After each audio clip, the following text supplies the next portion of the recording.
Sun Ying struggled to open his eyes, yet all he could perceive was an impenetrable darkness, devoid of any glimmer of light. Is this the realm of the dead? Sun Ying murmured softly to himself. Today marked his 18th birthday, the first day he stepped into society after leaving the orphanage, only to be struck by a speeding Ferrari while crossing the street, launching him into the air as if he were 2 stories high, rendering him completely unconscious. To his astonishment, upon regaining consciousness, he found himself in such a dark world. At that moment, a notification echoed in his mind. Congratulations to the host for activating the God-level choice system at the brink of death. A system? Sun Ying's heart suddenly sparkled with hope. During his time at the orphanage, he had spent most of his days in the computer room perusing web literature, and he was well aware of what a system entailed. Please introduce your functions, system. Sun Ying inquired directly. The God-level choice system can present options for the host when faced with significant decisions. When the host's choice aligns with the options provided by the system, rewards corresponding to the choice will be granted. Now, please make your first selection for Rebirth. As the system's notification faded, a flicker of light appeared before Sun Ying, revealing a choice panel visible only to him. Choice A. Enter the world of romance of the 3 kingdoms. Reborn as Emperor Lucia, who is about to be forced to abdicate by Chao Pai. Reward. Title of Ninja Turtle. Choice B. Enter the world of Water Margin. Reborn as Wukong, who is about to ascend Jingyang Ridge after drinking 18 bowls of wine. Reward. Tiger Slaying Skill. Choice C. Enter the world of Journey to the West. Reborn as the Stone Monkey, who is about to break free from his stone prison. Reward. Diamond Body Technique. I choose C. Sun Ying declared swiftly. Becoming a dethroned emperor with a title, or receiving skills to fight tigers and join the bandits on Liangshan. Neither appealed to him. The notion of being the Sun Toba-born stone monkey, the future great sage equal to heaven, Sun Wukong, was simply irresistible. Moreover, the diamond body technique sounded quite promising. Once a choice is made, it cannot be altered. Please consider your rebirth choice carefully. The system reiterated its warning. I choose C, and I want to change my mind, Sun Ying affirmed resolutely. As he made his choice, the panel vanished, replaced by a stream of golden light descending from the heavens, slicing through the darkness before him. Sun Ying felt an immense force propelling him skyward, directly toward the radiant light. The blinding brilliance compelled him to instinctively shut his eyes. When Sun Ying opened his eyes once more, he found himself atop a celestial mountain. The peak rose majestically, lush and verdant, bathed in ethereal light and vibrant hues, resembling a paradise on earth. Feeling a chill, he looked down to discover his body covered in soft fur. Although he could not see his own face, it was evident that he had transformed into a monkey. This must be Flower Fruit Mountain. I am now the newly born stone monkey, the future monkey king, Sun Wukong. As Sun Ying reveled in his thoughts, a cloud descended from the sky, upon which stood a little girl with 2 horns on her head, holding a willow branch and gazing at him in astonishment. Who is this? It seems there were no celestial maidens when the stone monkey was born. What is going on? Sun Ying stared blankly at the horned girl who had landed before him. Little monkey, what is your connection to the great sage equal to heaven? How did you emerge from the stone where he was born? The girl questioned Sun Ying. Great sage equal to heaven. Didn't I just come into existence? How does this girl already know about the great sage? Am I not Sun Wukong? As these questions stirred in his mind, the system's notification chimed once more. The host's time of birth is 200 years after the Tang monk and his disciples traveled to the west. This means that the host's birth occurred over a millennium after the great sage, Sun Wukong.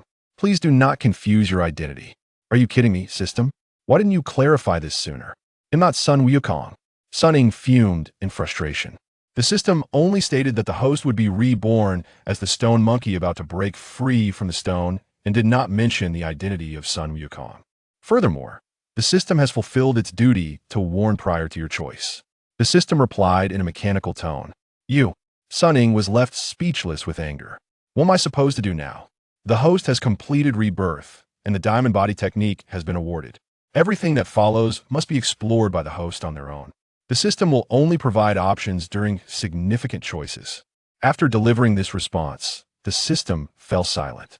Damn it, this system has tricked me into the post-journey to the West era.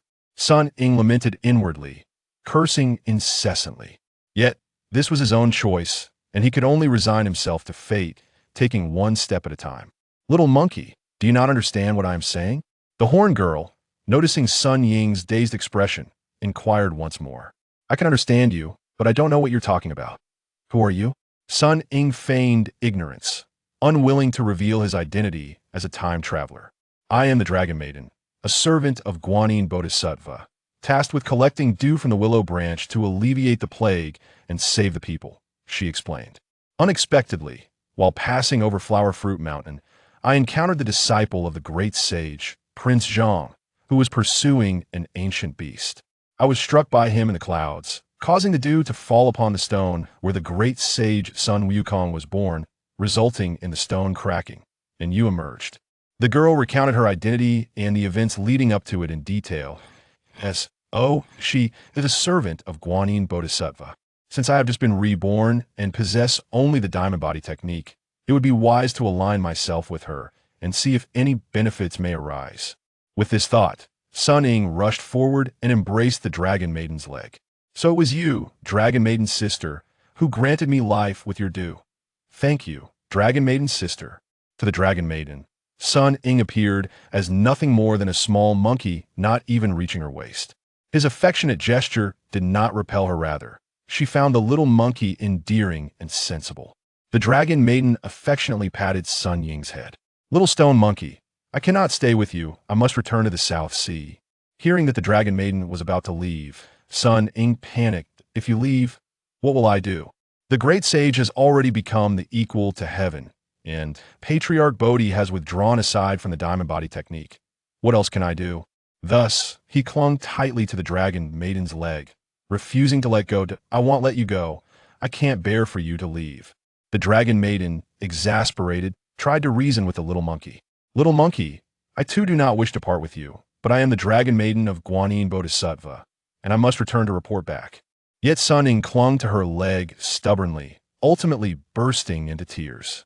The Dragon Maiden, observing the pitiful tears of the little stone monkey, felt a deep sense of compassion. After a brief moment of contemplation, she spoke, I understand your loneliness. How about this? I shall take you to find a place to stay and arrange for companions to accompany you, so you can live in peace, and I can return to report back with a tranquil heart. Does that sound agreeable? No sooner had the Dragon Maiden finished her words than a selection panel appeared once more before Sun Ying, followed by the system's prompt. Host has activated a random selection task. Please make your choice. Chapter 2. Becoming the grandson of Sun Wukong. Sun Ying gazed with delight at the options presented before him. Option A. Continue to entangle with the Dragon Maiden. Provoke her wrath, and be cast aside into the wilderness. Reward. A bag of celestial beans that will stave off hunger for 10 days. Option B. Do not engage with the Dragon Maiden, nor heed her directives, and fend for oneself. Reward. The cloud scaling technique allowing one to travel 100 miles in a day. Option C. Accept the Dragon Maiden's arrangement. Reward. Become the grandson of Sun Wukong and earn the title of the Little Saint of Heaven. Faced with these three choices, Sun Ying was momentarily bewildered. Realizing that none seemed particularly advantageous, celestial beings would eventually be consumed, and he had no desire to live as a languid monkey, idly awaiting his fate. The cloud scaling technique, while impressive, held little value without a destination, and its speed was hardly superior to a leisurely stroll, truly a lackluster option. In contrast, becoming the grandson of Sun Wukong appeared to offer some merit. Could it be that the Dragon Maiden might introduce him to Sun Wukong? If he could be under the protection of the victorious Buddha, who had triumphed after acquiring the scriptures, that would indeed be quite splendid. Although the notion of being a grandson sounded somewhat peculiar, and perhaps diminished his stature, upon reflection, given his transmigration from a later era, Sun Wukong would undoubtedly qualify as an ancestor. Moreover, as the great sage equal to heaven, the title of grandson was hardly a disgrace. However, having learned from past experiences, Sun Ying refrained from making an immediate choice and instead inquired of the system, are you certain that becoming Sun Wukong and Appo's grandson entails no hidden conditions or alterations? The choices are to be taken at face value. The host need not engage in speculation. The system replied. Well then, I shall opt for C. After hearing the system's clarification, Sun Ying made his final decision. The time he took to choose was but a fleeting moment in the eyes of the Dragon Maiden. Very well, I shall follow my sister and Appo's guidance, Sun Ying affirmed, nodding at the Dragon Maiden. With one arm around Sun Ying, the Dragon Maiden invoked her celestial powers, lifting them both into the clouds. Beneath the waterfall at the Water Curtain Cave, several young monkeys were frolicking and chattering excitedly. The Dragon Maiden descended with Sun Ying before the group of little monkeys. Upon witnessing the arrival of the Dragon Maiden, the young monkeys scattered in alarm.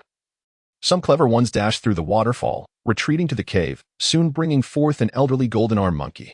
The elder monkey was none other than the General Ba, who had once been appointed by Sun Wukong. Approaching the Dragon Maiden, he bowed respectfully. I am the General Ba, appointed by the great sage equal to heaven. I was unaware of the Celestial Maiden's visit today. What wisdom do you bring? The Dragon Maiden gestured towards Sun Ying, explaining. I am the pearl-holding Dragon Maiden of Avalokiteshvara in the South Sea, sent by the Bodhisattva to alleviate suffering at the Eastern Sea.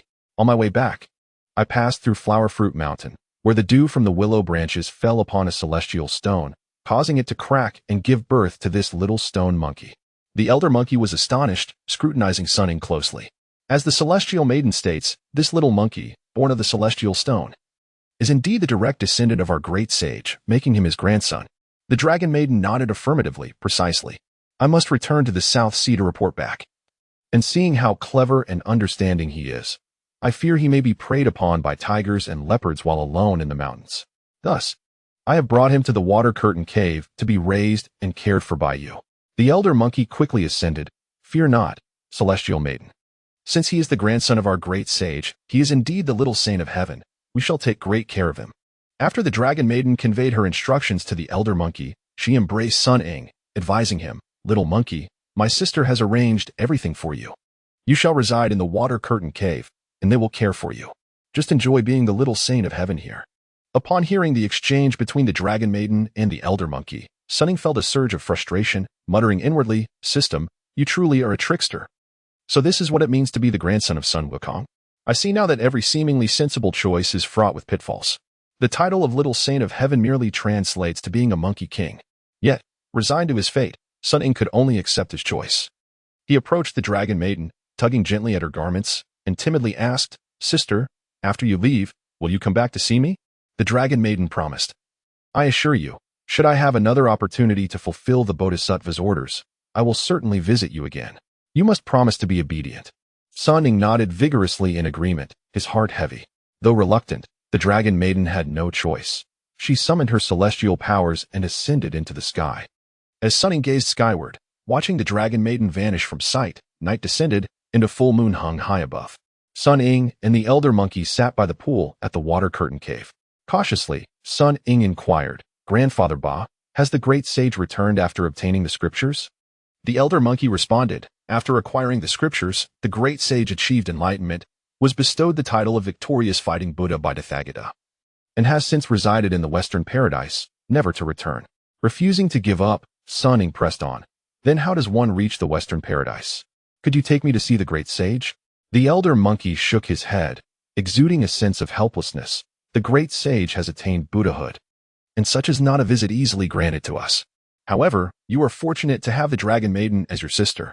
If fate permits her to return, you may ask her to convey a message to the great sage.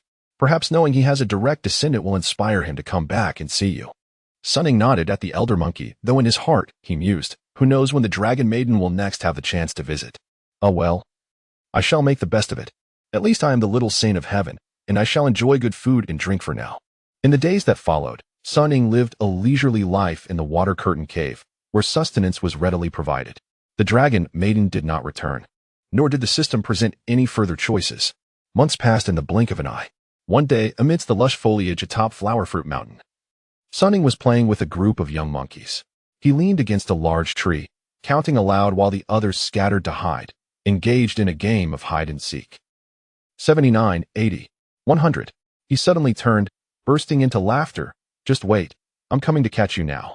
Sun Ying joyfully bounded into the forest, seeking the hidden monkeys. Suddenly, a dark cloud loomed overhead, casting a shadow over the young monkeys, who looked up in confusion. Sun Ying, bewildered, followed their gaze, revealing a monstrous eagle circling above, its fierce eyes glinting ominously as it surveyed the ground below. With a sudden swoop, the giant eagle dove toward the monkeys, its talons snatching up one of the young ones. lifting it high into the air as the little monkey cried out in terror. The others watched in horror as the eagle let out a shrill cry, sinking its beak into the young monkey's arm, eliciting a scream of pain before swallowing it whole, resuming its ominous flight. Sun Ying was the first to react, calling to the other young monkeys, "Quick, everyone run back to the cave and find Grandfather Ba." Hearing his call, the little monkeys quickly rallied, following Sun Ying as they dashed toward the sanctuary of the water curtain cave. The colossal eagle soared through the sky, descending in a relentless dive, each plunge claiming the life of a small monkey. Sun Ying and her fellow monkeys, too consumed by fear to mourn their fallen companions, frantically fled towards the water curtain cave. Once again, the giant eagle plunged from the heavens, this time seizing Sun Ying in its grasp and lifting her into the air. Sun Ying struggled with all her might, yet was utterly powerless against the eagle and Appo's as formidable talents. The creature brought her to its gaping maw, poised to swallow her whole. Chapter 3. To stand firm or to yield as a traitor. Do you know who I am? How dare you threaten me? Sun Ying let out a furious roar. Despite being oblivious to the true identity of the colossal eagle, its formidable appearance suggested it was a creature of considerable prowess. Thus, Sun Ying decided to invoke the name of Sun Wukong to instill fear. The giant eagle paused, momentarily taken aback, and scrutinized Sun Ying with its piercing gaze. Sun Ying felt as though he were ensnared by two enormous lanterns, their lights swirling around him. After a prolonged silence, the eagle croaked in a raspy voice, "Little monkey, what is your connection to Sun Wukong?" Hearing this inquiry, Sun Ying exhaled a sigh of relief. It seemed his lineage as a stone monkey distinguished him from other monkeys, allowing the giant eagle to recognize him. He puffed out his chest, adopting a proud demeanor, and declared loudly, "I too emerged from the celestial stone atop Flower and Fruit Mountain. I am the direct grandson of the great sage equal to heaven, Sun Wukong. Dare to lay a hand on me, and you shall see how my grandfather deals with you." Upon hearing Sun Ying's proclamation, the giant eagle let out a cackling laugh. "No wonder you look familiar. You are indeed the grandson of Sun Wukong. How delightful." The giant eagle grasped Sun Ying in its claws, no longer diving to capture other young monkeys, and took flight towards the water curtain cave. Suspended in midair, Sun Ying was buffeted by the howling winds, his heart racing with trepidation. He muttered to himself, "You wretched old eagle, knowing my identity, you still refuse to release me. Where are you taking me?"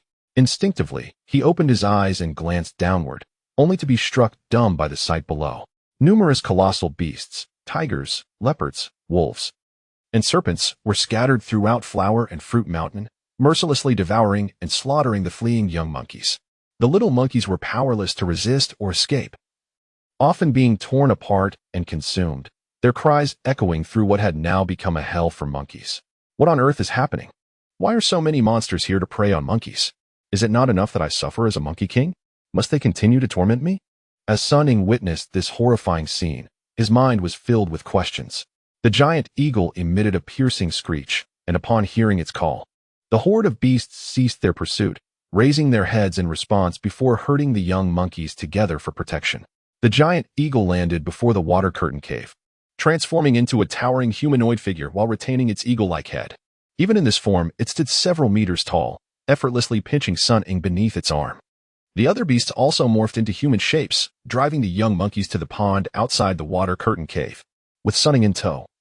The giant eagle soared into the air, passing through the water curtain and entering the cave. The other beasts followed suit, employing their magical abilities to usher the young monkeys inside. Within the cave, chaos reigned. The lifeless bodies of several young monkeys lay strewn about, and the ground and walls were stained with blood.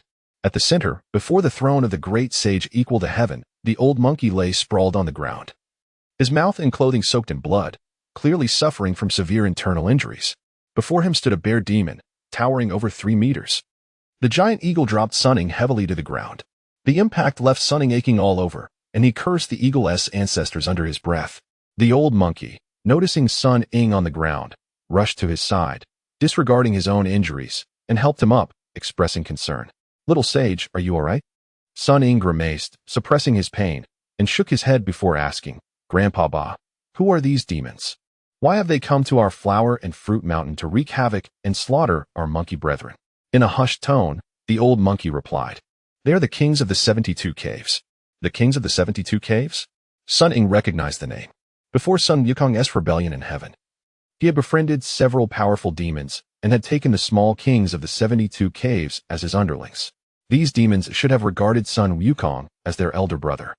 How could they dare to kill and consume monkeys? Were they plotting a rebellion? The old monkey glared at the bear demon and the giant eagle, indignantly questioning. Bear demon king, what do you intend to do? Why are you slaughtering our monkeys here? The bear demon stepped forward, glaring fiercely at the old monkey. Old monkey, what do you think we want?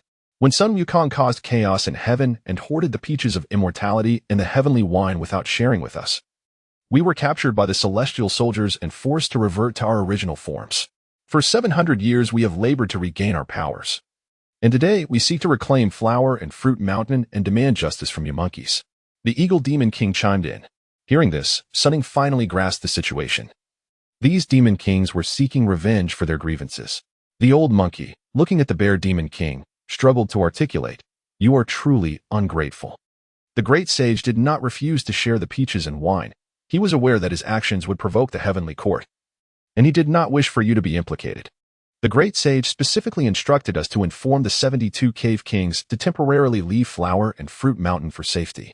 It was your own greed for the divine fruit that led you to invade the Water Curtain Cave while the great sage confronted Erlangshan. You were simply unfortunate to encounter the 4 heavenly kings who captured you. How can you blame the great sage for this? What talk of justice is there? The Eagle Demon King advanced, seizing the old monkey from the ground and growled menacingly, "Spare us your words. If you had simply shared the peaches and wine with us, we would not have needed to take matters into our own hands. In the end, it is Sun Wukong's selfishness that has led us to this point, treating us as mere subordinates and never considering our own advancement." The old monkey retorted angrily, "That is utter nonsense. After the great sage was captured by the heavenly court, he bore all the blame alone, allowing you to escape punishment. Otherwise, given your powers, had you been caught by the celestial soldiers, you would have faced execution long ago. With no hope of regaining your strength?" The demon kings were momentarily rendered speechless by the old monkey's words, unsure of how to respond. The Eagle Demon King stepped forward and suggested to the Bear Demon King, "Brother Bear, why waste time talking to this old monkey? Let us smash Sun Wukong's statue and seize the Water Curtain Cave first. We can deal with them later." As the Eagle Demon King said this, it raised its enormous claw, preparing to strike the statue of the great sage. In that instant, a choice panel appeared before Sun Ying. Accompanied by the system's prompt, "Host has activated the Life and Death Moment choice mission. Please make your selection. Choose A. Step forward and firmly stop the demon kings from destroying the statue of the great sage, standing your ground until you defeat them. Reward: power surpassing that of the Tai Lus Immortal. Choose B. Kneel and plead for mercy, begging the demon kings not to harm the statue of the great sage. Yielding completely. Reward: being accepted as a subordinate by the demon kings, becoming the king of the 73rd cave, and acquiring power equivalent to that of the demon kings. Choose C. Stand by and watch the demon kings destroy the statue of the great sage without taking action. Reward: title of the world's greatest coward. Chapter 4. System, you've trapped me again. Alas, this wretched system seems to have decided to shuffle the order of options this time. Perhaps believing that my previous choices of C had already inflicted enough torment upon me. The problem is, this new C option is even more absurd. What use is a worthless title if no action is taken? Sun Ying cursed inwardly. However, the choices A and B left him in a state of acute indecision. The allure of option A was undeniable. The reward promised a cultivation surpassing that of a Tai Lus Immortal. One must remember that when Sun Wukong wreaked havoc in the Heavenly Palace, he was merely a Tai Lus Immortal himself. If I were to acquire such mystical powers, it would be tantamount to possessing the capabilities of Sun Wukong during his prime.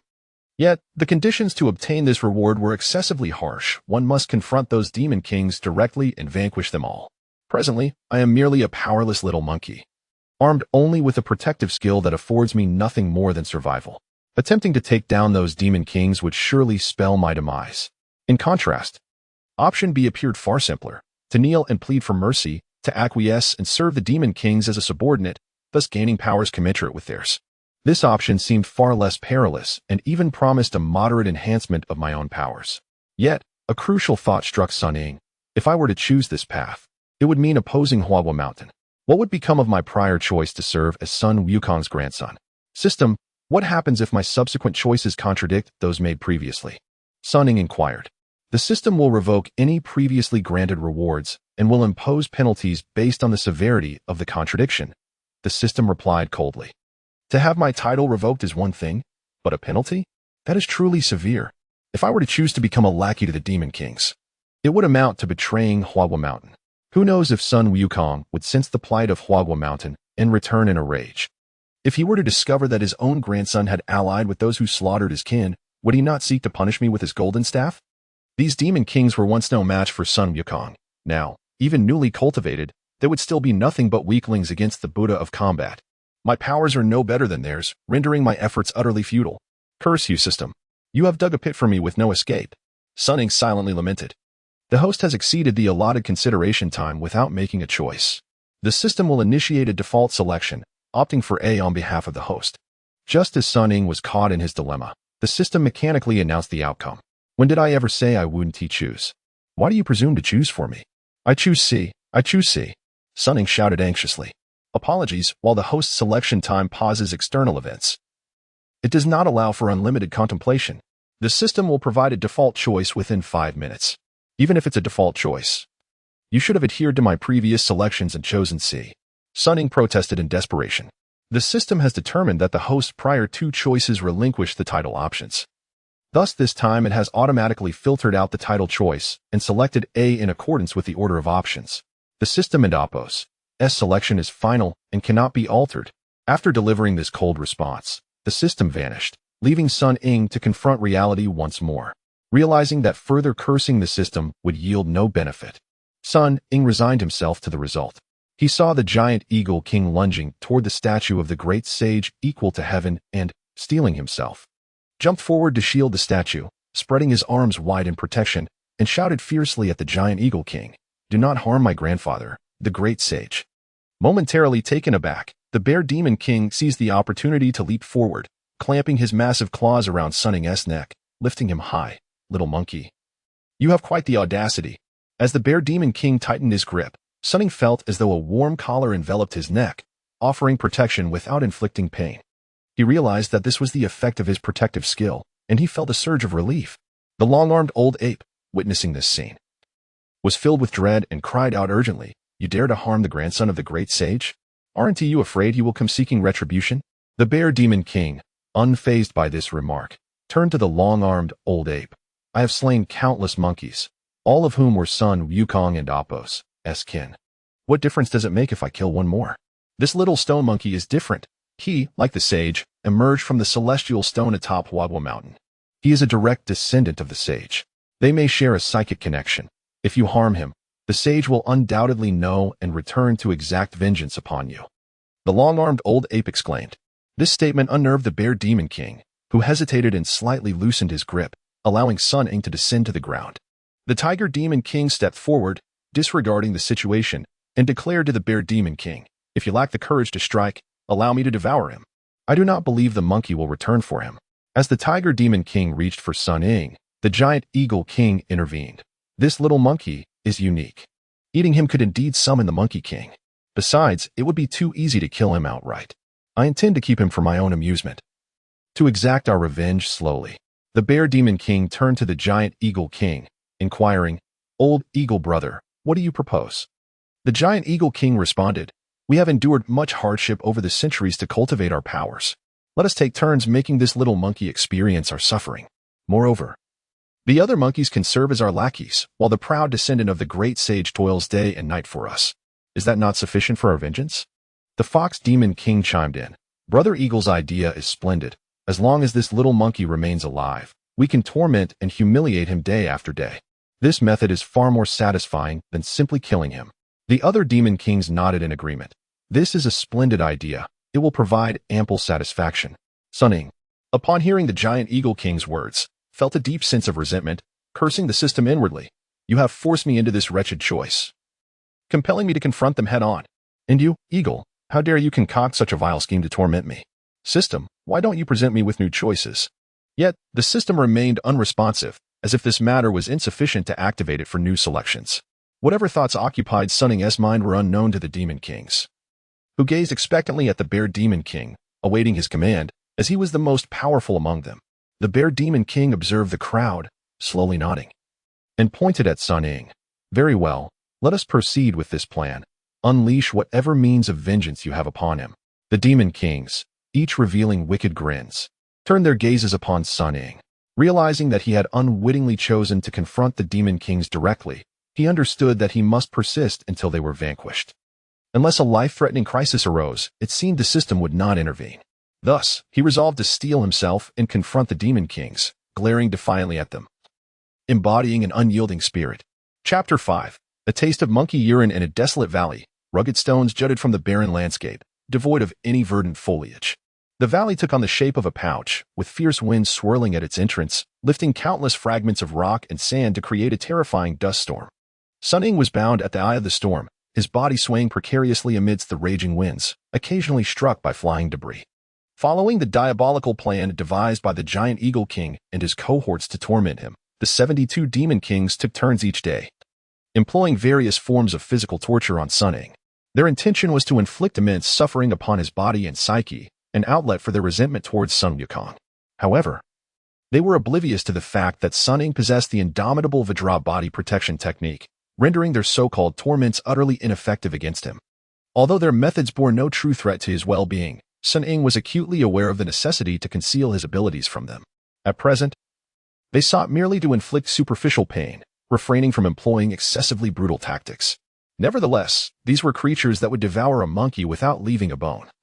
Each with centuries of cultivation under their belts, should they discover that their tortures bore no real harm. One could only speculate as to what cunning contrivance the wily giant Eagle King might devise next.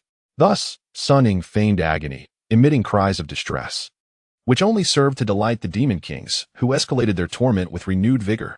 As night descended, Sun Ying was brought to the lair of the Tiger Demon King, where he was secured to a large stone in the corner of the cave's grand hall. This day marked the Tiger Demon King's birthday, and he had summoned several close allies to celebrate, even allowing the lesser demons in the cave to partake in the feasting. The Vajra body protection technique safeguarded Sun Ying's physical form, yet the gnawing hunger he felt was a basic physiological need that could not be alleviated. As he gazed upon the array of delectable dishes, he could not suppress a swallow. The Tiger Demon King, noticing Sun Ying and Appo's gaze, glared menacingly and demanded, "Little monkey, do you wish to eat?" Sun Ying understood that even if he responded, he would not be granted any sustenance. He would merely be mocked. Thus, he remained silent. The Tiger Demon King, unwilling to relent, seized a peach and taunted Sun Ying, "If you want to eat, just flip for your king tiger." The other demon kings and the lesser demons joined in the raucous laughter, chanting, "Indeed, flip for him. You insolent beast, do you truly believe you can toy with me?" Sun Ying seethed inwardly, simultaneously lamenting the unfortunate choices imposed by the system. Had it not been for the system's ill-fated options, he would not have found himself in such a predicament. He now faced the necessity of standing firm against these demon kings. Otherwise, he would violate his prior choices and incur punishment. Having endured enough misery, he was unwilling to invite further trouble upon himself. Consequently, Sun Ying closed his eyes and turned his head away, ignoring the Tiger Demon King. Enraged by Sun Ying's indifference, the Tiger Demon King lunged forward, grasping Sun Ying's mouth and forcefully shoving the peach toward him. "You wretched monkey, how dare you ignore me? You will eat." Sun Ying stubbornly turned his head away, evading the assault as peach juice and pulp splattered across his face, yet he resolutely kept his mouth shut. Frustrated, the Tiger Demon King released him, discarding the remnants of the peach onto the ground. "Very well, if you refuse to eat, then from this moment forth, you shall have nothing to eat. Let's see how long you can hold out." The Tiger Demon King and his companions resumed their revelry, while Sun Ying feigned sleep. As the night wore on, the Tiger Demon King and his allies succumbed to intoxication, sprawling drunkenly before their thrones, the Tiger Demon King emitting thunderous snores. The lesser demons, too, fell into slumber, leaving the cave enveloped in silence, save for the Tiger Demon King's resounding snores. Sun Ying exhaled a sigh of relief, murmuring to himself, "Finally, the moment has come." For days, he had been contemplating an escape, yet the vigilance of the Demon Kings had left him with no opportunity. Tonight and Appo's festivities, however, had rendered even his guards inebriated, granting him the chance he had been yearning for. Cautiously, he untied the ropes binding him and stealthily made his way toward the cave's entrance, preparing to slip away under the cover of darkness. Just as he reached the threshold, an icy, mechanical voice from the system echoed in his mind. Detection of imminent violation of previous choices. A warning is issued. Should the host persist in this course of action, the system will activate its punishment mechanism. Upon hearing this announcement, Sun Ying was taken aback. What violation of previous choices could I possibly be committing? In your last choice, The host opted to confront the Demon Kings and oppose their destruction of the Great Sage, vowing to fight until the demise of the Demon Kings. Choosing to flee now constitutes a betrayal of that commitment. Sun Ying felt a surge of frustration. But I possess no powers aside from the Vajra body protection technique. How can I confront them, let alone defeat them? What am I supposed to do? Sun Ying and Apos' indignation mounted as he challenged the system. The host may adhere to previous choices and engage in various explorations of action, thereby triggering new random choices and securing additional rewards to fulfill the prior objective. After the system's explanation, silence ensued. Sun Ying stood frozen, unable to fathom that even an attempt to escape could be deemed a breach of his previous choices. Although the system refrained from disclosing the nature of the punishment, it was certain to be unpleasant. The thought of losing the Vajra body protection technique was unbearable. Contemplating the system and Apos' final suggestion to explore actions, an idea sparked in his mind. If the objective was to confront the Demon Kings, could it be that by genuinely confronting them, he might activate new choices and reap rewards? What exactly constituted a confrontation? With a furrowed brow, Sun Ying pondered.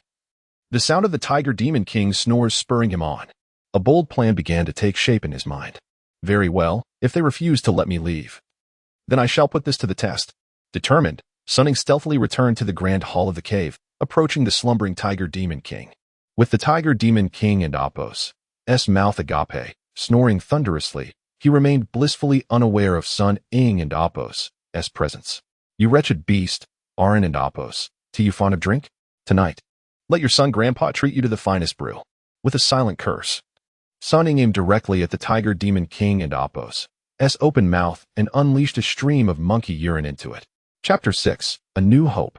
The Tiger Demon King was abruptly jolted awake. He raised his head to find Sun Ying standing before him, urinating into his gaping maw. The Tiger Demon King rolled over and spat, bellowing, "You little monkey, are you seeking death?" At that moment, Sun Ying could no longer contain his laughter, exclaiming, "You've bullied me, so let me serve you my urine." The Tiger Demon King, seething with rage at Sun Ying's audacity, cursed, "You insolent little monkey. How dare you mock me? Watch how I deal with you." With that, he lunged at Sun Ying, attempting to capture him. However, Sun Ying swiftly dodged to the side. Evading the Tiger Demon King's grasp and climbing to a higher vantage point within the cave, laughing heartily at the furious demon below. Fuming, the Tiger Demon King opened his massive jaws and unleashed a thunderous roar that reverberated through the cave, rousing the slumbering Demon Kings and minions. Even Sun Ying, upon hearing this fearsome roar, felt a chill of terror wash over him. "Catch that little monkey and teach him a lesson," the Tiger Demon King bellowed, pointing at Sun Ying. Upon receiving their master's command, the minions sprang into action. Utilizing his agile movements, Sun Ying darted around the cave, evading capture despite the numerous attempts made by the pursuing minions. The Tiger Demon King roared in frustration, "You little monkey, once I catch you today, you and Apos, I'll see what I can do." The Fox Demon King approached the Tiger Demon King with a suggestion. "Brother Tiger, do not be hasty. I have a plan to ensnare him." Calling over several minions, the Fox Demon King instructed them, and they quickly dashed off to prepare. Moments later, the minions returned, wielding enormous fishing nets, which they used to ensnare Sun Ying. The Tiger Demon King seized Sun Ying and began to mercilessly strike him, slamming him repeatedly to the ground. However, Sun Ying possessed the indestructible body technique, rendering the Tiger Demon King's blows ineffective against him. Instead of feigning pain, Sun Ying unleashed a torrent of insults, employing every term of abuse he could recall from his previous life, confronting the Tiger Demon King head-on. He hoped this would activate the system's promised new choice. Yet, despite his relentless tirade, the system remained unresponsive. Frustrated by Sun Ying and Apos' curses, the Tiger Demon King found himself at a loss. Beside him, the White Bear King interjected, "Brother Tiger, do not let anger cloud your judgment. This little monkey is not afraid of punishment. I have a new strategy to deal with him. Let us give it a try." The Tiger Demon King nodded in agreement. In a snow-covered valley, a frigid pond lay encased in ice. A massive bear paw pressed down on Sun Ying's head, submerging him in the icy water, while the indestructible body technique protected him from physical harm and the cold. The icy water invaded his nostrils and mouth, rendering him unable to resist. The intense shock caused Sun Ying to cough violently. As he struggled to breathe, he found himself increasingly desperate, flailing helplessly against the bear and Apos' grip. "System, I've been so defiant. Surely you can provide a choice," Sun Ying silently pleaded. But the system offered no response, indicating that his current predicament was insufficient to activate it. After what felt like an eternity, the bear paw finally relented, allowing Sun Ying to surface and gasp for air.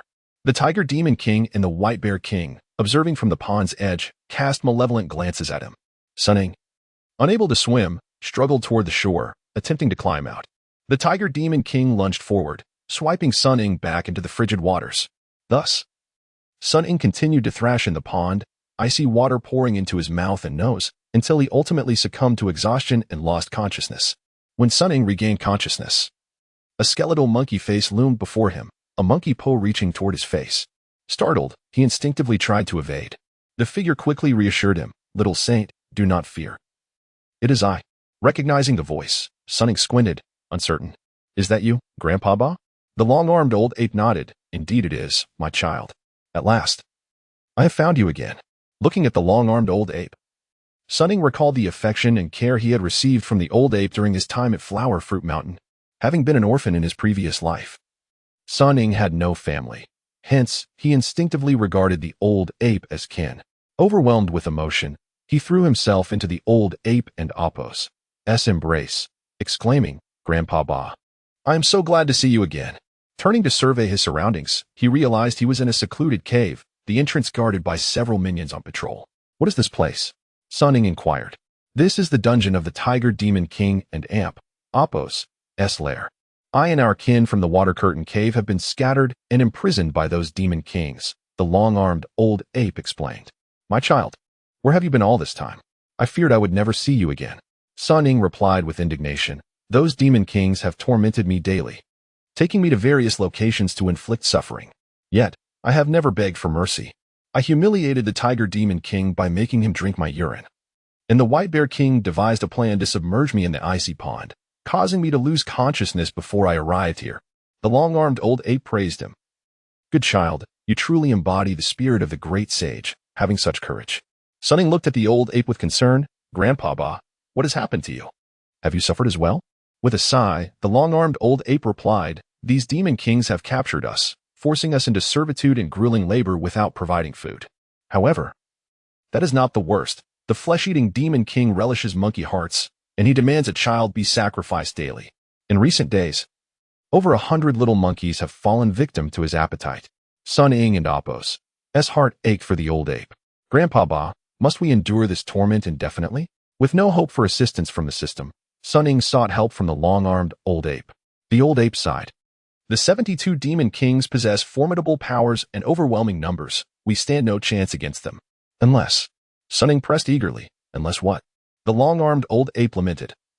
"Unless someone can escape and seek the wisdom of the immortals, just as the great sage did long ago, learn the necessary skills, return, and vanquish those demon kings. Perhaps then we may have a glimmer of hope." The old ape and Appo's words ignited a spark within Sun Ying. "Of course, I can escape and seek the wisdom of the immortals, then return to eliminate these demon kings. This would fulfill my previous choice and surely incur no punishment." Chapter 7. The Monkey Kicks the Peach. "Grandfather Ba, I am willing to seek immortality and learn skills to save everyone," Sun Ying declared to the arm-extending old ape. The old ape's eyes sparkled with excitement. "Really?"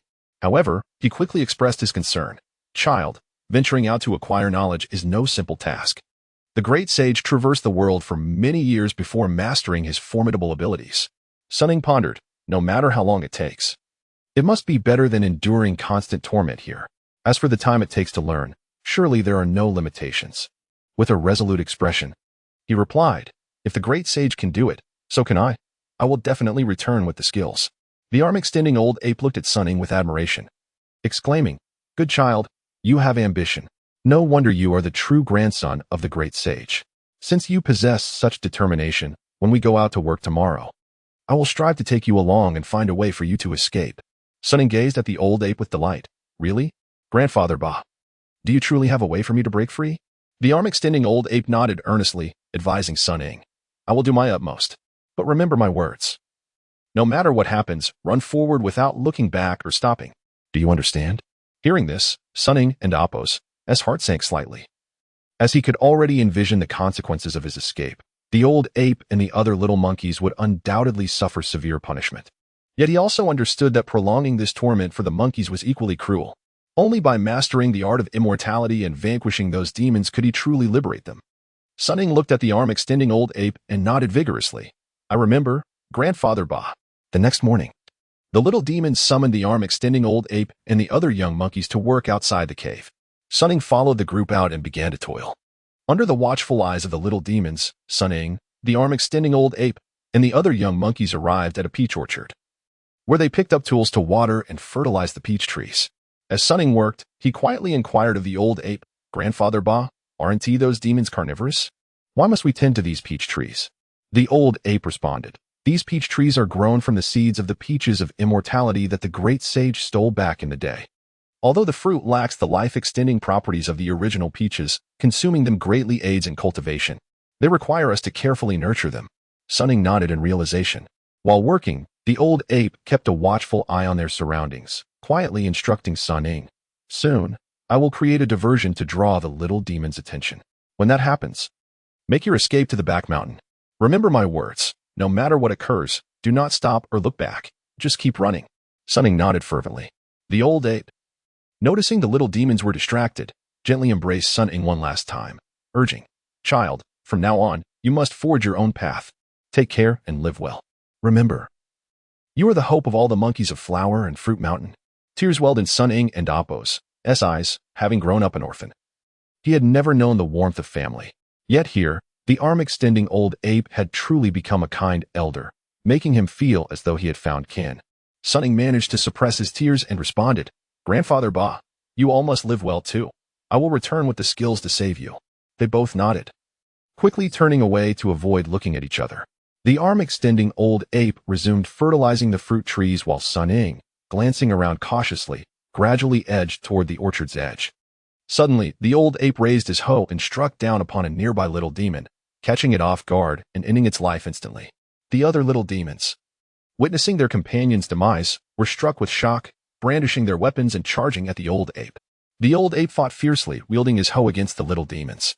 Seizing the moment when no one was watching, Sun Ying stealthily moved aside and then bolted away. One of the little demons engaged with the old ape spotted Sun Ying fleeing and screamed, Stop! Don't run! Hearing the shout, Sun Ying quickened his pace. The other young monkeys understood that the old ape was protecting Sun Ying's escape and joined the fray, desperately clinging to the little demons to hinder their pursuit. Sun Ying ran with all his might, but suddenly, a chilling scream from the arm-extending old ape echoed behind him. Sun Ying paused momentarily, recalling the old ape and Appo's warning. No matter what happens, do not stop or look back. Just keep running. Gritting his teeth, Sun Ying pressed forward. The cries behind him continued, echoing in succession. Tears streamed down Sun Ying's face, yet he resolutely continued his flight, determinedly pushing onward. Soon, Sun Ying arrived at the cliff of the back mountain of Flower and Fruit Mountain. He leaped onto the treetops, traversing between the great trees. As he prepared to leap again to grasp a branch, it unexpectedly snapped in two. Sun Ying lost his balance and plummeted toward the cliff below. He fell, grazing a large tree branch that softened his descent, ultimately landing on a grassy slope at the base of the cliff. The two cushioning impacts left him unharmed, though he could not rise and continued to roll down the slope. Sun Ying slid down the grassy incline to the flat ground below, gradually coming to a stop. Rubbing his sore head and body, he stood up and surveyed his surroundings to determine his position. Not far from him, he spotted a dark cave entrance, not large enough for more than one person to enter at a time. Sun Ying pondered what might lie within, cautiously approaching to peer inside, only to find complete darkness, obscuring any view of its contents. Hesitating, he contemplated venturing into the cave for answers, when suddenly, a thunderous roar of a tiger rang out behind him. Terrified, Sun Ying turned to see the Tiger Demon King not far behind, having revealed its true form, glaring at him with ferocious eyes and a gaping maw. Dead monkey. Dare you run? Let me show you what I can do this time. Sun Ying stared in shock at the Tiger Demon King, his mind racing to devise an escape route. The Tiger Demon King unleashed another earth-shattering roar and lunged at him. Sun Ying had already prepared his escape plan. As the Tiger Demon King pounced, he swiftly dropped to the ground, lying flat on his back, watching as the Tiger Demon King leapt over him. As the Tiger Demon King's body soared above, Sun Ying kicked upward with all his might, striking the demon in a vulnerable area. Though the Tiger Demon King had achieved a certain level of refinement, it had not fortified that region. Despite Sun Ying's small stature, his kick was powerful enough to elicit a pained howl from the Tiger Demon King, who, after clearing Sun Ying, collapsed to the ground, incapacitated. Seizing the opportunity, Sun Ying sprang to his feet and fled desperately into the distance. The Tiger Demon King, groaning on the ground, gritted its teeth against the pain and, unwilling to relent, scrambled to pursue Sun Ying. In a frantic dash through the wilderness, Sun Ying raced ahead, while the Tiger Demon King, tail thrashing and legs churning, closed in relentlessly. Chapter 8. The Eternal Water Demon. As Sun Ying perceived the distance between himself and the Tiger Demon King diminishing, he spotted a towering tree nearby. Without a moment and Appo's hesitation, he swiftly ascended its branches. The Tiger Demon King, witnessing this, lunged forward but was a fraction too late, missing his target. Frustrated, he stood beneath the tree, baring his fangs and glaring up at Sun Ying. He yearned to soar into the clouds.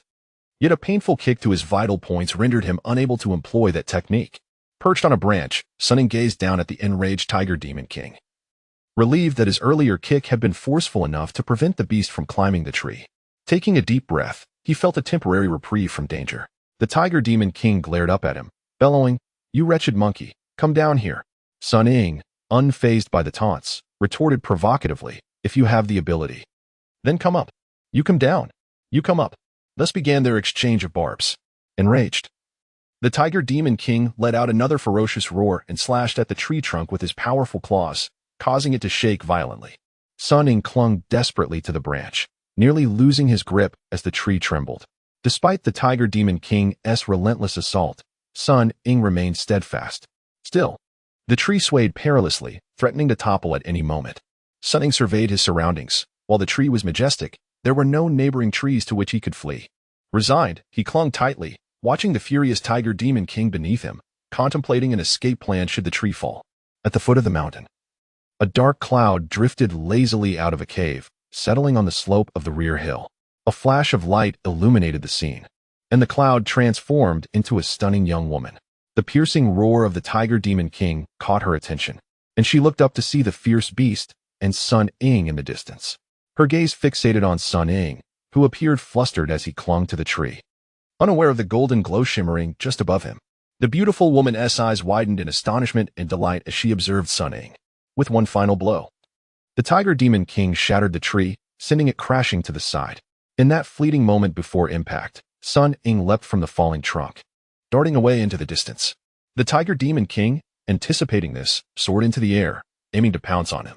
Just as it seemed Sun Ying would be struck down, the Tiger Demon King blocked all escape routes, leaving no opportunity for him to evade capture. However, at that crucial moment, the beautiful woman flew forward, positioning herself in front of Sun Ying. With a wave of her hands, she conjured a miraculous curtain of water. The Tiger Demon King was halted by this aqueous barrier, unable to advance. Sun Ying, who had expected to meet his end, stared in awe at the spectacle before him. Angered, the Tiger Demon King roared furiously at the water curtain. The woman, invigorated, waved her hands again, transforming the water curtain into countless arrows of water that shot towards the Tiger Demon King. Struck by the barrage, the Tiger Demon King let out a thunderous roar, blood spraying as he collapsed to the ground, struggling briefly before succumbing. After vanquishing the beast, the woman coughed up blood, trembling as she knelt. Sun Ying rushed to her side, supporting her as he anxiously inquired, "How are you?" The woman tilted her head, pain evident in her eyes as she replied softly, "I've sustained grave injuries. The effort of defeating the tiger exacerbated my wounds. Please help me sit down." He complied, assisting her to a seated position. However, without waiting for her to speak further, he hurriedly dashed away, believing he was fleeing. The woman attempted to raise her hand to stop him, but found herself too weak to move. She could only watch helplessly as he ran further away, sighing in frustration. Sun Ying hurriedly plunged into the woods, climbing various fruit trees and gathering an assortment of fruits before returning swiftly.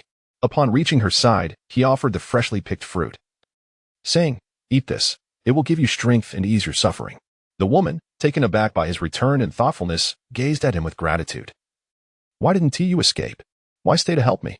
Sun Ying replied earnestly, "You saved me first. How could I abandon you? You're injured. Eating will help. So I gathered these fruits for you." The woman, touched by his sincerity, nodded appreciatively. "You are a simple and kind little monkey," she praised as she accepted the fruit and began to eat. Watching her eat, Sun Ying wore a Navi smile. After consuming the fruit, her spirits visibly lifted. She scrutinized him closely, her eyes sparkling as she beckoned, "Come closer, little monkey, so I can see you better." Although puzzled, Sun Ying complied, stepping nearer. As she examined him, tears began to fall from her eyes, and she mournfully said, I never imagined that after 1,000 years, I would encounter a kin here. Sun Ying, bewildered, queried, Kin? Are you saying I am your relative? The woman eagerly pressed. Were you born from the great stone atop Flower Fruit Mountain? Sun Ying nodded affirmatively. Indeed, I emerged from that stone. She continued, And what relation do you have to the Sun Wukong, the Monkey King who caused havoc in heaven? Though unaware of her identity, Sun Ying sensed no malice from her and replied truthfully, 1,000 years ago, the great sage emerged from the celestial stone, and just recently, Guanin's nectar fell upon it, bringing me forth. Sun Wukong is my grandfather. The woman nodded in realization, so that's it. I wondered how, in just a millennium, another luminous stone monkey could be born. Sun Ying remained confused by her words. Perceiving his bewilderment, she said, It seems you are entirely unaware of your origins. Very well. I shall gradually explain. Sun Ying listened intently as she recounted the tale. Since Pangu split the heavens and the earth, 10 primary species gradually emerged within the universe. The highest tier consisted of the 5 immortals, deities, humans, spirits, and ghosts, while the lower 5 were known as the 5 insects, including fish, reptiles, birds, and insects. Besides these, do you know of any other species? Recalling a story from his previous life about Journey to the West, particularly the tale of the true and false Monkey King, Sun Ying responded, I have heard the story of the great sage seeking scriptures, where a 6-eared macaque impersonated him to identify himself before the Buddha.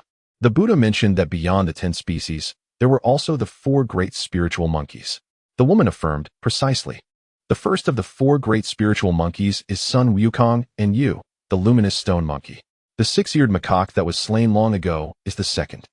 We 4 have existed since the dawn of creation, and we are siblings. Hence, when I see you, it feels as though I am meeting family. Do you understand now? Sun Ying, still puzzled, inquired, What is your name? The woman proudly declared, I am the 4th Qi Jiaoma Ho, the water demon of the Huai River, known as Wuzhiqi, who has endured countless trials for millennia. Chapter 9. The unwarranted fire provokes a flood. Upon hearing Wuzhiqi's words, Sun Ying was first taken aback, then filled with joy. The 6-eared macaque, one of the 4 great spirit monkeys, was capable of holding its own against Sun Wukong. Wuzhiqi was also one of the 4 great spirit monkeys. Despite being injured, she effortlessly vanquished the Tiger Demon King. If Sun Ying could learn from her, defeating the remaining demon kings and fulfilling the system's tasks would become a mere trifle. With this thought in mind, Sun Ying suddenly knelt before Wuzhiqi, bowing his head in reverence. Startled by his actions, Wuzhiqi looked at him in astonishment and asked, Little monkey, what are you doing? Sun Ying respectfully replied, You saved my life, so I must express my gratitude. The Tiger Demon King slaughtered many of my brothers in Water Curtain Cave, and by slaying him, you avenged my little monkey siblings. I am even more obliged to thank you. I wish to become your disciple, and hope you can teach me the celestial arts, so I may eliminate the other demon kings, and save the monkeys of Flower and Fruit Mountain. Wuzhiqi glanced around, revealing a hint of concern. She said to Sun Ying, This is not a suitable place for conversation. Please assist me back to the cave, and we shall discuss matters further. Realizing the potential danger from other demon kings, Sun Ying hastily helped Wuzhiqi to her feet, leading her towards the cave at the foot of the mountain. Upon entering, Sun Ying intended to venture deeper into the cave, but Wuzhiqi gestured for him to wait.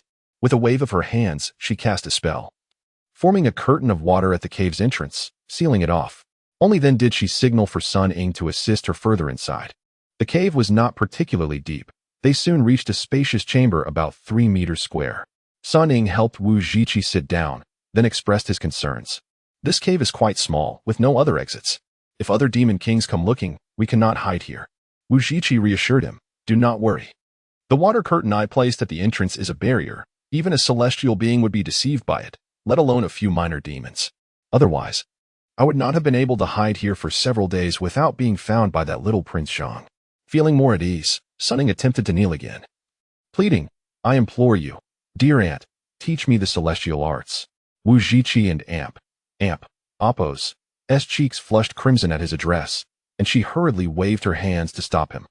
You little monkey, what nonsense is this? Do not call me Appo's, Appo's. Sun Ying explained, You and the great sage are siblings, so naturally, you are my aunt. Wuzhiqi quickly corrected him, I would prefer not to feel so aged. If you do not mind, you may call me Annie instead. Sun Ying obediently bowed again, Greetings, auntie.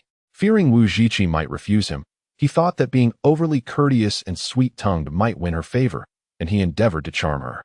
Wuzhiqi replied, "We are all family. Saving you was a mere act of kindness. As for your request to teach you celestial arts to confront those demon kings, it is not a difficult task." Sun Ying was overjoyed and wished to express his gratitude again, but Wuzhiqi interrupted, "Enough of these formalities. Rise." With that, Sun Ying stood up, feeling reassured that Wuzhiqi would teach him the celestial arts. He then began to inquire about her injuries. "Andy, how did you sustain such severe wounds?" Anger flickered in Wuzhiqi's eyes as she gritted her teeth and replied, "It was that wretched Prince Zhang's doing." Sun Ying looked at her in confusion, clearly unaware of the enmity between Wuzhiqi and Prince Zhang. Sensing his bewilderment, Wuzhiqi gestured for him to sit beside her. "Come, sit down, and I will tell you the whole story." Sun Ying settled next to her, listening intently as she recounted, "In the days of Emperor Yu's rule, I, as the water god, was arrogant due to my celestial powers and refused to be governed, inciting Emperor Yu to lead a host of divine generals against me. Ultimately, I was defeated and captured, sealed by the Emperor with the sea-stabilizing needle in the depths of the ocean." Sun Ying could not help but interject. "The sea-stabilizing needle? Is that not the same weapon that the great sage later used as his Rui Jingu Bang?" Wuzhiqi nodded. "Indeed. I was suppressed by Emperor Yu. And it was only thanks to Sun Wukong borrowing the weapon from the Dragon Palace and pulling out the sea-stabilizing needle that I regained my freedom. After thousands of years of confinement, my demonic nature has diminished significantly. The Jade Emperor, seeing that I no longer caused trouble and did not pursue my past transgressions, allowed me to live peacefully as the water god of the Huai River, and I continued this way for several hundred years. However, during one lantern festival, I could not bear the solitude and transformed into a mortal to observe the festivities, only to unwittingly invite disaster. The streets were adorned with vibrant lanterns, and various performances filled the air with excitement. Disguised as a common woman, Wuzhiqi wandered the streets, captivated by the dazzling displays and festivities, unaware that a thief had set his sights on her. Taking advantage of Wuzhiqi's distraction, the thief stealthily approached and snatched the jade pendant hanging at her waist before making a swift escape. Since this pendant was an ancient and precious artifact, Wuzhiqi could not allow it to be stolen. In a panic, she called out and pursued the thief through the crowd. Seeing that she could not catch up, fury consumed her, and with a mighty roar, she revealed her true form as a colossal azure ape. As her furious howl echoed, torrents of water surged from her body, rapidly transforming into a catastrophic flood that engulfed the surrounding streets and the innocent bystanders. Amid the chaos, people struggled and cried out for help, yet Wuzhiqi remained oblivious. Her focus solely on the thief as she lunged forward, tearing him apart with her powerful claws and reclaiming the jade pendant. After retrieving the pendant, Wuzhiqi stood atop the floodwaters, returning to her human form and regaining her composure. However, her momentary rage had already unleashed a tragedy. The bustling market had morphed into a vast ocean, claiming countless innocent lives, with the remnants of homes and trees floating atop the water alongside numerous corpses. Filled with guilt, Wuzhiqi gazed upon the devastation before her, but regret was futile. A cloud approached from afar, upon which stood a young general clad in black robes and armor, wielding a golden spear. It was none other than Prince Zhang. Enraged by the sight of the flooded streets and the countless lives lost, Prince Zhang shouted at Wuzhiqi, "You vile demon! How dare you unleash a flood upon the people? I, your prince, shall capture you." Wuzhiqi turned to face him, desperate to explain. "I did not intend for this to happen. But Prince Zhang paid no heed to her words, lunging forward with his spear aimed directly at her. Chapter 10. The deceptive Prince Zhang, without Wuzhiqi, found himself helpless, forced to evade as Prince Zhang brandished his spear in a series of furious thrusts. Despite knowing that the prince was no match for him, he harbored no desire to inflict harm and could only retreat. As Prince Zhang continued his relentless assault, without Wuzhiqi, out of sheer necessity, retaliated with a gentle flick, sending the prince sprawling into the water with a magnificent splash. Rising from the water, Prince Zhang stood tall, gripping his golden spear, his eyes ablaze with fury directed at without Wuzhiqi. The latter scrutinized the prince, recognizing that despite his reckless nature, he possessed striking good looks and a noble spirit, evoking in her not disdain but rather a sense of fondness. Irritated by without Wuzhiqi's gaze, Prince Zhang shouted, "Wretch! What are you staring at?" Without Wuzhiqi, unperturbed, replied, "Pray tell, young sir, why do you hurl accusations without cause and strike first? What is your name? And where do you hail from?" Proudly, Prince Zhang declared, "I am the prince of the Sandflow Kingdom." due to a fateful misalignment. I have come to seek guidance from the national master, Wang Pusa. With a light chuckle, Wuzhiqi responded, "Ah, so you are a prince. Yet, I must inform you that you are not my equal. Do not squander your energy." With that, she leaped into the water, vanishing in an instant. In the cavern of the water curtain cave, Sun Ying listened intently to Wuzhiqi's tale, her face a mask of astonishment. "Aunt, if this Prince Zhang is indeed inferior to you, how then did he manage to cause you harm?" With a mix of indignation and self-reproach, Wuzhiqi confessed, "Prince Zhang did not relent. He frequently sought me out at my lair by the Huai River. Aware of my past missteps, I chose to yield each time. Ensnared by his looks and sense of righteousness over time, I foolishly considered the prospect of a union." Sun Ying, having read Journey to the West, was not surprised, noting that many demons of that era seemed particularly enamored with handsome disciples of the Buddha, although she had never encountered Prince Zhang. His description painted him as a dashing and charming young man, an undeniable allure. And then what transpired? Sun Ying inquired further. "In a moment of folly, I revealed my feelings to Prince Zhang, proposing we transform our conflict into harmony and become husband and wife. Initially, he vehemently rejected me, hurling insults and persistently pursuing me. After his defeat, he returned multiple times, attempting to subdue me, yet I always refrained from harming him, opting instead for gentle admonishments. After years of this entanglement, he finally approached me, expressing his willingness to marry, on the condition that I vow to cease any further disturbances to the people. I believed he had been moved by my sincerity, and I readily agreed, preparing for our union." As Wuzhiqi recounted her past with Prince Zhang, warmth and joy filled the bridal chamber. Clad in resplendent wedding attire, adorned with a phoenix crown, she radiated beauty. Prince Zhang, having shed his armor for formal attire, appeared even more striking. Their eyes met. Wuzhiqi's gaze was filled with tenderness, while the prince seemed slightly bashful. With a hint of shyness, Wuzhiqi suggested, "My dear, the hour grows late. Let us retire." Prince Zhang, quick to respond, reminded her, "Not just yet. We have yet to partake in the harmony noodles." With a light laugh, she confessed, "Indeed, I nearly forgot. Let us eat together." They approached the table, lifting the harmony noodles. Wuzhiqi deftly raised a strand with her chopsticks, offering it to Prince Zhang. "You first." He declined. "No, you eat first." With a playful smile, she acquiesced. "Very well, I shall." As she brought the noodles to her lips, they unexpectedly slipped straight into her mouth, disappearing in an instant. Surprised, she laughed. "These noodles seem more eager than I." At that moment, Prince Zhang's expression hardened as he began to chant a spell.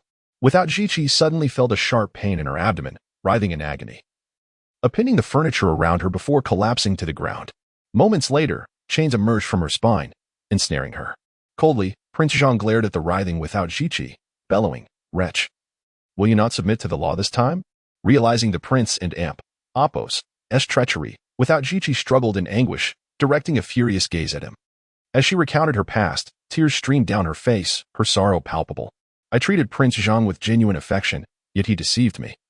Using chains forged from the cold ice of the North Sea, disguised as noodles, to bind me and render my powers useless. He then brought me to the temple of the national master Wang Pusa, imprisoning me within the pagoda.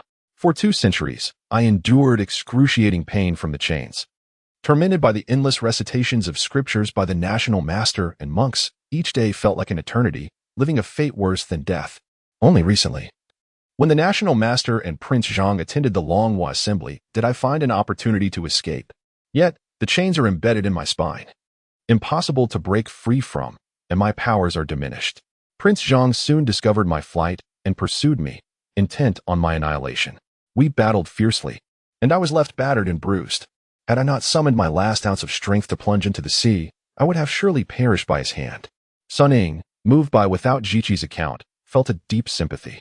Although she had only lived 18 years and had grown up in an orphanage, untouched by the complexities of romantic relationships, the pain reflected in Wuzhiqi and Apos' expression resonated profoundly with her. With a heart full of compassion, Sun Ying exclaimed, "This Prince Zhang, unable to best you, resorts to such despicable and cowardly tactics to deceive you. How vile it is that he takes advantage of your diminished powers." With a look of melancholy, Wuzhiqi turned to Sun Ying, asking, "Do you know why I have come to reside in the rear mountains of Huabao Mountain? Hiding in this cave?" Sun Ying shook her head gently. "Before being sealed by Dayu, Huabao Mountain was my home, and the water curtain cave was my sanctuary. I marveled at the beauty of the landscape and inscribed Huagua Mountain, a blessed ground, water curtain cave, a celestial realm within the cave. When Prince Zhang pursued me, I fell into the sea, exerting all my strength to swim against the current back here, yearning to see my home one last time before death. Even in death, I wished to perish in my homeland. Yet upon my return, I found the water curtain cave occupied by those demon kings, and unable to wield my powers against them. I had no choice but to hide here, casting a barrier to evade Prince Zhang and Appo's pursuit, inadvertently saving you today. Upon hearing this, Sun Ying suddenly understood. When she read Journey to the West, she had always been puzzled by the traces of previous inhabitants in the water curtain cave, yet the narrative provided no explanation. It turned out that the original owner was none other than Wuzhiqi. The water curtain cave was indeed your ancestral home, dear aunt. No wonder the great sage and we monkeys feel so at ease here. It is truly a bond of shared blood. Aunt, rest assured that I shall strive to protect you and will never allow anyone to harm you again, Sun Ying declared to Wuzhiqi. Wuzhiqi looked at Sun Ying's earnest demeanor and could only smile helplessly, thinking to herself, you are merely a weak little monkey. How could you possibly contend with the likes of Prince Zhang to protect me? Chapter 11. The transformation of the water demon as night descended. The rear mountains of Flower and Fruit Mountain fell into a profound silence. Rarely did wild beasts roam this tranquil place, providing a certain convenience for Wuzhiqi and Sun Ying's refuge. The water curtain barrier established by Wuzhiqi successfully obstructed external searches, allowing them to temporarily dwell here in safety. The cave, which should have been dimly lit, benefited from the barrier at its entrance, which not only protected against outside disturbances, but also reflected moonlight, enabling Wuzhiqi and Sun Ying to see each other's silhouettes faintly. After consuming some fruits, Wuzhiqi's complexion improved slightly, and she listened intently as Sun Ying recounted his experiences since his emergence into the world. With tender affection, Wuzhiqi gazed at Sun Ying and lamented. I never imagined that at such a young age you have endured so much suffering. Alas, if only I had my powers now, I would surely vanquish those fierce beasts for you. Sun Ying hurriedly comforted her, saying, and there is no need for you to worry. Focus on healing. And when you have recovered, you can teach me the ways of the immortals. Once I have mastered those skills, I shall naturally seek vengeance against those demon kings for our monkey brethren and Grandpapa. Wuzhiqi sighed softly, reminding him, little monkey, learning the ways of the immortals requires prolonged practice. This journey is exceptionally arduous, fraught with numerous tribulations, one that is not easily borne. Upon hearing Wuzhiqi and Appo's words, Sun Ying promptly expressed his determination. Aunt, I fear no hardships. As long as I can learn the ways of the immortals, I can endure anything. His resolve stemmed not only from the need to fulfill the system's task and earn rewards, but also from his deep bond with the great sage and the other monkeys. If you possess such determination, I may indeed teach you. However, this is not a matter of mere days or months. It will depend on your comprehension and innate talent, requiring many years of dedication. Wuzhiqi cautioned once more, observing Sun Ying and Appo's steadfast demeanor. I do not fear the passage of time. My concern lies with those demon kings relentlessly tormenting my monkey brethren. They may not withstand much longer. Sun Ying admitted, his urgency palpable. He was acutely aware of the brutality of the 72 demon kings. With the absence of the great sage, the little monkeys had lost their last semblance of protection, and their survival under the demon kings became his utmost worry. Wuzhiqi perceived Sun Ying's anxiousness and, after a moment of contemplation, remarked, I understand your impatience. If you truly desire a swift resolution, there is a method that can grant you powers immediately. Sun Ying perked up, eagerly inquiring, what method? Aunt, please tell me. Wuzhiqi explained, I will impart to you a set of incantations. Once you memorize them, I shall guide you to open the celestial gate atop your head. At that moment, I will channel the essence of my powers through the celestial gate into your being, even though my magic is currently restricted. Possessing these powers will suffice to deal with those fierce beasts. Sun Ying was elated by this revelation. He recalled having encountered similar methods in various martial arts and fantasy novels prior to his rebirth, where protagonists gained extraordinary abilities in an instant.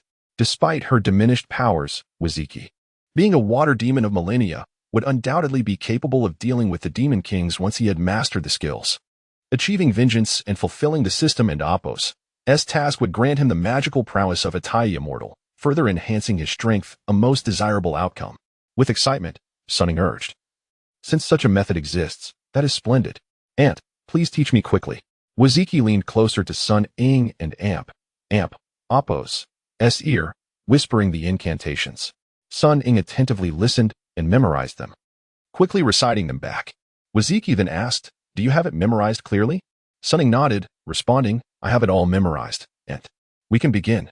Wuzhiqi, still concerned, reiterated her instructions. "Little monkey, remember this. Once you complete the incantation to open the celestial gate, you must cast aside all distractions and ensure your mind is pure. During the process of channeling my powers, regardless of any unforeseen circumstances, you must remain focused and resolute. Any lapse could not only result in failure, but could endanger both our lives. You must remember this." Sun Ying nodded vigorously, assuring her, "I remember, Aunt. No matter what happens, I will persevere." Wuzhiqi then signaled for Sun Ying to sit cross-legged before her. She aligned her palms toward the heavens, gently closed her eyes, and began to chant the incantation. Sun Ying, following her guidance, cleared his mind and silently recited the incantation. Gradually, a layer of white light enveloped his body, intensifying in brilliance until it illuminated him entirely. The light then began to gather at the top of his head, coalescing into an opening as the celestial gate slowly ajar. At that moment, Sun Ying felt no significant change. He simply prepared to receive the divine powers. Wuzhiqi, observing the celestial gate now open above Sun Ying, bore a sly and enigmatic smile. She too settled into a cross-legged position before him, closed her eyes, and began to chant her incantation. Moments later, her body radiated a powerful white light, enveloping her entirely. As the brilliance intensified, an opening appeared at the top of her head, revealing her celestial gate. From within the blinding light, a colossal monkey gradually emerged from her celestial gate, a flat nose, a prominent forehead, a white head with a blue body, bearing a fearsome visage. This was Wuzhiqi's true form and primordial spirit. The radiant energies from both Wuzhiqi and Sun Ying began to merge, forming a luminous pathway that connected their celestial gates. Suddenly, Sun Ying felt an overwhelming pressure, as if a 1,000-ton boulder pressed upon his head. Pain surged through him, causing him to frown, but recalling Wuzhiqi's exhortations, he endeavored to endure, striving to eliminate distracting thoughts and maintain the flow of the celestial passage. The colossal monkey spirit surged forth from Wuzhiqi and Appo's celestial gate, hurtling directly into the open celestial gate atop Sun Ying's head. However, as soon as the giant spirit entered Sun Ying's celestial gate, the light within him abruptly dissipated, and he let out a piercing scream before collapsing to the ground, unconscious. The giant spirit, realizing it could not forcibly enter Sun Ying's body, retreated swiftly back into Wuzhiqi. The connection between their celestial gates closed instantaneously, and the gates themselves sealed shut once more. Wuzhiqi returned to her normal state, opening her eyes. She gazed helplessly at the fainted Sun Ying and sighed. "Though you are a spirit-smart stone monkey, your frail body is unable to withstand the essence of my primordial spirit." Chapter 12. A feast not to be missed. Sun Ying, overwhelmed by the immense power of Wuzhiqi, fainted. Within the water-curtained cave, the body of the Tiger Demon King had been retrieved by the lesser demons and laid upon the ground. The Bear Demon King, the Food Ape Eagle King, and other demon lords gazed at the fallen Tiger Demon King with astonishment. The Food Ape Eagle King, with a note of trepidation, expressed, "I had warned you all to be cautious of that little stone monkey. The tiger refused to heed my advice. Could it be that Sun Wukong has truly returned?" At his words, the other demon lords grew anxious. The Fox Demon King approached the body of the Tiger Demon King and reassured them, "Fear not, my friends. I have examined the body of the Tiger Demon King. He was slain by a sharp blade, not by the golden staff. It was certainly not Sun Wukong who killed him." Upon hearing this, the demon lords felt a sense of relief. The Bear Demon King, still concerned, turned to the Fox Demon King and inquired, "Fox brother, you are the most astute among us. Can you tell us who then is responsible for the death of the Tiger Demon King?" The Fox Demon King chuckled. With his insignificant powers, many beings, be they demons, immortals, Buddhists, or Taoists, could have easily dispatched him. Why should we frighten ourselves with such thoughts? The Food Ape Eagle King voiced his worries. Even if the Tiger Demon King's demise was accidental, the escape of that little stone monkey poses a significant threat. What if he seeks out Sun Wukong and informs him of the situation in Huagua Mountain? If Sun Wukong returns for vengeance, it would spell disaster for us. The other demon lords echoed his sentiment. Indeed, if Sun Wukong returns, our fate is sealed. Can we even remain in Huagua Mountain, having just gained human form? I do not wish to meet my demise. The Bear Demon King and the Food Ape Eagle King exchanged glances, their expressions betraying their apprehension. At that moment, the Fox Demon King let out a sly laugh, his sharp cackle piercing through the discussions of the Demon Lords. "What are you laughing at?" the Bear Demon King questioned, visibly displeased. Without responding to the Bear Demon King, the Fox Demon King turned to the Food Ape Eagle King and asked, "Brother Eagle, you are the fastest among us. How long would it take for you to fly to the Western Paradise?" After a brief contemplation, the Food Ape Eagle King replied, "If I were to ride the clouds, I could cover a maximum of 10,000 miles a day. It would take at least 10 days to reach the Western Paradise from here." The Fox Demon King pressed on, "Can that little monkey ride the clouds and travel 10,000 miles a day?" The Food Ape Eagle King shook his head. "That little monkey possesses no magical powers. He cannot even manage to travel 100 miles in a day." The Fox Demon King nodded and then turned to the other Demon Lords. "May I inquire, is the journey from Huagua Mountain to the Western Paradise a safe one?" The Bear Demon King responded, "I have many acquaintances, some residing in the West Nyohajo. Although Sun Wukong vanquished numerous demons on his pilgrimage, 2 centuries have passed, and other creatures have settled there. Thus, the road is far from peaceful." The Fox Demon King clapped his hands. "Precisely. This little monkey lacks magical powers, cannot fly, and struggles to cover 100 miles a day. The road to the Western Paradise is fraught with challenges. What are the odds of him reaching Sun Wukong?" Hearing the Fox Demon King's words, the other Demon Lords felt reassured.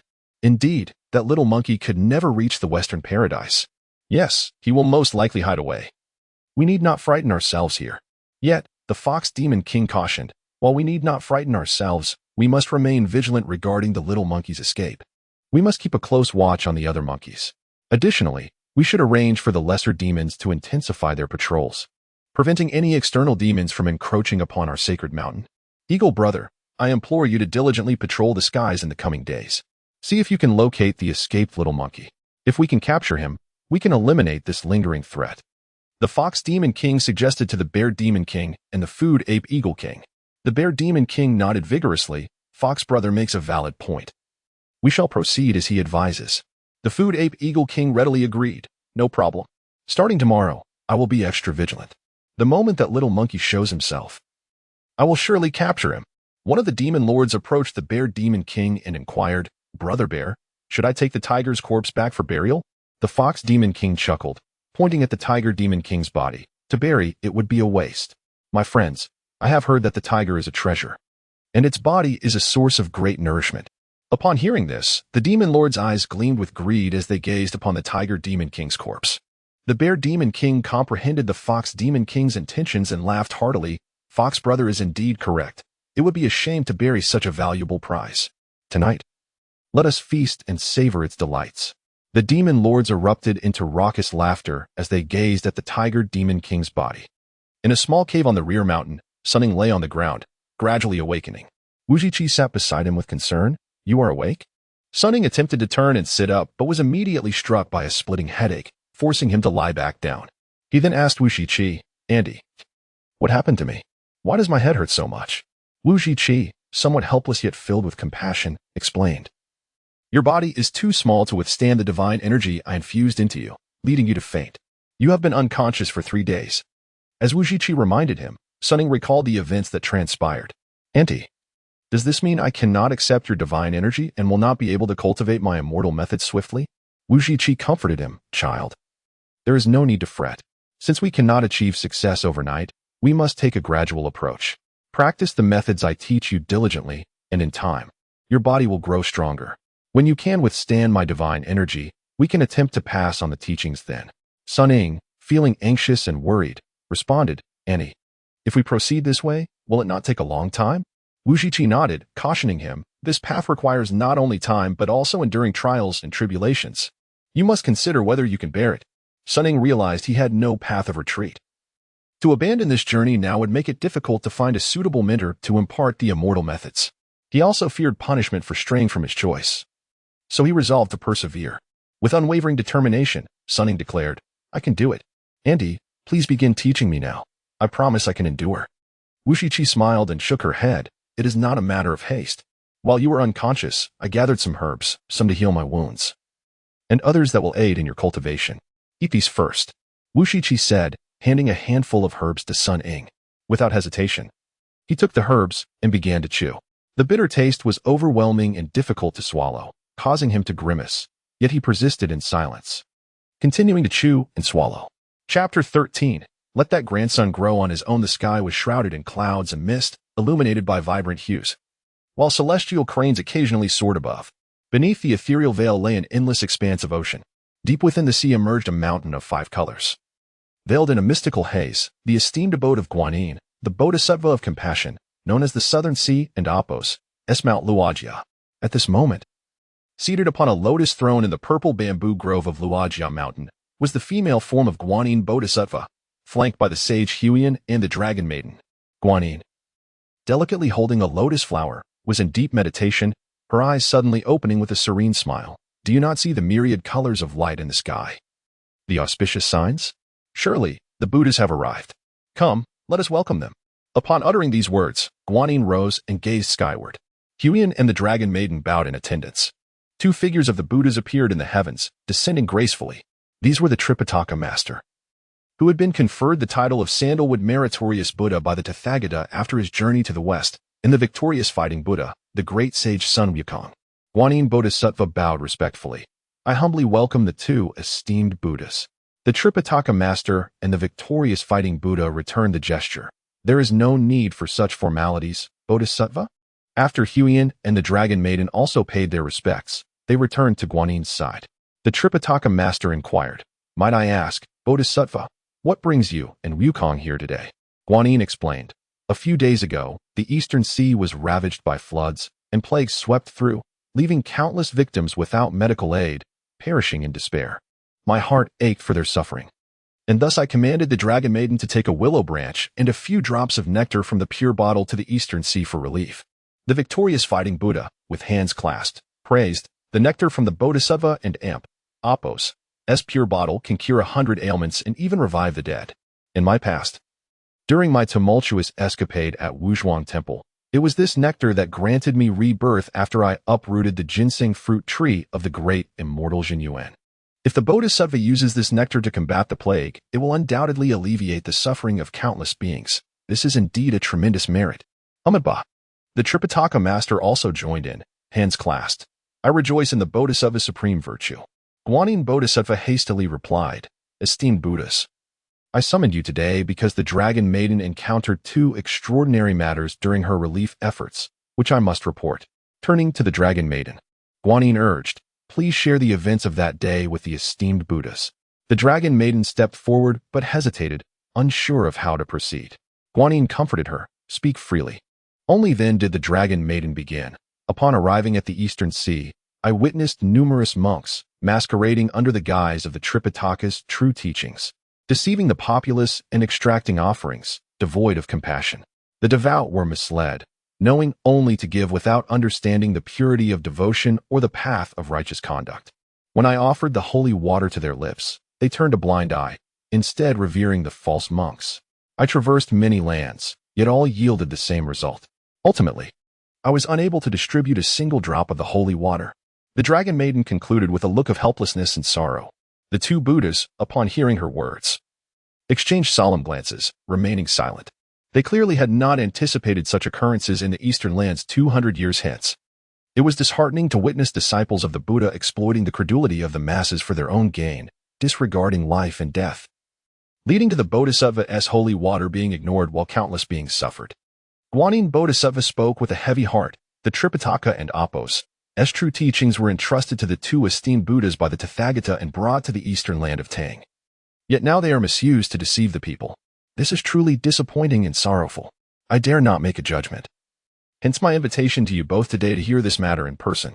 The Tripitaka master nodded slightly, pondering before responding. This is indeed a serious matter. Allow me a moment to reflect before proceeding to a decision.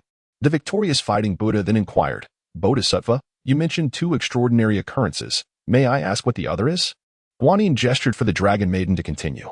She recounted, After completing the relief efforts and while returning, I passed by the summit of Flower and Fruit Mountain, where I encountered Prince Zhang pursuing the water demon Wuzhiqi. In a panic, the demon collided with me, causing a drop of nectar from the willow branch to fall upon the sacred stone where the great sage was born. The victorious fighting Buddha, intrigued, could not help but ask, and then? The dragon maiden continued, Upon contact with the sacred stone, the nectar quickly seeped in. Before long, the stone cracked once more, giving birth to a small stone monkey. The victorious fighting Buddha, no longer surprised, calmed himself and listened intently to the dragon maiden as she continued. This little stone monkey spoke immediately upon hitting the ground, albeit without any power. He was exceedingly clever and endearing, showing great affection towards me. Concerned for his welfare, fearing he would be abandoned in the mountains and preyed upon by wild beasts, I entrusted him to the water curtain cave, placing him in the care of General Ba. The general took in the little monkey, referring to him as the Bodhisattva's direct descendant, calling him the Chitian little saint. The dragon maiden faithfully reported all the events surrounding the birth of the monkey to the two Buddhas. The Tripitaka master, after listening, marveled. What a twist of fate! Who would have thought that the spirit stone, touched by nectar, would crack open once again, giving rise to another celestial monkey? Wukong, do you wish to visit him? The victorious fighting Buddha responded calmly. As my master has stated, all beings in heaven and earth have their own destinies. Although this little stone monkey is called my grandson, he must undergo his own experiences. It is better to allow him to grow independently. If I were to visit, it would only instill unwarranted hopes within him, leading to future troubles. The Tripitaka master nodded slowly. All things in the world arise and perish based on cause and effect. When the time is right, we shall meet again, without forcing it. He reflected on the dragon maiden's words regarding the Eastern monks exploiting the true teachings for self-gain, causing the suffering of the masses without remedy. If this is indeed the case, would it not betray the original intention of our arduous journey to seek the scriptures? The victorious fighting Buddha suggested, if my master harbors such concerns, perhaps we should journey to the East ourselves, to witness the situation firsthand and understand what has become of it, enabling us to rectify and rescue the suffering beings. The Tripitaka master nodded vigorously. Wukong and Appo's suggestion is splendid. Let us set off at once. Guanyin Bodhisattva clasped her hands together and proclaimed, the two esteemed Buddha's visit to the mortal realm will surely unveil the truth, dispelling ignorance and alleviating the suffering of the people. I humbly bid you both farewell. Amipa. After the victorious fighting Buddha and the Tripitaka master offered their respects to Guanyin Bodhisattva, they invoked their celestial powers, ascending on two auspicious clouds towards the east. Chapter 14. The enchantress bathed under the moonlight in a cavern located on the rear slopes of Flower Fruit Mountain. After receiving guidance from Wuzhiqi and enduring several days of arduous training, Sun Ying had begun to grasp some techniques of cultivation. Gradually, his body lifted off the ground, ascending into the air. Witnessing this transformation, Sun Ying was overwhelmed with joy, a proud smile breaking across his face. However, this moment of elation distracted him, causing him to lose control and tumble to the ground with a thud.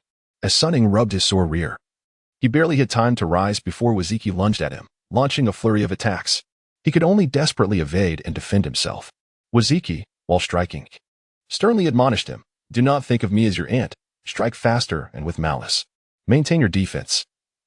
Those demon kings intend to take your life with every blow. Faced with Wuzhiqi's relentless assault, Sun Ying fought valiantly to withstand her attacks. Despite his best efforts, it was only a matter of moments before he was bested and brought down to the ground. Get up and practice again, Wuzhiqi commanded, not allowing Sun Ying a moment to catch his breath. Gritting his teeth, he climbed back to his feet, continuing their sparring. Night fell. Exhausted, Sun Ying leaned against the cavern wall, his face noticeably swollen.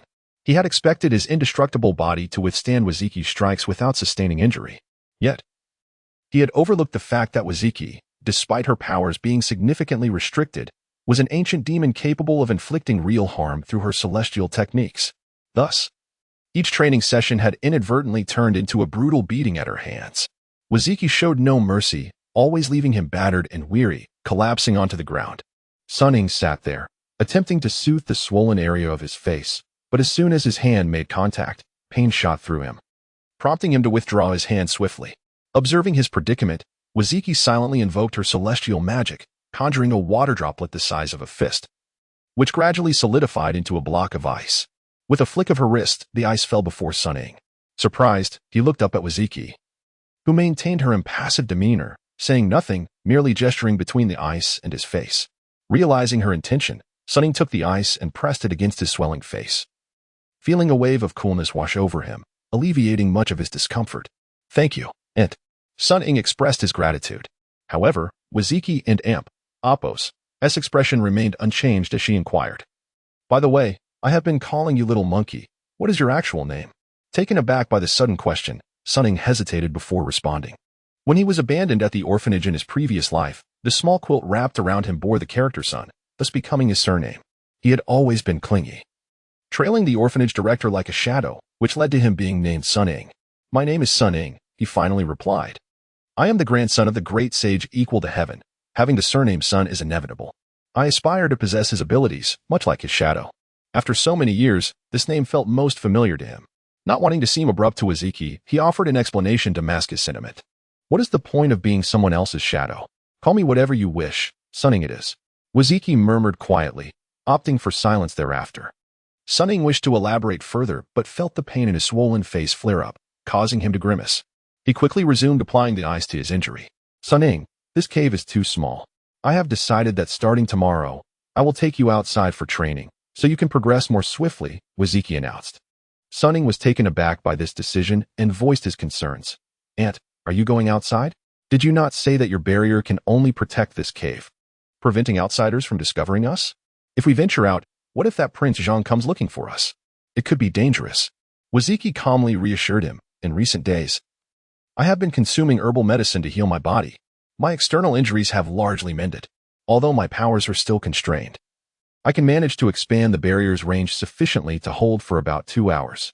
All right, I shall heed your wishes, Sun Ying conceded, knowing that despite his modest progress, he was far from capable of defeating the Demon Kings. He was eager to improve and had no objections to Wuzhiqi and Apos as arrangements. Very well, it is getting late. Sun Ying, you should rest in the cave while I step outside for a moment. I will return shortly, Wuzhiqi instructed.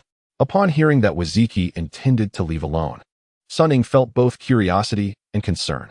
Aunt, where are you going? May I accompany you? I told you to sleep. Be obedient. I can manage on my own. Remember, if I do not return, you must not step outside this cave. If you dare disobey, I will not be lenient, Wuzhiqi warned sternly. Seeing her serious demeanor, Sun Ying nodded and retreated to his designated sleeping area, where he lay down on the grass he had arranged. Only after ensuring he was settled did Wuzhiqi begin to invoke her celestial magic, expanding the protective water curtain that shielded the cave, before swiftly exiting. Lying on the makeshift bedding, Sun Ying's curiosity grew. He desperately wanted to know what Wuzhiqi was doing outside. However, recalling her fierce gaze and the merciless beatings he had endured, he realized that disobeying her could lead to further punishment. Thus, he struggled to quell his restlessness, closing his eyes in an effort to sleep and forget about Wuzhiqi. Just as he began to drift into a light slumber, a sudden exclamation from Wuzhiqi pierced the silence of the night. Though her voice was faint, it resonated clearly in the stillness. He sat up, straining his ears to listen. But no further sound came. Growing increasingly anxious, he called out, Aunt, is that you? What is happening? Silence was his only reply, save for the distant sound of rushing water. The absence of Wuzhiqi's voice heightened his worry, sending thoughts of danger coursing through him, despite her admonition to remain inside. He could not resist the impulse to rise and peek outside the cave, eager to discover what had transpired. As he leaned out to look, his eyes widened in astonishment. Not far from the cave, beneath a large tree, Wuzhiqi stood unclothed, bathing herself with a column of water conjured by her celestial magic. Chapter 15. The first glimpse of a woman's body. Wuzhiqi stood before Sun Ying, her flawless, alabaster skin exposed without any form of concealment. Her long, flowing hair cascaded down to her waist, modestly veiling her exquisite back, yet failing to obscure her alluring figure. Bathed in the ethereal glow of moonlight, she embodied a primal temptation. Sun Ying, a healthy 18-year-old male at heart, had spent his previous life in an orphanage, devoid of romantic encounters or intimate interactions with women. Thus, the sight of a woman's form sent his heart racing and his lips parched. Unbeknownst to Wuzhiqi, who continued her bathing ritual, Sun Ying discreetly observed her. She gracefully raised her arms to cleanse her body, her fingers brushing aside her long hair to wipe her back. However, when her fingers grazed her shoulder, a soft, involuntary moan escaped her lips. This sound captured Sun Ying's attention, and as he focused on her, he was struck by the sight that lay beneath Wuzhiqi and Apos' flowing locks. Her back bore numerous scars of varying sizes and depths, remnants of past wounds. Despite most of them having healed, the severity of the injuries was unmistakable. Her earlier moan had been a reflexive response to the sensation of her fingers touching the scars. Sun Ying was taken aback by the extent of Wuzhiqi and Apos' injuries, and a wave of concern replaced his initial excitement. Unable to bear the sight any longer, He averted his gaze and contemplated retreating deeper into the cave. Perhaps due to his heavy heart, his footsteps were slightly louder than intended, betraying his presence. Wuzhiqi, alert to the noise, swiftly turned her head and found Sun Ying standing at the cave entrance, gazing at her. Both were momentarily taken aback by the unexpected encounter. Wuzhiqi quickly regained her composure, spinning around and commanding, "Close your eyes." Reacting instinctively, Sun Ying turned away, tightly shutting his eyes. Wuzhiqi hastily grabbed her nearby garments and donned them, then activated a barrier to retreat further into the cave. Hearing her enter, Sun Ying remained frozen, eyes firmly closed. Wuzhiqi glared at Sun Ying, her anger palpable. She had anticipated a chance to cleanse herself of the grime and blood accumulated over the days, seeking a moment of comfort. Yet this seemingly innocent boy dared to spy on her. The more she pondered, the angrier she became. In a fit of rage, she lunged at Sun Ying, pinning him to the ground and seizing a vine to strike him on the buttocks.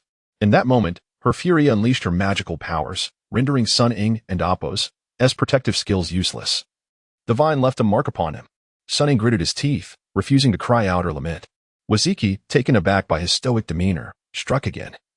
This time with significantly less force. Sun Ying maintained his silence, his resolve unwavering. Observing his reaction, Wuzhiqi realized he was merely a curious child. She softened, considering that even if he had glimpsed her body, it was no grave matter. "While training with me, you and Appo's VE cried out for far lesser injuries. Why do you remain silent now?" Wuzhiqi questioned. "I was in the wrong for not heeding your counsel, and therefore deserve punishment. Besides, your strikes have been progressively lighter. I know you harbor concern for me, which is why I do not cry out," Sun Ying responded. He understood the distinction between right and wrong. Though Wuzhiqi was often stern and strict, he recognized her intentions were to cultivate his ability swiftly. Notably, even in her anger, she had tempered her blows, demonstrating her underlying care. Wuzhiqi felt a tinge of embarrassment at being so easily read and adopted a fierce demeanor. "Who said I care for you? Should you disobey my commands again, I shall strike harder. Even if you did, I would not cry out. These minor injuries pale in comparison to the scars you bear. If you can endure without complaint, so can I," Sun Ying replied calmly. Wuzhiqi was taken aback by his words and feigned irritation. "Dare you speak so boldly?" Although she spoke sternly, her grip on him relaxed. Turning to her with concern, Sun Ying inquired, "Aunt, do your wounds ache? Shall I fetch herbs to tend to them?" Wuzhiqi felt warmth rise within her at Sun Ying's thoughtful demeanor, yet replied with a hint of sorrow, "There is no need. Physical wounds can be healed with medicine. But the wounds of the heart are beyond remedy. Do you loathe that Prince Zhang?" Sun Ying asked, his expression serious. Wuzhiqi and Appo's eyes widened with fury. "He deceived me so cruelly, imprisoning me beneath the stupa for over 2 centuries. How could I not despise him? I wish nothing less than to feast upon his flesh and wear his skin." Sun Ying, resolute and earnest, declared, "Aunt, once I master my skills, I shall avenge the fallen brothers and seek retribution against Prince Zhang for you, having grown up in an orphanage." Sun Ying cherished the rare affection and closeness he found with Wuzhiqi. During their time together, he had unconsciously come to view her as family, feeling a profound sense of duty to protect her. Witnessing her wounds had deepened his resolve to seek justice on her behalf. In Wuzhiqi's eyes, he appeared merely as a young and innocent monkey, and she felt a flicker of emotion as she shook her head. "I appreciate your sentiment. Although Prince Zhang and Appo's skills were once inferior to mine, he has honed them over the past 200 years. Defeating him will not be an easy task. I will endure just as he has. Starting tomorrow, I shall train diligently, and one day, I will personally defeat him to avenge you." Sun Ying vowed with unwavering determination. Wuzhiqi nodded. "Very well. Focus on your training first and conquer those demon kings before anything else. It is late. You should rest." Sun Ying complied, returning to his bed of grass. Yet, sleep eluded him, and he could only lay there, soon drifting into a deep slumber. Chapter 16. The greedy monk deceives the world within the territory of the Eastern Tang. The victorious fighting Buddha and the Tripitaka master journeyed on clouds, gradually revealing a city beneath the mist. The Tripitaka master addressed the victorious fighting Buddha, "Wukong, we have arrived at the realm of Tang. That below must be Fengxiang City. Let us descend and explore." The two masters invoked their celestial powers, transforming into wandering monks as they descended from the clouds.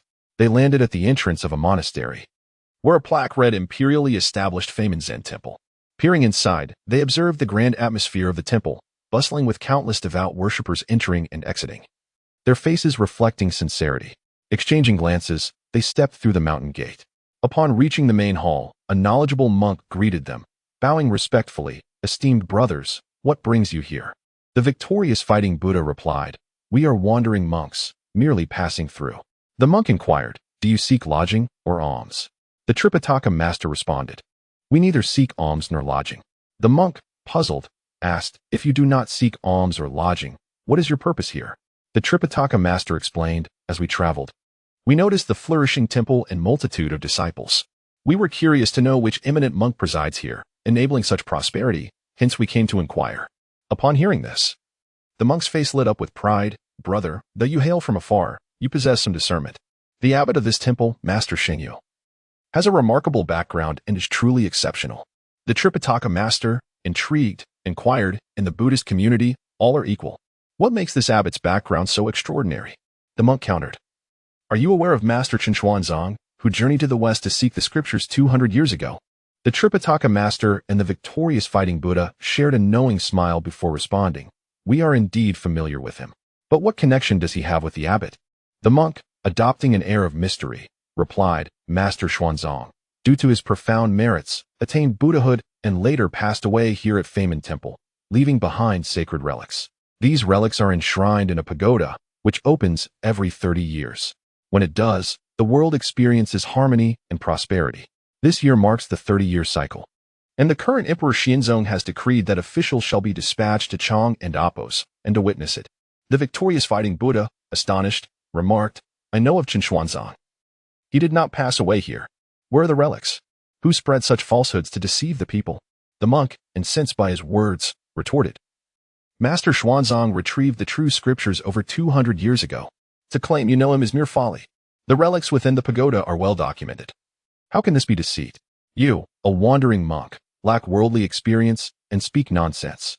Fearing a quarrel between the victorious fighting Buddha and the monk, the Tripitaka master interjected, "Please do not be angry, esteemed brother. You have yet to explain the connection between the abbot and Master Xuanzang." The monk, brimming with pride, declared, "The abbot, Master Xingyu, carries the lineage of Master Xuanzang, being the sixth successor of his teachings. He is well versed in the Tripitaka and delivers sermons that leave listeners in awe, causing nobles and dignitaries to bow in respect." The Tripitaka master hastily asked, "What sutras does Master Xingyu expound?" "Naturally, he teaches the Tripitaka that Master Xuanzang brought back from the west," the monk replied with a smile. "When will Master Xingyu give his next sermon?" "We wish to listen attentively," the Tripitaka master said earnestly. "You have arrived at the perfect time. Tomorrow is the day he will lecture. You may attend the temple to listen," the monk informed them. The Tripitaka master nodded repeatedly, expressing gratitude. "That is splendid. Thank you very much. Farewell." The two masters turned to leave, while the monk sneered at their retreating figures. "Ignorant fools, how could they know the depth of my master's teachings?" As the Tripitaka master and the victorious fighting Buddha walked through the streets of Fengxiang, the Tripitaka master appeared deeply troubled. The victorious fighting Buddha inquired with concern, "Master, are you still troubled by the words of that monk?" The Tripitaka master sighed. "Previously, hearing the words of the dragon maiden from the Bodhisattva, I thought it mere rumor. Today, witnessing firsthand the arduous efforts of my disciples in seeking scriptures and aiding the world, only to become tools for these monks' deceit, what shall we do?" The victorious fighting Buddha reassured him, "Do not fret, master. That monk is young and perhaps lacks experience, leading him to boast. Tomorrow, we shall listen to Master Xingyu's discourse and discern whether he truly understands the Dharma or is merely a charlatan." The Tripitaka master nodded, his furrowed brow relaxing. The following noon, within the monastery, a platform had been erected, complete with a dignified seat. Hundreds of worshippers had gathered below, comprising local gentry, scholars, young nobles, wealthy merchants, peasants, and ladies of the household, all eagerly awaiting Master Xingyu and Apos' lecture. The Tripitaka master and the victorious fighting Buddha stood among the crowd, gazing towards the platform in anticipation of the arrival of Master Xingyu. Suddenly, the sound of drums and cymbals filled the air as Master Xingyu emerged, accompanied by banners and ceremonial canopies. The abbot, with ear lobes elongated, clad in an ornate robe, radiated a majestic aura, holding a 9-ringed staff, adorned with a cap and a rosary around his neck, truly embodying the visage of an enlightened monk. The Tripitaka master whispered to the victorious fighting Buddha, "Let us see how he delivers his teachings." Seated at the center of the platform, Master Xingyu closed his eyes slightly, opening the sutra before him. and began reciting the Diamond Sutra, thus have I heard. At one time, the Buddha was in the country of the Sakya, in the garden of the solitary tree. His recitation was articulate and clear, captivating the audience and Appos' attention. The victorious fighting Buddha remarked to the Tripitaka master, Master Shiyu, and Appos' recitation is indeed proper. The Tripitaka master nodded subtly. Let us hear how he elucidates the true meaning of the sutra. After completing the recitation, Master Shiyu opened his eyes and addressed the gathered worshippers. To understand the causes of past lives, one must recognize the fruits of this life. To know the causes of future lives, one must acknowledge their actions in the present. The teachings of the sutras emphasize the importance of virtuous deeds. In this world, both fortune and misfortune are of one's own making. What constitutes virtue? Generosity is the root of virtue. What constitutes practice? Faith in the Buddha is the essence of practice. If there are benevolent men and women who sincerely give and believe in the Buddha, they shall surely attain high positions and live long lives. The poverty and calamities of today stem from ignorance of the merits of faith and generosity. Family ties may often carry grievances, and wealth and fame are but fleeting illusions. One must awaken from the dream promptly, believe in the Buddha, give generously, and cultivate virtuous causes to reap good fruits in the future. Amitabha. The crowd echoed Master Shinyu's words, chanting fervently, Amitabha. After concluding his sermon, Master Shunyu rose from the platform, still surrounded by the ceremonial canopies and accompanied by the sound of drums and cymbals, as he was ushered into the inner hall by the monks. The audience, awakening from their reverie, began to praise. What a great master! His teachings are clear. We must quickly cultivate virtuous causes. We must believe in the Buddha and give generously. They hurried towards the donation table, leaving coins and signing the donation book, all faces aglow with joy. Standing at the back of the crowd, the Tripitaka master and the victorious fighting Buddha exchanged glances, both bewildered. The Tripitaka master lamented, is this truly considered teaching? It is clear that he exploits the guise of lecturing to deceive followers into giving. The Buddha, embodying boundless compassion for the world, lamented that his teachings had been so egregiously corrupted by the foolish monk. He pondered whether his quest for this scripture was truly a means of salvation or, paradoxically, a source of harm. The valiant Buddha of battle, filled with indignation, proposed, Master, why not reveal our true forms and expose that monk? Let us teach them a stern lesson. However, the Tripitaka master swiftly interjected, absolutely not. Wukong, do not act impulsively. The pilgrims have already been swayed. How could our mere appearance persuade them? It would be wiser to return to the spiritual mountain and seek guidance from the Buddha on how to provide salvation, thus preventing calamity from befalling future generations. Heeding the sage's wisdom, the Buddha of battle nodded in agreement. The master and his disciple quickly maneuvered through the throng, finding a secluded spot, where they swiftly transformed into their true forms and ascended upon a cloud of vibrant colors, soaring into the heavens. Chapter 17. Reunion with the Dragon Maiden amidst the swirling mists. The sacred Buddhist site, Mount Ling, reveals itself. Atop Ling Mountain, the sound of resonant bells echoes from the Great Thunder Monastery. The monk Xuanzang and the victorious Buddhas soar towards the Great Thunder Monastery, alighting gracefully before its entrance. Upon entering the main hall, they find the Tathagata Buddha seated majestically at the center, flanked by the bodhisattvas Avalokiteshvara, Manjushri, and Samanabhadra, along with various celestial deities. Xuanzang and the victorious Buddha approach the Tathagata, kneeling in reverence. Disciple pays homage to the Buddha. The Tathagata nods gently. Xuanzang, have you journeyed from the east? Xuanzang bows his head and replies, yes, I humbly report to the Buddha. In years past, my disciples and I traversed mountains and rivers, seeking the true scriptures to deliver to the eastern lands, hoping to absolve our sins.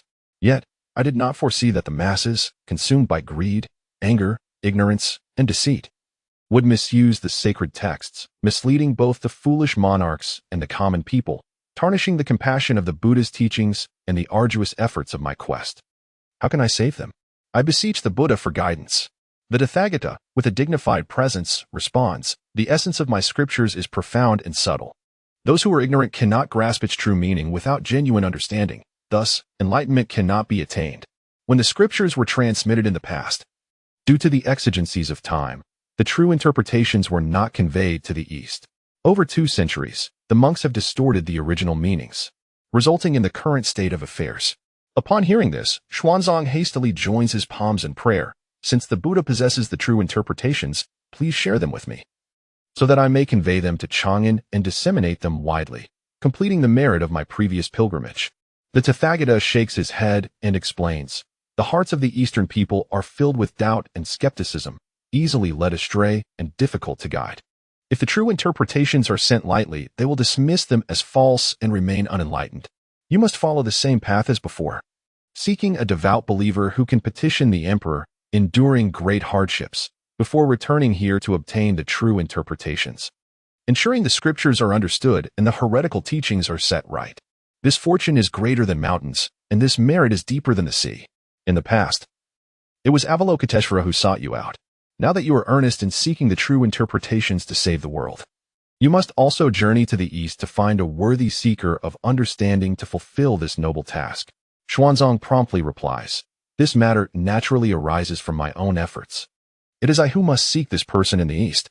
The Tathagata nods in approval. Indeed, it should be so. Xuanzang, you are aware of the journey westward. But you must remind the seeker that seeking understanding differs from seeking scriptures. Seeking scriptures involves entanglement with words, leading to many difficulties. Seeking understanding must be direct and decisive, without hesitation or additional burdens. Today, you shall go forth, and I will bestow upon you a string of demon-subduing prayer beads, consisting of 108 beads, containing the powers of celestial and terrestrial forces. In times of peril, if thrown into the air, they will form a protective formation, safeguarding the seeker from the harm of malevolent beings, aiding their journey westward. Asha, Kasyapa, quickly fetch them. The two attendants, Asha and Kasyapa, stand by the Tathagata's side and respond promptly, we obey your command. Moments later, they return, presenting the demon-subduing prayer beads to Xuanzang. He accepts them and, along with the victorious Buddha, bows thrice in gratitude. Thank you, Buddha, for your compassion. I shall take my leave. As Xuanzang and the victorious Buddha depart the treasure hall, they hear Asha and Kasyapa calling after them. Honored ones, please proceed with care. Xuanzang halts and inquires, is there anything else you wish to convey? Asha quietly reminds him, previously, I mentioned your ignorance of the protocols when you sought the scriptures, and the Buddha also stated that scriptures should not be transmitted lightly. Now that you seek the true interpretations, you must first clarify to the seeker the necessity of bringing more people to avoid future complications. Xuanzang nods repeatedly. Thank you for your reminder. I will certainly inform the seeker. Xuanzang and the victorious Buddha then ascend into the air, heading towards the eastern Tang dynasty. In the clearing outside the cave on the back mountain of Flower and Fruit Mountain, a decade has passed since Sun Ying and Wuzhiqi first met. Sun Ying has grown from a small monkey into a tall ape. Throughout these 10 years, the system has not appeared again, offering him no hints or assistance. Sun Ying understands that this is because he resides within the cave, devoid of any random events, thus preventing the activation of the system, allowing him to focus more peacefully on his cultivation. In the woods, Sun Ying channels his celestial technique, his body shimmering with blue light, and soon, 2 small water droplets rise from his palms. He waves his hands, launching the droplets at the branches of the trees, causing several small fruits to fall from a nearby tree. Following this, he attempts to soar into the air, reaching only a limited height, barely touching the treetops. And his speed is exceedingly slow. Surrounding him is the water curtain barrier crafted by Wuzhiqi, completely isolating Sun Ying from the outside world. At the cave entrance, Wuzhiqi gazes at him with concern and calls out, Sun Ying, it's almost time, come back. Hearing Wuzhiqi's call, Sun Ying slowly descends and joyfully runs back to her side. Aunt, my water manipulation technique has improved. I can now shoot water projectiles that can break branches. Moreover, I can fly higher than yesterday. Sun Ying proudly showcases his progress to Wuzhiqi. She smiles with satisfaction, nodding, excellent. Your diligent practice over the years has indeed yielded some results. As she speaks, Wuzhiqi hands Sun Ying a set of leather clothing. Here, try this on and see if it fits. Sun Ying beams with joy at the sight of the clothing and eagerly takes it. Aunt, did you make this for me?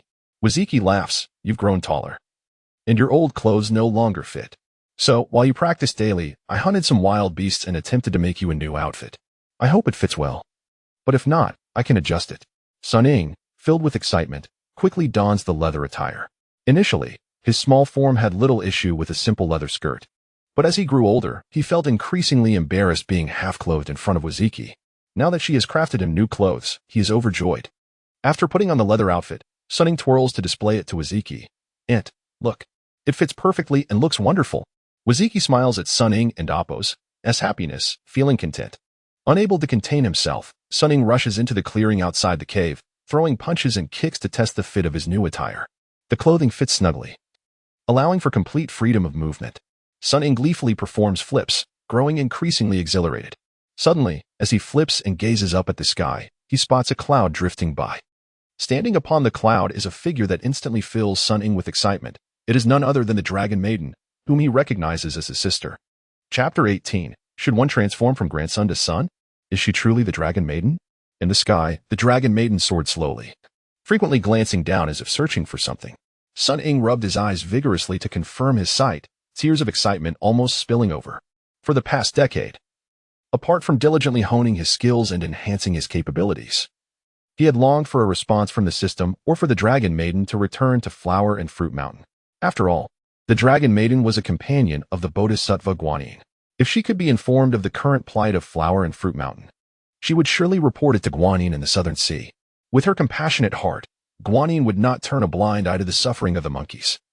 She would either notify Sun Wukong or intervene herself to offer assistance. Regardless of the method, it would lead to the salvation of the monkeys from their suffering. Overwhelmed by this thought, Sun Ying could not restrain himself and called out to the sky, "Sister Dragon Maiden, Sister Dragon Maiden." Yet, it seemed the Dragon Maiden could not hear his cries, continuing her flight undeterred. It dawned on Sun Ying that the barrier created by Wuzhiqi completely isolated the outside world, no matter how loudly he shouted. The Dragon Maiden beyond the barrier could not hear him. At that moment, Wuzhiqi's expression darkened as she descended before Sun Ying, delivering a sharp slap across his face. Taken by surprise, Sun Ying fell to the ground, his face swelling instantly. In confusion, he turned to Wuzhiqi and asked, "What's wrong? What have I done wrong?" Wuzhiqi glared at him fiercely, scolding, "Why are you shouting for the Dragon Maiden? Do you wish for her to summon Prince Zhang to deal with me?" It was only then that Sun Ying recalled that his very existence in this world stemmed from the moment Wuzhiqi collided with the Dragon Maiden, causing the nectar in her hand to drip onto the immortal stone. She must have realized that both the Dragon Maiden and Prince Zhang were disciples of the Buddhist sect, and she likely feared the Dragon Maiden would inform Prince Zhang of her whereabouts. "Aunt, you misunderstand me. I would never ask Sister Dragon Maiden to seek out Prince Zhang against you. I merely wish for your assistance in conveying a message to Guanyin, to implore them to rescue my monkey brothers. It has been 10 years, and I cannot help but worry about their well-being." Sun Ying hastily explained to Wuzhiqi, "Do you think that my cultivation cannot save them? That you must seek help from others?" Wuzhiqi's expression grew increasingly grim. "Very well, if you think this way, I shall not force you. You must think carefully if you decide to seek out the Dragon Maiden. I will open the barrier and let you go. From that moment on, there will be no relationship between us, whether it be Guanyin or Prince Zhang. Let them come for me. I will fight to the bitter end," Wuzhiqi declared vehemently to Sun Ying. Witnessing Wuzhiqi's expression filled with resentment, Sun Ying felt a conflicting turmoil within. He understood that Wuzhiqi had been deceived by Prince Zhang's affections and had suffered torment beneath the Buddhist pagoda for over 200 years.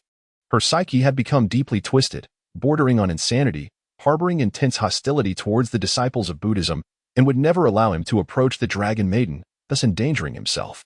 Yet, the thought of watching the Dragon Maiden depart and relinquishing this golden opportunity filled him with profound reluctance. For 10 years, Sun Ying had trained diligently. Although he had achieved some results, he was acutely aware that he was far from being able to defeat the 72 Demon Kings. At this pace, he could not fathom how many more years it would take to gain the strength to conquer them. If he could establish direct contact with the Dragon Maiden now, many difficulties could be alleviated, perhaps even activating more system options. As Sun Ying wavered in indecision, a long-forgotten mechanical prompt echoed in his mind. The host has activated a random selection task. Please make a choice. Before him appeared a selection panel with only 2 options this time. Choose A, ignore Wuzhiqi's obstruction and continue calling for the Dragon Maiden. Reward, the ability to cancel a previous choice. Choose B, accept Wuzhiqi and amp, oppose, S persuasion and abandon calling for the Dragon Maiden. Reward, the ability to enhance a previously obtained system reward effect. Sun Ying gazed at the selection panel, perplexed. Why are there only 2 options this time? The nature of many matters in this world often presents only the choice between left or right or wrong. Thus, the options provided by the system are not always numerous. Please make your decisions swiftly and cautiously, the system mechanically responded, urging him.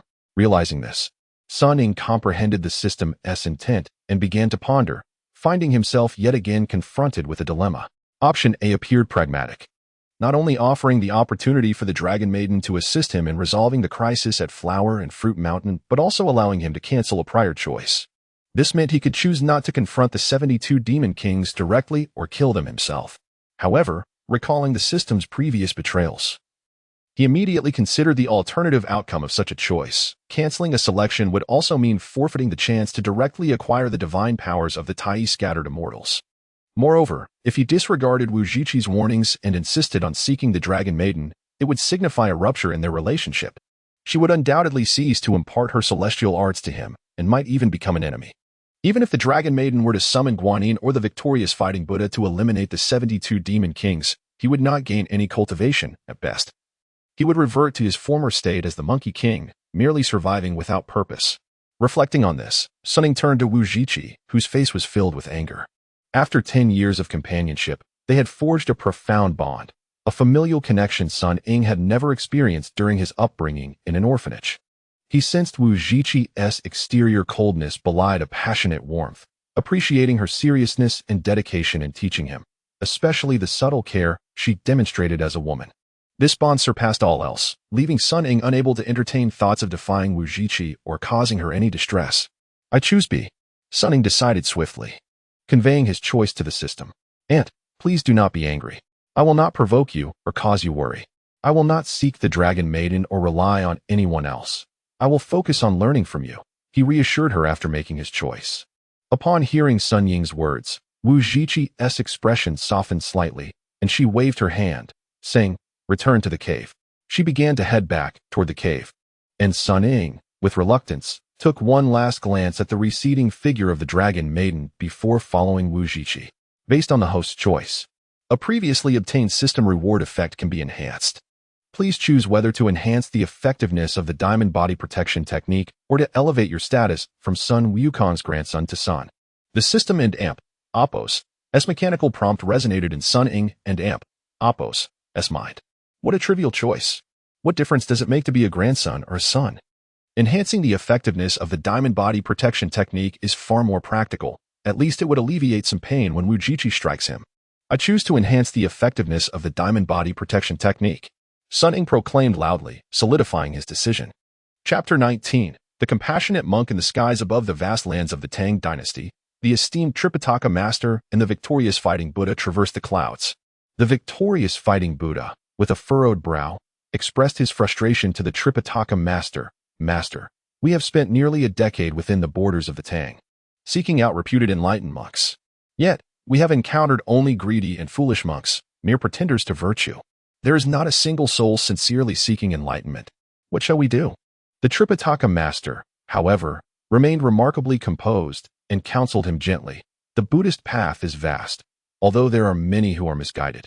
There exists a flicker of true wisdom amidst the darkness. The affairs of the world are not insurmountable. We must not fear those with earnest hearts. During our pilgrimage to the West to procure the scriptures, we endured countless tribulations without complaint. The quest for enlightenment requires the alignment of fate. How can we afford to be impatient? If we seek diligently, we are bound to encounter those destined to meet us. Reassured by the Tripitaka master's words, the victorious Fighting Buddha quelled his disquiet. As they continued their journey, they beheld a city emerging in the distance, prompting them to descend from the clouds and transform into two wandering monks as they entered the city. The streets were shrouded in smoke, littered with crumbling bricks and tiles, and hardly a soul could be seen. The two monks surveyed the desolation before them, astonished by the devastation. The victorious Fighting Buddha halted a hurried passerby, inquiring, "Good sir, this Kaizhou and Ruyang, situated in the heart of the Central Plains, should have been prosperous. How is it that we find such a dire scene?" The passerby sighed and replied, "Masters, you are strangers here, unaware of the turmoil that has befallen Kaizhou. 3 years ago, the military governor Wu Yuanji rebelled against the throne. The current emperor has dispatched forces multiple times, and just days ago, Prime Minister Pei Du allied with General Li Shui to conquer Kaizhou. The rebellion that has plagued this place for 3 years has finally come to an end. With the war just concluded, it is only natural that remnants of destruction prevail." The two monks suddenly understood the gravity of the situation. A distant cannon fired, causing the Tripitaka master to exclaim in shock. "Did you not say that the rebellion has ended? Why then do we hear cannon fire?" The passerby responded, General Li Shui has captured Wu Yuanji and his family and intends to execute them publicly. That was the sound of the soul-chasing cannon. With that, the passerby hurried away. The Tripitaka master sighed. Who could have imagined that the prosperous Tang dynasty would descend into such chaos? It is clear that the true teachings have yet to illuminate the hearts of the people, leading to this tragic outcome. Wukong, let us go to the execution ground and recite scriptures to offer solace to the condemned. The victorious fighting Buddha replied, Your compassion is boundless, master. I shall heed your command. The two monks hastened towards the execution site. At the execution platform, General Li Shui sat resplendent in armor.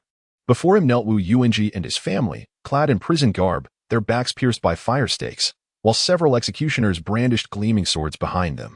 Surrounding the scene were soldiers armed to ward off the onlookers. The Tripitaka master and the victorious fighting Buddha stood among the crowd, silently bearing witness to the unfolding tragedy.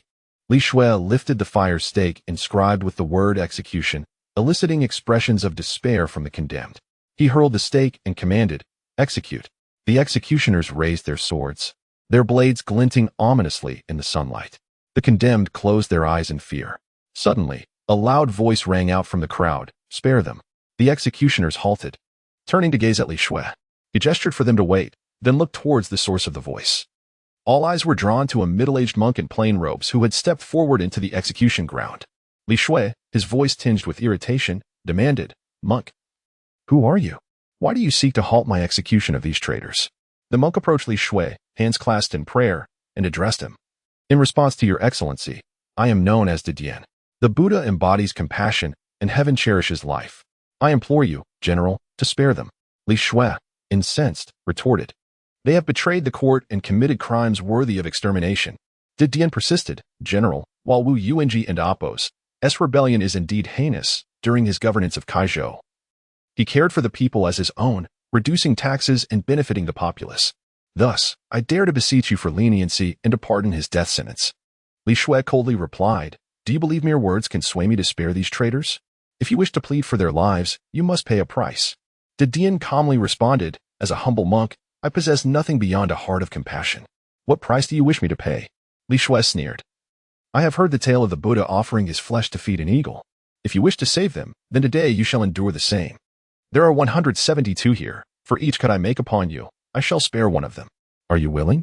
Li Shui had not intended to engage with Didian, believing that, as a stranger, he would have no reason to endure suffering for others. Upon hearing Li Shui and Appo's as challenge, Didian was momentarily taken aback, failing to respond immediately. The crowd murmured in disbelief. Who would endure such torment for strangers? Indeed, who could say how many cuts would seal their fate? The Tripitaka master and the victorious fighting Buddha in the crowd watched with keen interest, eager to see how Didian would respond. Li Shui smirked, mocking Didian, I knew you would feign compassion, but when it comes to true sacrifice, you falter. Step aside and do not hinder my execution. Li Shui turned to resume the execution, but Didian interjected at that moment, General, I willingly accept the punishment in their stead. I beseech you to keep your word. With that, Didian removed his monk's robe, revealing his bare torso, and sat cross-legged upon the ground, closing his eyes and softly reciting scriptures. A gasp of astonishment rippled through the crowd. No one had anticipated that he would genuinely sacrifice himself to save others. Li Shui turned, fury etched on his face. Very well, monk, this is your choice. I shall honor my word. One cut for each spared life. Proceed. One executioner stepped forward, brandishing a dagger, and inflicted the first cut upon Didian and Appo's left shoulder. Blood immediately gushing forth. Didian, suppressing his agony, remained unmoving, continuing to chant. Li Shui, irate, gestured, and several soldiers dragged a condemned prisoner away from the platform. Didian finally opened his eyes, clasped his hands in prayer, and bowed to Li Shui. Thank you, General. Suppressing his anger, Li Shui coldly remarked, I shall see how many lives you can save. Continue the execution. The executioners relentlessly cut into Didian, blood flowing profusely from his body. One after another, the condemned were taken from the ground, removed from the execution site. The onlookers, witnessing Didian and Appo's selfless act, erupted in admiration, proclaiming, This is true compassion. This monk embodies the spirit of the Buddha. Despite the blood that continued to flow, Didian remained seated, undeterred. The condemned, deeply moved by his sacrifice, expressed their gratitude, kneeling beside him as they were led away. Wu Yuanji, witnessing the scene, could no longer bear it and cried out, "Master de Dian, your compassion is beyond measure. My family has been spared. We will not perish, and I am eternally grateful. Please rise and seek healing. Do not concern yourself with us any longer." The remaining condemned prisoners echoed, "Master, please, rise." Li Shui gazed at the monk Dapian, his eyes filled with astonishment, unable to restrain himself from imploring, "Monk, if you continue to sever, your life may be in peril. You have already saved several. That should suffice." Yet, the monk remained in serene meditation, calmly replying, "The earth deity Bodhisattva has proclaimed, and Apos, until hell is empty, I vow not to attain Buddhahood, and Apos, today, I too take this vow, should even one soul remain unsaved. I shall not rise." The executioner hesitated, glancing at Li Shui for guidance.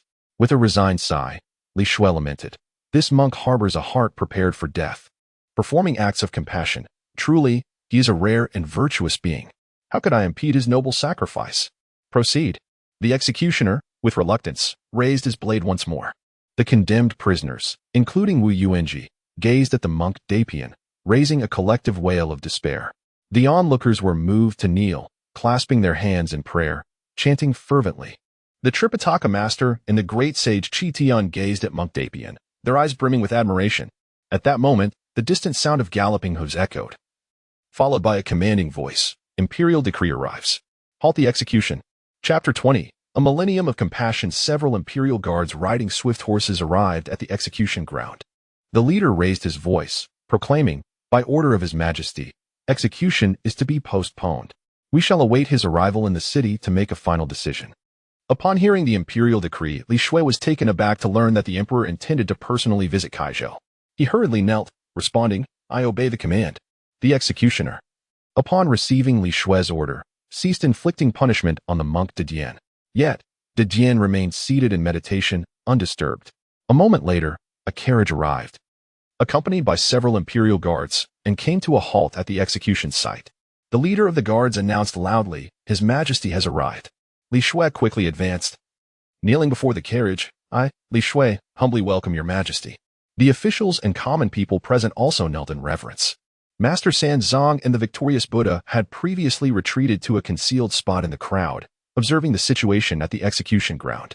As the carriage door swung open, the current emperor of the Tang dynasty, Emperor Xianzong, emerged, supported by the inner court officials. Li Shui promptly bowed to the emperor, exclaiming, "Your loyal subject pays his respects."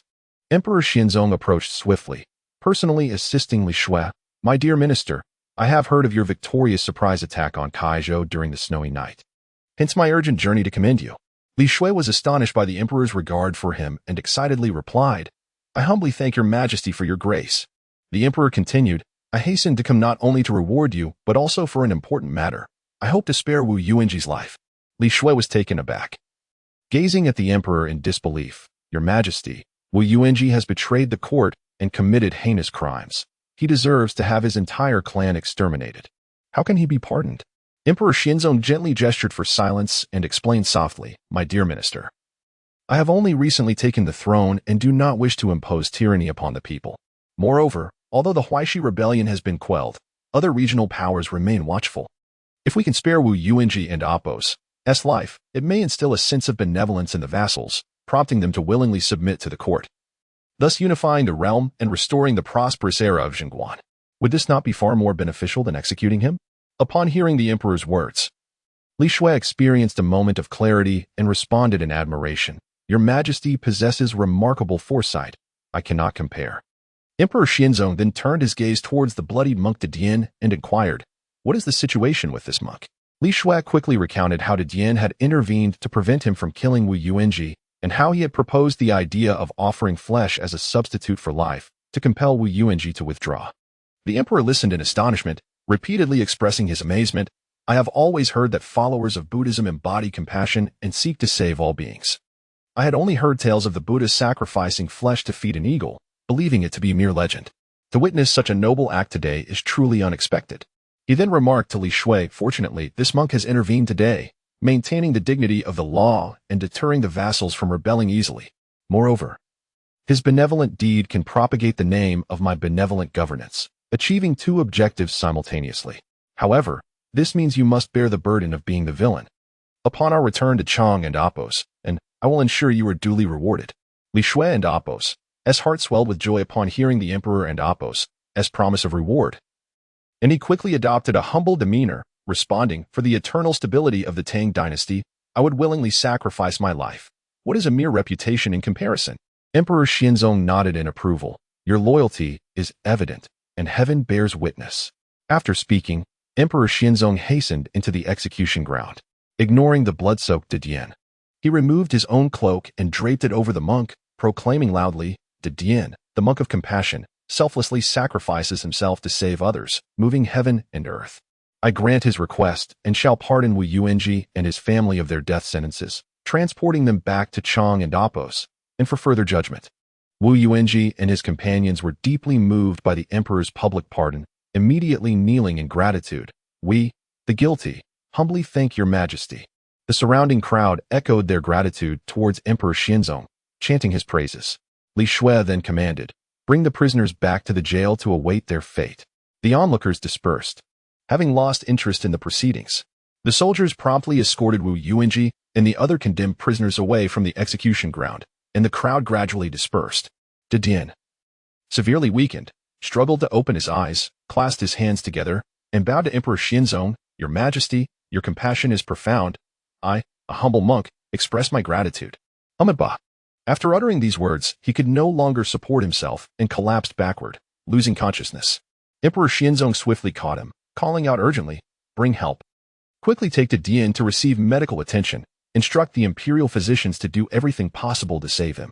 Thanks to Didien's intervention, Emperor Xianzong was able to arrive in time and, according to his plan, pardon Wu Yuanji, achieving his political goals. He could not allow Didier to perish, otherwise a noble deed would be overshadowed by tragedy, and the emperor's anxiety surpassed that of anyone else. Li Shui understood the emperor's concerns and earnestly volunteered to carry Didier, hurrying towards medical assistance under the protection of the soldiers. Emperor Xianzong also reboarded his carriage, departing the execution ground with the guards.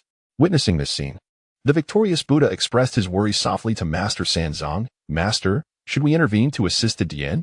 His injuries are severe, and he has lost much blood. His life may be in danger. Master Sanzong gazed at him and gently shook his head. Wukong, there is no need for concern. This is a test for Didier. If he cannot endure this trial, he is unworthy of possessing the compassion of a millennium in this world. The victorious Buddha paused, puzzled, and asked, compassion? What is that? Master Sanzong explained, in the lotus pool of the purple bamboo forest on Mount Putua in the South China Sea, there blooms a rare lotus flower. This flower listens to the Bodhisattva reciting scriptures day and night, absorbing the teachings of Buddhism until it becomes a celestial root. After a millennium, it bears fruit once, producing a single lotus seed, which then descends to the mortal realm to seek a kindred spirit, transforming into a human heart.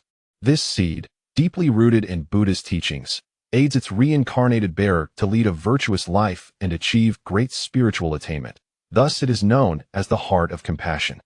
The victorious Buddha, enlightened by these words, exclaimed, could it be that Didier is the reincarnation of the one possessing the heart of compassion? Master Sanzong nodded, indeed. I have observed him closely. He undoubtedly possesses the heart of compassion. Perhaps he is the one we have been seeking. Filled with joy, the victorious Buddha suggested, let us hasten to find him. Master Sanzong waved his hand, patience, while his heart of compassion is indisputable. We must wait until he recovers and undergoes a trial to discern his sincerity in seeking enlightenment. Let us observe a while longer. Hearing this, the victorious Buddha acknowledged Master Sanzong's wisdom with a gentle nod. Chapter 21. The obsession with a series of sharp sounds. Sun Ying's fingers danced energetically, sending droplets of water flying from his hands, transforming into arrows of water that struck the sturdy branches of trees in the forest, causing them to snap and fall to the ground. He attempted to soar into the air, now able to fly above the treetops with a much greater speed than before. Filled with exhilaration, he glided down to the entrance of the cave, landing gracefully before Wuzhiqi, who had been observing his practice with keen interest. And I have made progress once again, Sun Ying exclaimed joyfully to Wuzhiqi. However, she merely responded with a disinterested HM, clearly unimpressed by his exuberance. Understanding that she was a water spirit of millennia, Sun Ying recognized that his modest advancement would hardly capture her attention. Aunt, I train diligently every day. Yet why does my progress remain so slow? Sun Ying inquired, a hint of impatience creeping into his voice. I have taught you methods to strengthen your body, the simplest techniques for transforming water into soldiers, and the art of cloud climbing. Given your current abilities, your progress is commendable, Wuzhiqi replied calmly. How much longer will it take for me to defeat those demon kings? Sun Ying pressed. Wuzhiqi stated with serenity. Haste makes waste, a lesson I have imparted to you numerous times. The 72 demon kings have cultivated their powers for nearly a millennium. Do you truly believe that after just a decade of training, you can triumph over them? Sun Ying sighed. I understand the need for patience, but I wish to know if there are any methods to accelerate my cultivation. Wuzhiqi regarded him thoughtfully, hesitating for a moment before speaking. Originally, I intended to wait 3 to 5 more years before teaching you the water control technique. However, given your eagerness, I shall impart it to you now to expedite your training. The water control technique? Sun Ying asked, perplexed. As a water spirit of millennia, all my cultivation methods are based upon this technique. Wuzhiqi explained. Within the 3 realms, all things possess a spiritual source belonging to the 5 elements: metal, wood, water, fire, and earth. The world comprises 4 continents: Xinyo Hezhou, Dongxing Shenzhou, Beiju Luzhou, and Nanjian Buzhou, surrounded by vast oceans: the East Sea, South Sea, West Sea, and North Sea. The expanse of the seas far exceeds that of the continents. Beyond the 4 seas lies the boundless outer sea, even more immense. Thus, the spiritual source of water is the most abundant in the universe. The water control technique allows one to freely manipulate this source, enhancing one's magical cultivation. As she spoke, her demeanor darkened slightly. Prince Zhang used chains forged from the icy waters of the North Sea to pierce my spine, rendering the water's spiritual source unable to circulate within me, thus severely diminishing my power, which led to my capture. I will now pass on the method for cultivating the water control technique. With diligent practice, once you master it, you will be able to harness the inexhaustible water spiritual source of the universe, leading to exponential growth in your magical prowess.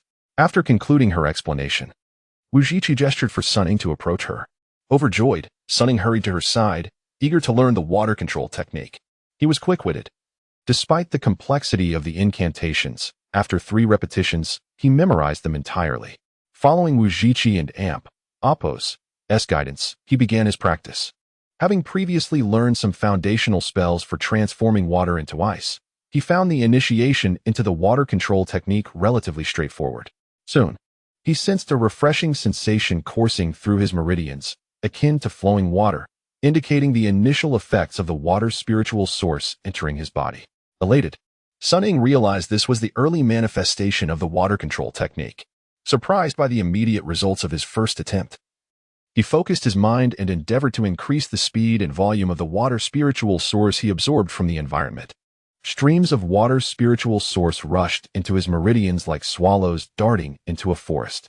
Before long, he felt the flow within him accelerate, akin to a mighty river in full spate. As the flow intensified, he was suddenly overwhelmed by a bone-chilling cold, which coursed through his body with the movement of the water. The faster the current flowed, the more intense the chill became, until he felt as though he were encased in ice, with only a faint awareness flickering in his mind. What is happening? Sun Ying's heart raced with confusion. Yet he found himself powerless to alter the course of events. Observing his distress, Wuzhiqi and Appo's expression shifted with alarm. She swiftly positioned herself behind him, sitting cross-legged, placing her palms against his back. Sun Ying, steady your mind. Protect your energy reservoir and Dantian.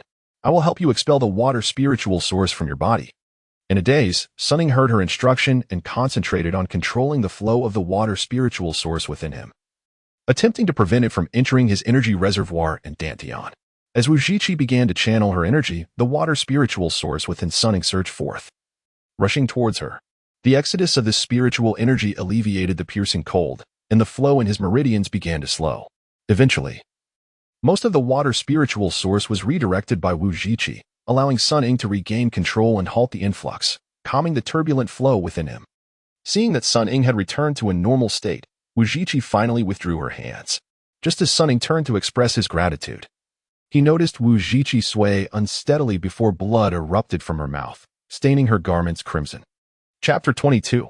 Endless Spring Radiance. Sun Ying was horrified and hurriedly called out, "Aunt, what happened to you?" Wuzhiqi diligently regulated her breath, suppressing the surging blood within her. After a considerable time, she gradually calmed down. She glared at Sun Ying and, with her feeble strength, scolded, "You foolish monkey. Wanting to run before you can even walk." Absorbing so much water spirit source without understanding how to control, it almost led you to disaster. Do you know you could have lost your life? Sun Ying, chastened by Wuzhiqi's reprimand, realized that his moment of greed nearly resulted in calamity. If not for Wuzhiqi's timely rescue, he might have already lost his life. "I'm sorry, Aunt. You saved me once again. I was wrong. I will punish myself." As he apologized, Sun Ying raised his hand and slapped himself twice. This time, he did not employ his protective golden body technique, and the force was so great that his cheeks instantly swelled. Seeing him inflict such pain upon himself, Wuzhiqi felt a pang of heartache. Why strike yourself so hard? This cannot be entirely blamed on you. It's my fault for not reminding you that practicing the water manipulation technique requires a gradual approach. Absorbing a portion of the water spirit source necessitates learning control first, allowing it to circulate through your meridians and achieve a state of mastery before increasing the intake. To recklessly absorb without restraint is tantamount to courting death. Wuzhiqi first engaged in self-reproach, then proceeded to educate him on the nuances of practicing the water manipulation technique. "And I understand now. I will no longer be greedy or reckless. I promise to practice slowly and not give you any more cause for concern," Sun Ying assured her. "Who is worried about your life? I fear that if you die, I will have no one left." Wuzhiqi involuntarily blurted out, mocking Sun Ying. But realizing her words midway, she stifled the rest. "What is it?" Sun Ying asked curiously. "Nothing. Didn't you say that once you master your skills, you would help me seek revenge on Prince Zhang? If you were to die, who would I rely on?" Wuzhiqi coldly replied, choosing not to elaborate further. Noting Wuzhiqi's tone, Sun Ying refrained from probing deeper. He lowered his gaze to the bloodstains on her chest and inquired with concern, "And are you all right after spitting up so much blood?" He intended to express his concern, but as his eyes swept over Wuzhiqi's form, he found himself unable to look away. The blood had soaked through her attire, accentuating her alluring figure, and despite the fabric, Sun Ying could not help but let his imagination wander. Following the incident in the bath, when he had accidentally barged in on her, Wuzhiqi had since been exceedingly cautious whenever the thought of bathing crossed her mind, ensuring that Sun Ying would never have the chance to sneak a glance again. As he grew older and taller, she made it a point to maintain distance from him. Despite their close companionship, both were careful to preserve a respectful distance. Sun Ying regarded Wuzhiqi as an elder, dedicating himself to his training and not contemplating the complexities of romantic relationships, and for a decade, they coexisted peacefully. However, the alluring springtime beauty now presented before him made it nearly impossible for Sun Ying to completely restrain his gaze. Initially, Wuzhiqi felt gratified by Sun Ying's concern for her well-being, but upon noticing the unmistakable glint in his eyes, she promptly raised her hand. Realizing his inappropriate gaze, Sun Ying quickly averted his eyes, feigning nonchalance as he moved toward a corner of the cave. "I remember I still have some herbs for stopping bleeding and replenishing energy.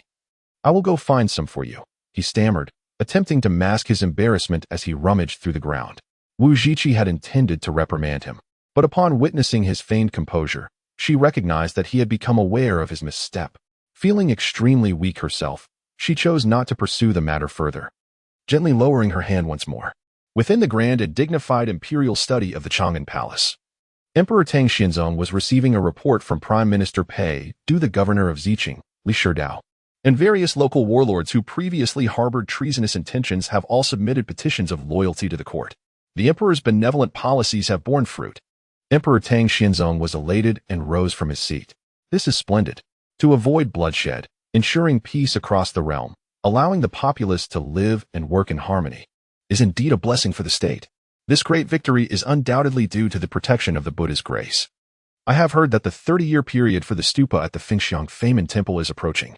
I plan to personally receive the Buddha and Apos' relics into the palace and pay my respects, to demonstrate my sincerity in seeking blessings for the nation and peace for the people. What do you think, my minister?" Pei Du quickly responded, "Your Majesty and Apos' heart for the people will surely move heaven and earth, and the blessings of the Buddha will ensure the Tang dynasty flourishes for generations." Suddenly, Emperor Tang Xianzong recalled something. "By the way, what has become of the monk de Dian, who selflessly saved Wu Yuanji and Kaizhou?" Pei Du replied, "After being brought back to Chang'an, he has been under the care of the imperial physicians, and his injuries have largely healed." Emperor Tang Xianzong pondered for a moment before instructing, "Minister, draft an imperial decree for him. In a side room of a temple in Chang'an, the now-recovered monk De Dian knelt on the ground, listening as a eunuch read the imperial edict before him. The foundation of the world lies with the people, and benevolent governance is the cornerstone of their welfare. Monk De Dian, with a compassionate heart, has selflessly saved lives, understanding the emperor and Apos' intent. Henceforth, he is promoted to the position of protector of the nation. And when the Buddha's relics arrive at court, he shall ascend the platform to preach the Dharma and promote Buddha's teachings. So decreed. Upon hearing the edict, De Dian did not extend his hand to receive it, but instead replied, "This humble monk seeks only to pursue a life of quietude and devotion. I do not wish to accept an official title." The eunuch was taken aback. "Master, to refuse the decree is a grave offense. His Majesty has extended a gracious offer that must not be defied." Yet De Dian remained resolute. "My mind is made up.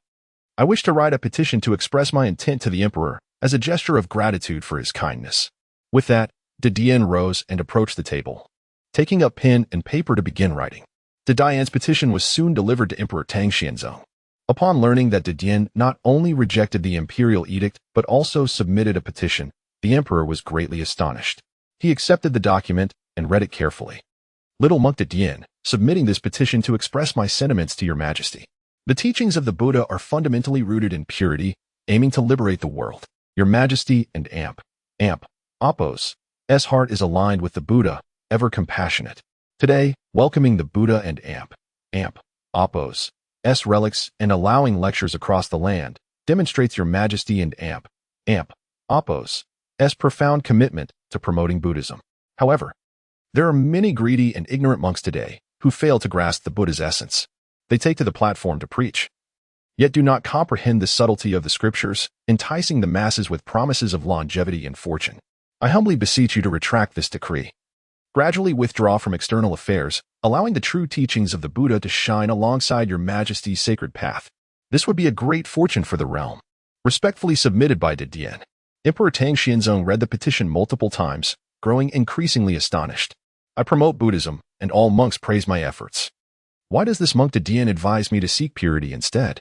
This truly is a high monk dedicated to the study of Buddhism. Yet, having already issued the imperial edict for welcoming the Buddha and Apos' relics and lectures, how could he abandon it based solely on De Dian and Apos' words? Since De Dian was unwilling to accept the title, there was no need to insist. Draft a decree stating that the monk who delivers the Buddha's relics to the palace shall ascend the platform to preach instead." Above the imperial study, the monk Shenzong and the victorious Buddha concealed themselves in the air, observing Emperor Tang Xianzong below. Shenzong, his face aglow with joy, remarked to the victorious Buddha, "This monk De Dian not only harbors compassion, but also possesses a tranquil heart, refusing the emperor and Apos' favor. His petition urging the emperor towards purity indicates he is the one seeking enlightenment. Yet, with the current abundance of lectures emphasizing their subtlety, how could he persuade the sovereign to turn back and seek true understanding?" The victorious fighting Buddha and Apos' eyes twinkled with inspiration. "Master, this matter is not difficult. I have a clever plan that could lead the emperor of the Tang dynasty to seek the true resolution." The victorious fighting Buddha whispered into the ear of the Tripitaka master, who nodded in agreement repeatedly upon hearing the suggestion. Chapter 23. The manifestation of the two Buddhas. Days later, outside the Zhenyang gate of the Chang and Apos, an imperial palace, a grand Dharma platform was erected, facing an assembly hall. The area beneath the platform was brimming with eager citizens, all anticipating the teachings. The imperial guard maintained order around the platform and the hall. Amidst the resonant sounds of drums and music played by numerous monks, Emperor Xianzong of Tang arrived, accompanied by his civil and military officials, and ascended the lecture hall to take his seat peacefully. The esteemed monk, Shiyu, soon followed, climbing onto the Dharma platform and sitting cross-legged before the lectern. As he opened the scriptures to begin his discourse, a loud voice rang out from the crowd. That monk should cease his nonsensical talk, for he defiles the profound teachings of our Buddha and betrays the good intentions of my master and disciples seeking the truth.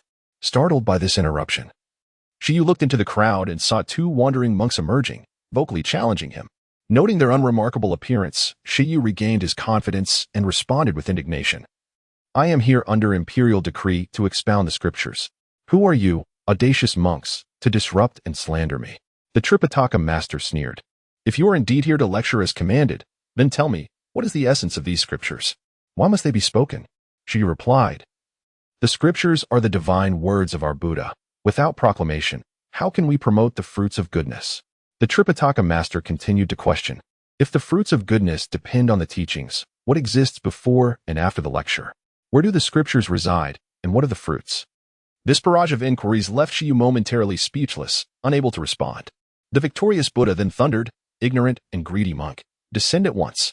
He tossed the prayer beads bestowed by the Buddha into the air, illuminating the scene with dazzling rays of light. Upon witnessing this spectacle, Xingyu, realizing the formidable powers of his adversaries, was struck with fear and hastily descended from the platform, prostrating himself on the ground, no longer daring to remain. Observing this from the lecture hall, Emperor Xianzong's expression shifted dramatically. He instructed his attendants, "Who are these wandering monks that dare to obstruct Xingyu's teachings? Summon them at once. I wish to interrogate them personally." Following the emperor's command, the Imperial Guard commander advanced with soldiers to surround the Tripitaka and the great sage, proclaiming, "His Majesty summons you too. Come forth to meet him." The Tripitaka master replied, "We were indeed on our way to meet the emperor." The two strode confidently to the lecture hall, standing before Emperor Xianzong. The Tripitaka clasped his hands in greeting, saying, "This humble monk pays his respects." Emperor Xianzong, incensed, demanded, "Who are these audacious monks? You come from where?"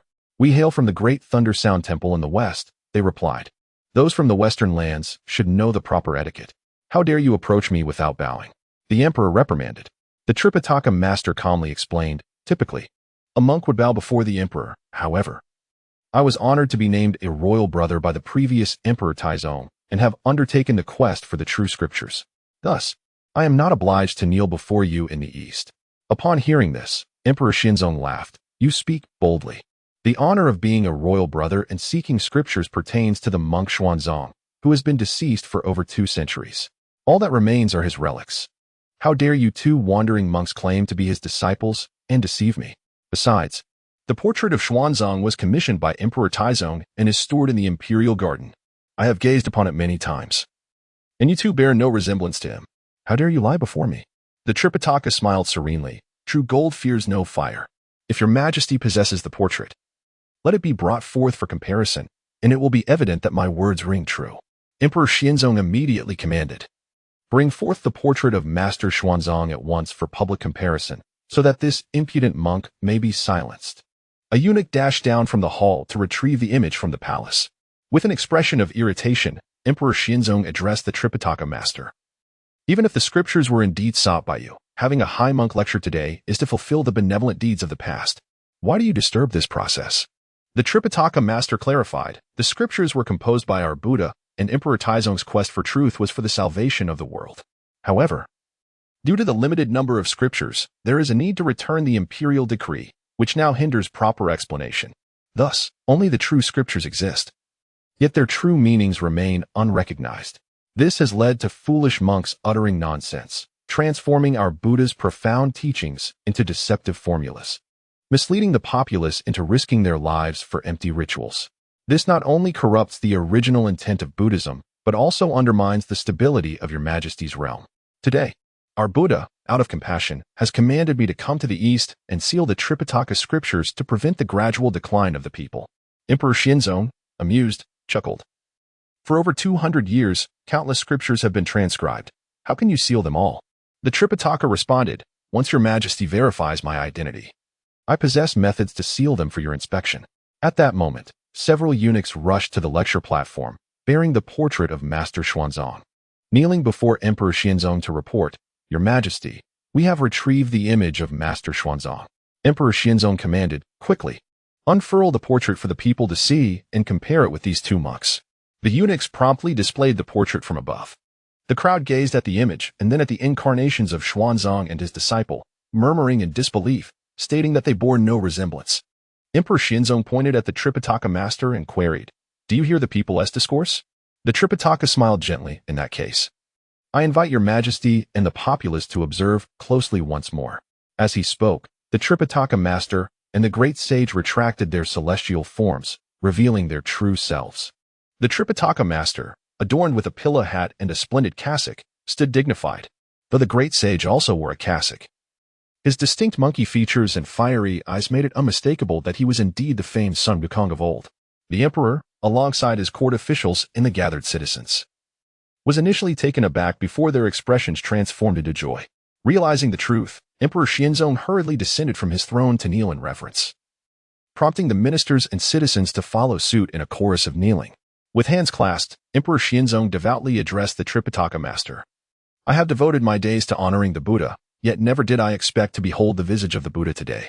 The Tripitaka master, however, did not rush to respond.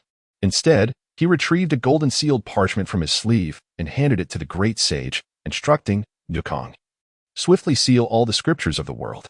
The great sage leaped into the air, casting the sealed parchment, which transformed into countless golden rays, scattering in all directions.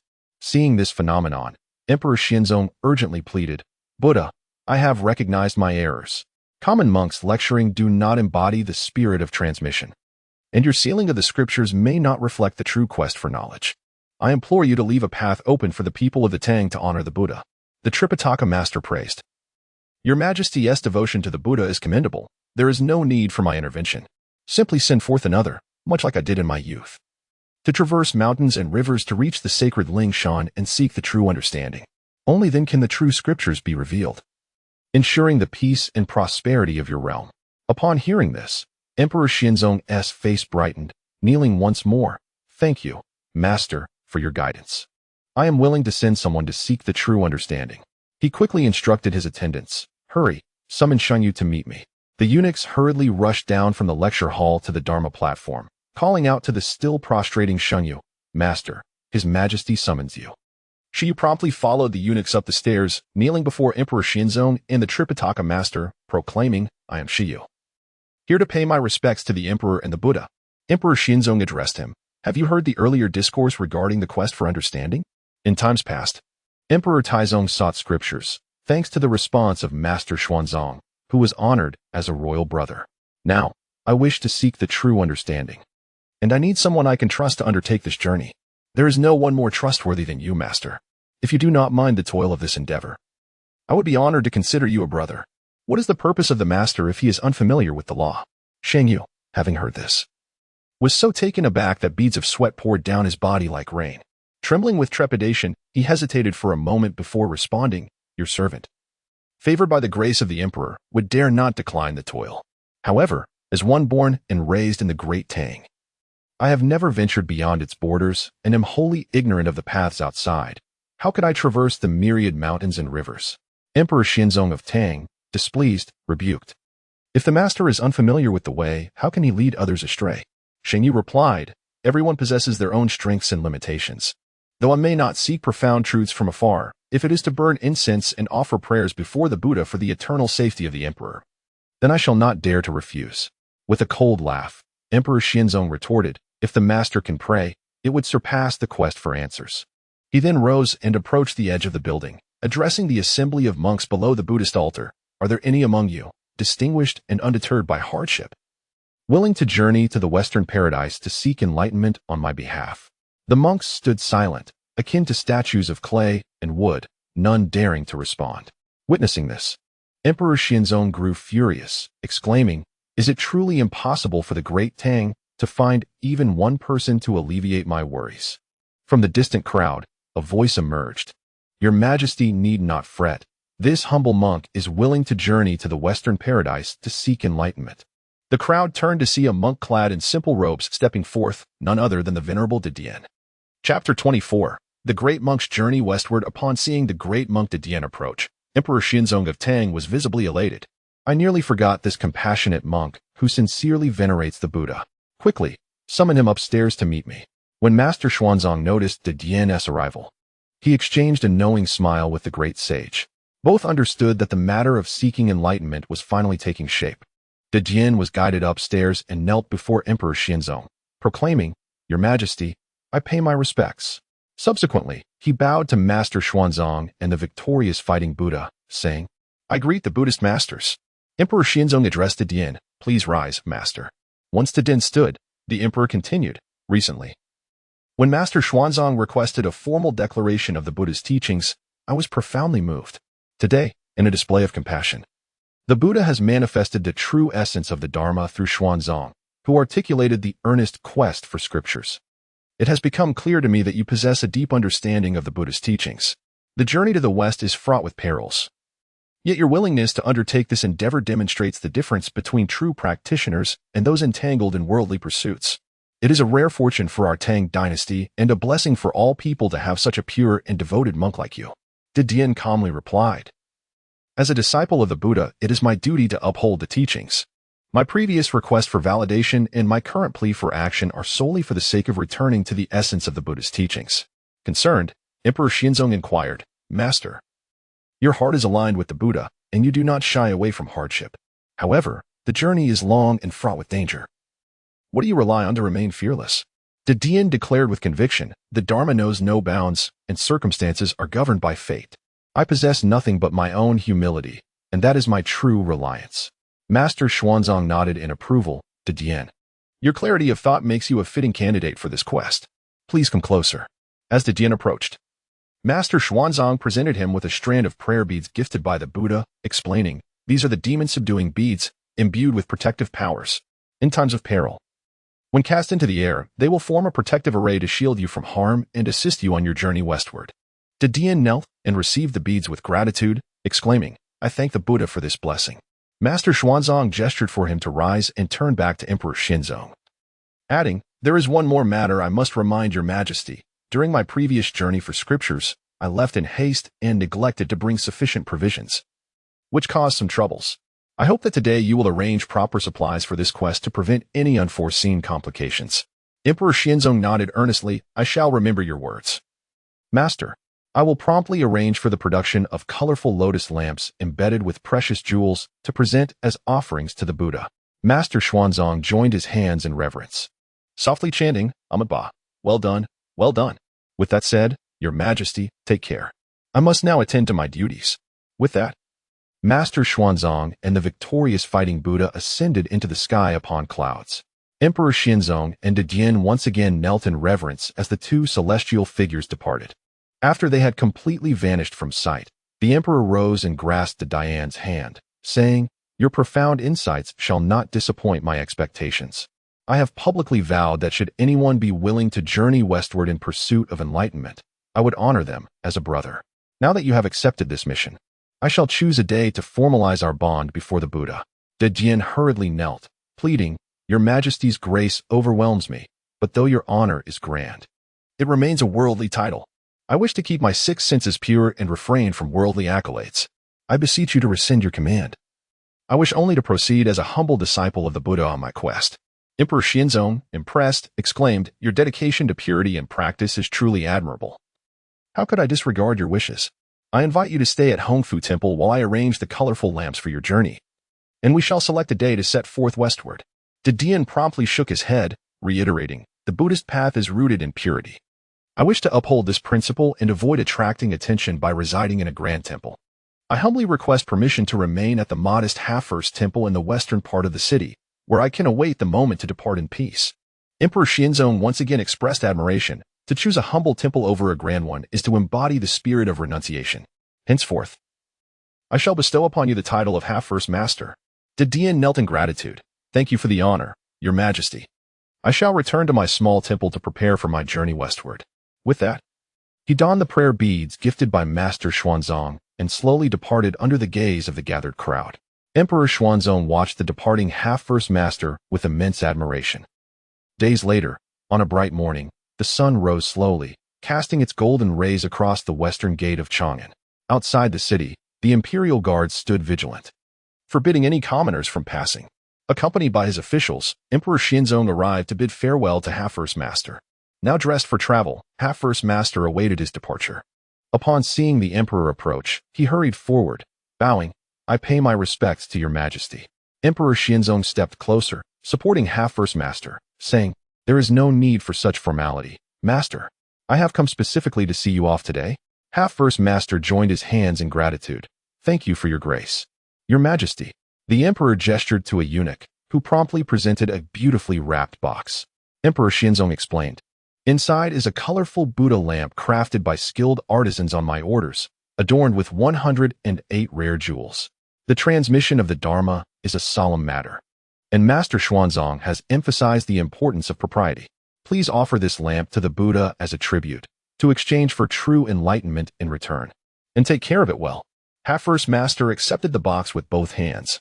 I shall devote myself to its safekeeping. Emperor Xuanzang waved once more, and the commander of the Imperial Guards led forth a magnificent white steed. The Emperor addressed Half-First Master. This horse was personally selected from the royal stables for its strength and endurance, a gift for your journey. I hope you return swiftly with the enlightenment to benefit the people of Tang. Understanding the Emperor's sentiments, Half-First Master did not decline the offer. Thank you for your generosity. Your Majesty. He approached the horse, securing the colorful Buddha lamp and his belongings upon its back. Your Majesty, I take my leave. He respectfully bowed once more to Emperor Xuanzang. Emperor Xuanzang watched with reluctance as Half-First Master mounted his steed. The journey to the west is perilous. I trust you will take great care.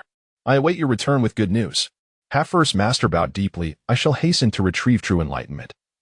For your Majesty and Apos, peace of mind, to resolve the people and Apos, doubts, and to bring blessings to the world. Emperor Xuanzang nodded in approval as he observed Half-First Master's departure. With a final expression of gratitude, Half-First Master rode westward, the Emperor watching until he faded from view. Chapter 25. Encountering the Wolf King at midnight. Help! Help! A group of small monkeys fled in terror through the forest, their cries echoing in desperation. Close behind them, the 72 demon kings transformed into a giant elephant. A colossal python, a fierce wolf, and a massive bear pursued relentlessly. Above, a massive shadow loomed. It was the king of the ape eagles, soaring through the air, circling ominously over the frightened monkeys. From a distance on the hillside, Sun Ying watched the scene unfold, his heart racing with anxiety, yet he found himself powerless to intervene.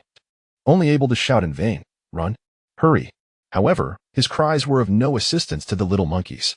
The demon kings swiftly caught up, unleashing a brutal slaughter upon the terrified creatures, whose anguished screams filled the air. One small monkey collapsed to the ground, reaching out toward Sun Ying in a plea for help. "Brother, save me." But before the plea could finish, the king of the ape eagles descended from the sky, seizing the little creature and devouring it whole. Sun Ying, witnessing this horrific scene, erupted in a tormented roar. "Stop! Stop!" In a cave on the back mountain of Flower and Fruit Mountain, Sun Ying jolted awake, continuing to shout, "Stop! Do not harm my monkey brothers." As he opened his eyes, he realized he was in the cave, and the horrific events were merely a nightmare. Reflecting on the dream, he felt a lingering fear. Panting heavily, beads of sweat streaming down his forehead and face, Wuzhiqi, roused by his cries, regarded him with an indifferent expression. After a while, Sun Ying gradually calmed down. Wuzhiqi inquired, "Did you have another nightmare?" With a resigned nod, Sun Ying acknowledged her question. Recently, he had been practicing the water manipulation technique, achieving some progress, yet he understood that a long journey lay ahead before he could hope to defeat the demon kings. His excessive impatience and melancholy often led him to recall the torment of being pursued by the demon kings, frequently dreaming of the monkeys from Flower and Fruit Mountain being devoured. He could not recall how many times he had awakened from such nightmares. "I am sorry, Aunt. I disturbed your rest. I cannot sleep, so I will sit outside the cave for a while." Sun Ying expressed his apologies to Wuzhiqi as he rose and walked toward the cave entrance. His mood was heavy and troubled. He thought that perhaps the cool night breeze outside would calm him. Thoughts during the day lead to dreams at night. You have been dwelling on this matter too much, which is why nightmares plague you. Remember, during your training, it is crucial to avoid excessive distractions in your mind. It is easy to stray into madness. Wuzhiqi advised Sun Ying. Sun Ying nodded in understanding. "I understand, Aunt. I will be careful." Seeing him agree, Wuzhiqi waved her hand, employing her celestial power to expand the water curtain at the cave entrance, enlarging the boundary of the barrier and granting Sun Ying space to practice. Seated in the clearing outside the cave, Sun Ying gazed up at the full moon. He silently activated the water manipulation technique, attempting to absorb the spiritual essence of water from the heavens and earth. For some unknown reason, he found that his absorption rate today was significantly faster than usual, and his control and endurance seemed markedly enhanced. He quickly reached the limit of what he typically absorbed without feeling any strain. Astonished, Sun Ying wondered, could dreaming actually aid in my training?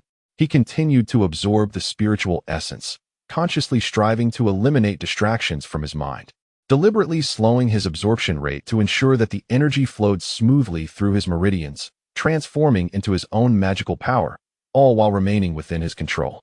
Having absorbed 3 times the usual amount of spiritual essence, Sun Ying felt the energy surging through his meridians with great momentum and power.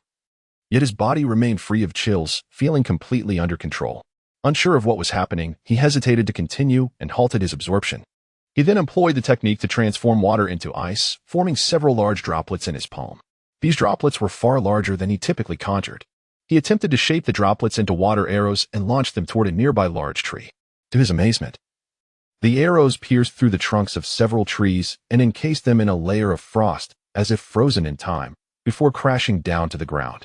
Sun Ying stared in astonishment at the scene before him. He had never imagined that the water arrows he fired could possess such formidable power, rivaling that of the arrows unleashed by Wuzhiqi when she defeated the Tiger Demon King 10 years ago.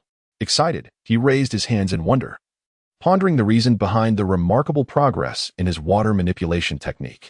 If he continued at this pace, he would soon possess the ability to vanquish the Demon Kings. As Sun Ying lost himself in thought, a chilling scream echoed from a distance. His expression changed drastically as he attentively listened. The piercing cries unmistakably belonged to monkeys, and the quantity and agony of the sounds bore a haunting resemblance to the fate of the monkeys in his dream. Initially hesitant to act, Sun Ying could no longer restrain himself as the cries grew closer and more desperate. He attempted to wield the water manipulation technique to manipulate the edges of the water barrier created by Wuzhiqi. In a bizarre turn, the water curtain of the barrier parted before him, revealing a narrow opening. Without a moment's thought, Sun Ying slipped through the gap, the curtain closing swiftly behind him. He disregarded all else and dashed toward the source of the anguish cries. Following the sounds, he reached the mountaintop of the back mountain, gazing into the distance. The scenes from his nightmare unfolded before his eyes. Dozens of small monkeys were frantically fleeing through the woods. Hot on their heels was the Wolf Demon King, transformed into a fierce wolf, relentlessly pursuing them. The Demon King would occasionally catch a monkey, sinking its teeth into the little creature, which would emit cries of agony before being devoured. Sun Ying's heart raced with tension and fury as he witnessed this atrocity. He longed to rush in and save his monkey brothers, but feared his own inability to confront the Wolf Demon King. He clenched his fists, paralyzed with indecision. Another small monkey was knocked to the ground, desperately crying out to the heavens, "Great sage, come save me." The Wolf Demon King opened its gaping maw and lunged toward the small monkey. At that moment, Sun Ying could no longer contain himself. He soared into the air, charging directly at the Wolf Demon King. Chapter 26. I am the little sage of the heavens. Just as the Wolf Demon King was about to pounce on the little monkey, who had despairingly closed his eyes, Sun Ying arrived in the nick of time. He soared through the air and delivered a powerful kick to the Wolf Demon King, sending him hurtling away. Sun Ying positioned himself protectively in front of the little monkey. The frightened little monkey opened his eyes and, upon recognizing Sun Ying, broke into a delighted smile. You are my elder brother, the little sage?" The other little monkeys, hearing his call, also paused to gaze at Sun Ying, joyfully exclaiming, "It is truly the little sage. The little sage has returned." However, Sun Ying had no time for pleasantries. He understood that his magical prowess was insufficient to contend with the transformed Wolf Demon King. He shouted urgently to the little monkeys, "Run!" The little monkeys quickly regained their senses and resumed their flight. Sun Ying followed closely behind them.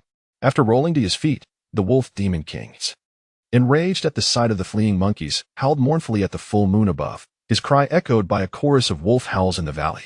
Pairs of green glimmers appeared in the wilderness, the eyes of the hungry wolves summoned by the Wolf Demon King's piercing call. Upon seeing his subordinates arrive, the Wolf Demon King ceased his howling, bared his sharp teeth, and charged towards the monkeys, with the pack of wolves following suit.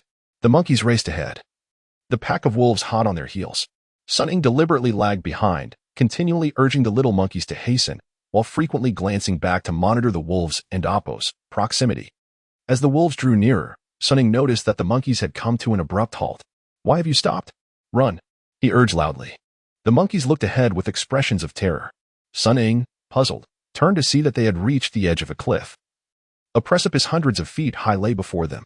Anxiously, Sun Ying turned back, seeking an escape route, only to find that the Wolf Demon King and his pack had encircled them, completely blocking their retreat.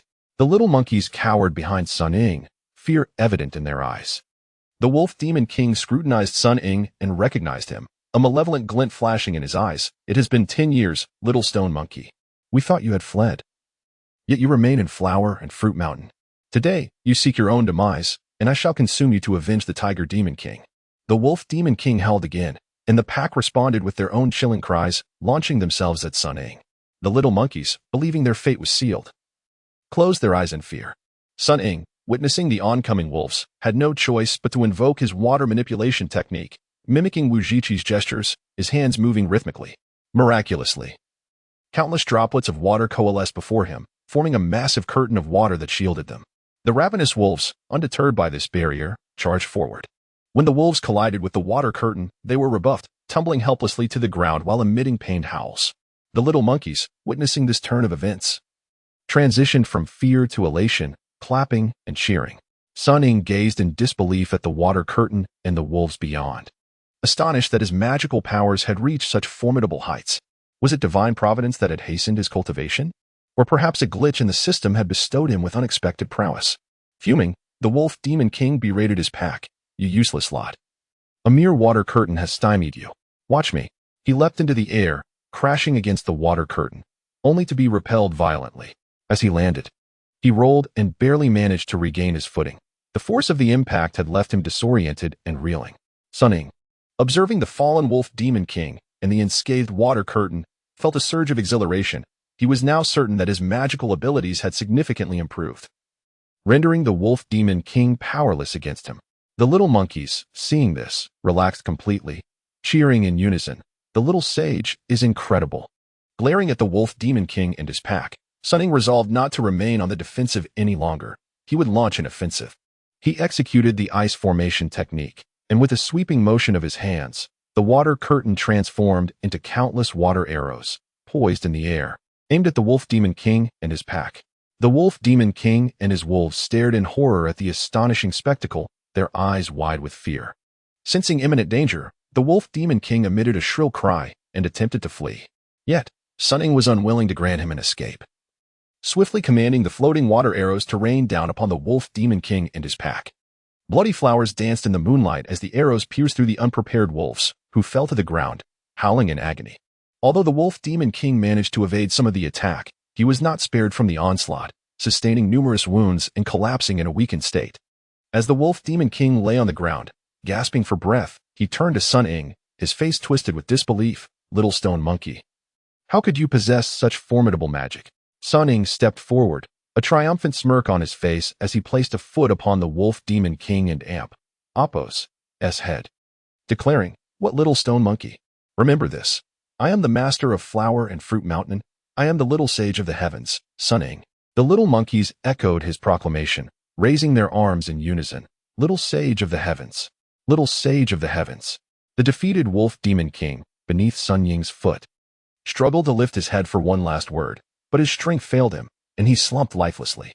The little monkeys erupted in cheers before rushing towards Sun Ying, exclaiming, "Little sage, you have returned. We are saved." Sun Ying opened his arms, embracing the little monkeys. "Brothers, tell me, how have you fared all these years?" The little monkeys looked at Sun Ying, speechless, their heads bowed in sorrow. Sun Ying pressed anxiously. "Why are you crying? Speak."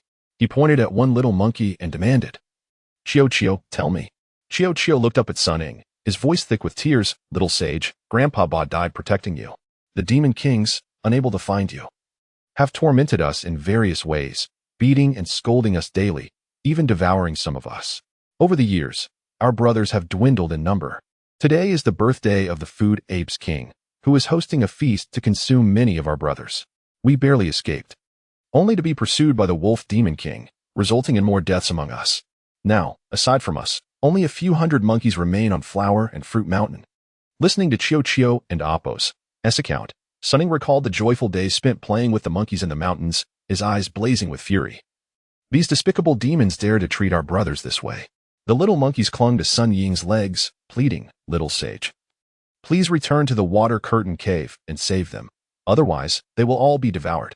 Though Sun Ying heard their pleas, he hesitated. Even after defeating the Wolf Demon King, he was still among the lower ranks of magical power among the Demon Kings. The thought of facing the more formidable Bear Demon King and Food Apes King filled him with uncertainty. Upon witnessing his reluctance, the little monkeys anxiously implored him, "You possess such remarkable abilities. You have even vanquished the Wolf Demon King. What are you afraid of?" If you delay any longer, it may be too late. Indeed, dear brother Shang, please save them. We rely solely on you. Sun Ying gazed at the trembling monkeys before him and then at the lifeless bodies of the wolves nearby, his anger intensifying. He once again attempted to wield the water manipulation technique to absorb the ethereal essence of water in the air. In no time, he had drawn in a substantial amount, feeling the meridians and blood within him surging, yet entirely within his control. Though Sun Ying remained unaware of the reasons behind his sudden enhancement, he was confident that this newfound power would suffice to confront the various demon kings, gradually alleviating his doubts and transforming his expression into one of assurance and determination. Very well, I shall return to the Water Curtain Cave at once, to avenge my monkey brethren and reclaim all that belongs to them. Chapter 27. The Great Battle Against the Hordes of Demons, Part 1. In the Grand Hall of the Water Curtain Cave, the statue of the Great Sage Equal to Heaven, once prominently placed at the center, had been removed. The hall was now adorned with 3 long tables, where the various demon kings were seated according to their magical prowess and status. The Bear Demon King, as the leader of the 72 cave demon kings, occupied the central seat, flanked by the Food-Eating Ape King and his ever-strategizing advisor, the Fox Demon King. The tables were laden with an array of fine food and drink, as the demon kings patiently awaited the return of the Wolf Demon King to collectively celebrate the birthday of the Food-Eating Ape King. At the edge of the hall, hundreds of small monkeys were bound and seated on the ground, watched over by lesser demons. Their faces were painted with terror as they gazed at the demon kings at the banquet table.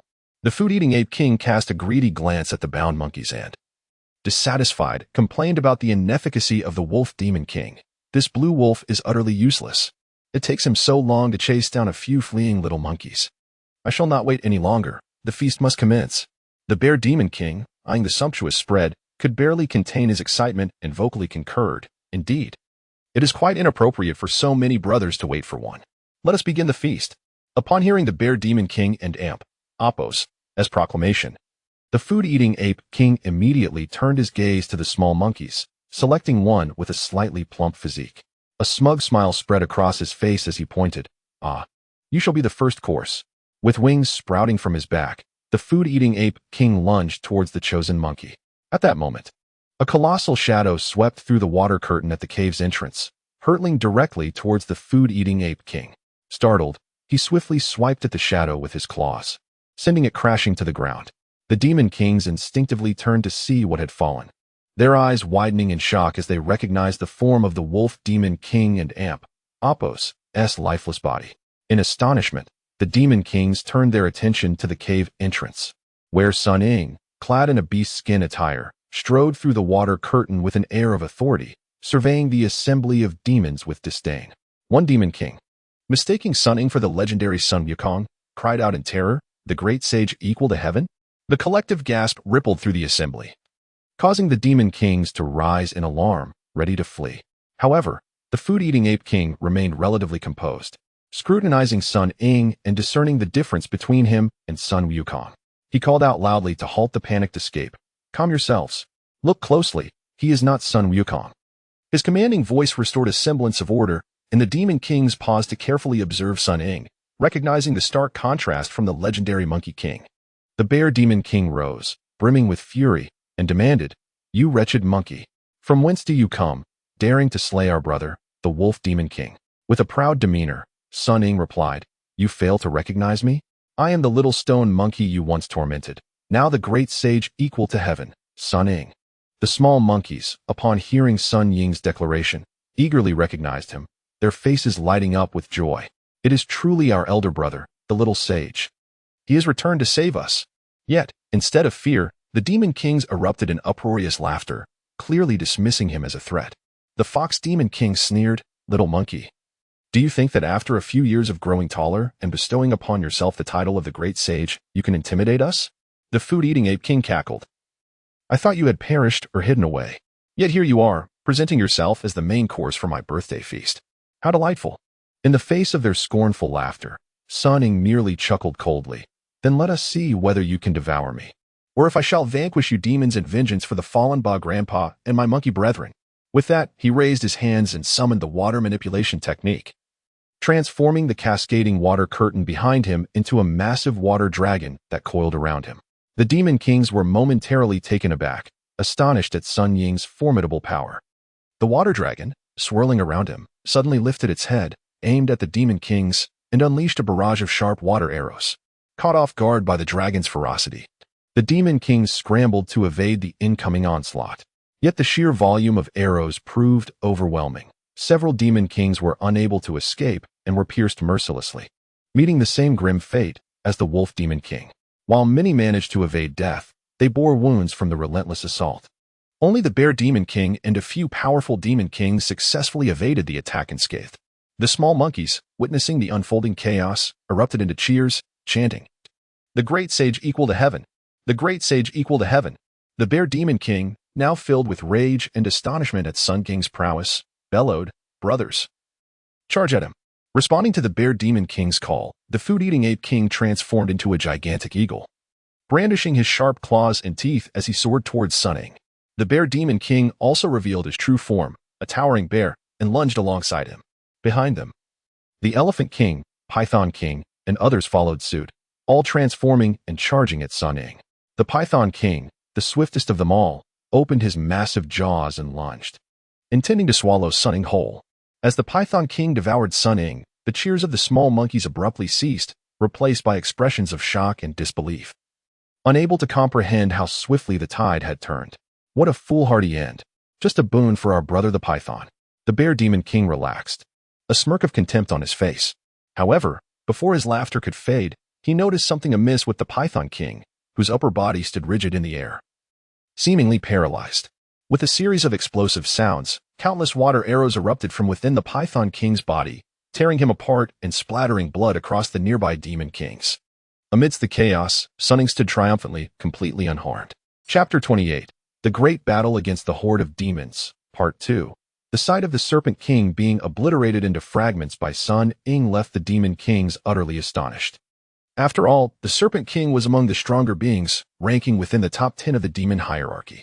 Observing Sun Ying's seemingly nonchalant demeanor, it was evident that he had not yet unleashed his full potential, leaving the demons uncertain about the extent of his newfound strength. Sun Ying himself was taken aback by the magnitude of his power. When the Serpent King attempted to swallow him whole, he had not been able to evade in time, forcing him to rely on the Vajra body protecting divine skill for defense. The enhanced protective technique proved effective, as he emerged unscathed from within the Serpent King's body. Regaining his composure, he immediately summoned the water spirit essence within him, unleashing a celestial technique that transformed water into ice, shooting forth countless water arrows that pierced through the Serpent King and Apos' form, ultimately leading to its demise. Suddenly, a streak of crimson light, swift as lightning, shot from among the demon kings towards Sun Ying. It was a red bat, its wings unfurled, revealing sharp fangs and claws, lunging for Sun Ying's head. This was the bloodsucker bat king, known for its unparalleled speed among the demon kings, attempting to launch a surprise attack. Having experienced the protective technique's efficacy firsthand within the Serpent King's belly, Sun Ying stood his ground against the bloodsucker bat king's assault, showing no signs of retreat. The claws of the bloodsucker bat king raked across Sun Ying's head, and as it bared its fangs to sink them into Sun Ying's neck. Intent on draining his life force, a radiant yellow light enveloped Sun Ying's neck and head. The attack failed to inflict any damage. Sun Ying seized one of the bloodsucker bat king's wings with both hands and forcefully flung it aside. The creature collided violently with the cave's stone wall, causing a section of it to cave in, effectively entombing it and sealing its fate. Witnessing this spectacle, the remaining demon kings were even more astonished. While the Serpent King's death could be attributed to its own arrogance, the bloodsucker bat king's demise at Sun Ying's hands was a direct result of sheer overpowering force, instilling a sense of dread among them. The bear demon king, the food-snatching eagle king, and the giant elephant king exchanged glances and, in unison, charged at Sun Ying from 3 different directions. These 3 were the most powerful among the demon kings, and their combined efforts aimed to swiftly eliminate Sun Ying. Sun Ying invoked his celestial powers, and the curtain of water behind him gathered once more, this time shaping itself not into a colossal water dragon, but into various weapons under his command to confront the 3 demon kings, demonstrating his remarkable prowess.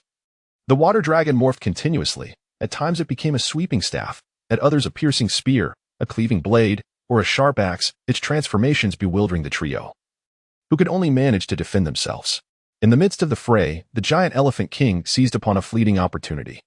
Shaking its head violently as its sharp tusks elongated, lunging towards Sun Ying's waist with the full force of its might, intent on impaling him. Yet, Sun Ying remained unfazed. With a mere thought, he split the water dragon into two, wielding one in each hand. The left-hand water dragon morphed into a long whip, blocking the attacks of the Bear Demon King and the food-snatching Eagle King, while the right-hand water dragon transformed into a massive water hammer, meeting the giant Elephant King's tusks head-on. With a thunderous crash, the water hammer struck the tusks, generating a force akin to a thunderclap, shattering them instantly. Without pausing, the water hammer continued its relentless descent toward the giant Elephant King's head. The impact sent the creature reeling, letting out a horrific cry as its skull burst, its massive form collapsing to the ground, lifeless. The Bear Demon King and the food-snatching Eagle King were paralyzed with terror upon witnessing the giant Elephant King's gruesome fate. They realized that even when united, they were no match for Sun Ying, and with the giant Elephant King fallen, their own peril was magnified. What are you waiting for? Attack together, or none of us will survive. The Fox Demon King, who had been observing from the sidelines, shouted urgently, rallying the other Demon Kings to assist. As they regained their wits, the remaining Demon Kings joined in a chorus of battle cries, charging towards Sun Ying to attack alongside the Bear Demon King and the food-snatching Eagle King. However, sheer numbers would not suffice in this confrontation. The three most formidable Demon Kings had fallen short, and the advance of the others would merely serve as fodder, having only recently attained human form. They had thrived on bullying the weaker monkeys, but when faced with a formidable adversary, they were woefully inadequate. Sun Ying's mastery over the water dragon allowed him to continuously morph it into various lethal weapons, swiftly claiming the lives of the Demon Kings within the water curtain cave. Blood and shadows danced in the air, anguish cries echoing as more Demon Kings fell to his might. As moments ticked by, the number of Demon Kings dwindled, leaving only the Bear Demon King, the food-snatching Eagle King, and the Fox Demon King still standing, while the rest lay slain by Sun Ying's hand. At this juncture, Sun Ying was drenched in the blood of the Demon Kings, his appearance grotesque and fearsome, resembling a demon from the depths of hell, instilling dread in the hearts of the remaining three Demon Kings, who dared not make a move. Soaring through the air, Sun Ying transformed the water dragon into a long blade, bringing it crashing down upon the Fox Demon King. The Fox Demon King, though cunning and adept at strategizing, possessed only mediocre combat prowess. He stood no chance against the blade and was cleaved in two, his remains spilling onto the ground.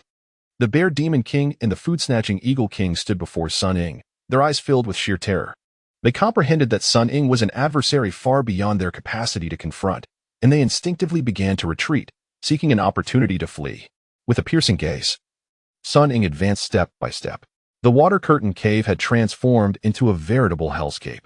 The once festive tables and chairs lay overturned, the ground littered with the corpses of slain Demon Kings and lesser demons, blood splattering the ceiling and walls, pooling on the floor. As Sun Ying approached the two Demon Kings, the massive Bear Demon King found itself pressed against the cave wall, with nowhere left to escape. With a roar of defiance, it swung its colossal paws in a desperate struggle against Sun Ying. In response, Sun Ying wielded the water dragon, which morphed into a gigantic shield. The Bear Demon King and Apos' paws struck the shield, only to be met with a retaliatory force that shattered its wrist bones. Sun Ying launched himself into the air, delivering a fierce kick to the Bear Demon King's chest, sending the enormous creature hurtling backward to the spot where the original statue of the great sage equal to heaven once stood. Sun Ying landed firmly, his foot crushing the Bear Demon King and Apos' chest, causing it to spew forth blood and succumb to death. The water dragon in his hand soared forth, transforming into an ice sculpture of the great sage equal to heaven, settling in the place of the original statue. Soon after, a flag descended from above, hanging in its rightful position, though the four characters inscribed upon it now read, Little Sage equal to heaven, standing triumphantly upon the fallen Bear Demon King. With the banner of the Little Sage equal to heaven as his backdrop, Sun Ying exuded an imposing presence. The little monkeys, roused from their stupor, raised their fists in unison, chanting, Little Sage equal to heaven, Little Sage equal to heaven. Realizing his demise was imminent upon witnessing the Bear Demon King and Apos' death, the food-snatching Eagle King seized the nearest little monkey and hurled it towards Sun Ying in a desperate bid for survival. Sun Ying instinctively opened his arms to catch the small creature. The colossal Ape King seized this fleeting moment, unfurling his majestic wings and swiftly soaring toward the cave and Apos' entrance. Sun Ying caught the little monkey, ensuring he had not sustained any injuries, and promptly set him down before hastening after him into the open air. Chapter 29. The reward of the Tai immortal Sun Ying pursued the food simian sculpture king out of the water curtain cave, only to see the creature soaring into the sky. He attempted to ride the clouds and take flight, but his altitude and speed were insufficient to catch up with the food simian sculpture king. Glancing back, the sculpture king saw Sun Ying's inability to fly and smirked with arrogance, emitting a cacophony of mocking laughter. Sun Ying, hearing the derisive cackles, felt powerless to enhance his flight. Cursed be that foul old sculpture for bullying your little saint. Sun Ying seethed inwardly. While the water manipulation technique could amplify magical power and increase attack strength, he had yet to master any method to improve his flying abilities. As he watched the sculpture king circle and cackle in the air, Sun Ying and Appo's mind raced, searching for a solution. Sensing that Sun Ying could not catch him, the sculpture king grew ever more self-satisfied, yet he dared not linger, flapping his wings to ascend further. When Sun Ying saw the sculpture king preparing to escape, he refused to let him go. A sudden thought flashed in his mind, and he devised a plan. Utilizing the water manipulation technique, he transformed the massive waterfall before the cave into a colossal bow and arrow, drawing the bowstring taut until it resembled a full moon. Aiming the arrow at the airborne sculpture king, realizing he was the target, the sculpture king felt a pang of impending doom and hastened his ascent. Sun Ying released the arrow, which shot through the air like a meteor towards the sculpture king. However, the distance between them was too great. The arrow lost its momentum and fell from the sky. Sun Ying glared at the sculpture king in frustration, powerless to pursue him, his heart ablaze with wrath. The sculpture king had slain and devoured countless monkeys over the years, making him the prime enemy of their kind. And Sun Ying was unwilling to let him escape so easily. Additionally, there was a critical reason for Sun Ying's discontent. The 72 cave demon kings had dwindled to just the sculpture king. Slaying him would complete the system's task and yield rewards. Allowing him to flee now would be a grave injustice. Just as Sun Ying felt hopeless, watching the sculpture king ascend higher, a cloud appeared in the sky. Upon it stood a youth clad in black armor, wielding a white spear, who coldly shouted at the sculpture king, "Foul creature, where do you think you are fleeing?" Upon hearing the youth's command, the sculpture king recognized him as an enemy and hastily attempted to escape. However, the youth's speed far surpassed his own, and he quickly closed the distance, brandishing his spear and thrusting it viciously at the sculpture king. The sculpture king was caught off guard by the youth's swiftness, and before he could evade, the spear struck his left wing, blood splattering through the air. Wounded, the sculpture king could no longer maintain flight and plummeted to the ground. Sun Ying, having watched the descent, felt a surge of joy. He once more employed the water manipulation technique, transforming into a water arrow and launching it towards the falling sculpture king. This time, the sculpture king could not dodge. The arrow pierced his heart, eliciting a wretched scream as he fell to the earth, gushing blood until he met his demise. With the sculpture king's death, a notification resonated within Sun Ying's mind. Congratulations, host, on completing the task. Rewards are now available. Please select any of the 5 elemental attributes as a foundation, then elevate your cultivation to the level of Tai Immortal. Without hesitation, Sun Ying declared, "I choose water." The water manipulation technique had been imparted to him by Wuzhiqi, and it was through this very technique that he had vanquished all the demon kings. Thus he yearned to further enhance his prowess in the water element. A gentle black light enveloped Sun Ying, and he felt a rush of water coursing through his veins, rapidly traversing his meridians. He sensed the source of water within him multiplying exponentially, surging forth with tremendous vigor yet devoid of any chill, instead bringing immense comfort. Once this flow settled into his dantian, he felt as if he had undergone a cleansing, an indescribable sense of ease washing over him. He distinctly felt that his water manipulation technique had improved significantly. The reward has been fulfilled. The host has ascended to the level of water Tai Immortal. The system's final notification faded into silence. Sun Ying returned to reality, a profound exhilaration swelling within him. After years of effort, he had finally completed the system's task, avenging the monkeys of Flower Fruit Mountain while attaining the cultivation of a Tai Immortal. His heart brimmed with joy, and he longed to share this good news with Wuzhiqi, eager for her to rejoice alongside him. Just as this thought crossed his mind, a shadow descended rapidly from the sky, none other than the black-robed youth drawing near. The young warrior alighted above Sun Ying, regarding him with a frigid stare, speechless. Sun Ying suddenly realized that had it not been for the youth's timely intervention, he would have never defeated the sculpture king nor attained the system's rewards. Bowing in gratitude, Sun Ying addressed the youth. "Thank you, esteemed one, for your assistance. It enabled me to eliminate the Demon King and avenge the fallen brothers of Flower Fruit Mountain. The youth, known as Prince Zhang, replied coldly, "Slaying demons is my duty. There is no need for such formality." Sun Ying's eyes widened in shock as he recognized the identity of the black-clad youth. He recalled the tales Wuzhiqi had shared about Prince Zhang, especially the deceit he had perpetrated and the vow he had made in her presence. Unaware of Sun Ying and Appo's thoughts, Prince Zhang continued, "What is your origin, monkey? How did you come to wield Wuzhiqi's water manipulation technique?" Sun Ying felt a surge of anger at Prince Zhang's inquiries, especially regarding Wuzhiqi. He understood that Prince Zhang had not relinquished his intentions toward her and sought to extract information through him. Had this been before last night? He would have been cautious about revealing his identity, seeking every means to conceal it. However, circumstances had changed. He had gained considerable strength through the cultivation of the water manipulation technique and, with the system and Appo's rewards, now possessed the power of a Tai immortal. A determination to fiercely teach Prince Zhang a lesson and avenge Wuzhiqi ignited within him. Chapter 30. The First Glimmer of Brilliance. Sun Ying, resolute in her intention to teach Prince Zhang a lesson, adopted a haughty demeanor and defiantly retorted, "Who am I? Why should I divulge the secrets of my water manipulation techniques to you?" Taken aback by Sun Ying's sudden assertiveness, Prince Zhang's expression darkened further. "You foolish monkey. With your meager understanding of water magic, I could easily take you captive. I only approached you because you hail from Flower and Fruit Mountain and have battled numerous demon kings, thinking you might share a connection with the great sage. Do not mistake my courtesy for weakness," he coldly admonished. "Take me back. Let us see if you possess the capability to do so." Sun Ying shot back, unyielding. Infuriated, Prince Zhang exclaimed, "You insolent monkey. You shall soon learn of your prince's might." Dismissing him entirely, Sun Ying conjured a water dragon, thick as a bowl, wielding it as a weapon, ready to engage in battle. Seeing Sun Ying brandish her weapon, Prince Zhang no longer held back. "Behold," he shouted, as his golden spear lunged forth like a dragon surging from the sea, aimed directly at Sun Ying.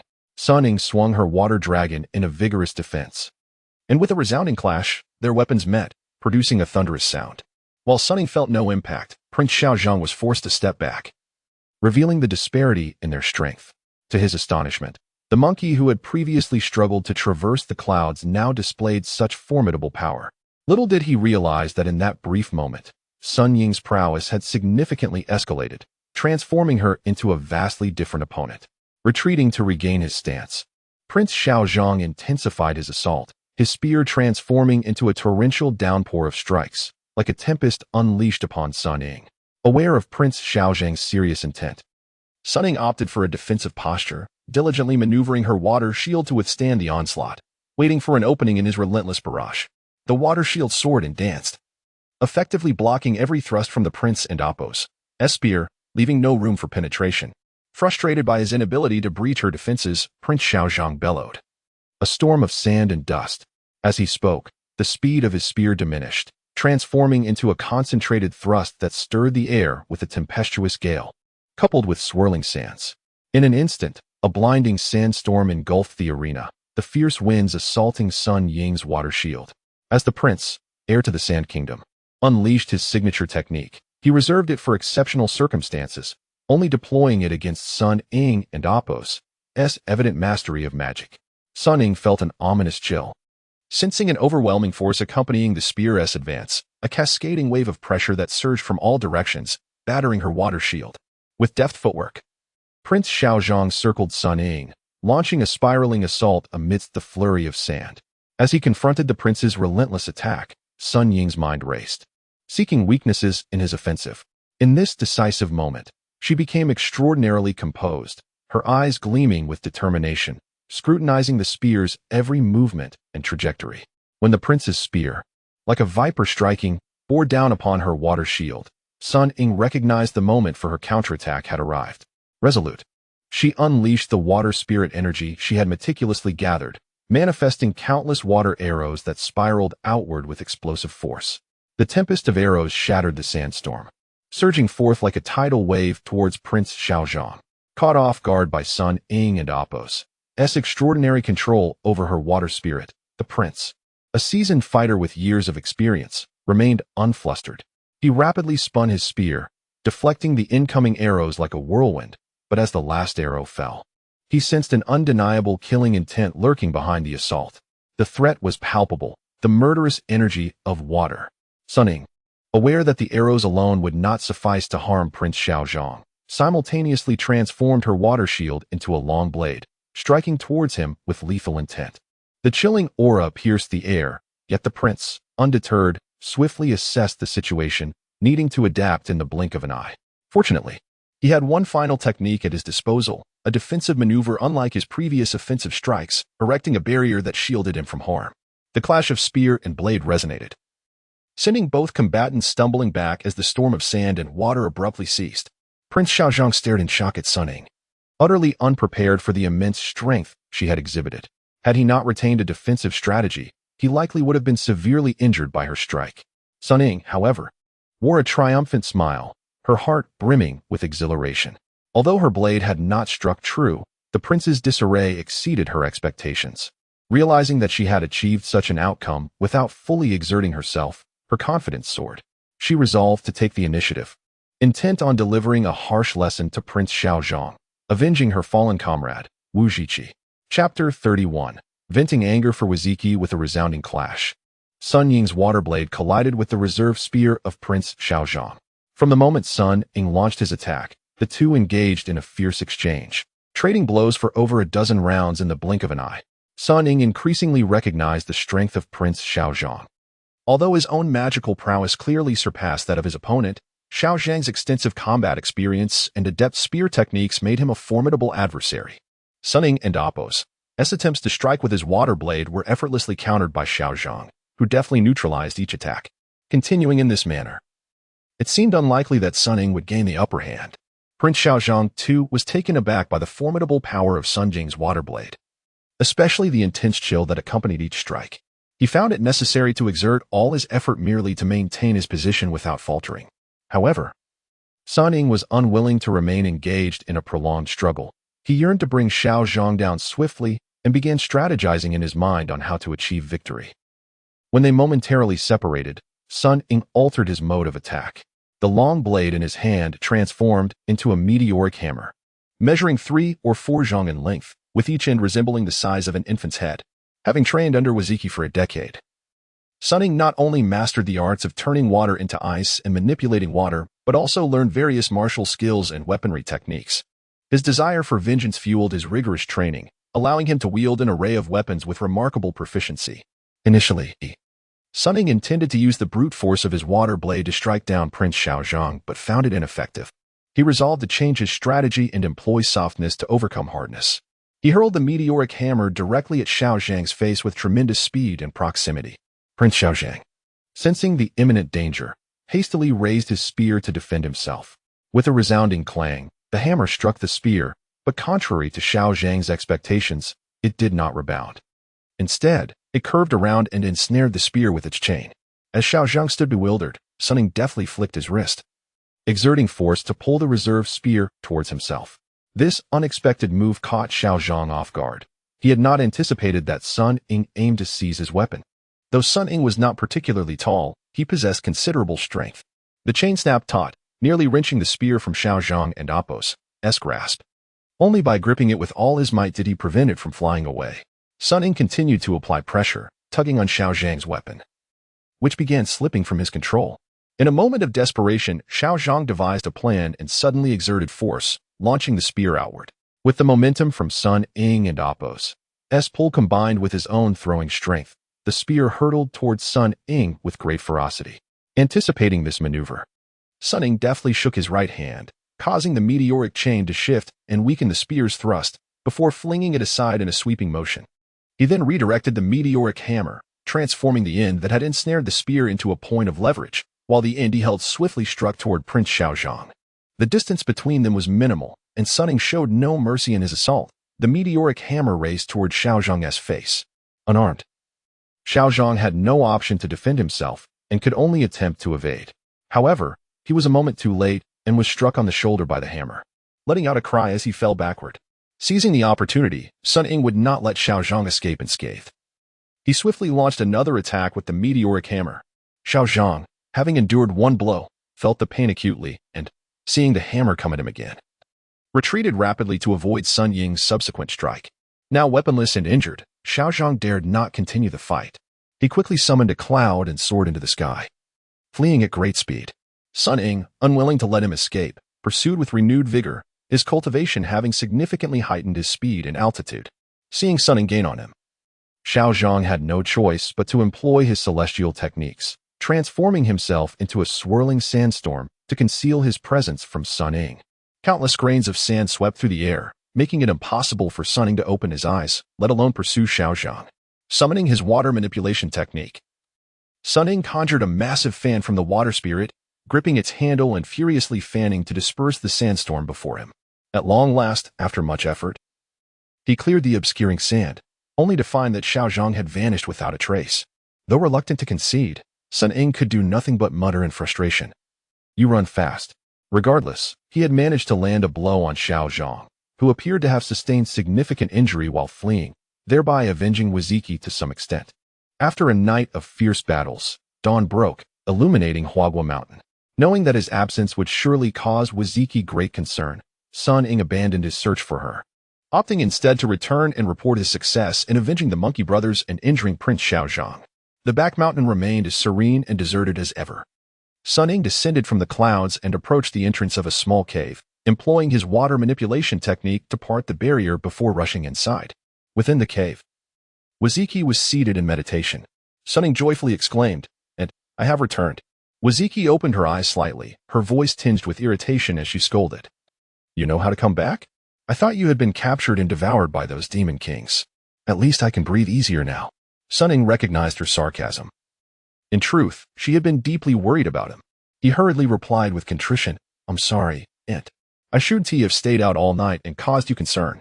Wuzhiqi coldly retorted, "I had no mood to worry about you. Now tell me, where did you go last night?" "Aunt, the water manipulation technique you taught me is incredible. Last night, I defeated all 72 cave lords and avenged my monkey brothers." Sun Ying excitedly recounted to Wuzhiqi. Wuzhiqi's eyes widened in disbelief. Clearly struggling to accept Sun Ying's claim, "You defeated the 72 demon kings using water manipulation? What on earth happened? Tell me everything in detail." Thus, Sun Ying recounted the events of the previous night, detailing how he utilized the water manipulation technique to slay the bear demon king. Wuzhiqi regarded Sun Ying with a furrowed brow as she pondered, before suddenly recalling something, nodding in realization, "I understand now. It was all by heaven's design." Sun Ying looked at her with confusion. "Aunt, what do you mean by that?"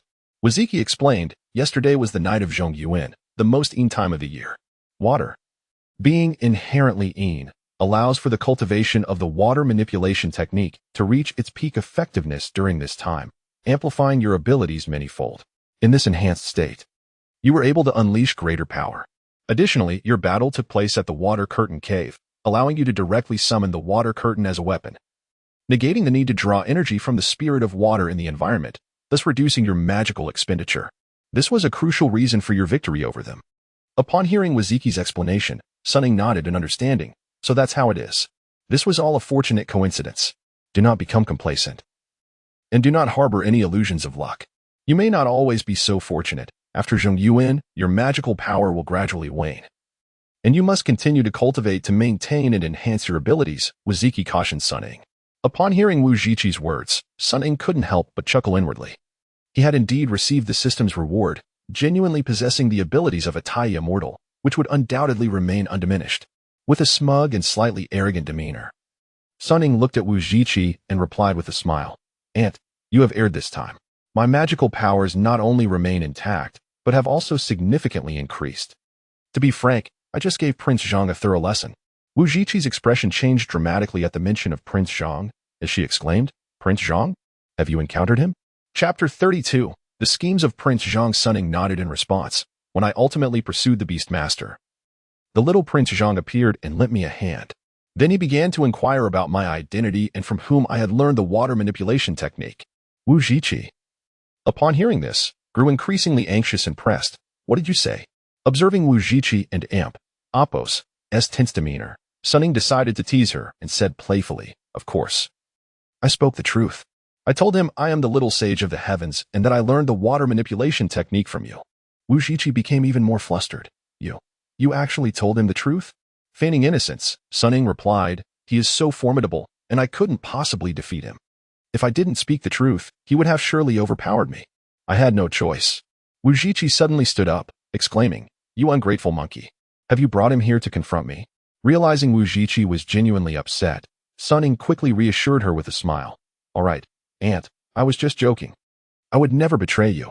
I said nothing at all, and in fact, I gave that little Prince Zhang quite the lesson and sent him fleeing." Wuzhiqi clearly doubted Sun Ying and Appo's words, her face filled with skepticism. "Which part of what you said is true?" Sun Ying promptly apologized. "All right, Aunt. I was merely teasing you. Now, let me show you my skills." Understanding Wuzhiqi's difficulty in accepting the sudden increase in his cultivation, Sun Ying conjured a massive water dragon from the depths, demonstrating, "And, do you believe me now?" Wuzhiqi gazed at the water dragon in astonishment. "How could you possess such high cultivation?" Sun Ying, aware of the challenge and explaining himself, began to fabricate a tale. "I was born from the dew of Guanyin Bodhisattva. Perhaps I have just awakened to my potential." Naturally, Wuzhiqi found this explanation absurd, yet she could not conjure an alternative rationale. She scrutinized the water dragon. Sun Ying commanded and urged, "Use all your might to enlarge the water dragon. I wish to see its true power." Sun Ying complied, continuously enlarging the dragon until the entire cave was filled with his creation. "And I have exerted my utmost effort. This is about its limit," he remarked, feeling the strain. Wuzhiqi waved her hand, signaling, "That will suffice." Dissipated. Sun Ying released his power, and the water dragon vanished into the air. "The Tai Lus Immortal. Your magical prowess has astonishingly reached this level overnight. It is truly incredible," Wuzhiqi murmured in disbelief. "And I told you I am quite formidable now. You must believe that I avenged you against Prince Zhang." Sun Ying recounted how he had battled the little prince, injuring him with his meteor hammer, leading to the prince's hasty retreat under the cover of sand magic. Wuzhiqi, however, frowned slightly, murmuring, "But he is a Tai Lus Immortal. How could Prince Zhang possibly be defeated by you?" As she pondered, a sudden realization struck her, prompting her to ask loudly, "Tell me, when you fought Prince Zhang, did he only utilize his true form in gunplay against you?" Sun Ying, confused, nodded vigorously. Wuzhiqi sighed in resignation. "I knew it could not be that simple. Even if your cultivation has advanced, how could you contend with Prince Zhang? You have indeed fallen into his trap. He has likely followed you here." No sooner had Wuzhiqi's words left her lips than Prince Zhang's booming voice echoed from outside the cave.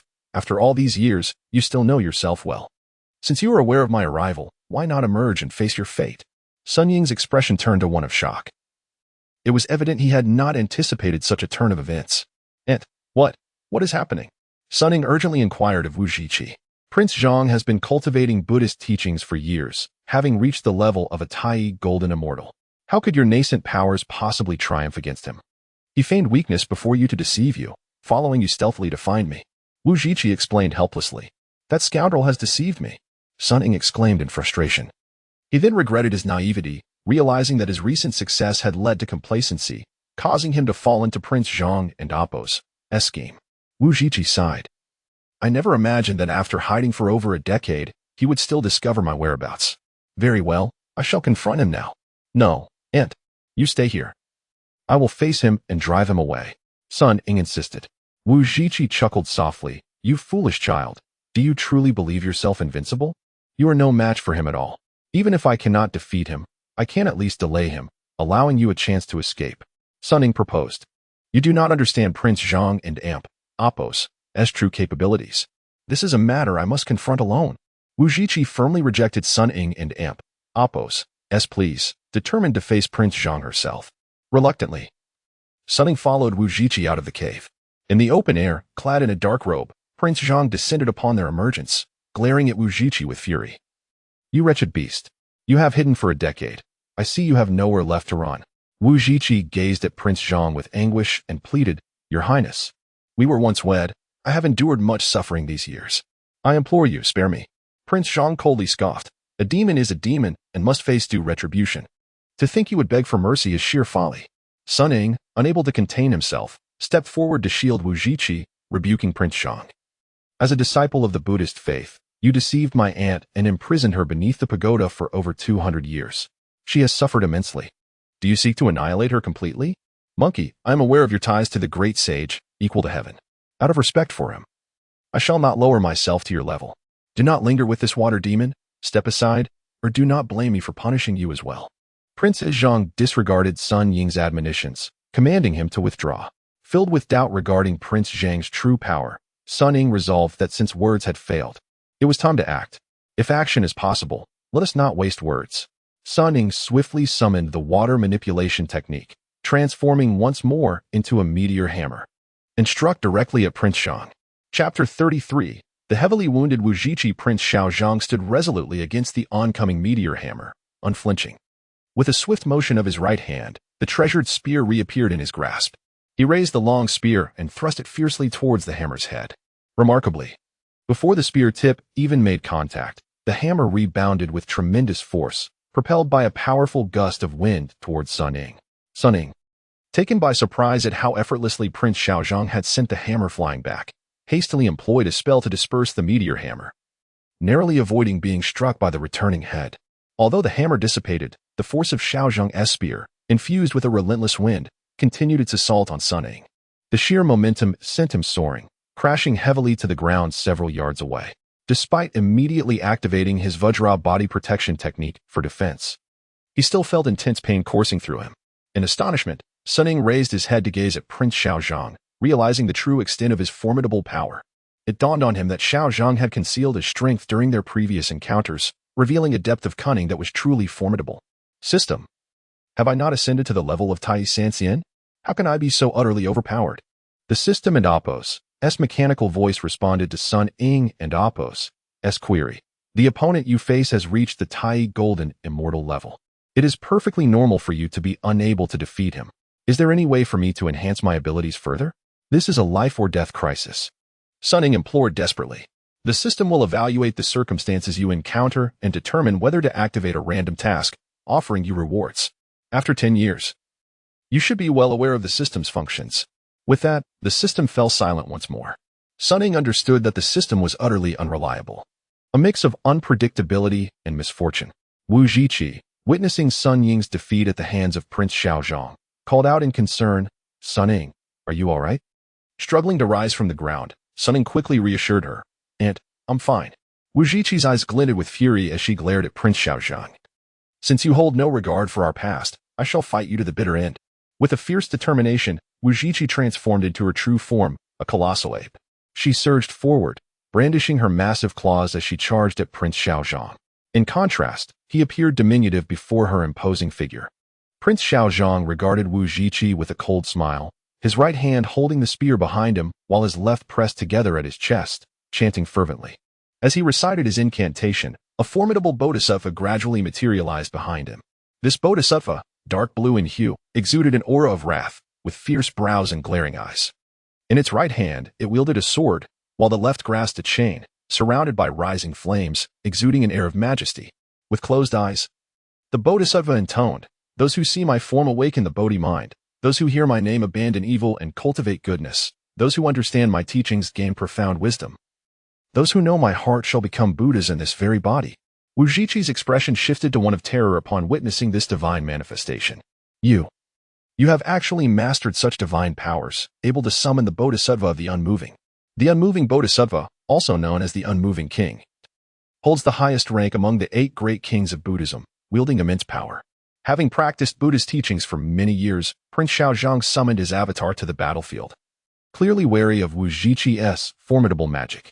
Knowing the name of the bodhisattva, you should understand its power. Do not hesitate to kneel and surrender, he commanded with an air of authority. Wuzhiqi, however, was unwilling to concede. With a fierce roar, she declared her resolution to fight until the end. Prince Xiao Zhang bellowed in response, and the unmoving king's avatar swung its sword towards Wuzhiqi, bound by chains of cold ice from the North Sea. Wuzhiqi found her powers severely restricted. Opting not to employ her water manipulation techniques, she engaged in physical combat instead. The clash between the unmoving king's avatar and Wuzhiqi created a tempest, transforming the atmosphere. Despite her limitations, Wuzhiqi struggled to evade the strikes of the unmoving king's sword. Each time she failed to dodge, she bore the brunt of its electric strikes. With every flash of electricity, new wounds marred her body, and blood spattered around her. From a distance, Sun Ying observed the fierce battle between Wuzhiqi and Prince Xiao Zhang, finally grasping the true meaning of a celestial struggle.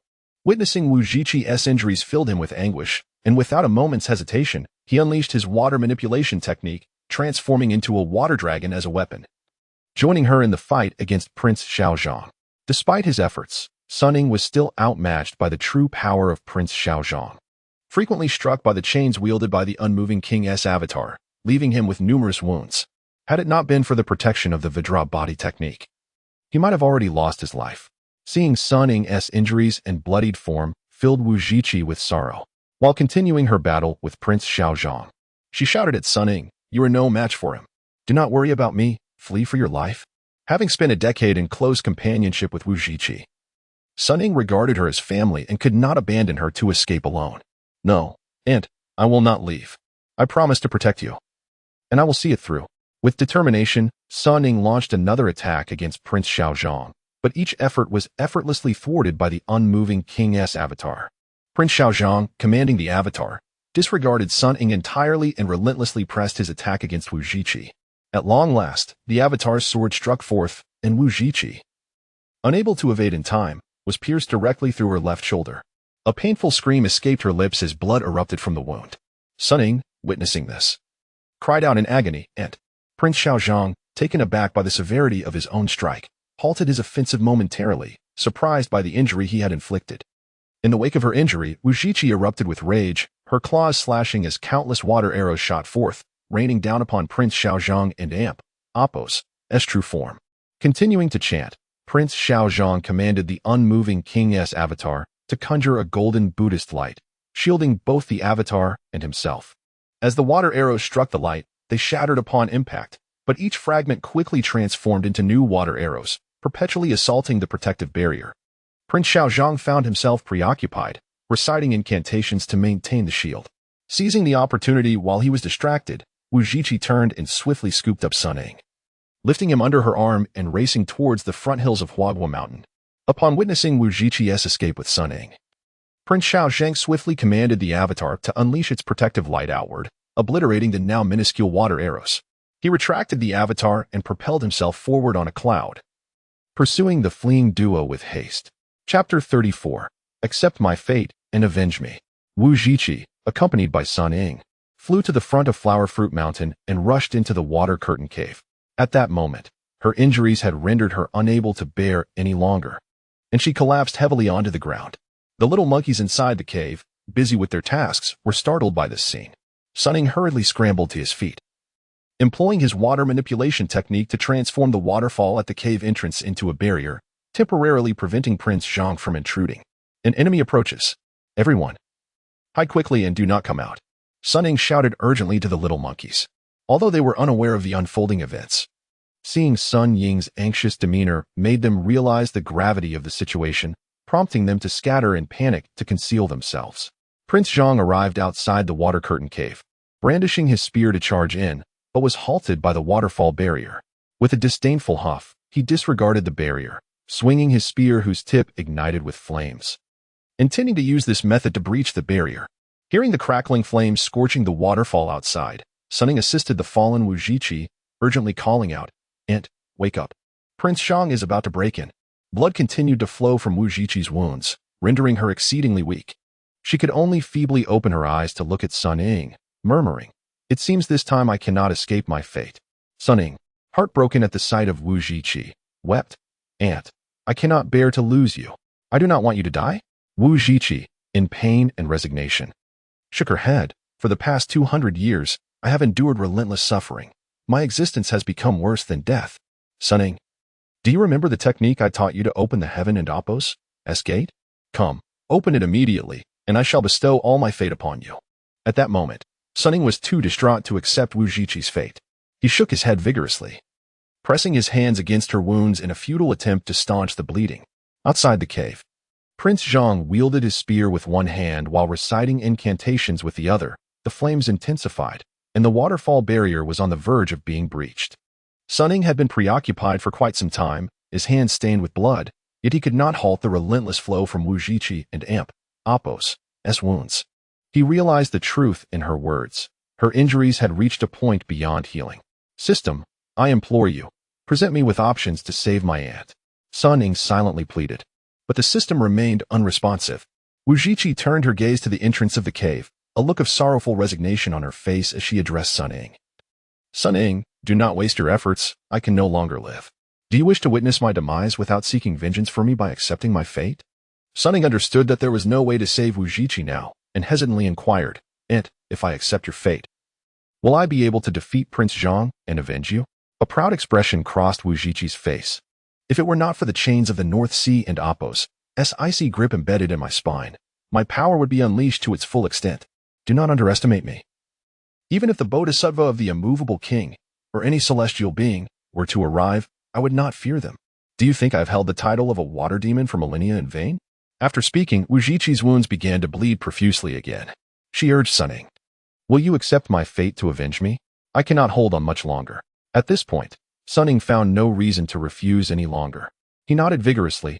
"I accept, Aunt. I accept your fate." Sun Ying helped Wuzhiqi into a seated position, and they both sat cross-legged.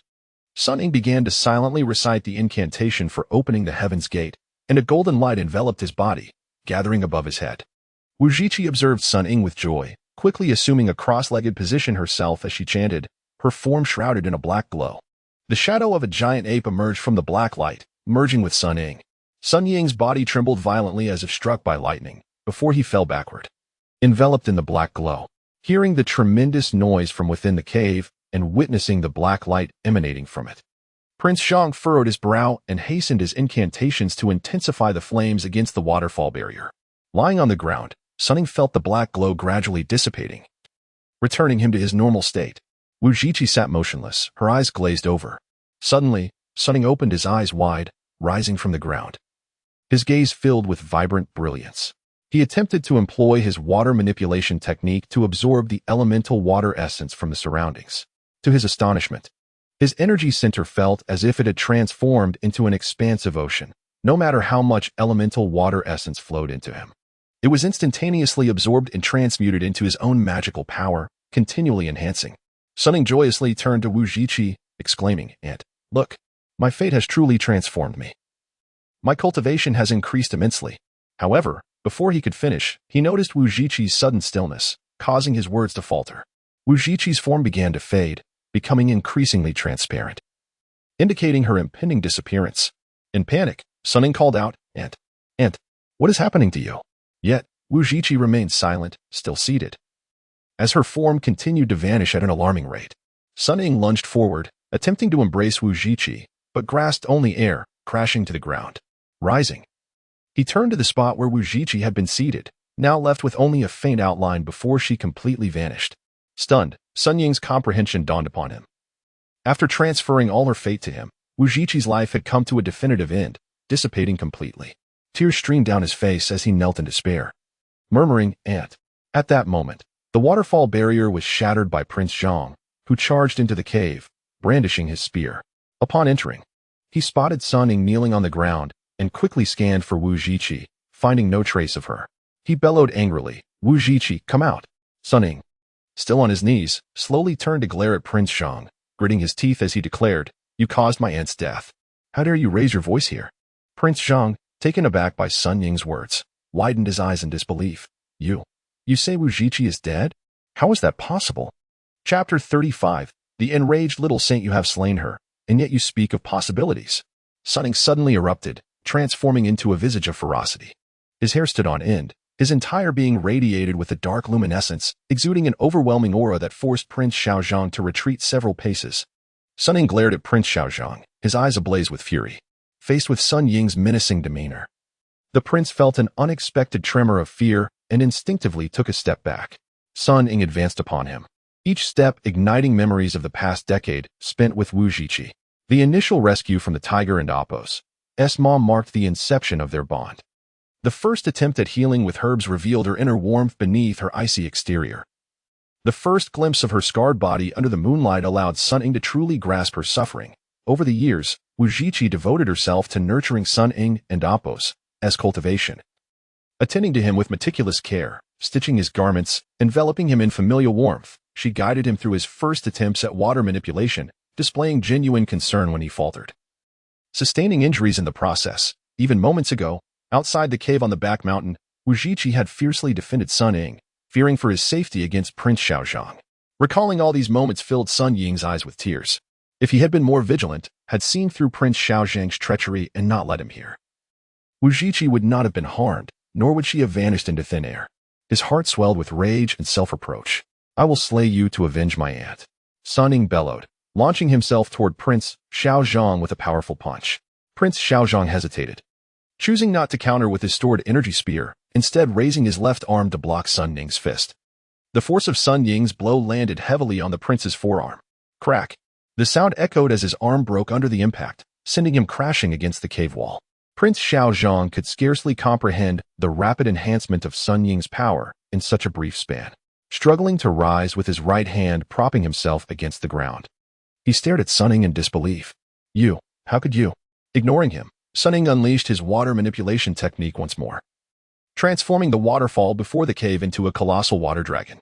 Realization struck Prince Xiaozhang. Wuzhiqi has imparted her powers to you? Sun Ying morphed the water dragon into a long blade and charged at Prince Xiaozhang again. The prince, not daring to be careless, wielded his spear to defend himself against Sun Ying and Amp Appo's onslaught. With the enhancement of Wuzhiqi and Amp Appo's abilities, Sun Ying and Amp Appo's power had ascended several levels, each strike delivering a force so potent that Prince Xiaozhang was forced to retreat repeatedly, with the confines of the cave limiting his ability to employ celestial techniques. Prince Xiaozhang resorted to feigning an attack before attempting to escape outside. Sun Ying was relentless, soaring into the air with newfound speed, pursuing him swiftly. Upon reaching the clearing by the water pond, Prince Xiaozhang, seeing Sun Ying's relentless pursuit, hastily recited an incantation. The formidable figure of the immovable king manifested behind him, brandishing a sword and chains, ready to engage Sun Ying. Yet, Sun Ying felt no trepidation before the immovable king's visage. He unleashed a primal roar, his form swelling as he transformed into a gigantic ape, matching the height of the immovable king, and lunged forward with his razor-sharp claws. Fueled by anger over Wuzhiqi's injuries at the hands of the immovable king, Sun Ying, wielding his innate strength and protective divine power, pressed forward without defense, launching a frenzied assault against the immovable king's figure. Despite Prince Xiaozhang's attempts to wield the immovable king's form in battle, the tide swiftly turned against him. The sword and chain struck Sun Ying but failed to inflict any harm, while each of Sun Ying's strikes against the immovable king caused significant damage, gradually diminishing its form. As the figure weakened under Sun Ying's relentless onslaught, Prince Xiaozhang's control faltered, pain etched across his visage as he struggled to maintain his ground. Seizing the moment, Sun Ying unleashed a devastating strike to the chest of the immovable king, shattering the apparition into countless fragments that dissipated into the air. The backlash left Prince Xiaozhang reeling, blood spilling from his mouth as he staggered backward, barely regaining his footing. He recognized that Sun Ying had fully assimilated Wuzhiqi and Appo's powers, his might rivaling that of Wuzhiqi in her prime, perhaps even surpassing it due to the fury that fueled him. Daring not to continue the battle, Prince Xiaozhang ascended into the sky, conjuring a tempest of sand and went to obscure Sun Ying and facilitate his escape. Sun Ying scoffed, propelling himself into the air with fervor, summoning the elemental forces of water to craft two massive fans, dispersing the storm before him as he relentlessly pursued the prince. Unforeseen by Prince Xiaozhang, Sun Ying swiftly breached the barrier of wind and sand, closing in on him with remarkable speed, forcing the prince to ascend higher into the sky. At that moment, a notification chimed in Sun Ying's ears. Host has activated a random quest. Please make a selection. Before him appeared a choice panel, presenting two options. Option A, abandon the pursuit of Prince Xiaozhang and allow his escape. Reward, 109,000 year peaches, 109 turn golden elixirs from Taishang Laojun. Option B, continue pursuing Prince Xiaozhang. Reward, title of the rebellious demon monkey. Without a moment's hesitation, Sun Ying made his decision. I choose B. Despite his awareness of the immense value of the 9,000 year peaches and the golden elixirs, he resolutely rejected the temptation. His singular focus was to eliminate Prince Xiaozhang and avenge Wuzhiqi. No allure of reward could sway his unwavering resolve. As the choice panel faded, Sun Ying fixed his gaze on the fleeing Prince Xiaozhang, accelerating his pursuit with unrelenting determination. Chapter 36, Repelling the Four Heavenly Kings.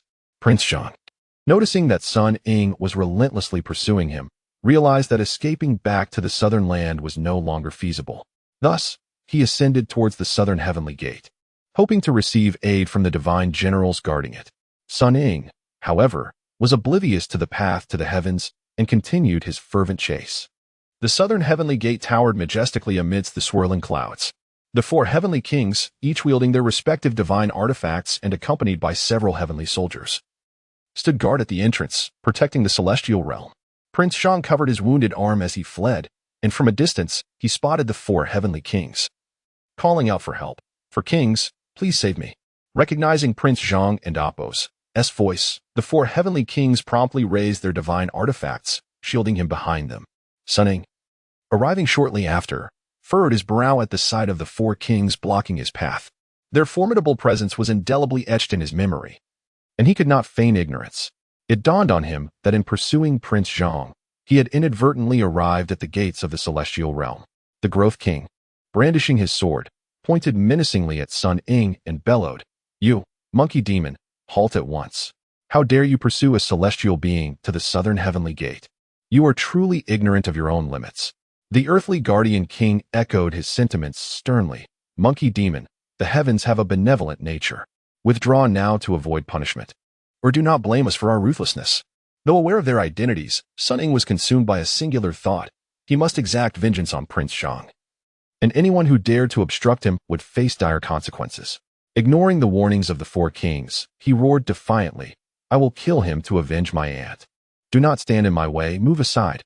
As he spoke, he charged forward, intent on pursuing Prince Zhang.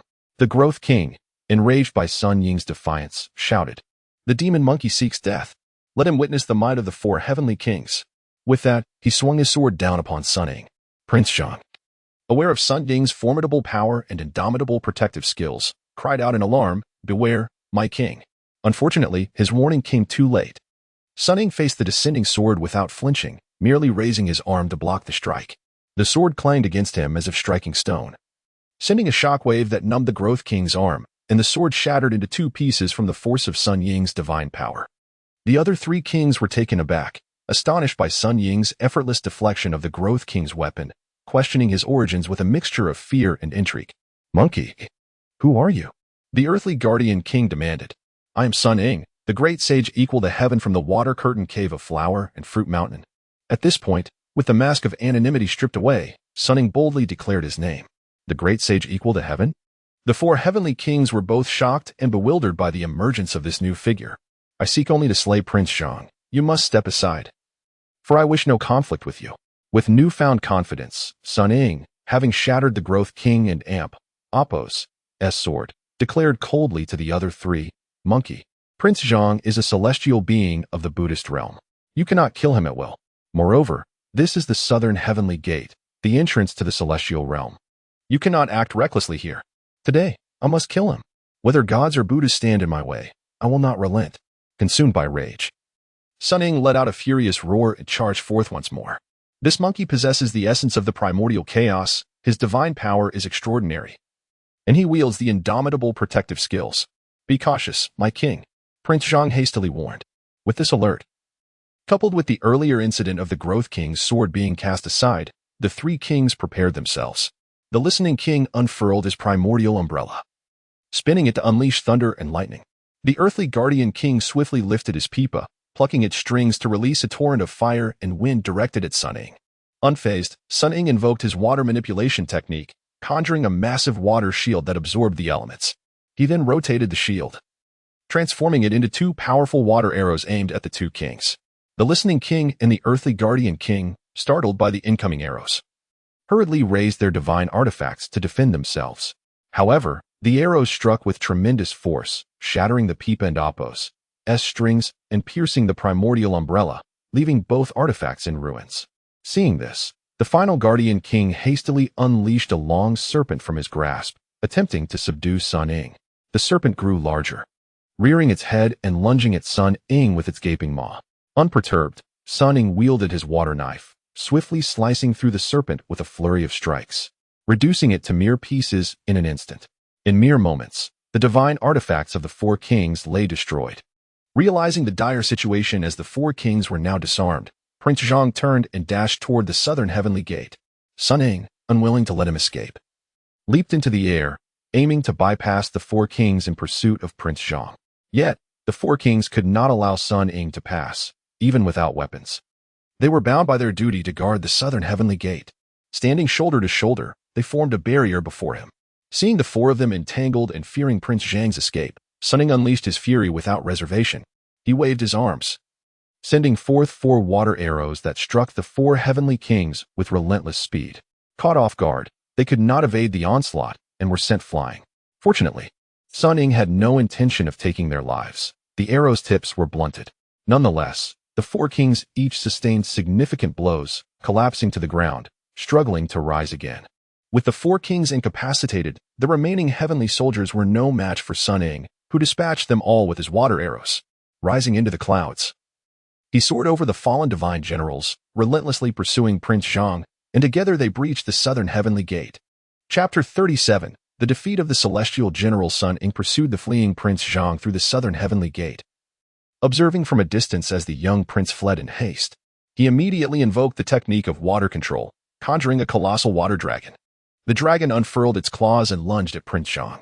Having lost his weapon, with his immovable Buddha form shattered and his left arm injured, Prince Zhang found himself unable to retaliate, forced instead to evade continuously. Sun Ying, harboring resentment for the abuse suffered by Wuzhiqi, who bore countless scars, yearned to inflict similar torment upon Prince Zhang. He manipulated the water dragon to relentlessly claw and bite at the prince. As wounds appeared on Prince Zhang's body, the once handsome youth now became a pitiful sight, covered in blood and dirt.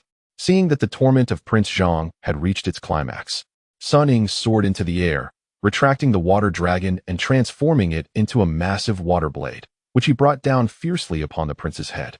With no strength left to dodge, Prince Zhang could only raise his right arm in a desperate attempt to defend himself. At that moment, several magical artifacts flew through the air, some shielding Prince Zhang's head, while others directly attacked Sun Ying. The artifacts, diverse in form, advanced with ferocity. Sensing their formidable nature, Sun Ying dared not withstand the onslaught with his body. Instead, he withdrew the water blade to protect himself, deflecting all the incoming artifacts. This defense momentarily alleviated Prince Zhang's peril. 36 celestial generals descended from the skies, surrounding Sun Ying and separating him from Prince Zhang. Sun Ying coldly surveyed the assembled generals, inquiring, "Which faction do you represent?" The leading general, Tian Kuei-shing, replied loudly, "We are the 36 celestial generals of the heavenly court, tasked with guarding this realm. You, demon monkey, have brazenly invaded the southern heavenly gate. We are here to apprehend you." Sun Ying retorted haughtily, "Is that so? Just the likes of you? I shall repeat myself. I seek only vengeance against Prince Zhang today. You are of no concern to me. Step aside at once." Tian Kuei-shing, incensed, shouted, "Such arrogance from a demon. Capture him." With that, the 36 celestial generals once again brandished their magical weapons, launching an attack upon Sun Ying. Unfazed, he brandished the water blade, engaging in fierce combat with the celestial generals. Within the Lingxiao Palace, fragrant incense wafted through the air, and colorful clouds billowed. The Jade Emperor and the Queen Mother sat at the center of the Grand Hall, while other deities were arranged on either side. Today marked the Heavenly Court's assembly, where various deities reported on their respective domains. The Jade Emperor nodded slightly as he listened to their accounts, but just as he was about to speak, he noticed flashes of cold light rising in the distance, accompanied by the sounds of clashing metal echoing from afar. The Jade Emperor's expression shifted, and the Queen Mother, along with the other deities, exchanged puzzled glances, uncertain of what was transpiring. However, the Jade Emperor remained composed, promptly commanding Qianliyin, Shifeng, "Go at once to ascertain the source of this commotion." The two responded, "As you command." They hastened outside the Lingxiao Palace, employing their divine powers to investigate the source of the disturbance. At that moment, Sun Ying wielded his water blade with increasing prowess, and the 36 celestial generals began to falter, with several being forced back. Tian Kuei-shing, realizing victory was unattainable, issued a command, "Form the Tian Gang formation." The other 35 generals swiftly repositioned themselves, establishing a formation that encircled Sun Ying. With a fierce glint in his eyes, Sun Ying swung the water blade once more, charging at the celestial generals. Tian Kuei-shing waved his command flag, and the Tian Gang formation activated, its power instantly surpassing that of the earlier chaotic battle. The celestial generals coordinated their defenses, layers of golden light rising within the formation to intercept Sun Ying's onslaught. Qianliyin and Shifeng, having discerned the situation, hurriedly returned to the Lingxiao Palace. They knelt before the Jade Emperor, reporting, "We have investigated the matter, Your Majesty. A monkey demon from the lower realms is pursuing the disciple of the Bodhisattva Wukong, Prince Zhang. Having already defeated the 4 heavenly kings guarding the southern heavenly gate and entered the heavenly realm, the recent sounds were from the 36 celestial generals attempting to thwart him in battle. Upon hearing this, the Jade Emperor's expression darkened, and he inquired, "What is the current state of the battle?" The 2 deities replied, "The 36 generals have formed the Tiangang formation to confront him. Yet they still struggle to withstand the monkey demon's assault. This demon is even more powerful than the great sage Sun Wukong during his rebellion in heaven." The other deities were astonished by this revelation, whispering among themselves, "How could such a formidable monkey demon suddenly appear? We had no prior knowledge of this." Indeed, if the 4 heavenly kings and 36 generals cannot prevail, what shall we do? The Jade Emperor's countenance darkened further at the murmurs of his subjects. Another demon monkey wreaking havoc. Do you think this heavenly court is a monkey mountain, constantly besieged by disturbances? He pressed on. Have we uncovered the origins of this demon? Chiffonnier replied promptly, "The demon claims to be Sun Ying, the celestial monkey from Flower Fruit Mountain, yet according to Prince Zhang, he has absorbed the essence of the millennia-old water demon Wuzhiqi, granting him such powers." This revelation sparked further discussion among the deities. Celestial monkey? Could this monkey be related to Sun Wukong? The powers of Wuzhiqi are indeed formidable. No wonder he dares to cause such chaos in the heavenly court. The Jade Emperor, contemplating the discourse, remained silent, pondering the true connection between Sun Ying and Sun Wukong. Taibai Jingxing, a close acquaintance of Sun Wukong, stepped forward to address the Jade Emperor. "Your Majesty, since Sun Wukong's journey to the west, he has been conferred the title of victorious fighting Buddha and resides in the Eternal Peace Palace, devoted to meditation and unbothered by worldly affairs. I believe this demon monkey may simply be using his name to project power. I urge your Majesty to discern wisely." After brief contemplation, the Jade Emperor replied, "Regardless of whether this demon monkey is related to Sun Wukong, his disturbance in heaven is a calamity that cannot be overlooked."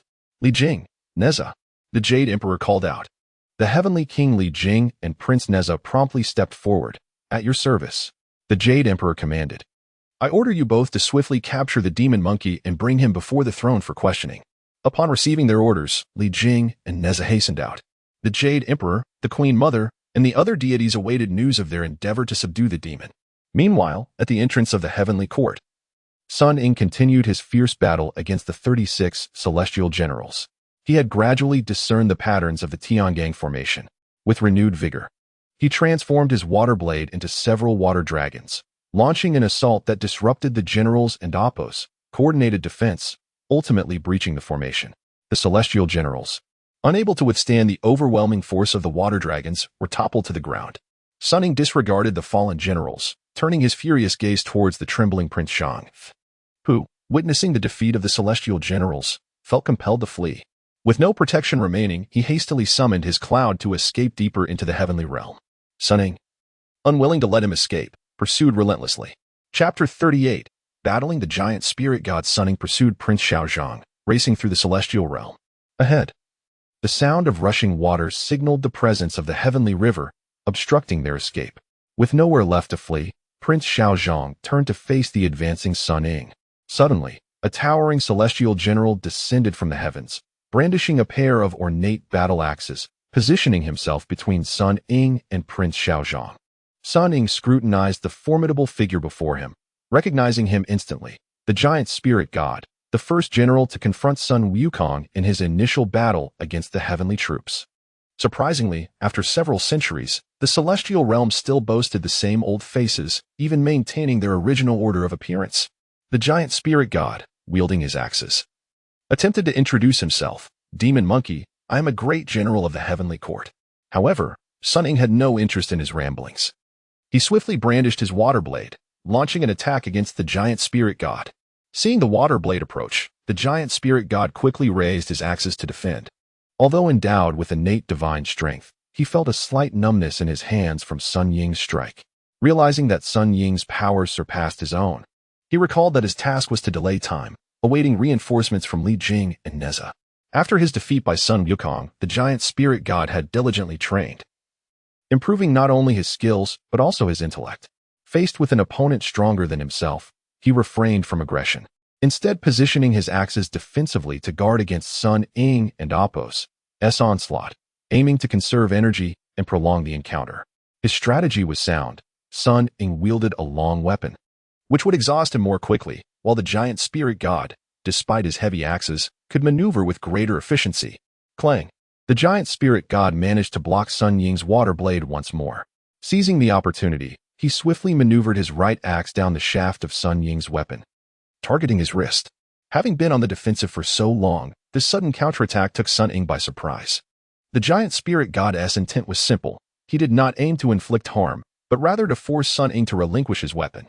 Reluctantly, Sun Ying released his grip, and the water blade fell from his hands, plummeting into the clouds below. The giant spirit god, his face lighting up with triumph, believed his tactics had succeeded. In most cases, an adversary would find themselves in a precarious position under such circumstances. Yet, he was facing Sun Ying, whose weapon, born from the essence of water, could easily be conjured anew.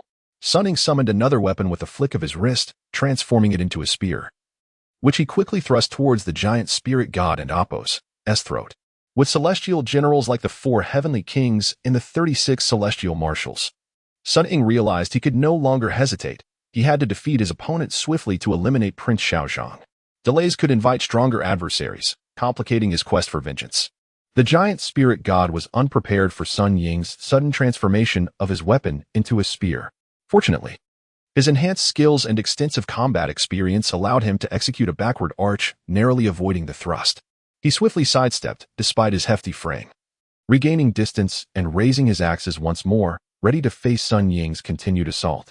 Infuriated by the near miss, the giant spirit god abandoned his defensive stance, launching an aggressive attack with his axes. This played perfectly into Sun Ying's strategy, as he had anticipated the giant spirit god's eagerness to strike first, making it easier for him to exploit any vulnerabilities. The battlefield shifted rapidly, and the dynamics of thought and action changed in response to the unfolding events. The giant spirit god fell back into his old impulsive habits, making a rather unwise decision. His axes whirled with tremendous force, yet Sun Ying, wielding his spear with poise, adeptly blocked and parried, showing no signs of exertion. Meanwhile, Prince Xiaozhang observed from the sidelines, recognizing that the giant spirit god was now all in, desperate to bring down Sun Ying, yet he was fundamentally mismatched. Watching the giant spirit god, Sun Ying directed his spear in the same trajectory as the descending axes, skillfully unbalancing the giant spirit god. Suddenly, he raised his left hand, and a water arrow glimmered ominously in the sunlight. This maneuver did not escape Prince Xiaozhang's notice. He shouted a warning, "Watch out for the hidden arrow." Startled by the warning, the giant spirit god instinctively turned to evade. Unbeknownst to him, Sun Ying's action had been a feint. As the giant spirit god moved, he fell directly into Sun Ying's trap. The two were already too close for comfort, and the giant spirit god's evasive maneuver provided Sun Ying with an optimal opportunity to strike. With a swift motion, Sun Ying launched the water arrow directly at the giant spirit god. The latter, realizing the arrow was hurtling towards him, had no choice but to twist his body once more to avoid it. Although he successfully evaded the water arrow, he had unwittingly played into Sun Ying's strategy. As the giant spirit god lost his balance, Sun Ying thrust his spear once more towards him. Prince Xiaozhang gasped in horror, recognizing that the giant spirit god had no chance to evade or defend against the impending blow. If Sun Ying's spear struck true, it would surely pierce him through the heart. Resigned to his fate, the giant spirit god closed his eyes. However, after a prolonged moment, he felt no piercing pain and opened his eyes in astonishment. Sun Ying's spear tip halted just inches from him, ensnared by a red silk cord. Following the cord's trail, Sun Ying beheld a figure cloaked in white, with a fiery spear in one hand and the other gripping the cord and Apos' end. The figure stood upon a pair of blazing wheels, exuding an air of authority. It was none other than Neza. Coldly, Neza addressed the giant spirit god. "I instructed you to delay the demon monkey, yet you acted so recklessly. Withdraw at once." Upon hearing Neza's reprimand, the giant spirit god dared not protest. Hastily retreating with his axes, Prince Xiaozhang and Apos' face brightened at Neza and Apos' arrival, realizing that the latter and Apos' powers far surpassed his own. With Neza in the fray, there might still be a glimmer of hope against Sun Ying. "Neza, my sole desire is to avenge my deceased aunt by slaying Prince Xiaozhang. Do not interfere," Sun Ying implored. Neza retracted the silk cord, raising his fiery spear with determination, declaring, "Demon monkey, This is sacred ground. You cannot act with impunity. I, Neza, the third prince of the three realms, have come at the Jade Emperor's command to apprehend you. Sun Ying regarded Neza with cold eyes, fully aware that matters had escalated beyond his control. But he was resolute. He would avenge his aunt, no matter the cost. With his mind set, he no longer hesitated, swiftly lunging forward with his spear directed at Neza. Chapter 39. Another form of water. Sun Ying understood that Neza had become the formidable deity of the three altars, the most celebrated general in the heavenly court, and the strongest opponent he had encountered since arriving in the world of Journey to the West. Thus, he approached the battle with utmost seriousness, immediately unleashing his magical abilities. As Sun Ying thrust his water spear forward, it stirred up towering waves, creating a magnificent spectacle as it crashed down towards Neza. Observing the might of Sun Ying's water manipulation technique, Neza's pupils constricted slightly, realizing the strength of his opponent. He raised his fiery spear to meet Sun Ying's assault. The fierce flames erupting from the spearhead clashed against the colossal waves, generating a dazzling display of multicolored light that burst around them, resembling a sky filled with brilliant fireworks.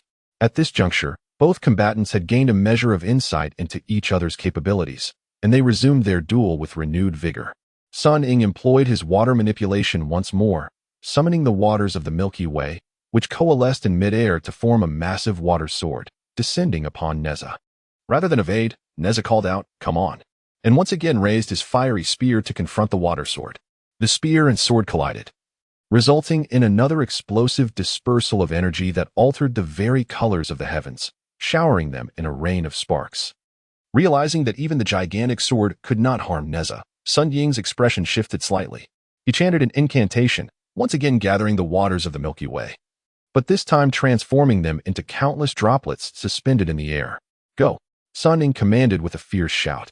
The myriad droplets transformed into an array of water arrows, each glimmering with a dark luminescence, and they surged forth like 1,000 shooting stars, hurtling towards Neza. Yet, Neza remained unfazed, unfurling the magical silken ribbon entwined around his arm. As Sun Ying moved, the ribbon expanded, transforming into a vast crimson cloud that enveloped Neza. The water arrows struck against this protective barrier, being swiftly absorbed and nullified. After 3 successive attempts thwarted by Neza, Sun Ying could not help but exclaim in admiration, "Indeed, you are the third Prince Neza. You possess remarkable skill." Neza, interpreting Sun Ying's words as an admission of defeat, urged him to lay down his arms and accompany him to the Jade Emperor to plead for forgiveness. However, Sun Ying laughed at this moment, declaring, "Neza, you are overly confident. I merely acknowledge that as the chief general of the heavenly court, you possess the capability to withstand my 3 attacks. But do you truly believe you can triumph over me? You rebellious monkey, you seek your own demise," Neza retorted, admonishing Sun Ying. Sun Ying boldly accepted the title of a rebellious monkey, responding, "Indeed, I am that defiant monkey. Neza, now I shall reveal my true prowess to you." Having executed 3 attacks with water, though all were countered by Neza, Sun Ying gained a clearer understanding of his strength and devised a new battle strategy in his mind. "Humph, it is merely water manipulation. What is so extraordinary about that?" Neza scoffed at Sun Ying's claims. "You are correct. It is indeed water manipulation. But dare you to battle me upon the Milky Way?" Sun Ying ascended on clouds, soaring above the river, challenging Neza. "I shall go.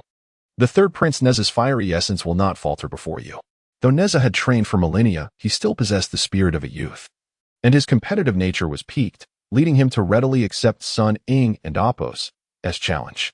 Neza leaped onto his wind-fire wheels, soaring into the skies above the Milky Way. General Li Jing, accompanied by thousands of heavenly soldiers, had also arrived, establishing a defensive formation along the banks of the river to prevent Sun Ying from advancing further into the heavenly court. Prince Zhang, clutching his injured arm, retreated to Li Jing and Appos' side, greeting him before they both turned their attention to the standoff between Sun Ying and Neza above the Milky Way. Within the Lingshao Hall, the celestial soldiers had brought forth the Xian Tian mirror, placing it in the center of the Grand Hall. The Jade Emperor, the Queen Mother of the West, and the various deities watched intently as the confrontation between Sun Ying and Neza unfolded in the mirror. "Now that we are upon the Milky Way, even if you leverage its waters, you can only stir up greater waves. What is so impressive about that? Bring it on," Neza taunted, noticing Sun Ying's hesitation to strike. "Neza, do you know how many forms water can take?" Sun Ying inquired with a smile. Neza was taken aback, evidently having never contemplated such a question. Water exists in 3 states: solid, liquid, and gas. You have only experienced the most common liquid state. Now let me show you the other forms of water. As Sun Ying finished speaking, he summoned his celestial powers. The waters of the Milky Way surged upward at his command, transforming into countless droplets that surrounded both him and Neza. Here we go again. Merely another barrage of water arrows, claiming to demonstrate other forms. Neza assumed Sun Ying would attack with arrows once more, gripping the magical ribbon tightly as it fluttered in the air. Sun Ying and Amp, Apos, S lips curled into a sly smile as he gently waved his hand, causing the droplets to change shape, eventually forming into delicate snowflakes. A chilling wave of coldness surged towards Neza, who then realized Sun Ying was referring to another form of water, ice and snow. With a flourish of his hands, Sun Ying commanded the snowflakes to solidify into crystalline structures. Neza felt the temperature around him plummet rapidly, the chill intensifying. From a distance, Li Jing and Prince Zhang sensed the frigid air enveloping them, becoming increasingly difficult to bear. For Neza, who found himself ensconced in the icy embrace, the cold was even more pronounced. He felt his body slowly stiffen, frost beginning to form in his hair and eyebrows. If he remained still for much longer, he would be completely encased in ice. Neza could not allow this to transpire and swiftly brandished his fiery spear, leaping off his wind fire wheels to stand upon the clouds. He used the spear to lift the wind fire wheels, twirling them around him. The flames from the wheels merged with those of the spear, igniting in a fierce blaze that raised the temperature around him, causing the ice crystals to begin melting. Seeing the ice dissolve, Sun Ying quickly acted, directing the airborne ice crystals to converge upon Neza. Yet Neza remained undeterred, continuously wielding his fiery spear and wind fire wheels, employing the flames to incinerate the ice surrounding him. I expected something formidable, but it is merely an ice-melting trick, nothing more. Neza derided Sun Ying with a contemptuous laugh. Sun Ying, however, wore a peculiar and triumphant smile as he replied, "Is that so? You underestimate me. Just try moving your feet." Neza, taken aback by Sun Ying's words, glanced down and was shocked to discover that his feet had become completely encased in ice crystals, which were rapidly crawling up his calves. Chapter 40. Call for Reinforcements. Upon witnessing Neza's astonishment, Sun Ying could not suppress a triumphant smile. His scheme had indeed borne fruit.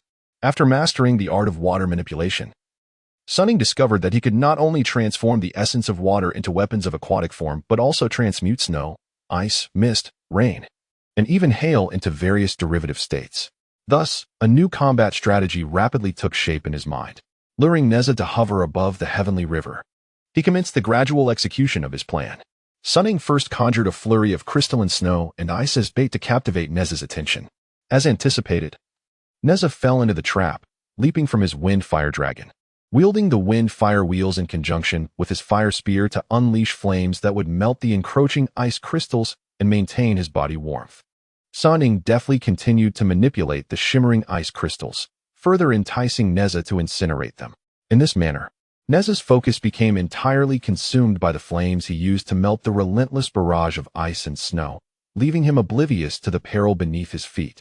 Sun Ying adeptly controlled the advancing ice crystals while silently employing his water manipulation to transform the clouds upon which Neza stood into a freezing mist that swiftly ascended to encase Neza's feet in ice. The rapid ascent of the freezing mist went unnoticed by Neza, whose attention was wholly diverted, resulting in his feet becoming completely immobilized. More alarmingly, the freezing mist continued its swift rise, reaching Neza's calves, rendering him unable to move. Desperate, Neza began to wave his fire spear and wind fire wheels towards his legs, attempting to incinerate the encroaching frost and liberate himself. Yet, Sun Ying was not about to grant him such an opportunity. He continued to manipulate the freezing mist as it rose, while simultaneously directing the onslaught of ice crystals towards Neza, aiming to completely encase him in frost. From a distance, Li Jing and Prince Zhang observed Neza's dire predicament, their faces etched with concern. Within the Lingxiao Palace, the Jade Emperor watched the scene unfold in the Xiantian mirror, where Neza was ensnared by the freezing mist unleashed by Sun Ying. The chilling vapors were ascending rapidly, now beginning to freeze Neza and Amp, Apos, S thighs as well. If this continued, it was feared that he would succumb to complete immobilization and utter defeat. My esteemed ministers, it appears that Neza is not a match for that demon monkey. Do any of you possess a viable strategy to confront him? The Jade Emperor inquired of the assembly. Yet, the assembled immortals exchanged glances, none daring to respond. One reason was that Neza, a formidable warrior of the heavenly court, was struggling against Sun Ying. leading others to doubt their own capabilities and refrain from tarnishing their reputations. Another reason was the rumor that the monkey had proclaimed itself the great sage equal to heaven, the truth of which remained unverified. However, the immortals had a relatively amicable relationship with Sun Wukong, and they feared that if this monkey were indeed linked to him, their intervention would be tantamount to provoking Sun Ying. Thus, they opted for silence. Noticing the lack of response, the Jade Emperor's countenance darkened. The Queen Mother of the West, perceiving his dissatisfaction, proposed, "Your Majesty, that demon monkey possesses immense power. Since even Neza cannot contend with him, it is likely that ordinary celestial beings would also fare poorly. I suggest we summon Yang Jian at the Wuzhiqi to deal with this menace." The Queen Mother's suggestion was met with immediate support from the other immortals. The Lord of the Martial Star stepped forward first. "Your Majesty, the Queen Mother's proposal is indeed wise. Erlang Shun is exceptionally powerful. It was he who faced the great sage during his rampage in heaven. This demon monkey can only be subdued by Erlang Shun." "We concur," the other immortals echoed loudly. All in favor of summoning Erlang Shun Yang Jian to confront Sun Ying. Only the Morning Star raised a dissenting opinion. "Your Majesty, this monkey dares to call itself the Apos, great sage equal to heaven, and Apos, which may indicate a genuine connection to the great sage himself. Moreover, who in the world does not recognize the illustrious name of Sun Wukong? I propose we invite the victorious fighting Buddha from the Eternal Peace Palace in the West to subdue this demon monkey." His close ties with Sun Wukong led him to caution against any potential repercussions should Sun Ying indeed be related to the great sage. Given that Erlang Shun and Sun Wukong shared a unique bond, having referred to one another as brothers, any conflict between them would yield complicated consequences. Thus, the Morning Star advocated for Sun Wukong's involvement to resolve this matter. After a moment of contemplation, the Jade Emperor declared, "This demon monkey's prowess seems to surpass even that of the great sage from years past. We cannot afford to delay. Lord of the Martial Star, swiftly go to Wuzhiqi and summon Yang Jian to quell this demon. Morning Star, proceed to the Eternal Peace Palace in the West to request the victorious fighting Buddha. Under no circumstances must we allow this demon monkey to continue wreaking havoc in heaven." The Lord of the Martial Star and the Morning Star promptly acknowledged the decree and hastened from the Lingxiao Palace, each summoning their clouds to call for reinforcements. Meanwhile, above the heavenly river, the fierce battle between Sun Ying and Neza raged on. Neza's lower body had become entirely encased in the freezing mist, rendering him immobile. The flames emitted by the fire spear and wind fire wheel struggled against the relentless ascent of the frost and the incessant barrage of ice crystals, dwindling to a mere flicker. Concerned, Prince Xiaozhong turned to Li Jing and suggested, "Heavenly King, it seems the third prince is unable to withstand the demon monkey's freezing mist. We must urgently dispatch heavenly soldiers to his aid." Li Jing, witnessing Neza's struggle, felt a pang of sympathy and prepared to order the mobilization of heavenly troops for Neza and Apos' rescue. Sun Ying, observing Neza on the brink of complete encasement in frost, wore a smug expression. His plan had succeeded. He continued to urge the freezing mist upward, intent on fully immobilizing Neza. In a moment of dire urgency, Neza ceased his frantic gestures with the fire spear and, with his left hand, reached into his robe to retrieve an object, casting it into the air. The item grew larger as it ascended, transforming into a massive canopy that enveloped Neza beneath it. Within this canopy emerged 9 fire dragons, which exhaled flames of a peculiar and ferocious nature.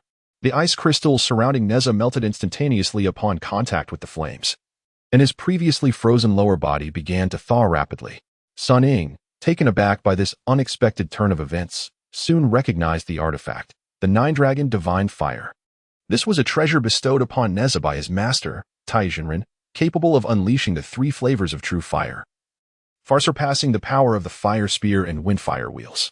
Being a manifestation of the lotus, Neza was not averse to flames. In mere moments, the frost that had immobilized his legs was dissipating under the heat of the divine fire.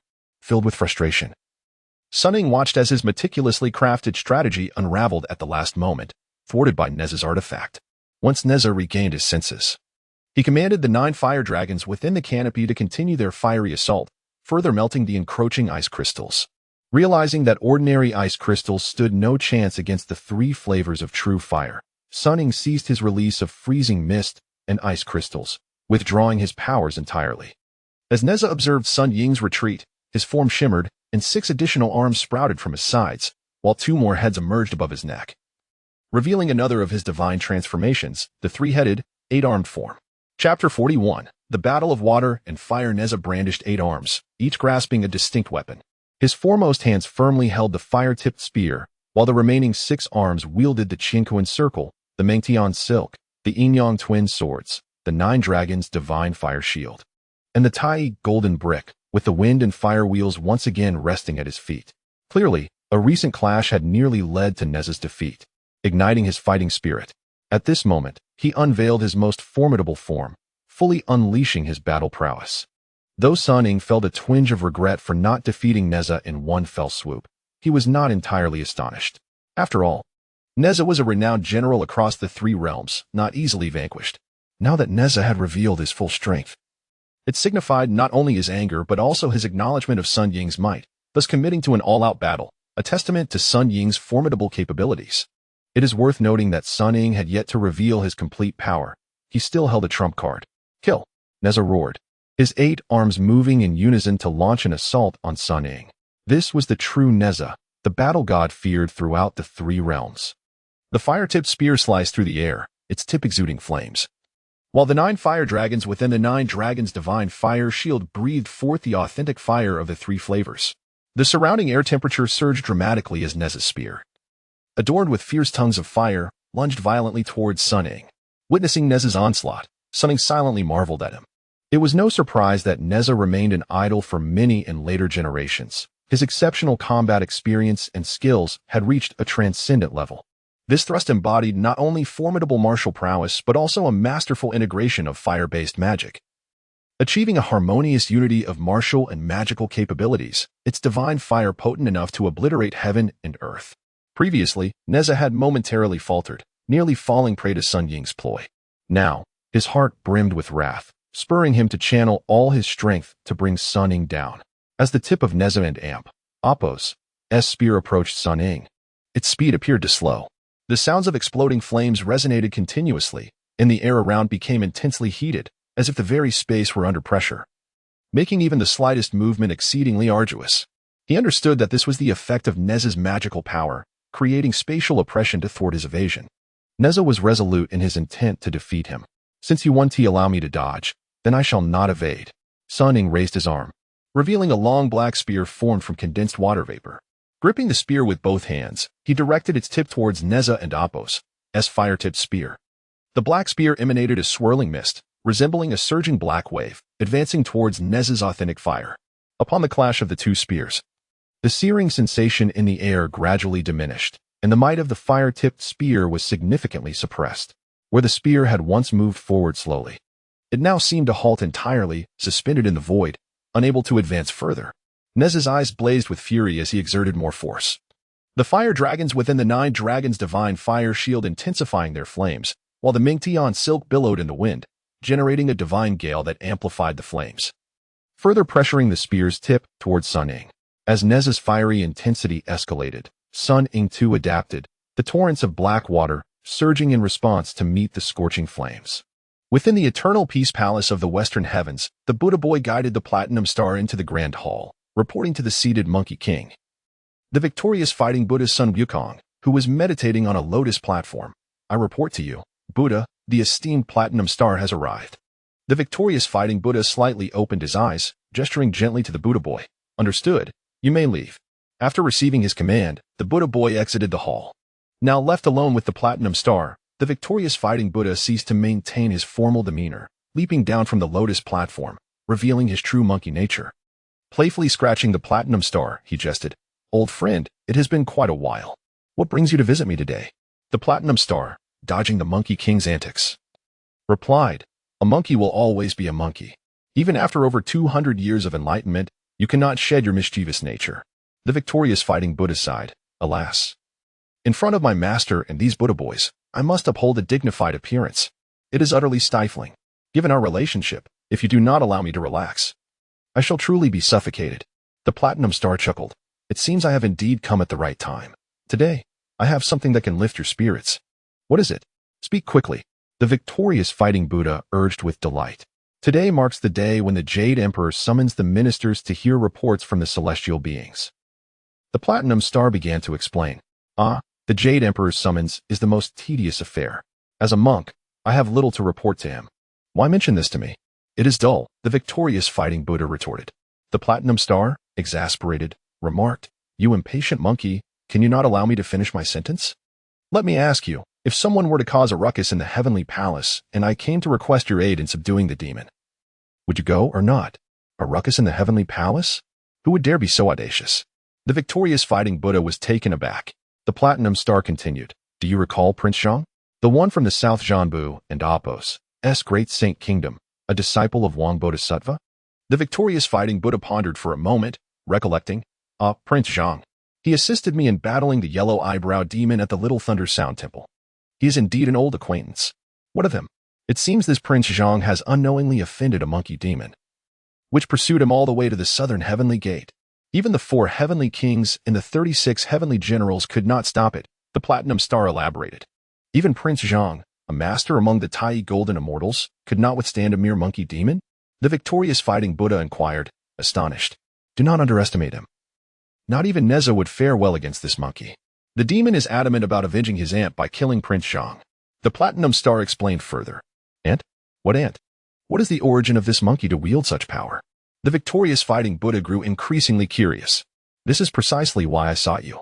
The monkey demon claims to hail from the water curtain cave of Flower and Fruit Mountain, calling himself the Little Saint of Heaven.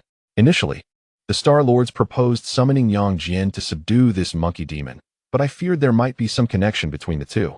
Hence I hastened to the Jade Emperor to request your assistance in subduing this demon. The victorious fighting Buddha, somewhat astonished, murmured, recalling a mention of a little monkey by the Dragon Maiden, softly muttering, could it be him?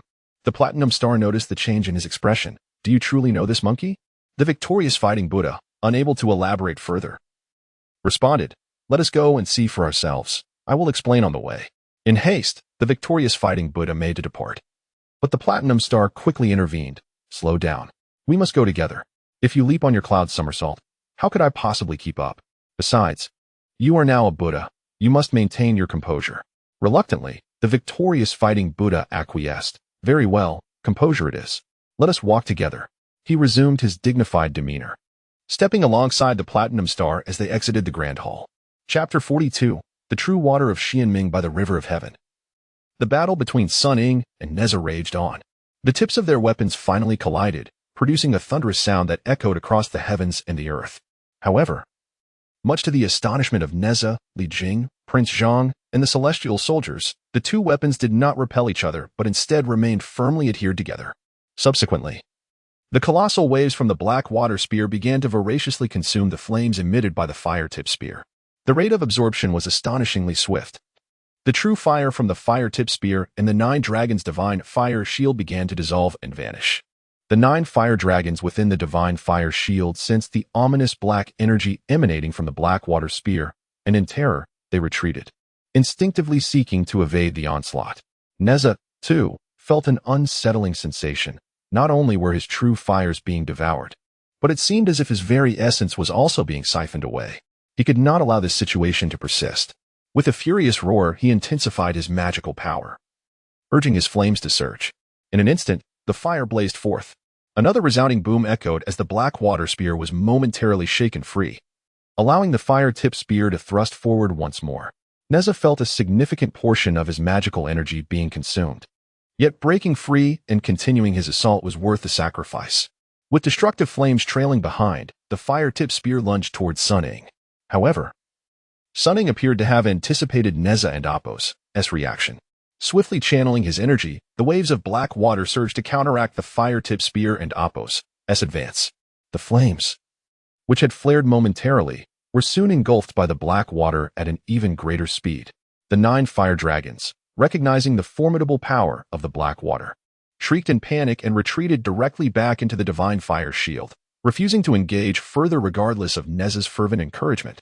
As the fire dragons withdrew, the intensity of the flames from Neza and Apos' spear diminished drastically, ultimately consumed by the monstrous waves of black water. Neza felt his magical energy depleting rapidly. In a state of alarm, he attempted to withdraw his spear, but found himself completely ensnared by the black water spear, unable to escape as his power was steadily drained away. In desperation, Neza swung his other arms, employing the yin-yang twin swords, the Qian Kuan ring, the cosmic silk, and the golden brick against Sun Ying, hoping to create an opportunity for escape. Yet, upon contact with the black water waves, these magical artifacts were rendered ineffective and swiftly absorbed, hastening the depletion of Neza and Apos' essence. "You can manipulate the true water of Xianming?" Neza exclaimed in realization, finally grasping Sun Ying's combat strategy.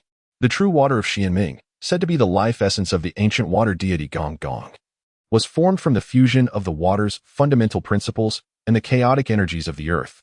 It forsook the gentle, nurturing power of water, instead pursuing the ultimate in offensive might and lethality, possessing the divine ability to freeze entire worlds and devour all in its path. Among the ancient 7 divine waters, it was renowned for its unparalleled aggressiveness. Wuzhiqi, an ancient water spirit, could command not only mundane water but also the 7 divine waters, all under her control. Sun Ying had wholly inherited her powers, augmented by his inherent abilities as a Tai Sanxian, rendering him even more formidable than Wuzhiqi herself. The river of heaven, being the source of all water in the universe, further empowered Sun Ying, enabling him to draw upon the essence of water and unleash even greater strength. As Neza revealed his most potent form, the 3-headed, 8-armed body, Sun Ying, too, unveiled one of his trump cards, directly consuming Neza's true fire with the true water of Xianming. The fire dragons within the divine fire shield, acutely aware of the true water's power, retreated in fear, seeking refuge from being devoured. Sun Ying chuckled. "Indeed, you are the 3rd prince, well versed in the arcane. Yet, you have discerned the truth far too late." He intensified the absorption of the true water of Xianming, eager to drain Neza of all his magical energy, rendering him utterly powerless. Unbeknownst to Neza, he had fallen victim to Sun Ying's second stratagem, with his essence rapidly dissipating and his desperate struggles to escape proving futile. Sun Ying's gaze shifted to Prince Zhang, standing beside Li Jing. He was now his primary target. The singular thought of avenging Wuzhiqi consumed Sun Ying's mind.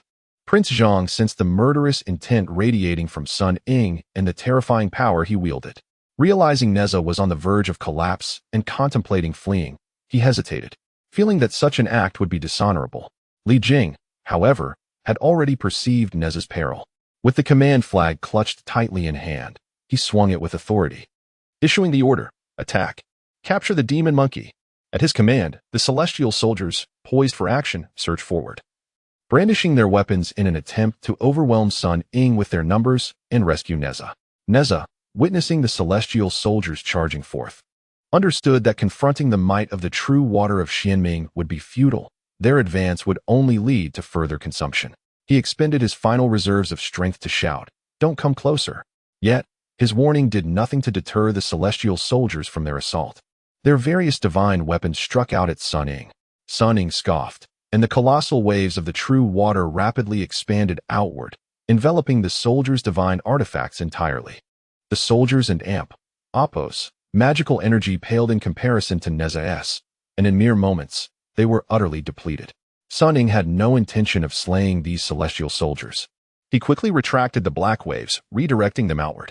The celestial soldiers, their powers exhausted and bodies weakened, were flung away by the massive waves, scattering helplessly by the banks of the river of heaven.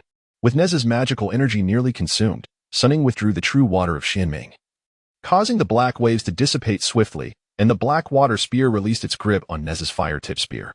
At this moment, Neza was utterly drained, unable to even lift his weapon, helplessly watching his Sun Ying soared into the air, lunging toward Prince Zhang, powerless to intervene. In truth, Sun Ying himself felt a profound weariness coursing through him. While the true water of Xianming was immensely powerful, it also bore the potential for backlash. The exertion of controlling it had taken a toll, and had he not been situated above the river of heaven, replenished by the abundant essence of water, he would have long since been overwhelmed. It became clear to him that the true water of Xianming was not to be wielded frivolously. It should only be employed in moments of dire necessity. Resolutely, Sun Ying steeled himself. As he approached, Li Jing, witnessing the impending threat, could only raise the Linglong treasure pagoda to shield Prince Zhang, shouting, "Demon monkey, do not act recklessly."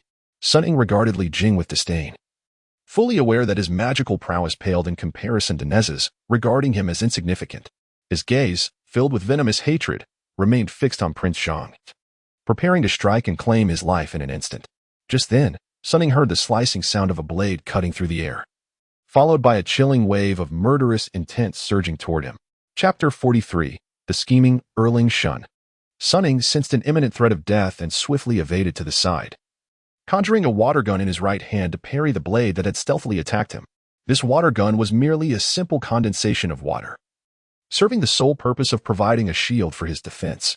With a resounding clash, the two weapons collided, causing the assailant and Appo's weapon to be deflected after being blocked by the water gun.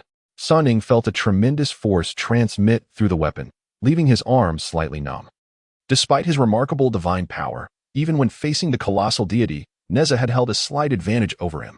To encounter this new adversary, who seemed to surpass him, was a startling revelation, prompting him to glance over swiftly. Before him stood a strikingly handsome general, exuding an aura of fierce energy, adorned in gleaming silver armor, crowned with a golden headpiece and wielding a double-edged blade. Above his brow, in the center of his forehead, an upright eye glared menacingly at Sun Ying. At his feet, a menacing black hound squatted, baring its fangs and growling ominously, fixated on Sun Ying. Recognizing the general and Appo's appearance and his accompanying hound, Sun Ying immediately discerned his identity. Erling Shun. Yang Jian. Indeed, it was about time for you, Sun Ying silently mused. Confronted with Yang Jian, an exhilarating anticipation surged within him. In the realm of Journey to the West, during Sun Wukong's tumultuous rebellion in the Heavenly Palace, he had seemed to falter against Erling Shun. Now, as Sun Ying stirred chaos in the heavens himself, having vanquished numerous celestial generals, even Neza, he yearned for a contest with Yang Jian to gauge the extent of his own prowess. Lost in thought, Sun Ying was taken aback when Yang Jian made no utterance and launched an immediate attack. The divine eye between Yang Jian and Appo's brows emitted a beam of golden light, hurtling directly towards Sun Ying. He had not anticipated such a treacherous assault from someone of Yang Jian's stature. This divine light was a formidable weapon in Yang Jian and Appo's arsenal for subduing demons, and recognizing Sun Ying and Appo's formidable strength, he unleashed it as his initial strike. The divine light surged forth with astonishing speed, and Sun Ying, caught off guard, could only activate his Vidra body protection technique, bracing himself against the onslaught. Despite the protective measure, the overwhelming power of the divine light sent Sun Ying tumbling backward, plunging directly into the heavenly river. On the Lingsha Hall, the assembled celestial beings marveled at Yang Jian and Appo's prowess as he dispatched Sun Ying with such ease. Erling Shun truly excels. He has brought down the demon monkey with a single strike, they exclaimed. Indeed, Neza struggled endlessly against him, unable to prevail. Erling Shun rightfully deserves his divine title. The Jade Emperor, listening to their discourse, felt a pang of discomfort. Although Yang Jian was immensely powerful, their relationship was strained. The Jade Emperor had attempted to invite Yang Jian to serve in the heavenly court multiple times, only to be rebuffed. Neza, as the first celestial general with official standing, had faltered against the demon monkey, yet Yang Jian had effortlessly vanquished him, casting a shadow upon the Jade Emperor's countenance. As the murmurs continued, the Jade Emperor could not suppress a soft cough. Attuned to the nuances, the celestial beings promptly silenced themselves, sensing his displeasure. Just as the Jade Emperor prepared to speak, the image in the Xianguang mirror shifted once more. The waters of the heavenly river parted, and a figure radiating dark light surged forth from the waves. Returning to confront Yang Jian, it was Sun Ying. All eyes turned back to the heavenly river, eager to witness how Sun Ying would engage with Yang Jian. Filled with wrath, Sun Ying had not anticipated the treachery of Yang Jian, renowned for his boundless magic. Thankfully, his Vidra body protection technique, coupled with the enhancements granted by Wuzhiqi, had significantly bolstered his physical defenses, allowing him to barely withstand the crushing blow. Even so, a dull ache persisted in his chest as he glared at Yang Jian, seething with animosity. Gradually, a water blade materialized in Sun Ying's hand. Having sustained minor injuries and with the water and Appo's spiritual essence not yet fully replenished, he could not summon the 7 divine waters for battle. Thus, he resolved to wield his magical powers to transform into a water blade to confront Yang Jian. With a fierce determination, Sun Ying ascended into the air, unleashing the water blade with the force of a mountain cleaving in twain. A colossal wave erupted from the blade, and while it lacked the formidable devouring capacity of the Xianming True Water, it represented Sun Ying's utmost effort at that moment. Yang Jian, startled by Sun Ying's rapid recovery and immediate counterattack, widened his 3 eyes in astonishment.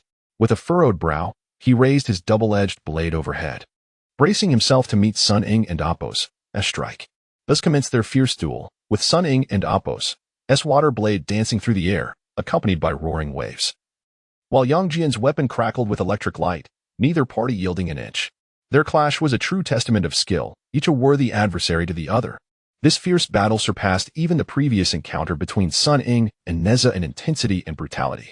Neza, having regained some strength, slowly retreated to join Li Jing and Prince Zhang, observing the conflict.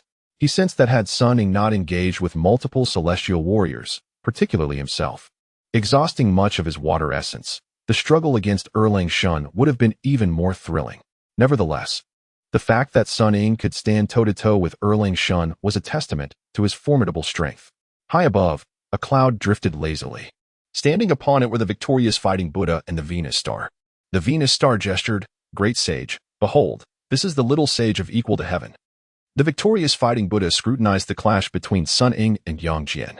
With his discerning eyes, he recognized Sun Ying's striking resemblance to himself. Both were spirit-bright stone monkeys. Undoubtedly, he was the little monkey mentioned by the Dragon Maiden, the grandson he had never met. Impressed by Sun Ying's remarkable control over water, capable of matching Erlang Shun in combat, the victorious fighting Buddha nodded appreciatively. "I never expected that within merely 10 years, this grandson would attain such prowess," he murmured softly. The Venus Star, taken aback by the Buddha and Appo's words, inquired, "Great sage, do you know this monkey?" "This must be the monkey that emerged from the celestial stone atop Huagua Mountain, my grandson," the victorious fighting Buddha replied. Understanding dawned upon the Venus Star, who nodded in realization and exclaimed, "Great sage, your grandson's abilities surpass even your own at that time. You should act swiftly to subdue him." Yet, the victorious fighting Buddha merely chuckled and waved his hand. "Why the haste? Let him spar with Yang Jin a while longer. I wish to see just how much more he can achieve." The Venus Star, recognizing the playful spirit of Sun Wukong, felt helpless and turned back to observe the fierce battle between Sun Ying and Erlang Shun.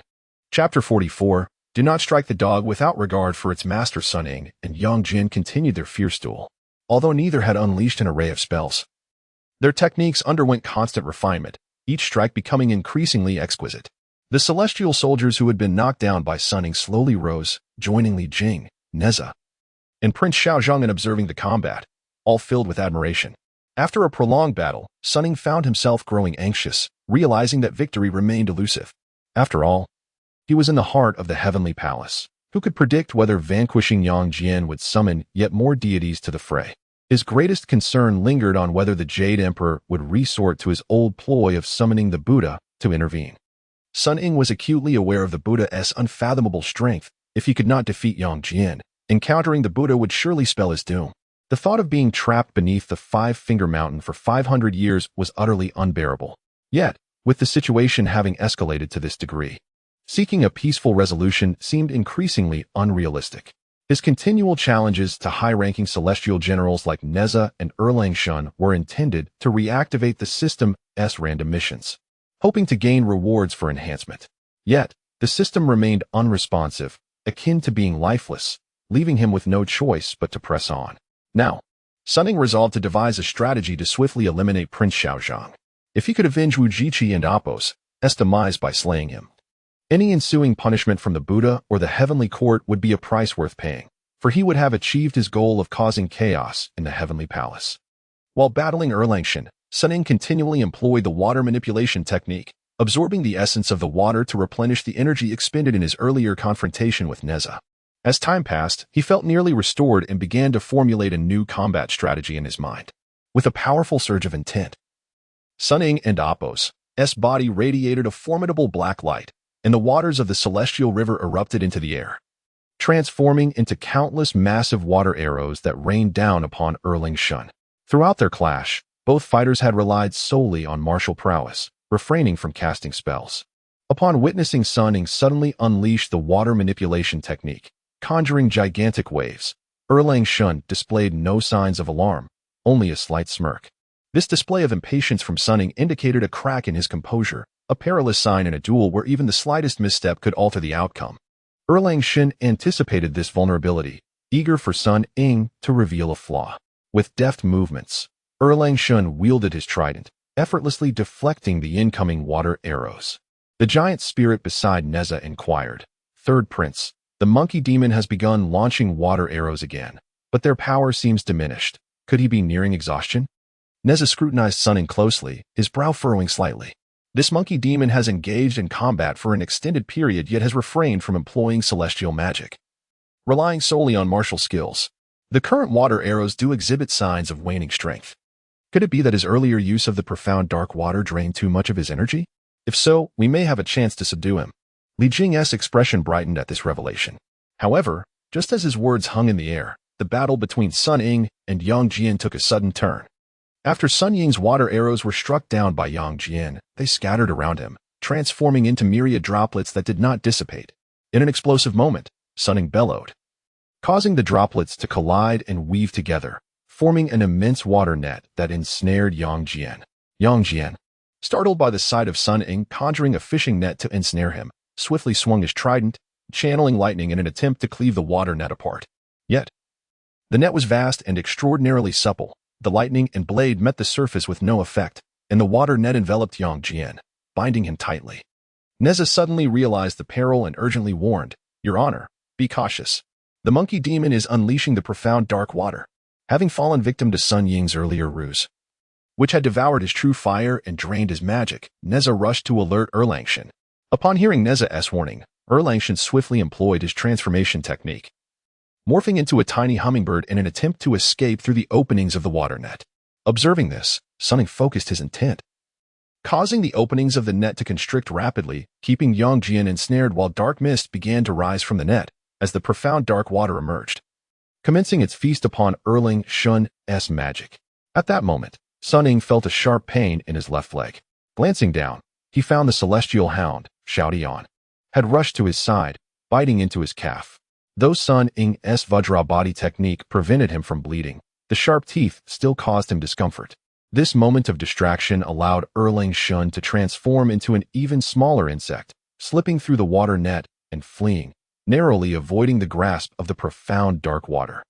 Furious, Sun Ying realized that his carefully laid plan to defeat Yang Jian had been thwarted by the celestial hound. This was an affront he could scarcely abide. He swiftly retracted the water net, ensnaring Xiaotian instead. As dark energy enveloped the hound, its magic was swiftly consumed, leading to a mournful howl as it collapsed to the ground. Having subdued the hound, Sun Ying flung the water net towards Yang Jian, who had resumed his human form. Xiaotian had been a loyal companion to Yang Jian for many years, and seeing it drained of magic filled him with dread. He hurriedly caught the hound in his arms, checking for injuries. Fortunately, the profound dark water had only drained Xiaotian's magic, rendering it too weak to continue the fight, but leaving its life intact. Yang Jian glared at Sun Ying with fury, channeling his energy and extending his arm to return Xiaotian to Li Jing and Neza. "Heavenly King, Third Prince, please look after my beloved hound. I must capture the monkey demon," he commanded. Li Jing and Neza nodded, safeguarding Xiaotian. Yang Jian turned his wrathful gaze back to Sun Ying. This monkey had first siphoned away his magic and now harmed his faithful hound, igniting a fire within him. With a fierce swing of his trident, he lunged at Sun Ying. In response, Sun Ying conjured water blades to counter the assault. Perhaps due to the extensive use of the profound dark water, Sun Ying appeared significantly weakened, struggling to defend himself against Yang Jian's relentless onslaught, unable to retaliate. From high above, the Star of Venus whispered to the Buddha of victory in battle, "It seems your monkey disciple is no longer able to fight." The Buddha, however, shook his head gently. "Not necessarily. While his magic has waned, it is not as dire as it appears.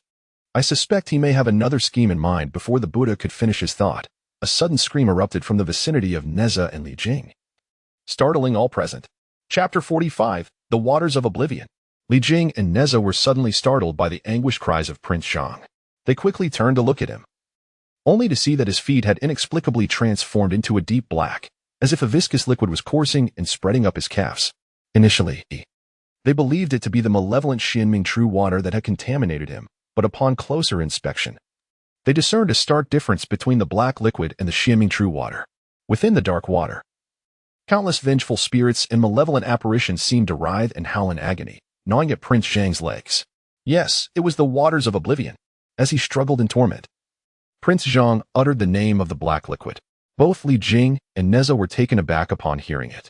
The waters of oblivion, known as the Yellow Springs of the Nine Netherworlds, originated from the primordial era of the underworld.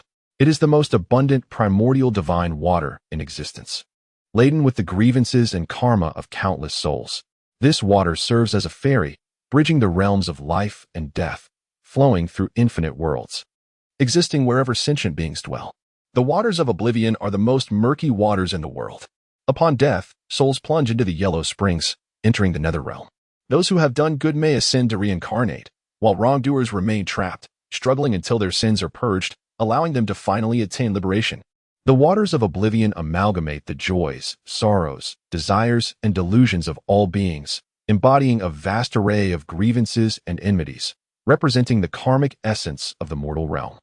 Even the celestial beings and Buddhas strive to avoid this water, for once tainted, their powers would be stripped away by its overwhelming worldly force, plunging them into the underworld and reawakening the suffering of reincarnation. As a disciple of the Buddhist path, Prince Zhang was well aware of the formidable nature of the waters of oblivion after years of cultivation, and he desperately exerted his energy to resist its creeping advance. Witnessing Prince Zhang's agonizing plight, Li Jing and Neza were eager to assist, yet they were at a loss as to how to intervene. Meanwhile, Yang Jian was locked in fierce combat with Sun Ying. Hearing Prince Zhang and Appo's anguished cries, he feigned several strikes before retreating to observe, utterly bewildered, as he could not fathom how Sun Ying, who had been engaged in battle with him, could have harmed Prince Zhang. Sun Ying, as if reading Yang Jian's thoughts, sneered and said, "Curious how he came to be afflicted by the waters of oblivion? I owe a debt of gratitude to your loyal hound, Erlang Zhenjuan." Upon hearing this, Yang Jian was suddenly enlightened. It turned out Sun Ying's every move was meticulously calculated. First, he released water arrows to distract Yang Jian, then transformed the arrows into a water net to ensnare him, subsequently unleashing the Xianming True Water to attack. Yet, these assaults were mere feints. He had anticipated that with Yang Jian's prowess, neither the water net nor the Xianming True Water would harm him, and he would easily break free. Even the Howling Celestial Hound's intervention was part of Sun Ying's plan. Thus, when he injured the Celestial Hound, he had sown the seeds for his next offensive, secretly concealing a drop of the waters of oblivion on the Hound. Seeing the Hound wounded, Yang Jian, indeed, sent it to Li Jing and Neza for safekeeping, which inadvertently brought the waters of oblivion closer to Prince Zhang. As Yang Jian launched another attack, Sun Ying deliberately feigned weakness to draw everyone's attention, while stealthily directing the waters of oblivion away from the Celestial Hound, allowing it to creep towards Prince Zhang and commence its insidious erosion, ultimately succeeding in his ploy. Yang Jian grasped the entire scheme and glared at Sun Ying with fury. "You despicable fiend. Humph. Spare me your sanctimonious rhetoric. You strike from the shadows, then brazenly assault me with your divine gaze. Do you consider yourself honorable? You are like a crow perched upon a pig, blind to your own filth." Sun Ying retorted without hesitation. Yang Jian, rendered speechless by Sun Ying's scorn, felt a wave of embarrassment wash over him, anxiously glancing back at Prince Zhang, uncertain of how to provide aid. At this moment, Sun Ying reveled in the success of his scheme. As the waters of oblivion had ensnared Prince Zhang and continued to spread, now reaching his waist, once Prince Zhang's body was enveloped by the waters of oblivion, he would be utterly powerless to resist, losing all of his powers and descending into the cycle of reincarnation in the underworld, exacting revenge for Wuzhiqi. High above in the clouds, the planet Venus observed this dire situation and urgently urged the fighting Buddha beside him, great sage, swiftly intervened to rescue Prince Zhang. The fighting Buddha nodded lightly, and his divine form transformed, shedding his monkey visage to adopt the guise of a wandering monk, reminiscent of those who seek to aid the lost in the mortal realm. He then chanted a sacred mantra, Amit Ba. As the sound of his chant resonated, a golden light descended from the heavens, enveloping Prince Zhang. The golden light illuminated him, casting its radiance upon the waters of oblivion. The anguished spirits within the murky water, previously wailing in despair, appeared to find solace and gradually quieted, their faces adorned with serene smiles as they began to fade away. With the disappearance of the vengeful spirits, the waters of oblivion slowly transformed into a translucent state, ultimately dissipating into vapor. Prince Zhang was liberated from his torment, raising his head to behold the golden light's source and the divine form of the great sage above the clouds. Although Prince Zhang did not recognize the great sage's form, as a disciple of Buddhism, he immediately surmised that this must be a powerful Buddha come to his aid. He promptly knelt and bowed. Expressing his gratitude, disciple is profoundly thankful for the Buddha's intervention. The great sage responded, "The waters of oblivion harbor vengeful spirits and malevolent thoughts. I merely assist those malevolent beings in relinquishing their attachments, and they naturally fade away. Zhang, your entanglement with the waters of oblivion stems from your failure to achieve purity of the six senses. You harbor unresolved affections and grievances. I hope you will diligently cultivate your practice, release your attachments, and you shall no longer be influenced by such malevolent forces." Prince Zhang bowed in thanks to the great sage's guidance. "Thank you, Buddha, for your teachings." Sun Ying, having had the opportunity to eliminate Prince Zhang thwarted by this unexpected monk, seethed with resentment. He delved into his recollections of various Buddhas and Bodhisattvas from the journey to the west, yet could not recall the identity of the monk before him. As Sun Ying pondered, the great sage turned to him, kindly advising, "Little monkey, your cultivation and powers are commendable. Why must you resort to such brutality? Heed my counsel, relinquish your attachments, and cease your rebellious actions." Although Sun Ying was unaware of the great sage and Appo's true identity, the latter's gentle demeanor and formidable powers instilled a sense of trepidation in him. Thus, he refrained from outright defiance, instead articulating his pent-up frustration and injustice. "This Prince Zhang deceived my aunt with cunning schemes, imprisoning her beneath a Buddhist pagoda for over 200 years. She barely escaped. Yet he, devoid of the compassion befitting a Buddhist disciple, seeks to eradicate her while her powers are sealed. Such a vile person does not deserve to remain a disciple of the Buddhist path. My pursuit of him today is not only to avenge my aunt, but also to uphold righteousness and eliminate this fraud." Chapter 46. The Seduction of Prince Zhang by the Water Demon Wuzhiqi. Aunt? Are you referring to that ancient water demon, Wuzhiqi? How did you come to know her? And what grievances do you have with Prince Zhang? Would you be so kind as to share? Inquired the manifestation of the great sage. Sun Ying perceived the monk before him as amiable and, thus, recounted the tale of his acquaintance with Wuzhiqi, how she had rescued him, nurtured him for a decade, and ultimately met her demise at the hands of Prince Zhang, imparting her essence to him in her final moments. As Sun Ying spoke, emotion welled within him, and tears shimmered in his eyes, though he fought valiantly to suppress them. Upon hearing the narrative, the great sage's manifestation regarded Sun Ying thoughtfully and remarked, "So, Wuzhiqi saved your life, nurtured you, and entrusted her essence to you. Your bond is indeed profound. It is no wonder you would forsake everything to seek vengeance against Prince Zhang. However," he continued, "yet, it is worth noting that Wuzhiqi once wreaked havoc, causing untold suffering to countless innocent souls. Prince Zhang and Appo's subjugation of her was in defense of the people. Now that Wuzhiqi has perished, your relentless pursuit of Prince Zhang is futile. It would be wise to cease this endeavor. My aunt harbored deep feelings for Prince Zhang, offering herself willingly, only to be ensnared by his treachery. How can this matter be settled so easily?" Sun Ying retorted, his emotions flaring, impervious to the sage's counsel. "What do you mean by willingly offering herself? The water demon captured me, attempting to force my compliance. I feigned agreement out of sheer desperation." Prince Zhang protested loudly. "Your words are nonsense." Sun Ying scoffed, unwilling to accept his claims. "The truth lies somewhere in between your conflicting accounts, yet dwelling on this is fruitless. Perhaps it would be best to return and witness the reality together," suggested the great sage, attempting to quell their quarrel. As his words faded, Sun Ying felt the surroundings shift. The celestial court and river vanished, replaced by a shimmering aquatic cavern. Prince Zhang lay bound upon a bed within the cave, his expression tense and filled with rage. "Prince, have you been waiting impatiently?" came Wuzhiqi's sultry voice from the entrance, as she gracefully stepped inside. Clad in a sheer black robe that accentuated her porcelain skin, the neckline plunged deeply, secured merely by a delicate ribbon at her waist, revealing much of her alluring form, which swayed enticingly with her movements. The hem of her robe was cut high, exposing her long, exquisite legs with each step. Her brows arched playfully, and her eyes sparkled with desire as she gazed at Prince Zhang, her white teeth teasingly biting her lower lip, exuding an irresistible allure. Although Sun Ying had known Wuzhiqi for many years, he had never witnessed her in such an enchanting light. He felt a flush of inappropriate thoughts, quickly chastising himself, recognizing that she was, after all, his aunt. Moreover, the scene before him was merely a recollection from the past. He steadied his mind and continued to observe.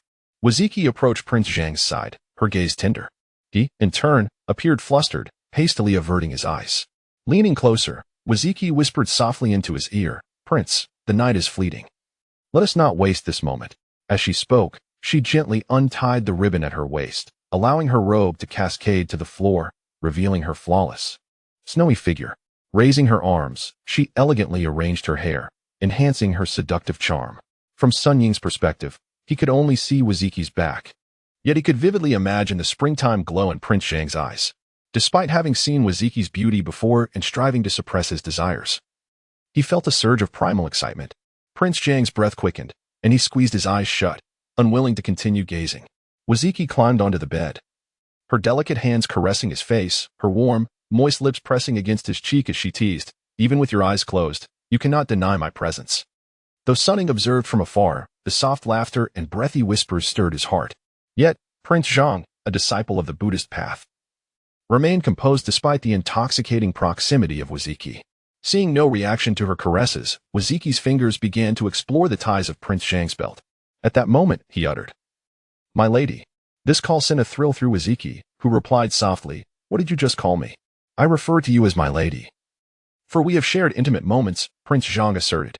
"Ah, my dear prince, you have finally come to this realization." Wuzhiqi rejoiced. "I, too, fell for you at first sight. Yet my status as a disciple of the Buddhist path compelled me to suppress my feelings. Perhaps it is destiny that has led us here. Resisting further would be futile." Wuzhiqi's delight grew. "If that is the case, let us proceed without delay. But, my lady, do you wish for us to be enduring partners, or merely fleeting lovers?" Prince Zhang gently inquired. "I yearn for a lasting union, never to part," she replied softly. "Then, binding me and hastily consummating our relationship cannot be the way of enduring partners. Please, release me, and let us first honor the heavens, partake in wine, and share a meal of unity before entering the bridal chamber. That is the proper course," Prince Zhang proposed, though consumed by desire. Wuzhiqi was elated by Prince Zhang and Amp, Apos, newfound affection and eagerly nodded. "Very well, I shall arrange everything for us to wed at once." As Wuzhiqi and Amp, Apos, words faded, their figures gradually blurred and vanished. Sun Ying found himself once more beside the celestial river. "Little monkey, have you grasped the entirety of Wuzhiqi and Prince Zhang's affair? You should now discern right from wrong. The great sage's manifestation," asked Sun Ying. Sun Ying's heart sank. Having traversed this narrative multiple times in Journey to the West, he understood the direct nature of female demons in this era, akin to the likes of Peepa Jing and others who had similarly sought to overpower Tang's son. Wuzhiqi, possessing far greater power, had long desired Prince Zhang, making her seduction plausible, while Sun Wukong and Tang Sung had often adopted a fade to deal with such demons. Prince Zhang's response bore similarities. From a third-party perspective, it was not entirely inappropriate. Even if my aunt had initially seduced him, I could let that matter slide. Yet, he personally took her life, a truth I cannot overlook. I must avenge my aunt with my own hands," Sun Ying declared vehemently. Wuzhiqi, after all, owes him a debt of gratitude for his upbringing. She was personally slain by Prince Xiaozhang, an act that is utterly unforgivable. Chapter 47. The Great Encounter with the Demon Monkey. The incarnation of the Great Sage, upon hearing Sun Ying's words, revealed a furious expression. "You little monkey. I have already shown you the past events, yet you persist in your entanglement. Truly, you are obstinate and unyielding. Do not blame me for my ruthlessness." Amipa. The Great Sage's incarnation then loudly chanted a Buddhist mantra. A colossal swastika descended from the sky, hurtling towards Sun Ying. Taken aback by the sudden aggression, Sun Ying swiftly spread his arms, bracing himself to withstand the impact of the swastika. He managed to catch it, but it pressed heavily upon him. Drawing upon his divine strength, he strained to shake it off. The Great Sage continued to mutter incantations, and one after another, enormous swastikas formed a massive mountain of characters, relentlessly bearing down on Sun Ying. Crushed under the weight, Sun Ying struggled to lift his head, barely managing to support himself with his hands. The Great Sage and Amp, Apos, incantations persisted, as countless swastikas surged forth, stacking into towering pillars that pressed down upon him. Sun Ying felt as if an avalanche of mountains were descending, leaving him utterly powerless. He plummeted from the clouds, hurtling toward the ground. In the wilderness, Tang Banji rode his white horse, laden with provisions for his westward journey, advancing slowly and alone. Suddenly, a blinding flash and a deafening roar erupted from the sky, causing Tang Banji to look up in astonishment. The mountain of swastikas, with Sun Ying caught beneath, plummeted toward him. After a brief moment of shock, Tang Banji reacted, urging his horse into a frenzied gallop to escape the impending disaster. The swastika mountain, accompanied by a fierce blaze, descended like a meteor from the heavens. Tang Banji raced desperately, but the massive shadow loomed closer above him. With a tremendous crash, the swastika mountain struck the ground, creating a vast crater, with dust and debris enveloping Tang Banji within its chaotic embrace. The great sage restored his formidable form, descending from the sky alongside the Star of Venus and Prince Zhang, hovering above the colossal swastika mountain. Observing the scene, the Star of Venus muttered to himself, "This monkey is far too heavy-handed. Surely he hasn't crushed his own kin to death, has he?" At the foot of the mountain, loose earth began to stir as Tang Banji struggled to emerge from the rubble. His belongings lay scattered nearby, miraculously intact, though his horse had perished beneath the falling debris. With a heavy heart, Tang Banji knelt beside his fallen steed, reciting the rebirth mantra. Just as he was immersed in his prayers, the ground trembled violently beneath him. Alarmed, he glanced at the quaking mountain and hurriedly sought refuge. A fissure opened beneath the swastika mountain, and Sun Ying, battered but alive, crawled out, collapsing wearily onto the ground. Startled, Tang Banji swiftly hid behind a stone mill. Sun Ying gradually regained his footing, gazing upward in disbelief. He could hardly fathom that the once benevolent monk had unleashed such fury upon him. When he finally beheld the hovering form of the Buddha of victory in battle, he was momentarily stunned. With a sharp monkey face and thunderous demeanor, was this not the very image of Sun Wukong himself? Could it be that the one attacking him was indeed his ancestor? The Buddha of victory in battle pointed at Sun Ying with a commanding gesture, and a gigantic golden hoop soared toward him. As it descended, it aimed directly for Sun Ying's head. In a panic, he attempted to evade, but the hoop clung to him relentlessly, tightening like a golden band, ensnaring him completely. Desperate, Sun Ying reached for the constricting band, but it had tightened firmly. Refusing to budge, the Buddha of victory in battle descended slowly, hovering above Sun Ying, and declared in a thunderous voice, "You demon monkey, invoking my name." Wreaking havoc in the heavenly palace, disturbing the waters of the river of heaven, injuring the celestial soldiers, you have committed heinous crimes and spoken insolently. Today, I shall take you in, to eliminate evil and uphold righteousness. Hearing the Buddha's intent to capture him, Sun Ying panicked, disregarding everything else as he cried out, "Grand Sage, please do not kill me. I am your grandson. I too sprang from the mystical stone atop Flower Fruit Mountain." Yet the Buddha showed no mercy, continuing to rebuke him. "So you are the little monkey mentioned by the Dragon Maiden.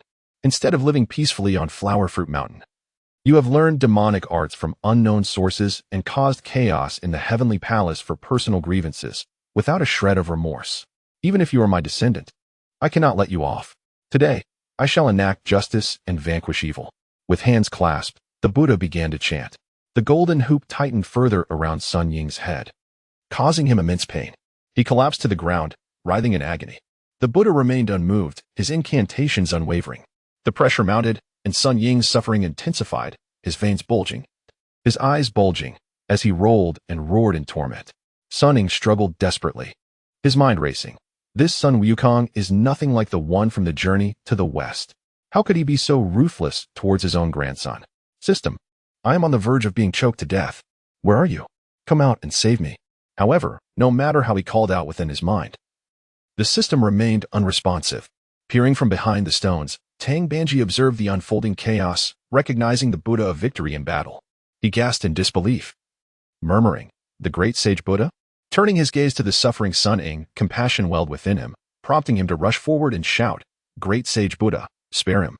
Tang Banji hastily approached Sun Ying, kneeling before the Buddha of victory in battle. "Great sage Buddha, I implore your great mercy. Please spare this monkey." The Buddha of victory in battle regarded Tang Banji but did not cease his recitation.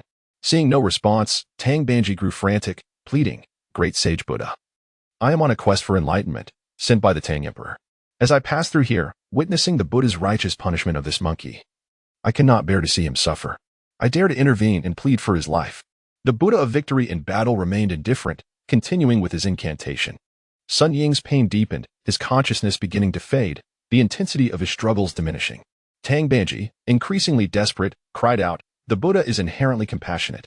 Great sage Buddha, you were once granted a chance when you caused chaos in the heavenly palace. The heavens are benevolent, so why can you not offer this monkey a chance for redemption?" The Buddha of victory in battle hesitated, momentarily pausing his chant. Sun Ying's agony lessened slightly, though he continued to convulse on the ground.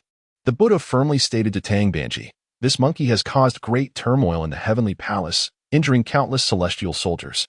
Under the orders of the Jade Emperor, I am tasked with subduing him. If I do not eliminate him, I cannot return to the heavenly court to report."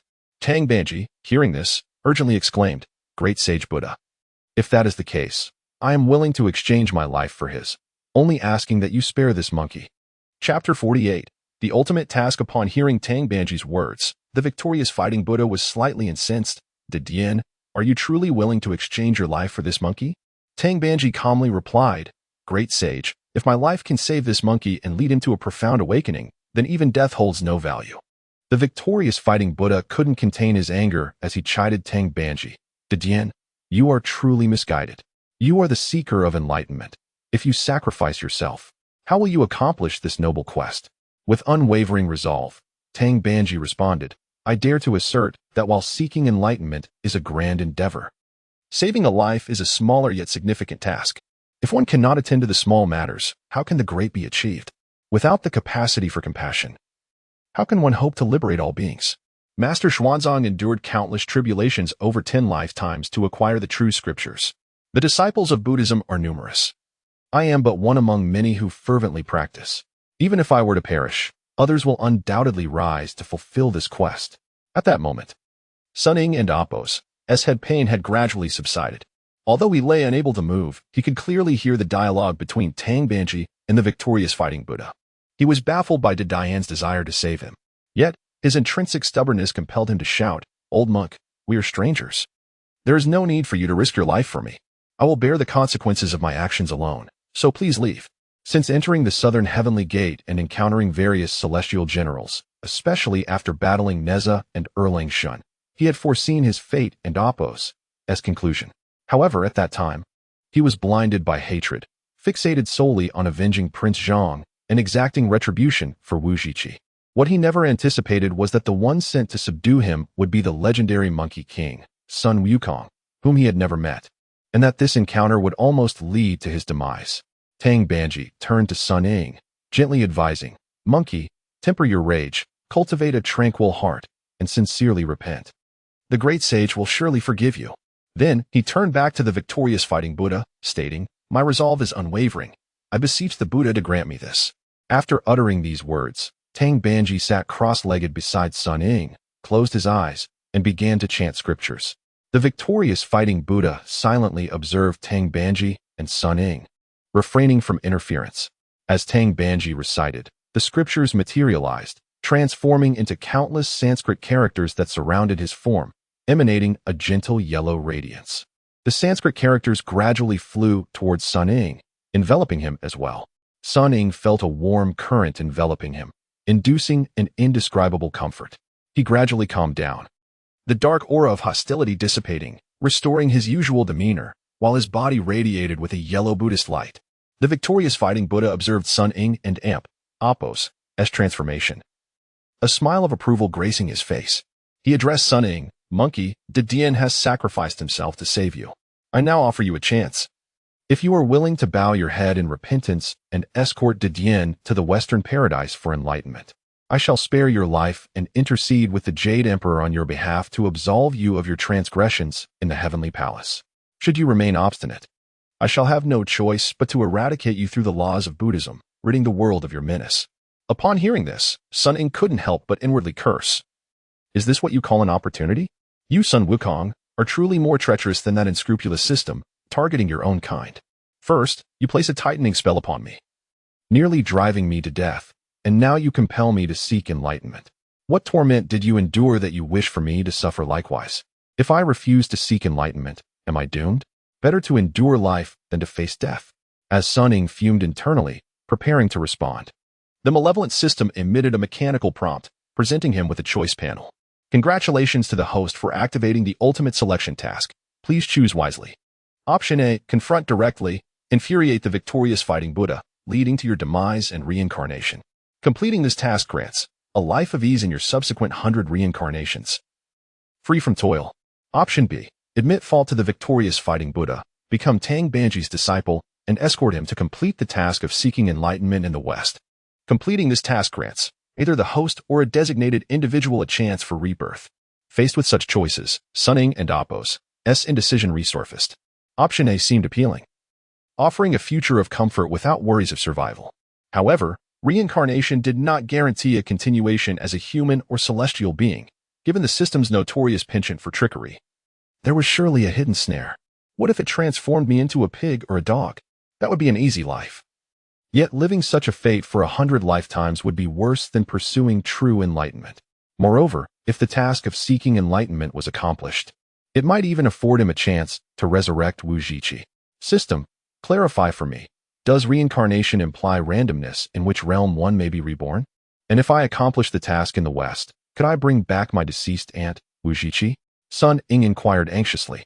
Yes, reincarnation refers to a random cycle among the 6 realms: heaven, humanity, Azura, hell, hungry ghosts, and beasts. Each reincarnation's destination is not fixed. Should the host choose to complete the task in the West, after its successful completion, they may designate any individual, be they human, demon, immortal, Buddha, or even any creature of the world, for rebirth. The system provided Sun Ying with a clear response. Thank goodness I asked. Otherwise, I could have ended up as a pig or a dog. What a loss that would have been.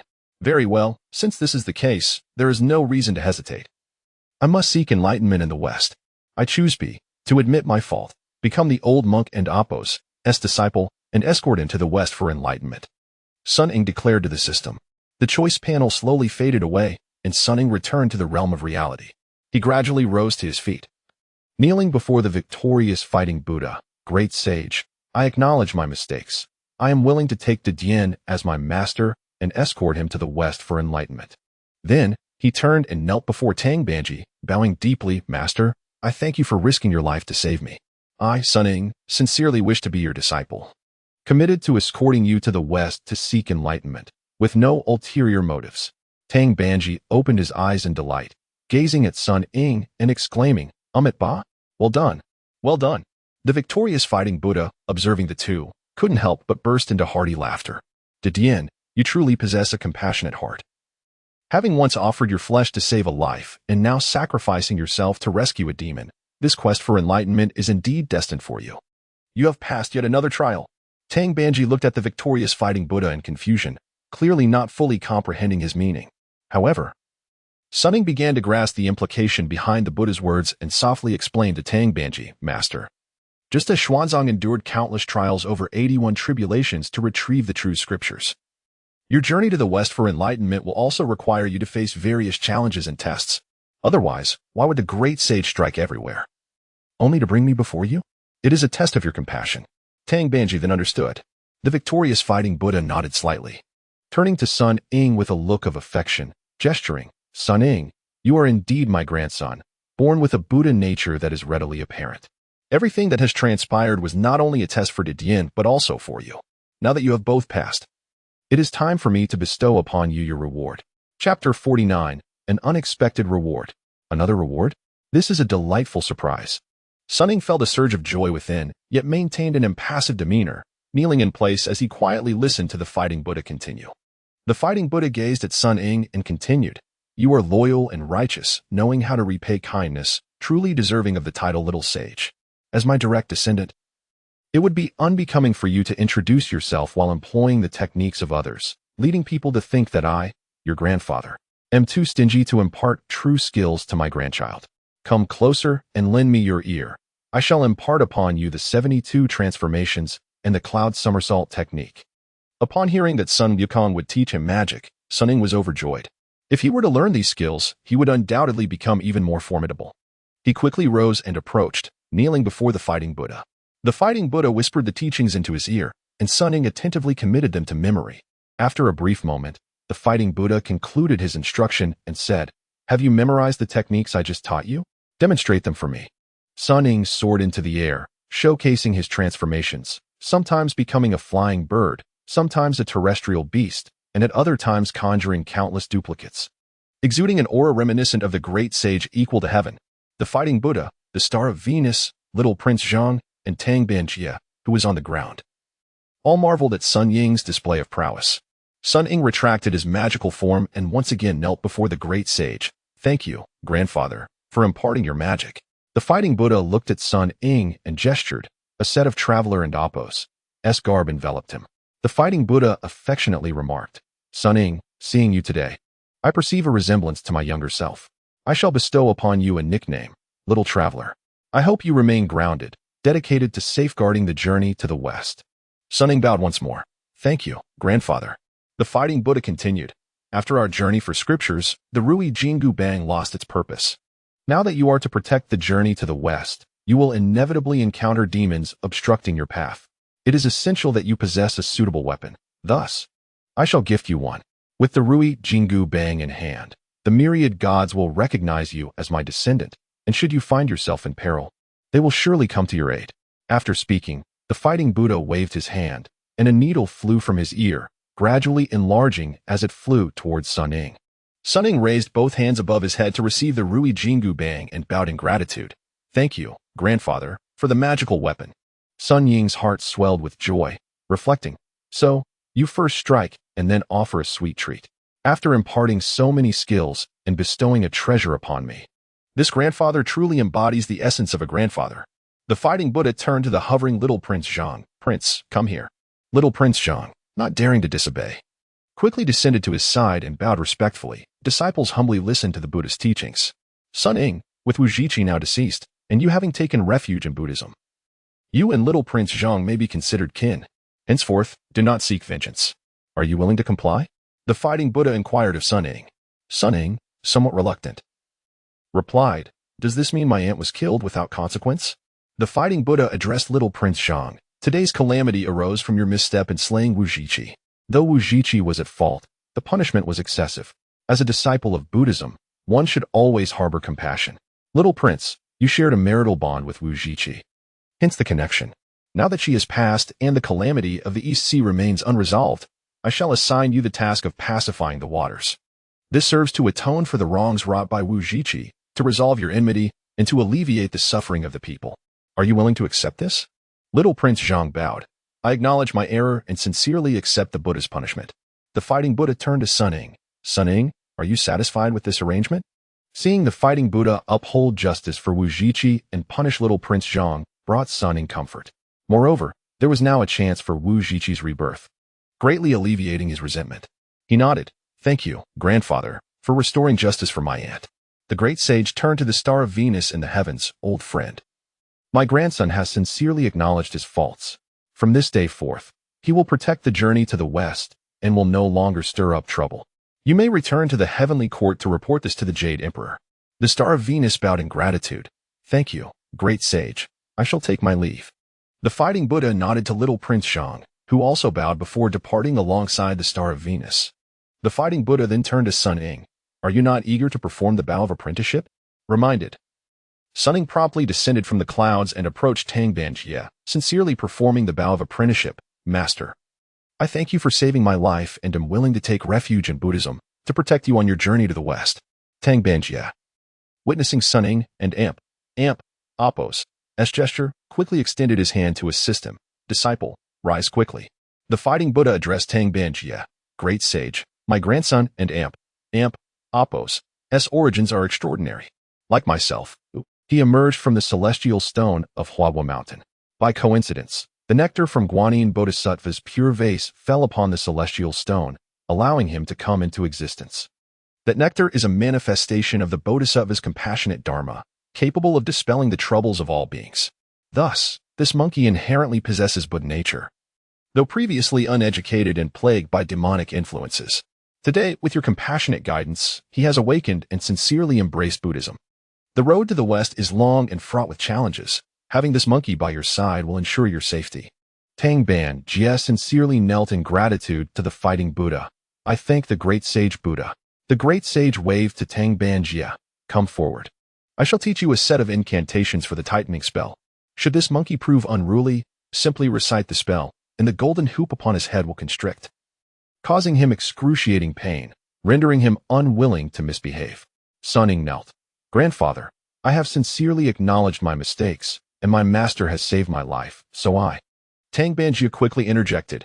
"Great sage Buddha, Sun Ying has genuinely taken refuge. How could he possibly disregard my teachings?" There is no need for such constraints. I hope the Buddha will retract the celestial method. The fighting Buddha chuckled lightly. If you two disciples unite in heart and effort, there will be no need to recite this scripture. Simply commit the incantation to memory. It may prove useful in the future. Tang Ban Jie dared not object further and approached the fighting Buddha to learn and memorize the tightening spell. Upon completing his teachings, the fighting Buddha admonished Sun Ying. Sun Ying, diligently safeguard your master. I must take my leave. With that, the fighting Buddha ascended into the clouds, soaring into the sky. Tang Ban Jie and Sun Ying hastily knelt, watching him disappear into the horizon. At this moment, Sun Ying's emotions were a tumultuous blend. Though he had known Sun Wukong for a brief time, he had received a wealth of skills. Now equipped with water manipulation, the 72 transformations, the diamond body technique, and the cloud somersault, safeguarding Tang Ban Jie on his quest should be a relatively effortless endeavor. With this thought, he rose to assist Tang Ban Jie up and began gathering their belongings, calling to him, Master, let us set forth on our journey to the west. Chapter 50. Undersea volcano. Tang Banji gazed sorrowfully at the white horse crushed to death, lamenting its untimely demise. What a pity for this noble steed, who has lost its life unnecessarily. I shall recite the rebirth mantra for it several times, wishing for its swift reincarnation. Then we, master and disciple, shall commence our journey on foot. On foot? Sun Ying furrowed his brow upon hearing this. The monk Xuanzang took 14 years to travel to the west, even with the white dragon horse as his mount. Although he faced numerous trials along the way, it was still a considerable length of time. If they were to walk, would it not take even longer? Sun Ying hoped to swiftly complete their quest, receive system rewards, and revive Wuzhiqi. He quickly addressed Tang Banji. Master, the journey to the west is long and arduous on foot. Instead, why not do this? It is still early, and you can chant sutras to guide the horse here while I go to the Dragon Palace in the East Sea to seek an alternative mount for you. We can then set off together. Tang Banji, perplexed, inquired, How will you manage to procure a steed from the East Sea Dragon Palace? Sun Ying explained, during Xuanzang's pilgrimage, the third prince of the West Sea Dragon King transformed into a dragon horse to bear him westward. Thus, it is only fitting that you ride a dragon horse to seek enlightenment in the West. The Dragon Kings of the Four Seas are old acquaintances of my grand sage. He has just granted me permission to seek divine assistance in times of trouble. So I shall attempt to request a dragon mount from the Dragon King as a token of respect for you, master. Tang Banji expressed concern. Requesting the Dragon King to provide me with a mount may not be as simple as it seems. Sun Ying reassured him, It will be easy, master. Do not fret. I shall cast a protective barrier for you. I will return shortly. Just as Sun Ying was about to conjure his water manipulation technique to form a barrier, Tang Banji halted him, saying, I possess the demon-repelling prayer beads bestowed by the Buddha. Malevolent forces cannot approach. There is no need for your protective barrier. Then please wait. Master, I shall return promptly. With that, Sun Ying soared into the air, performing a somersault before vanishing from sight. Tang Banji settled into a meditative pose, grasping the prayer beads in his hands as he began to softly chant sutras for the deceased white horse. In but a moment, Sun Ying arrived over the vast expanse of the East Sea. Gazing down at the boundless ocean, he marveled, This somersault cloud is indeed a wondrous technique. Such a distant journey has been traversed in an instant. However, standing before the endless sea, he was uncertain of the Dragon Palace's location. Hesitating, he prepared to employ his water manipulation technique to part the sea and search for the palace, only to suddenly notice fierce flames leaping into the sky from the heart of the ocean. How can there be flames in the middle of the sea? Sun Ying pondered, puzzled by the phenomenon. Deciding to investigate, he directed his cloud toward the source of the fire. Upon reaching the depths of the ocean, he discovered that the flames erupted from a massive underwater volcano, where molten lava continually spewed forth, causing the surrounding seawater to churn violently. The armored East Sea Dragon King, accompanied by several young dragons and aquatic soldiers, surrounded the volcano's mouth, desperately employing their powers to subdue the eruption. Yet their efforts were futile. As the volcanic force proved far too powerful, lava erupted with increasing ferocity, incinerating the aquatic soldiers caught in its path, leaving them charred and lifeless as they floated to the surface. Realizing that ordinary celestial techniques could not quell the volcano's wrath, the East Sea Dragon King resorted to a secret dragon technique. Radiating a brilliant light, he gathered the surrounding seawater to form a colossal water dragon, which charged fiercely toward the volcano's mouth. The water dragon surged into the crater, sealing it and halting the eruption momentarily. The young dragons and aquatic soldiers, witnessing this, believed the volcano had been subdued and their faces gleamed with relief, though the East Sea Dragon King had expended a vast amount of magical energy. He sighed in relief at the temporary cessation of the eruption. However, the reprieve was short-lived, as the volcano soon erupted once more, even more violently than before. Cracks appeared in the water dragoness form, which began to tremble uncontrollably, clearly unable to withstand the volcanic force. Realizing the dire situation, the Dragon King urgently called to his aquatic kin, retreat. But before his warning could fully resonate, the water dragon's cracks erupted explosively, scattering into countless fragments as torrents of lava surged forth from the volcano, resembling fiery dragons racing toward the nearest young dragons. Paralyzed with fear, several young dragons stood frozen, oblivious to the impending disaster as the fiery torrent bore down upon them. The East Sea Dragon King, witnessing this, was struck with panic. But he was too far to reach them in time. Among the young dragons, one clad in white armor regained his wits. He soared into action, brandishing his spear and creating a cascading wall of water to block the oncoming lava. The white dragon shouted to his companions, "Quickly, flee!" The other young dragons, coming to their senses, turned in a frantic dash toward the Dragon King's direction. Despite the brave efforts of the white dragon, his power was insufficient to halt the relentless advance of the lava. In an instant, the wall of water shattered, and the molten inferno surged toward the white dragon. The East Sea Dragon King, witnessing the calamity, could only roar in anguish, just as the lava dragon was about to engulf the white dragon. A massive wall of water suddenly rose before him, and the molten torrent rebounded upon impact. The white dragon, shaken but alive, turned to see a figure descending from the sky, a monkey in a pilgrim's garb, who had conjured the protective water barrier just in time to save him. Chapter 51. Moving mountains and filling seas. The Dragon King of the East Sea, along with his small dragonkin and the aquatic beings, gazed in astonishment at the sudden appearance of Sun Ying. Sun Ying, not wishing to linger in conversation, focused on swiftly resolving the volcanic threat. With deft movements of his hands, he executed the water manipulation technique. Under his command, the ocean waters gradually coalesced into a colossal protective dome, enveloping the entire volcanic crater. The torrents of erupting magma were contained within this water shield, ceasing their perilous expulsion, thus temporarily alleviating the danger. Only then did Sun Ying turn to address the East Sea Dragon King and his entourage. The Dragon King stepped forward with urgency, bowing respectfully and expressing his gratitude. "Thank you, esteemed immortal, for rescuing my dragonkin. I, Wukong, the Dragon King of the East Sea, am deeply obliged." Sun Ying humbly waved his hand in response, introducing himself. "No need for such formality, old Dragon King. I am Sun Ying, the direct descendant of the great sage equal to heaven, Qi Tian Shao Sheng. My grandfather, the great sage, is an old friend of yours, and it is only natural for me to assist in your time of need." Upon hearing Sun Ying's lineage as Qi Tian Shao Sheng, the Dragon King was filled with immense joy, exclaiming, "Ah, so you are Qi Tian Shao Sheng. No wonder you possess such formidable powers. Our East Sea is truly saved." However, amidst their conversation, the volcano continued its tumultuous activity. The water dome began to tremble violently as the magma, now obstructed, built up pressure, creating an even greater force that threatened to shatter the protective barrier.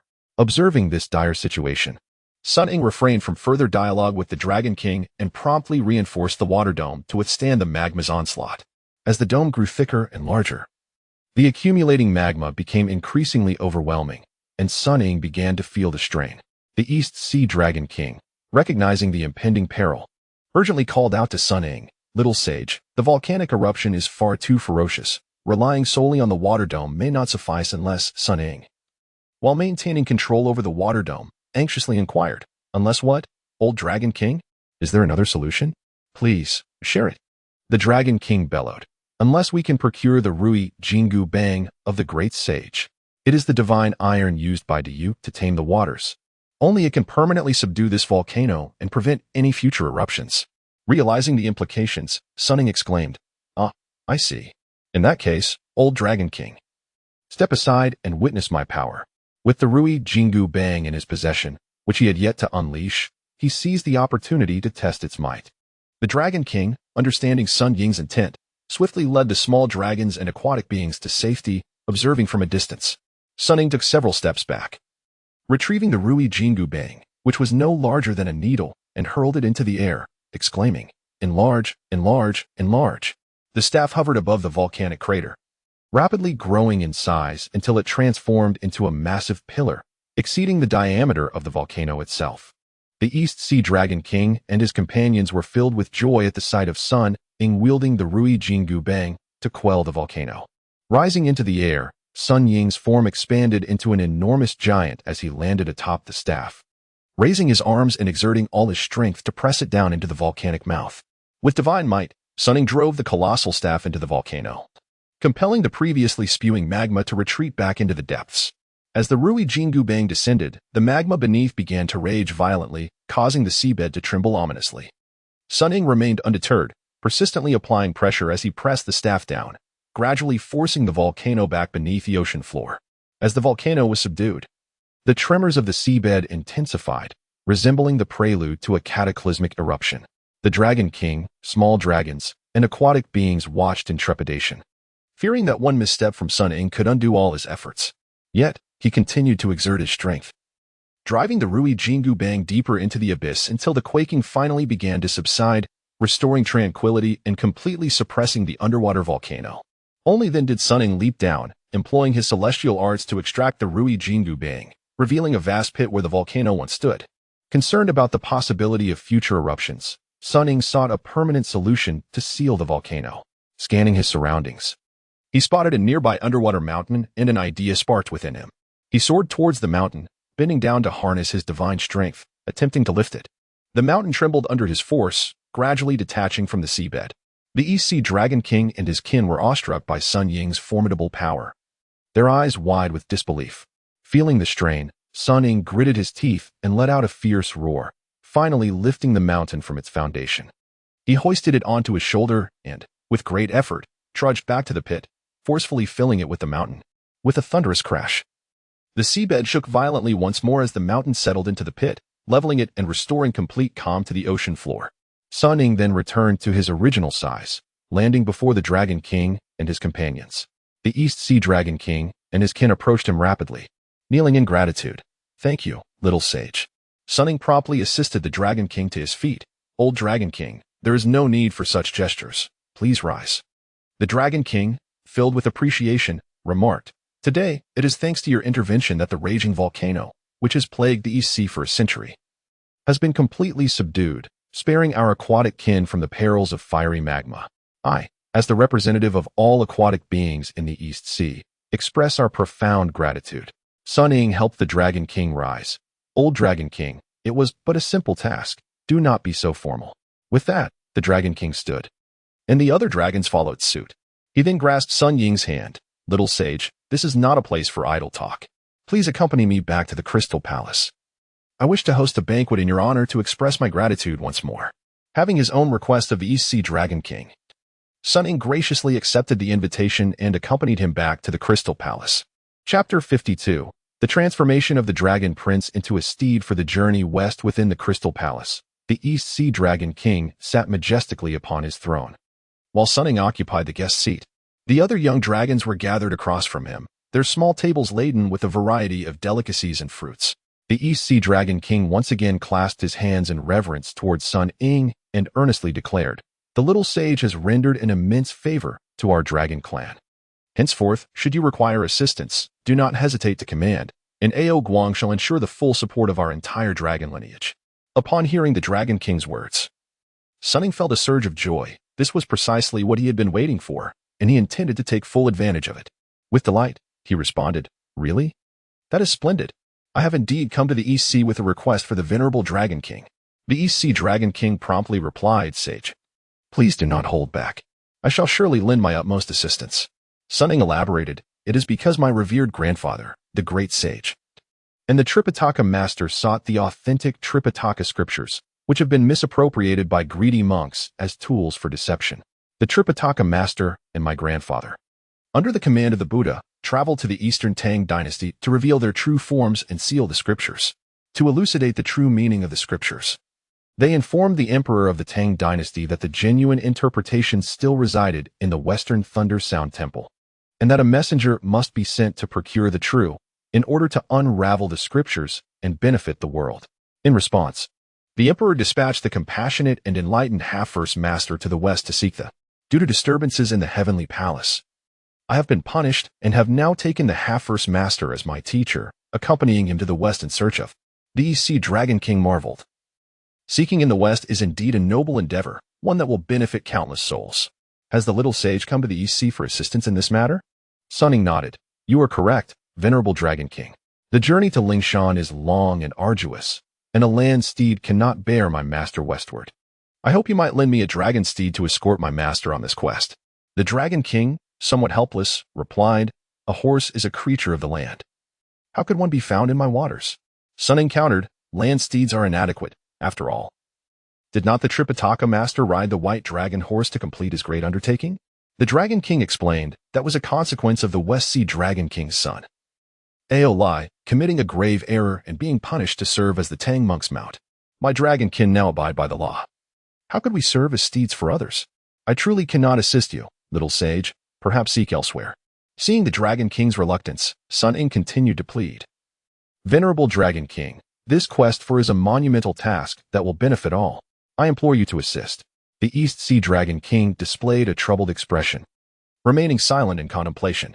Sun Ying, sensing the Dragon King's continued refusal, voiced his dissatisfaction. Venerable Dragon King, you just stated that should I have a need, you would provide your utmost support.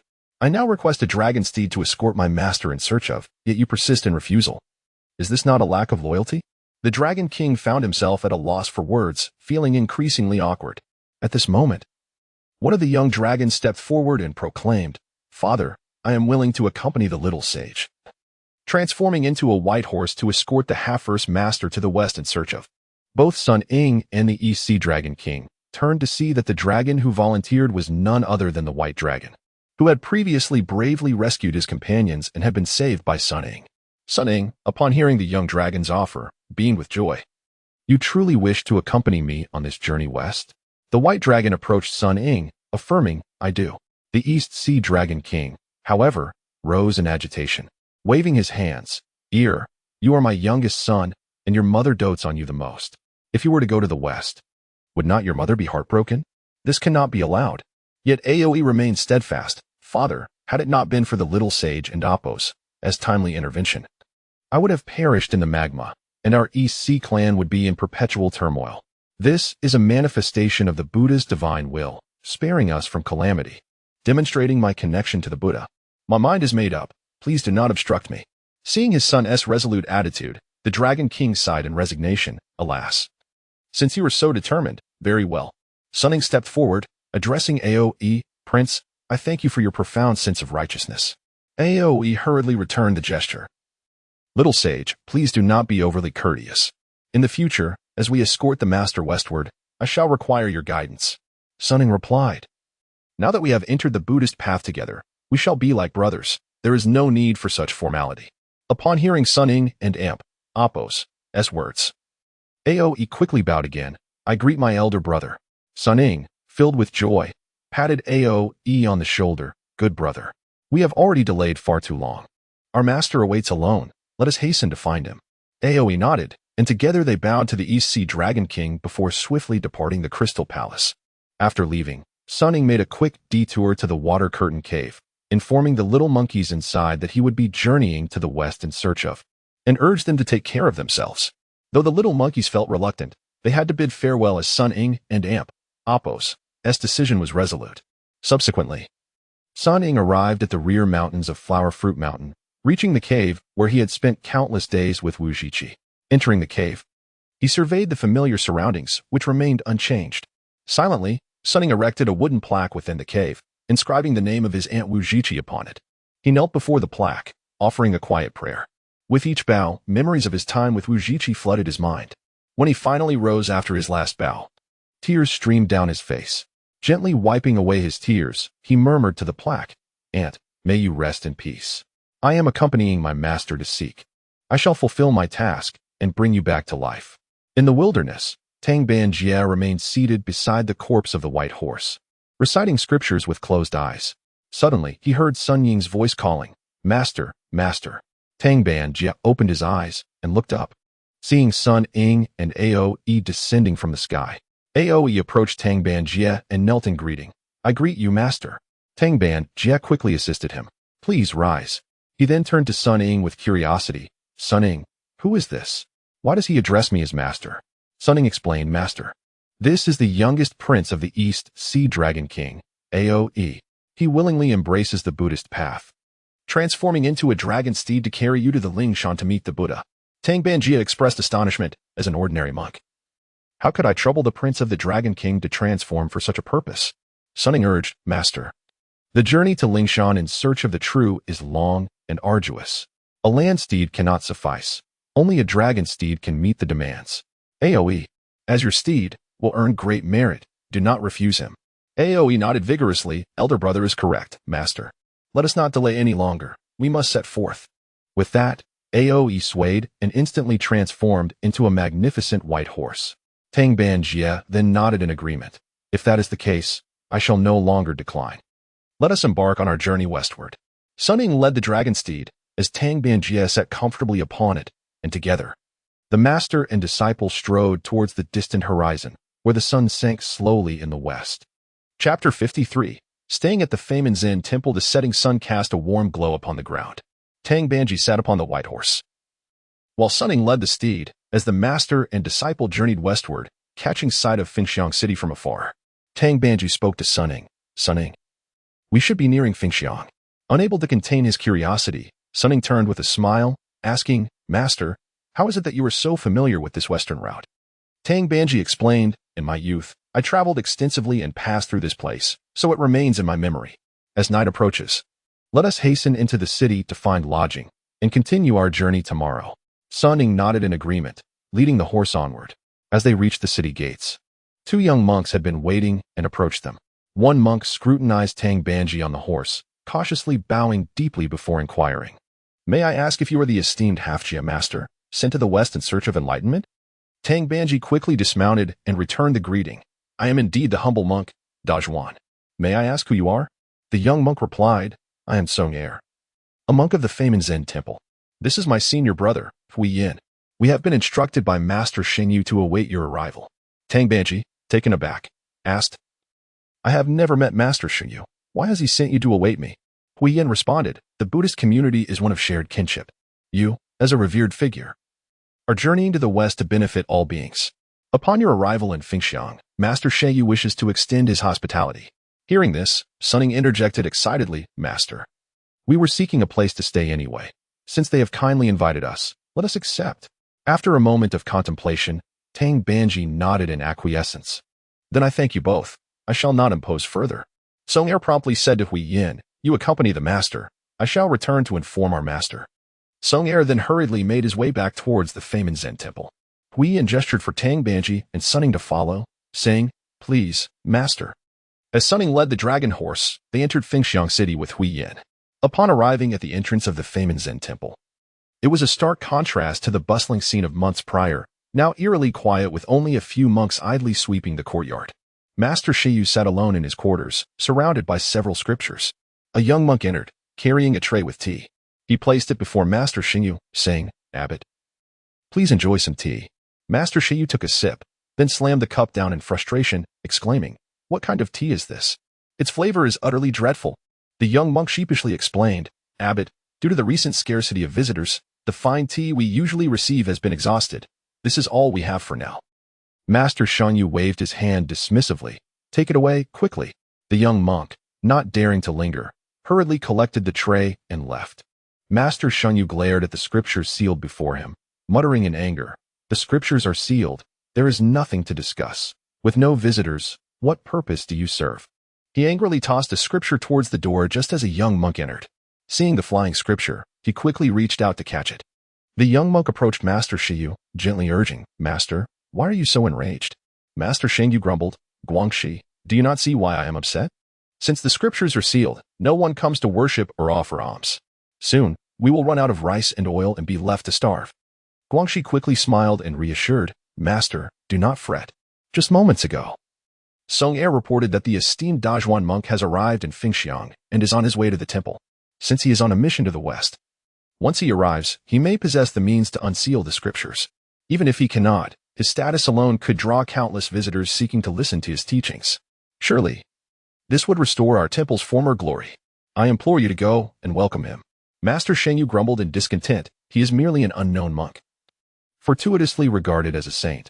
Must I personally go to greet him? Guangxi persisted. Master, we indeed have a need for his presence. Master Shengyu waved him off. No more talk. I will not go to greet him. You prepare the ceremonial offerings and music. Just bring him to the main hall to await me. Understanding that further persuasion would be futile, Guangxi bowed in resignation. As you command. Outside the temple gates, Sun Ying, leading the dragon horse with Tang Banji, followed Hui Yan. They scrutinized the famed Zen temple, marveling at its splendid architecture, gleaming with gold and brilliance. Guangxi, along with several attendant monks, awaited them outside. Upon their arrival, he hurriedly approached. With Sun Ying's assistance, Tang Banji dismounted. Guangxi bowed respectfully. I am Guangxi, sent by Master Shengyu to welcome the esteemed half-Jia master. Sun Ying, feeling slighted, murmured to himself, did they not say that Master Shengyu invited us? Why is he not here to greet us personally, sending a disciple instead? If you know my master is a saint, why does Master Shengyu not come himself? Sun Ying voiced his frustration. Tang Banji, overhearing, quickly admonished him. Sun Ying, you must not be disrespectful. Master Shengyu is a venerable monk with many years of cultivation. The mere act of sending someone to receive us is already a significant courtesy. How can we expect him to greet us personally? Sun Ying, chastened, lowered his head in silence. Guangxi awkwardly explained, my master has just completed his meditation and is resting, thus he has sent me to await your arrival. I hope the esteemed master will understand. Tang Banji responded graciously, I am truly grateful for your hospitality. I merely passed through your esteemed temple. I would never presume to criticize your master for not being present. Guangxi then invited them. Please, let us proceed to the main hall for tea. Attendant monks took the dragon horse and luggage, and Guangxi guided Tang Banji and Sun Ying through the temple gates. Upon reaching the main hall, Guangxi invited them to sit. Soon, young monks brought forth an array of fruits and pastries. Sun Ying, growing increasingly impatient with Master Shengyu's absence, remarked to Guangxi, we have traveled far. If Master Shengyu is still resting, we would prefer to have our meal and retire early for tomorrow's journey. Tang Banji concurred, indeed. Let us allow the master to rest. We shall not impose further. Guangxi, realizing that if they were allowed to rest without meeting Master Shengyu, it would jeopardize their future request for teachings, pleaded with them, esteemed masters, please wait a moment. My master is merely changing clothes and will be out to meet you shortly. Just then, the sound of the temple drum echoed from outside, prompting Guangxi to exclaim, esteemed masters, the drum signals, my master will be here shortly. Chapter 54. Old monk, do you doubt my authenticity? After 3 resounding drum beats, a faint celestial melody wafted closer. Tang Banji and Sun Ying stepped outside the hall, where they beheld a procession of banners, precious canopies, and fragrant lamps accompanied by pure water, all converging in a display that involved more than 100 monks. Upon arriving outside the hall, these monks stood in formation, exuding an impressive aura.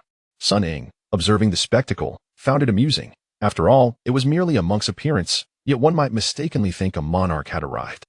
As he pondered this, Shengyu, the master, entered the grand hall, supported by 2 young monks. Tang Banji promptly rose to greet him. Bowing deeply, disciple De Dian pays respects to Master Shengyu. The master, returning the salutation, replied, there is no need for excessive formality, please take a seat. After their formalities, they settled into their respective places. Once seated, Shengyu feigned an air of importance and remarked, since parting from you in Chang and Apos, it has been many days. Today, your presence at our humble temple is indeed a stroke of fortune, illuminating our humble abode. However, as you bear the Emperor's decree and are the national master, why is it that you travel without guards? Tang Banji humbly responded, the essence of Buddhism lies in tranquility and detachment. How could I presume to claim such a title? The journey to the West is long and arduous. I could hardly trouble my protectors when a single disciple suffices. As he spoke, he gestured to Sun Ying. This is my disciple, Sun Ying. Come forward and greet Master Shengyu. Sun Ying, upon seeing Shengyu, felt a wave of disdain. He thought to himself, this old monk resembles that other monk from Guanyin Zen Temple, who coveted Tang Sanzang and Apos' splendid cassock. Both are equally pretentious and irritating.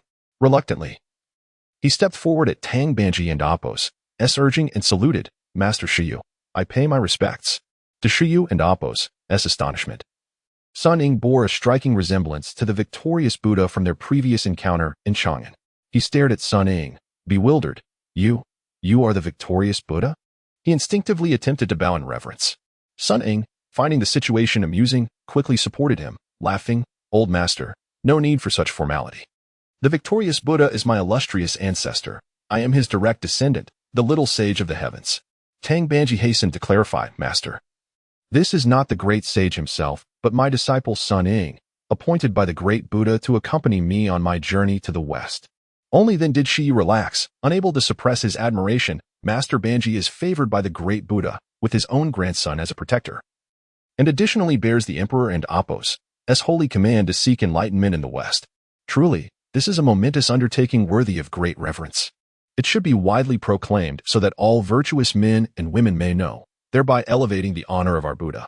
Tang Banji, upon hearing Xingyo's words, quickly waved his hands in refusal. "That cannot be. I have always held to the principle of tranquility and inaction, which is the true path of Buddhism.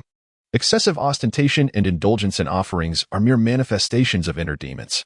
Master Sanzang sealed the scriptures and commanded me to journey to the West for the purpose of dispelling these demons and returning to the true path. How could I repeat such errors?" Feeling somewhat embarrassed by Tang Banji's rebuttal, Xingyu offered a nervous chuckle and countered, "Is there any fault in spreading the Dharma? The true scriptures of Sanzang are also a genuine transmission of our Buddha. When they were brought to the East, it was with the hope that all would cultivate virtue and reap the fruits of goodness. The journey to the West is long.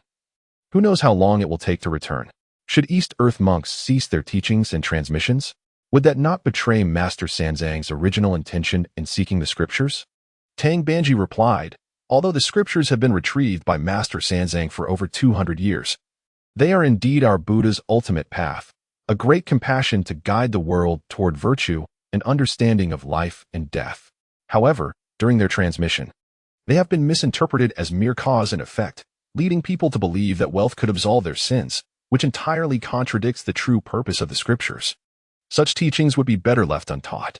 On that day, Master Sanzang personally presented the Dharma in Chang'an before the emperor and the citizens, subsequently commanding the victorious Buddha to seal all scriptures, clearly stating that our Buddha had truths yet to be revealed. This was precisely why I now seek enlightenment in the West. You witnessed all this firsthand. Why must you continue to mislead the people? As Tang Banji concluded, he earnestly implored Shanyu.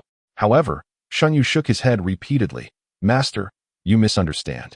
Since my return from Chang'an, I have pondered this matter daily and find it utterly absurd.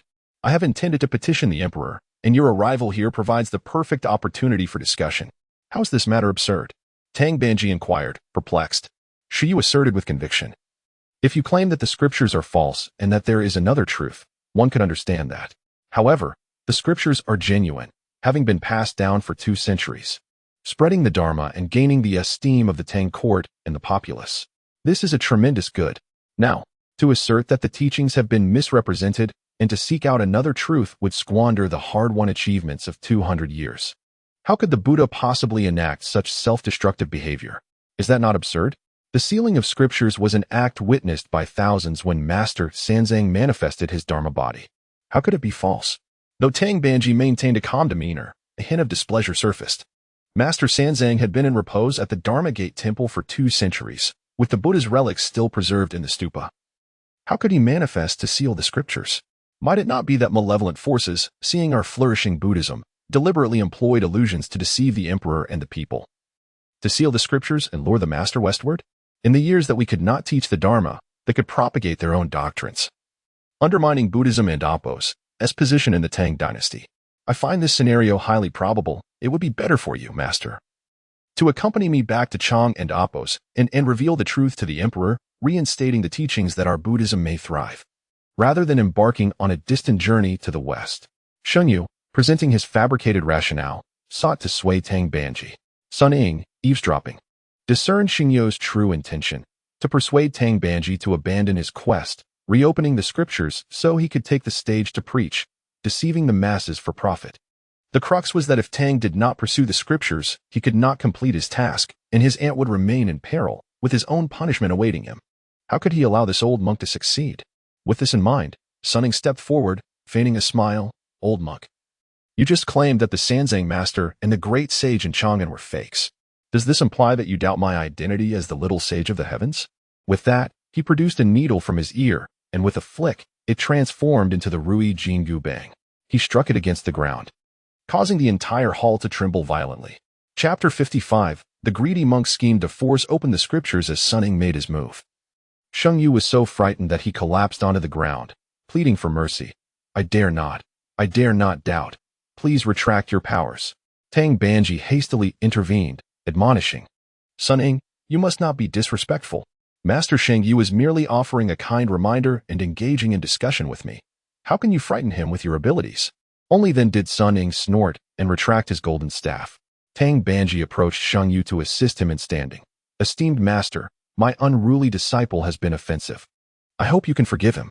After rising, Sheng Yu still appeared shaken, repeatedly waving his hands. I dare not.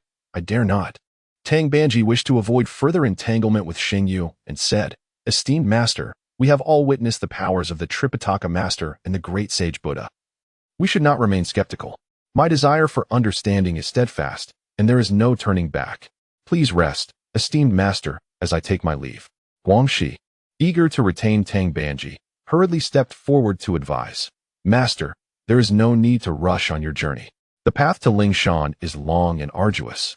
It is unwise to hurry. The day is drawing to a close. Please consider staying the night at our temple and departing in the morning. Sheng Yu, now realizing the situation, also urged, Indeed, since Master Banji has graced our humble temple, it would be disrespectful not to offer a meal and lodging, would it not? Tang Banji, seeing Sheng Yu's earnest invitation, did not wish to sour their relations and nodded in gratitude. If that is the case, I thank you, esteemed master, for your hospitality. Tang Banji rose and walked towards the main hall, with Sun Ying making a face at Sheng Yu before following him outside. Guangxi quickly gestured for the guest monks to follow and attend to them. Once Sheng Yu saw the two depart, he turned angrily to Guangxi and sighed. This Tang Banji is consumed by his own asceticism.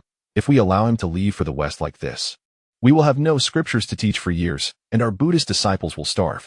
But now, we cannot dissuade him from going westward. What shall we do? Guangxi suggested, Master, since he insists on going west, let us shift our strategy and hope he will unseal the scriptures for us to continue our teachings. After which we can send him on his way. But judging by his earlier demeanor, I doubt he would agree to unseal the scriptures. Sheng Yu expressed his concerns. Guangxi smiled and reassured him. There is no need for concern, Master. I have already devised a plan. If you agree, we can proceed immediately, ensuring that the great delusion monk cannot refuse. Sheng Yu nodded in agreement. Very well, let us proceed as you suggest. Act quickly. In the guest room of the back courtyard of the Famen Temple, Tang Banji sat cross-legged on the couch in a state of tranquility. Sun Ying, however, remained restless, continuing to voice his discontent. Master, I see that old monk Sheng Yu has a deceitful demeanor. His intention in seeking us is to exploit your name to gain fame and deceive people for donations. Tang Banji sighed softly. Master Sheng Yu has practiced for many years and has gained great renown, being hailed as the foremost monk of the Tang. Yet, it is disheartening to see him so attached to worldly pleasures. If he is so, how can we expect other monks to be any different? This further underscores the significance and correctness of the Tripitaka Master and Apos' decision to seal the scriptures. Otherwise, allowing them to continue misleading the people would utterly betray the original intent of our journey to the West, highlighting the importance of our quest for understanding. Sun Ying expressed his worries. I fear he will not relent and may devise further schemes. Tang Banji replied, We are all disciples of the Buddha, and he has treated us with respect. We shall depart early tomorrow. There is no need for baseless speculation. As they conversed, they heard commotion outside in the courtyard. Voices were raised, and flickering flames illuminated the area, leaving them perplexed. Tang Banji inquired, Sun Ying, what is causing such unrest outside? Sun Ying reassured him, Master, do not worry. Let me see what is happening. He opened the door and stepped outside. In the courtyard, Sun Ying saw a throng of monks gathered, standing in formation, some holding torches that illuminated the space. Sheng Yu stood at the forefront, accompanied by Guangxi, Huiyin, and Song Er. Sun Ying approached, puzzled, and asked, Old monk, why have you gathered so many people here? Sheng Yu called out loudly, I beseech the celestial being. Have pity on my congregation and allow us to open the scriptures for teaching. The multitude of monks echoed, We implore the celestial being to unseal the scriptures. Sheng Yu knelt down, and a wave of monks followed suit, dropping to their knees. Sun Ying, witnessing this scene, was momentarily stunned, unsure how to respond. Tang Banji, hearing the commotion, quickly opened the door and stepped out, with Sun Ying rushing to protect him. Seeing Sheng Yu on the ground, Tang Banji hurried to assist him. Esteemed master, what is this? Please rise and speak. However, Shun Yu persisted, refusing to stand.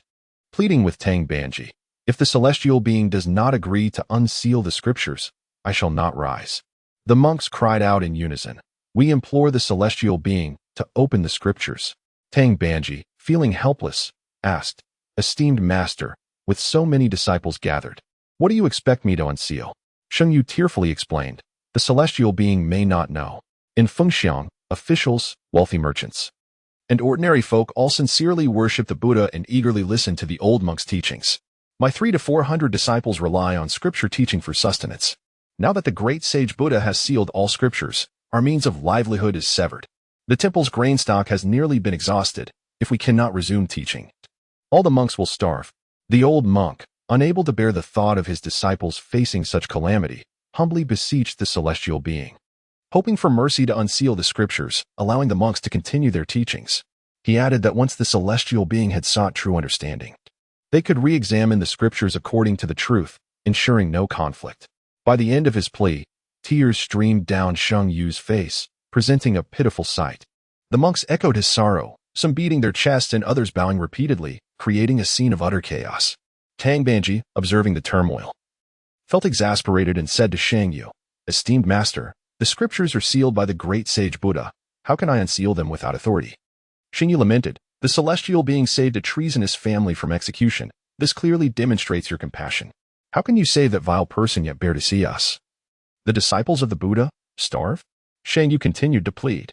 Tang Banji, feeling helpless, responded, Esteemed master, it is not that I do not wish to help, but I truly lack the ability. The celestial being had mentioned that your disciple is the direct descendant of the great sage equal to heaven, and he displayed his powers earlier. He must possess the means to unseal the scriptures. Sun Ying, hearing Shang Yu and Appo's words, chuckled, Old monk, you are indeed seeking the wrong person. My grandfather, the great sage, imparted to me abilities solely for subduing demons and vanquishing evil. He did not teach me the method of unsealing scriptures. Tang Banji concurred, Esteemed master, it is not that my disciple lacks knowledge of unsealing, even if he did. As disciples of the Buddha, we cannot take it upon ourselves to unseal the scriptures. You should abandon this notion and not make it difficult for me. Upon seeing Tang Banji's unwavering refusal, Shun Yu grew somewhat incensed and shouted, If you dare not unseal the scriptures, you are cutting off the livelihoods of all my monks. How can you claim to be compassionate when you are so heartless? What use is true understanding if you do not help us? Guangxi and the others echoed loudly. Indeed, if you do not save us, what good is true understanding? Perhaps it would be better not to pursue it at all. As Guangxi and the monks advanced, they attempted to pull Tang Banji away. Sun Ying, witnessing their aggression, shouted furiously, If you dare to disrespect my master again, do not blame me for my lack of courtesy.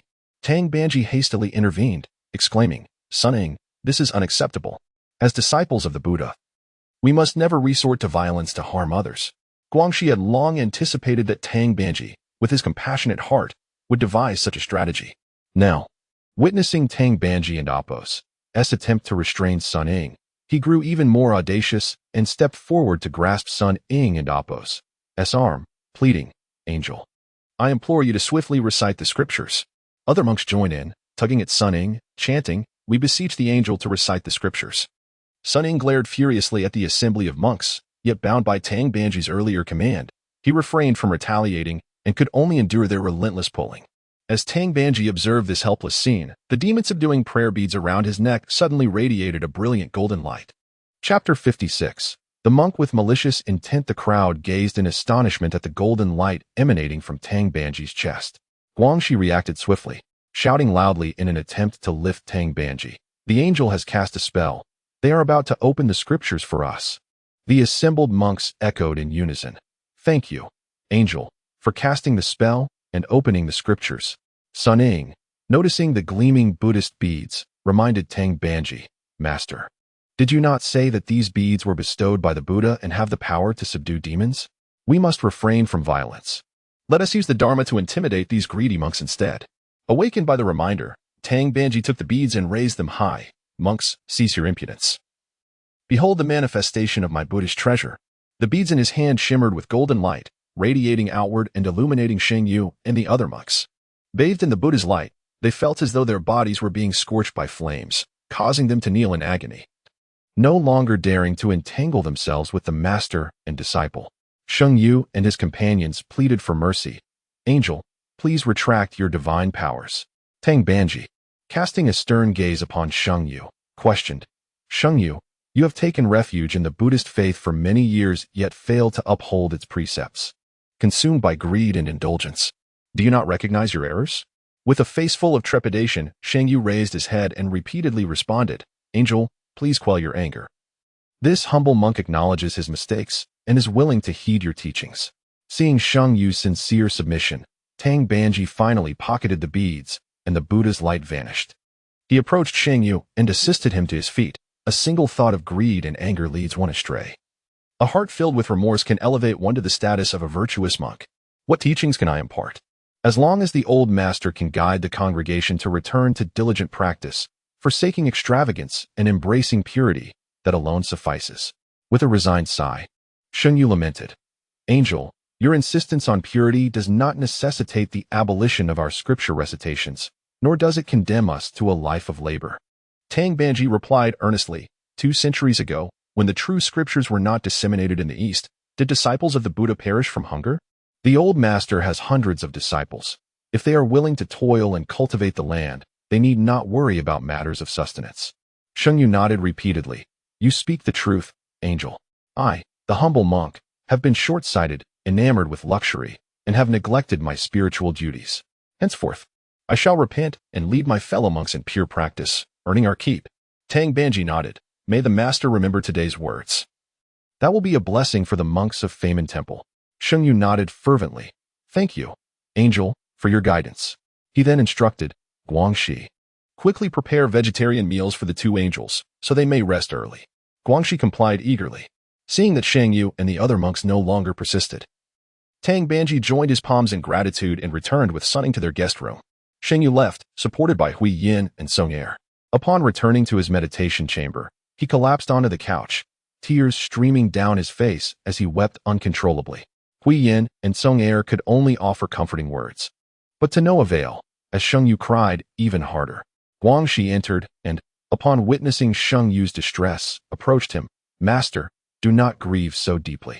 Take care of your health. Sheng Yu retorted angrily. What health should I care for? I, the humble monk, once enjoyed great honor and respect from the world. Who could have imagined it would all be destroyed in a single day? Now, I must toil the fields to survive. I have nothing left to live for. Guangxi urged, Master must not entertain such thoughts. If anyone should perish, it should be that arrogant duo. Sheng Yu looked at Guangxi, his eyes betraying a glimmer of malice. Indeed, they are the ones who deserve death. I have diligently memorized the true scriptures over many years. Once they're gone, severing the quest for enlightenment. Even if I do not recite the scriptures, I can still recount them based on my former prestige and surely regain my former glory. At this juncture, a flicker of fear arose within Sheng Yu. But that Tang Banji and Apos' beads are too formidable. The moment the Buddha and Apos' light shines upon me, it feels as if I am being burned alive. That monkey's fierce demeanor and his iron staff are not to be trifled with. Guangxi stepped closer to Sheng Yu, quietly suggesting, Master, if you truly wish to eliminate him and his disciple, why resort to violence? I possess a method that will conclude matters without anyone being the wiser. Nightfall descended. Tang Banji sat cross-legged on the couch, eyes closed in meditation, while Sun Ying stood guard beside him. A knock echoed from the door, prompting Sun Ying to rise and open it. Outside stood Sheng Yu, with Hui Yin carrying a tray of teacups and Song Ying bearing a tray of vegetarian dishes. Sun Ying glared at Sheng Yu. Old monk, what do you want now? Sheng Yu replied respectfully, Angel, after returning, I reflected upon my misdeeds and felt overwhelming shame. Thanks to your timely awakening, I avoided sinking deeper into the mire. Thus, I humbly present tea and vegetarian meals to the 2 angels. Upon noticing that there were no others behind Sheng Yu and seeing his sincere demeanor, Sun Ying finally stepped aside to allow them entry. Tang Banji opened his eyes, descended from the couch, and bowed to Sheng Yu. Thank you, old master, for the meal and for personally delivering it. Sheng Yu humbly replied, It's but a modest offering. However, this tea is specially prepared for your replenishment. Please enjoy it while it is warm. Tang Banji hesitated for a moment as he gazed at the teacup on the small table, then picked it up. Such generosity, I cannot accept lightly. Sheng Yu urged, The weather has turned cold, and the journey has been arduous for you, angel. This is merely a token of my appreciation. I hope you will not decline." Seeing Sun Ying and Apos' earnestness, Tang Banji raised the teacup. "If that is the case, then I thank you." Just as Tang Banji was about to drink, Sun Ying interjected, "Master, be cautious. There may be treachery." Observing this, Sun Yu took the teacup from Tang Banji's hands and drank it down. "I would never harbor any malicious intent." Seeing Sun Yu's sincerity, Tang Banji felt it would be inappropriate not to drink, so he lifted the cup and took a sip. After witnessing Tang Banji consume the tea, Sun Yu bowed and excused himself. "Please enjoy your meal, angels. I must take my leave." Tang Banji returned the gesture. "Safe travels, master." Sun Yu departed with Hui Yin and Song Er, leaving only Tang Banji and Sun Ying in the room. Tang Banji glanced at the vegetarian dishes and called out to Sun Ying, "Sun Ying, let us partake in the meal." Yet Sun Ying, not in haste to eat, opened his luggage to retrieve a pair of silver chopsticks. Approaching the dishes, he advised Tang Banji, "Master, we must remain vigilant. Who can say if this old monk is truly repentant?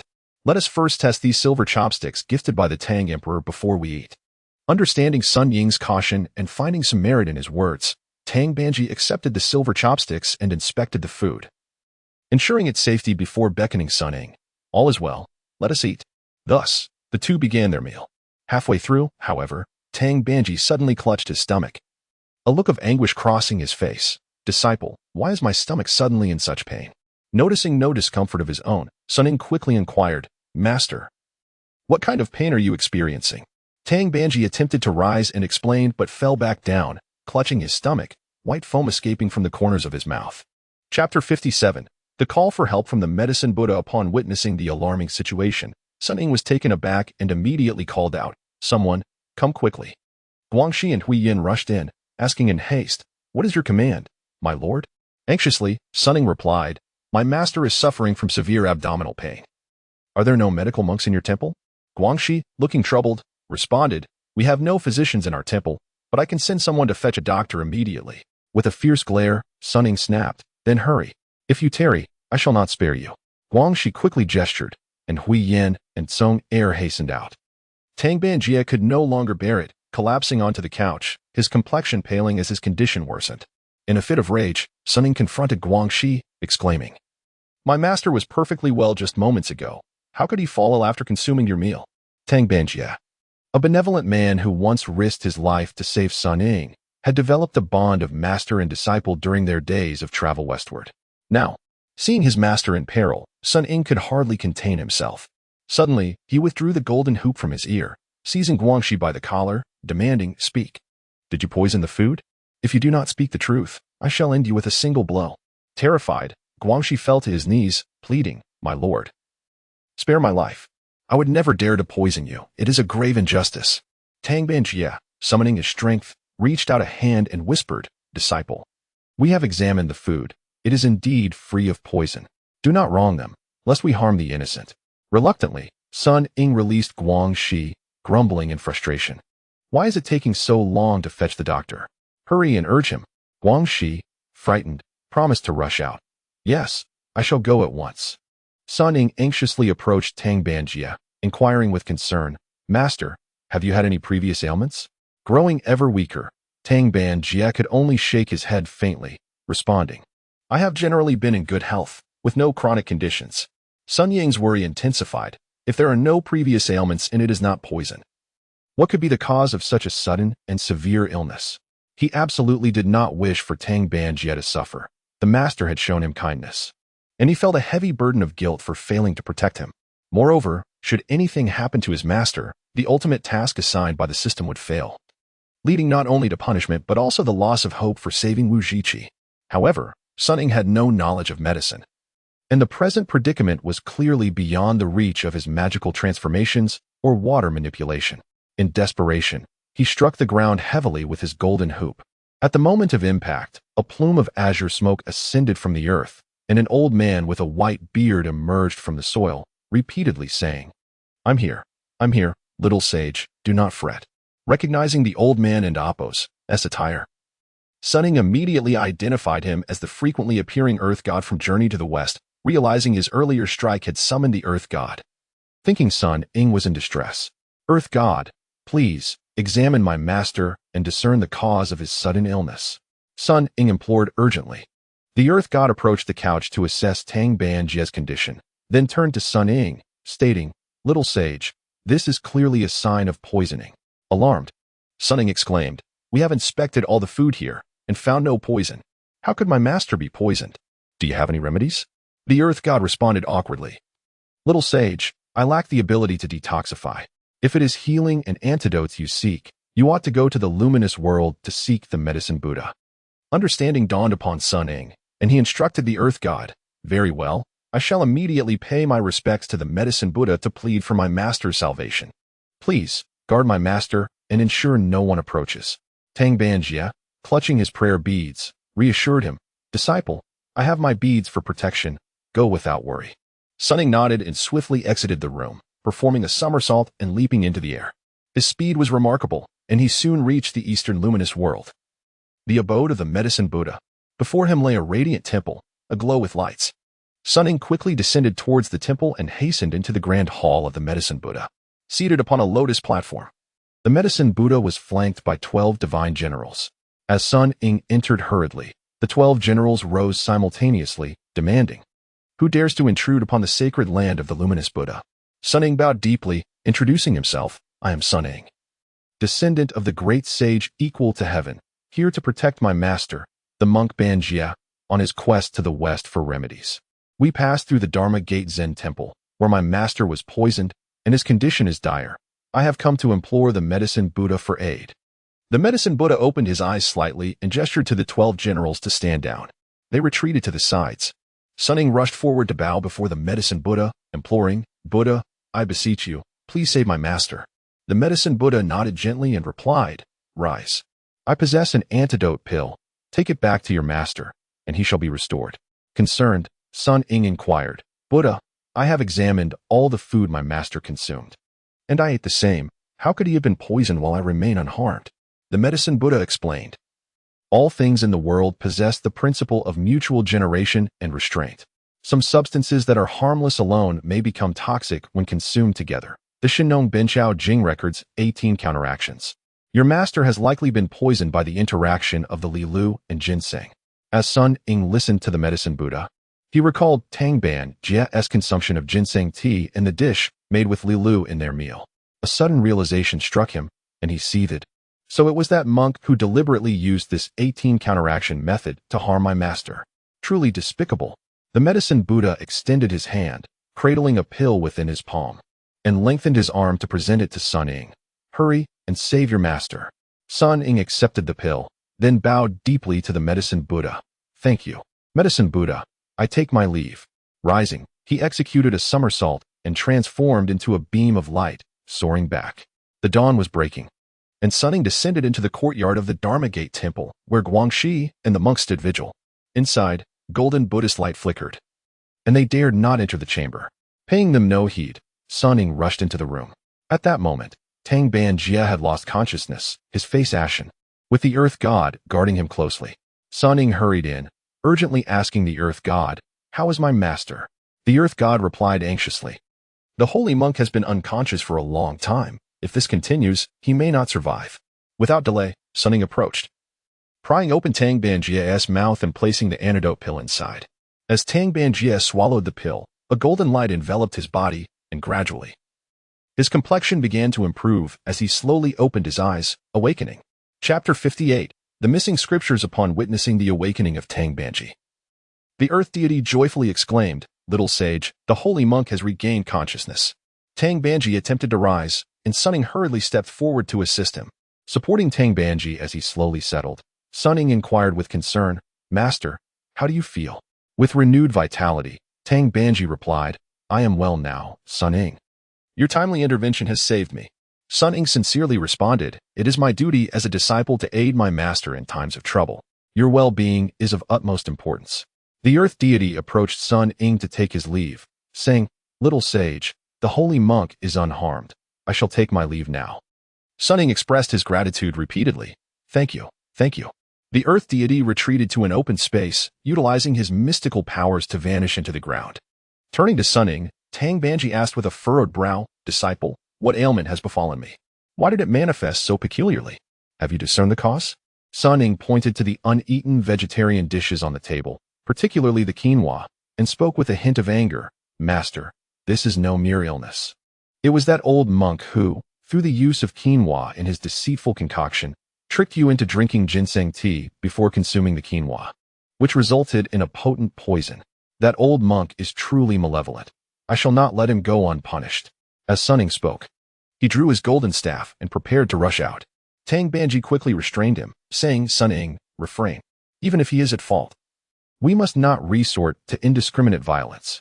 Sun Ying, filled with urgency, retorted, this old monk, after years of cultivation, has become ensnared by greed and anger, now harboring murderous intent.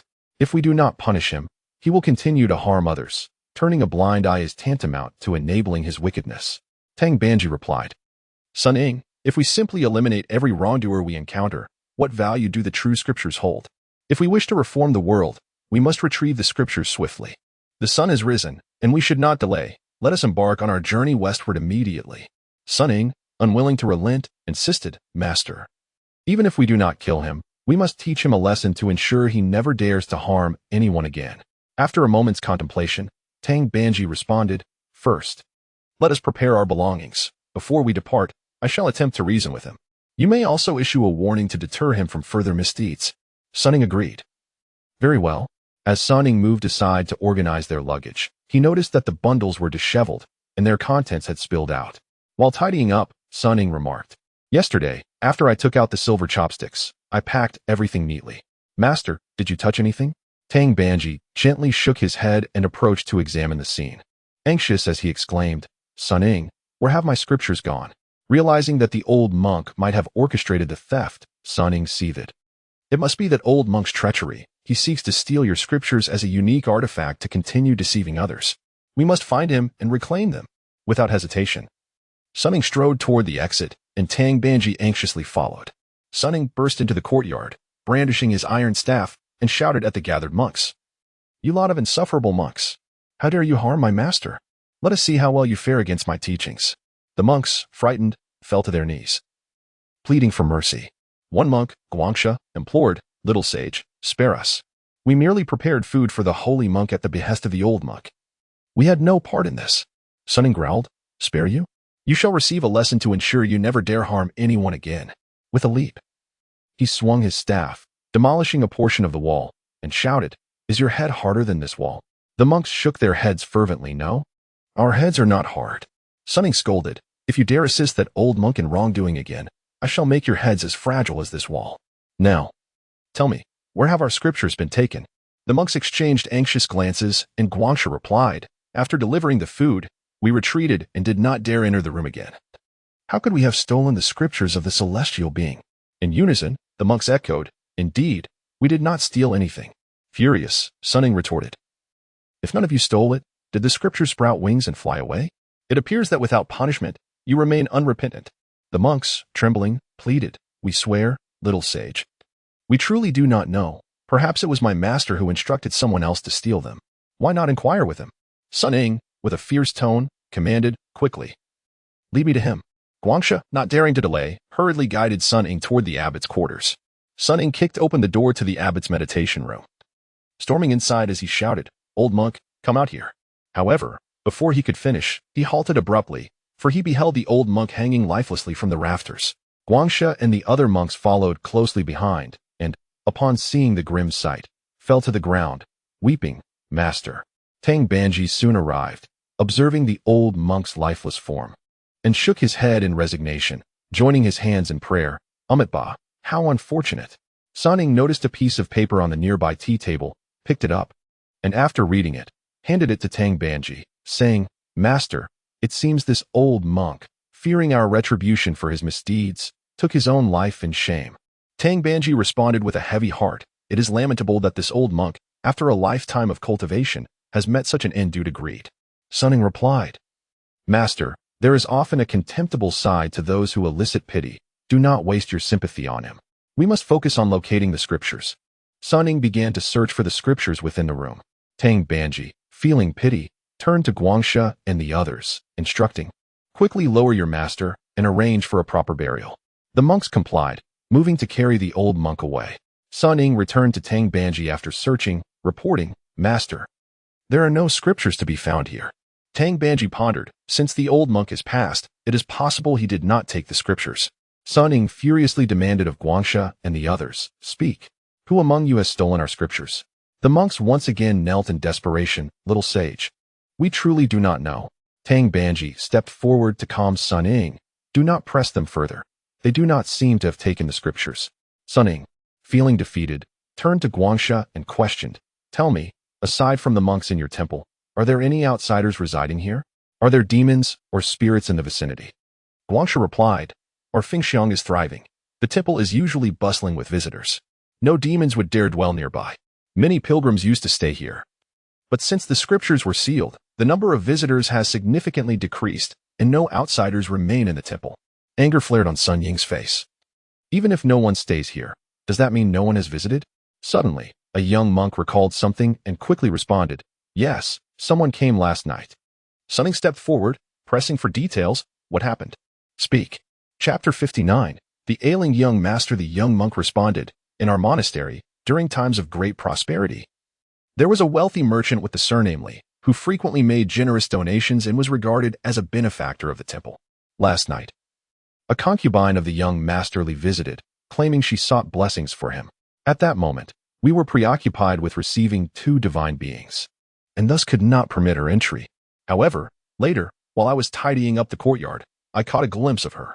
She vanished in an instant, and I cannot be certain if I truly saw her, but perhaps the loss of your scriptures is somehow connected to her." Sun Ying nodded and pressed further, "Very well. Where does the Li family reside? Please tell me. I wish to inquire immediately." Tang Banji swiftly intervened. "No, my disciple, your appearance is unusual, and your temperament is rather impulsive. To go recklessly would surely offend the Li family's benefactor. It would be better for me to accompany you in this inquiry." The Li residence stood with its gates firmly shut, marked by a plaque bearing the name Li Fu. Mr. Li and his wife welcomed Tang Banji and his disciple to take their seats as guests. With utmost respect, Mr. Li addressed Tang Banji. "I have long heard of Elder Banji's compassionate deeds in saving lives, for which I hold great admiration, though I have yet to have the honor of meeting you. My family practices vegetarianism and worships, hoping to cultivate good relationships. It is indeed a great honor that you have traveled through Fengxiang and graced our humble abode." Tang Banji humbly replied, "Mr. Li, your kindness in fostering virtue is greatly appreciated by this poor monk." Mr. Li inquired with warmth, "May I ask what brings the elder here today? Is it perhaps that you require funds for your journey? I can have someone prepare." Tang Banji quickly gestured to dismiss the notion. "Please, do not misunderstand, for I have not come seeking alms or funds. But rather I wish to inquire about a matter of importance." "What is it that you wish to ask, elder?" "Please, do not hesitate," Mr. Li encouraged. Tang Banji cautiously articulated, "Last night, I took shelter at the Feimin Zen temple, and unfortunately, I misplaced some scriptures I was carrying. I heard from the monks there that the concubine of your esteemed son visited the temple last night, which is why I have come to seek any clues regarding her." Mrs. Li sighed, "My son is currently unable to receive guests." Sun Ying noticed the cloud of sorrow hanging over Mrs. Li and, unable to contain her curiosity, approached. "Madam, I have observed your troubled countenance. Is there something amiss with your son?" Mrs. Li nodded. "My husband and I have only one son, namely Sun. From a young age, he has been fond of poetry and has shown no desire to enter officialdom. My husband did not impose upon him, allowing him to live in a tranquil place we built in the outskirts, where he could write in peace. Everything was well until 6 months ago when he brought home a woman and insisted on marrying her." Li Sun and the maiden, Ruyu, knelt before Mr. and Mrs. Li. Li Sun earnestly pleaded, "Father, mother, Ruyu, and I fell in love at first sight, and our feelings are mutual. I beseech you to grant us your blessing to marry." Mr. and Mrs. Li exchanged glances, and Mrs. Li asked, "My dear girl, what is your name, and where do you hail from? Do you have any family?"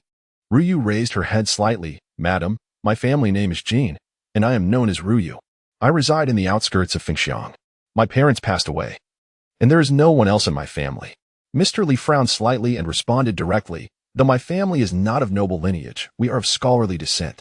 My only son, Li Sun, cannot treat such a matter lightly. We must consider social standing in this marriage." Li Sun interjected urgently, "Father, Ruyu and I truly love each other, and I must marry her." Mrs. Li stepped forward to grasp Li Sun and Amp Apos' arm advising Sun and Appos, do not act impulsively.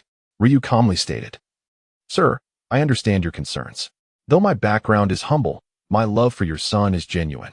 I would be content to serve him faithfully, without any expectation of status, even if it means living as a servant or concubine. Upon hearing Ryu and Appos' words, Mr. Lee found himself in a dilemma. Lee Sin pleaded with his mother, Mother, Ryu has expressed herself, so please support us.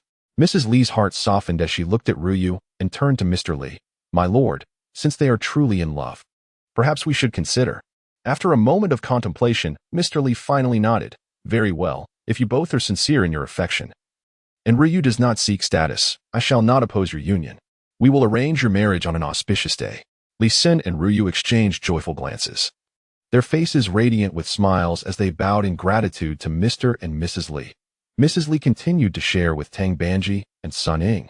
The couple has always shared a deep affection for one another. Ryu is diligent and considerate, and she has been very filial to us. Our family has been harmonious and joyful.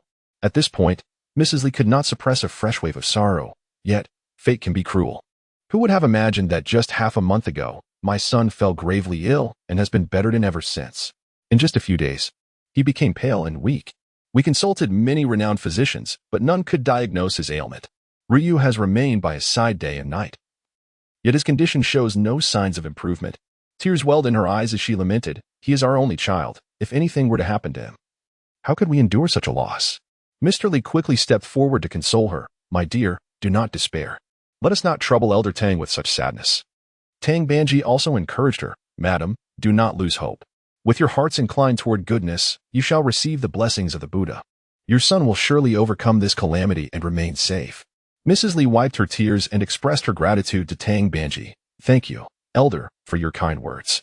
Sun Ying, having listened to Mrs. Lee recount the tale of Lee Sun and Ryu, sensed an unsettling undercurrent and resolved to assist Mrs. Lee in uncovering the cause of her son's affliction. Madam, please lead us to see your son and Ryu. Perhaps I can find a way to heal him. Mrs. Lee's eyes brightened with hope. Really? Young monk, do you truly have the ability to save my son? Indeed, my disciple possesses remarkable skills. Just last night, he aided me in overcoming a grave ailment with timely remedies. It would be prudent to allow us to assess your son's condition. He may indeed have the means to help, Tang Banji affirmed with compassion. Overjoyed, Mrs. Lee grasped Sun Ying's hand. If you can save my son, you will be a great benefactor to the Lee family. As she spoke, she attempted to kneel before him. Sun Ying hurriedly supported her. Madam, please do not do this. Let us first see your son. I shall do my utmost. Mr. Lee promptly invited, since my son fell ill. I have brought him back from the retreat to reside at home. He is now in the back courtyard. Please, follow me, esteemed elders. Chapter 60. The enigmatic demon is hidden among the affluent outside the bedroom of the Lee residence. Mr. Lee and his wife guided Tang Banji and his disciple to the closed door. Mrs. Lee approached and softly knocked, calling out, Ryue, Ryue. Footsteps echoed from within. And moments later, the door creaked open to reveal a young woman. She respectfully bowed to Mr. and Mrs. Lee, addressing them as Master, Madam. Upon seeing Tang Banji and his disciple, Ryue's expression shifted slightly, and she quickly lowered her head. Mr. Lee explained, Ryue, these two esteemed monks have been sent westward to seek a remedy for our son. How is he faring? With a hint of reluctance, Ryue replied, Young master has been in a deep slumber. It may not be convenient for him to receive guests. Without hesitation, Sun Ying stepped forward and queried, If your young master is unconscious, why are you not by his side at all times? Ryue, flustered, hastily responded, No, I have been by his side. Never leaving his side. You lie. You clearly visited the Famen temple last night. Sun Ying interrupted, exposing Ryue's deception. Mr. and Mrs. Lee exchanged bewildered glances at Ryue. Stunned for a brief moment, Ryue regained her composure to explain, Yes, after the young master fell into a deep sleep. I grew anxious about his condition and thought to pray for him at the temple, but the monks forbade my entry. Not wishing to leave empty-handed, I stealthily slipped into the main hall to pray to the Buddha before departing. After speaking, Ryue looked up at Tang Banji and his disciple, stating, Esteemed elders, I recognize that my actions were somewhat inappropriate, but I was genuinely concerned for the young master and Appos' well-being, which compelled me to disregard the temple and Appos' regulations.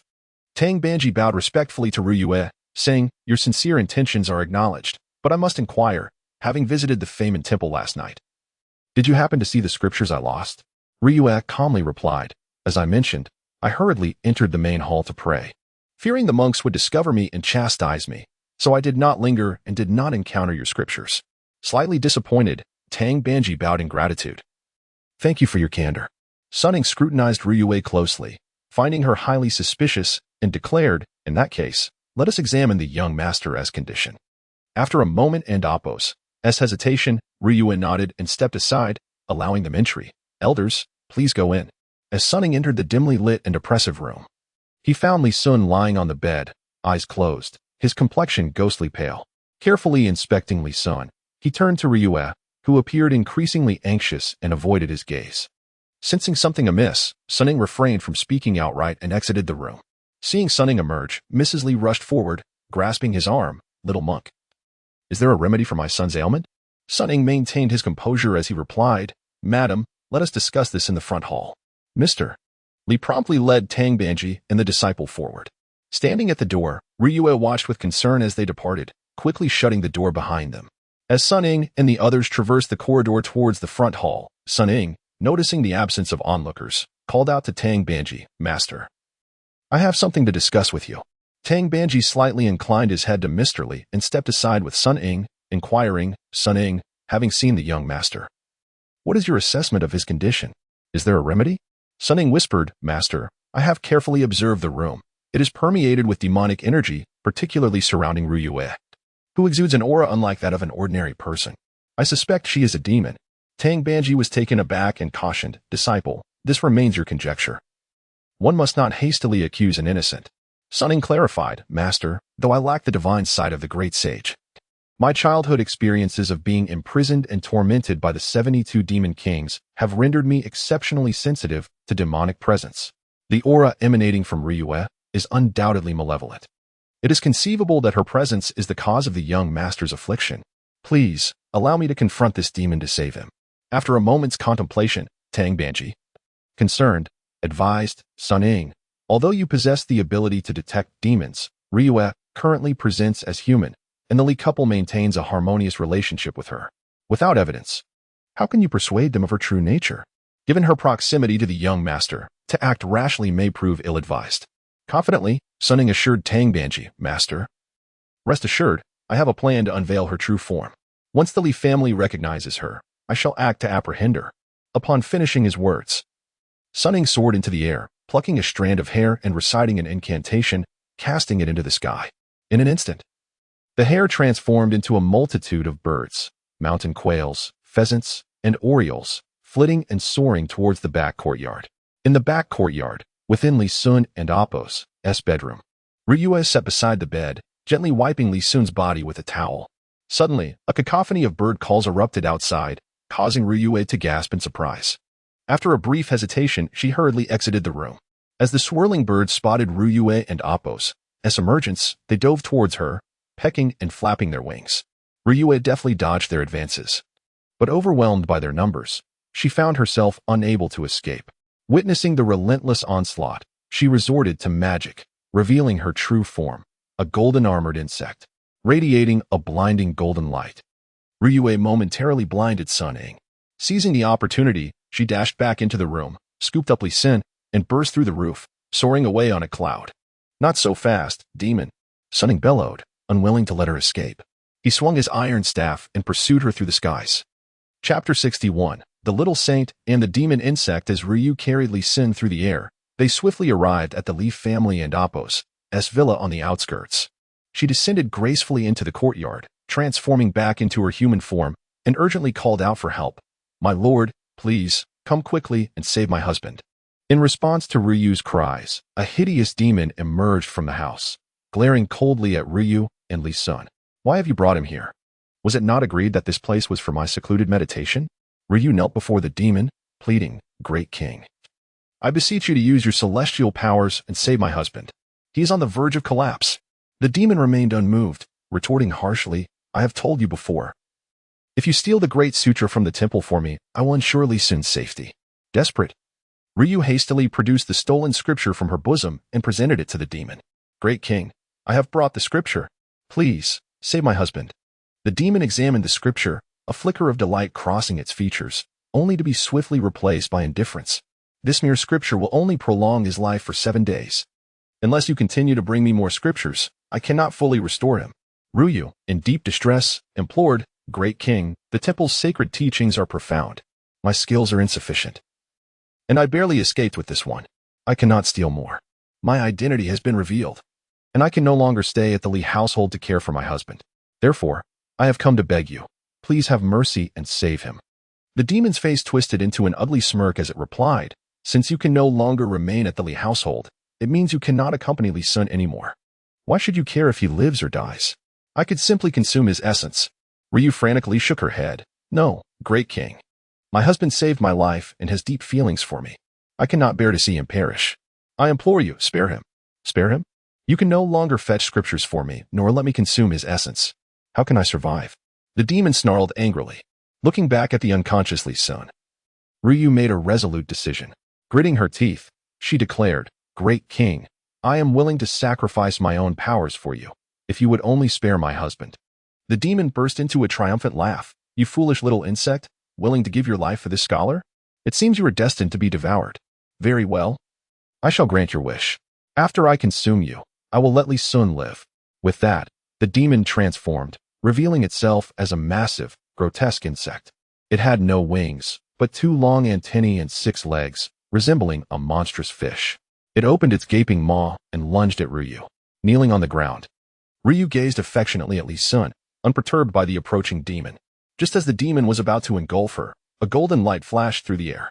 The Rui golden cudgel descended from above, aimed directly at the demon and Appo's head, accompanied by a furious shout from Sun Ying. You wicked demon, take this. Startled, the demon swiftly dodged to the side, narrowly escaping the fatal blow. Sun Ying landed beside Ryu, who looked at him in astonishment. Little insect. I have understood from the air that this demon is the true culprit. I wrongly accused you. Guard your husband. Once I defeat this demon, he will be safe.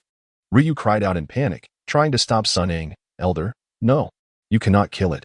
But Sun Ying paid no heed, swinging the golden cudgel once more towards the demon. The demon, seeing Sun Ying's fierce demeanor, dared not confront him directly. It quickly summoned its magic, chanting incantations as countless books flew from its mouth, forming a towering barrier of stacked tomes before Sun Ying. Sun Ying scoffed at the sight. A mere trick. And you dare to challenge me? With a flick of his arm, he unleashed his water manipulation technique. The water from the small lake in the courtyard surged upward, transforming into numerous water arrows that pierced through the book mountain. The books scattered like snowflakes, no longer obscuring the demon's figure. Panicked, the demon attempted to flee, but Sun Ying would not allow it to escape. He soared into the air, swinging his cudgel with force, striking the demon squarely on its head. The demon let out a muffled groan, collapsing to the ground, blood oozing from its 7 orifices, dead on the spot. Sun Ying landed beside the demon and Appo's corpse, rummaging through it until he found the scripture that Ryu had just handed over. After confirming its condition, he quickly tucked it away and turned to Ryu, saying, Little insect. The demon has been slain. You need not fear any longer. Ryu rushed to the demon's body, glancing back at Li's son. Her expression not one of relief but of despair as she wept bitterly. Elder, by killing it, you have condemned my husband's life. Sun Ying, taken aback by her words, pressed for an explanation. Little insect, what is the meaning of this? Speak the truth. With a choked voice, Ryu began to recount the tale. It all began 6 months ago, on the day I first took human form. As Ryu recounted her story, she revealed how she had once flitted joyfully among the flowers, only to be ensnared by the demon's dark magic. Yet, it was Li Sun's gentle chanting of sacred verses that had saved her, driving the demon away and leaving her filled with gratitude for the man who had unknowingly changed her fate. Chapter 62. The life and death of the scholar. As you continued to recount her tale to Sun Ying, she spoke of the day when the young master, bearing Buddhist relics and reciting scriptures, drove away the abhorrent bookworm spirit. Grateful for his life-saving intervention, she transformed into a human form, willingly serving as his concubine, attending to him day and night. Sun Ying nodded in acknowledgement. I have heard from Li Yuanwei about your affair with Li's son. Now that the bookworm has been dispelled, why has it returned to harm the young master? You, filled with sorrow, replied, as a creature of the demon realm. I feared the relics would harm me after I joined the young master. I returned to the secondary residence with him, begging him to put the relics away.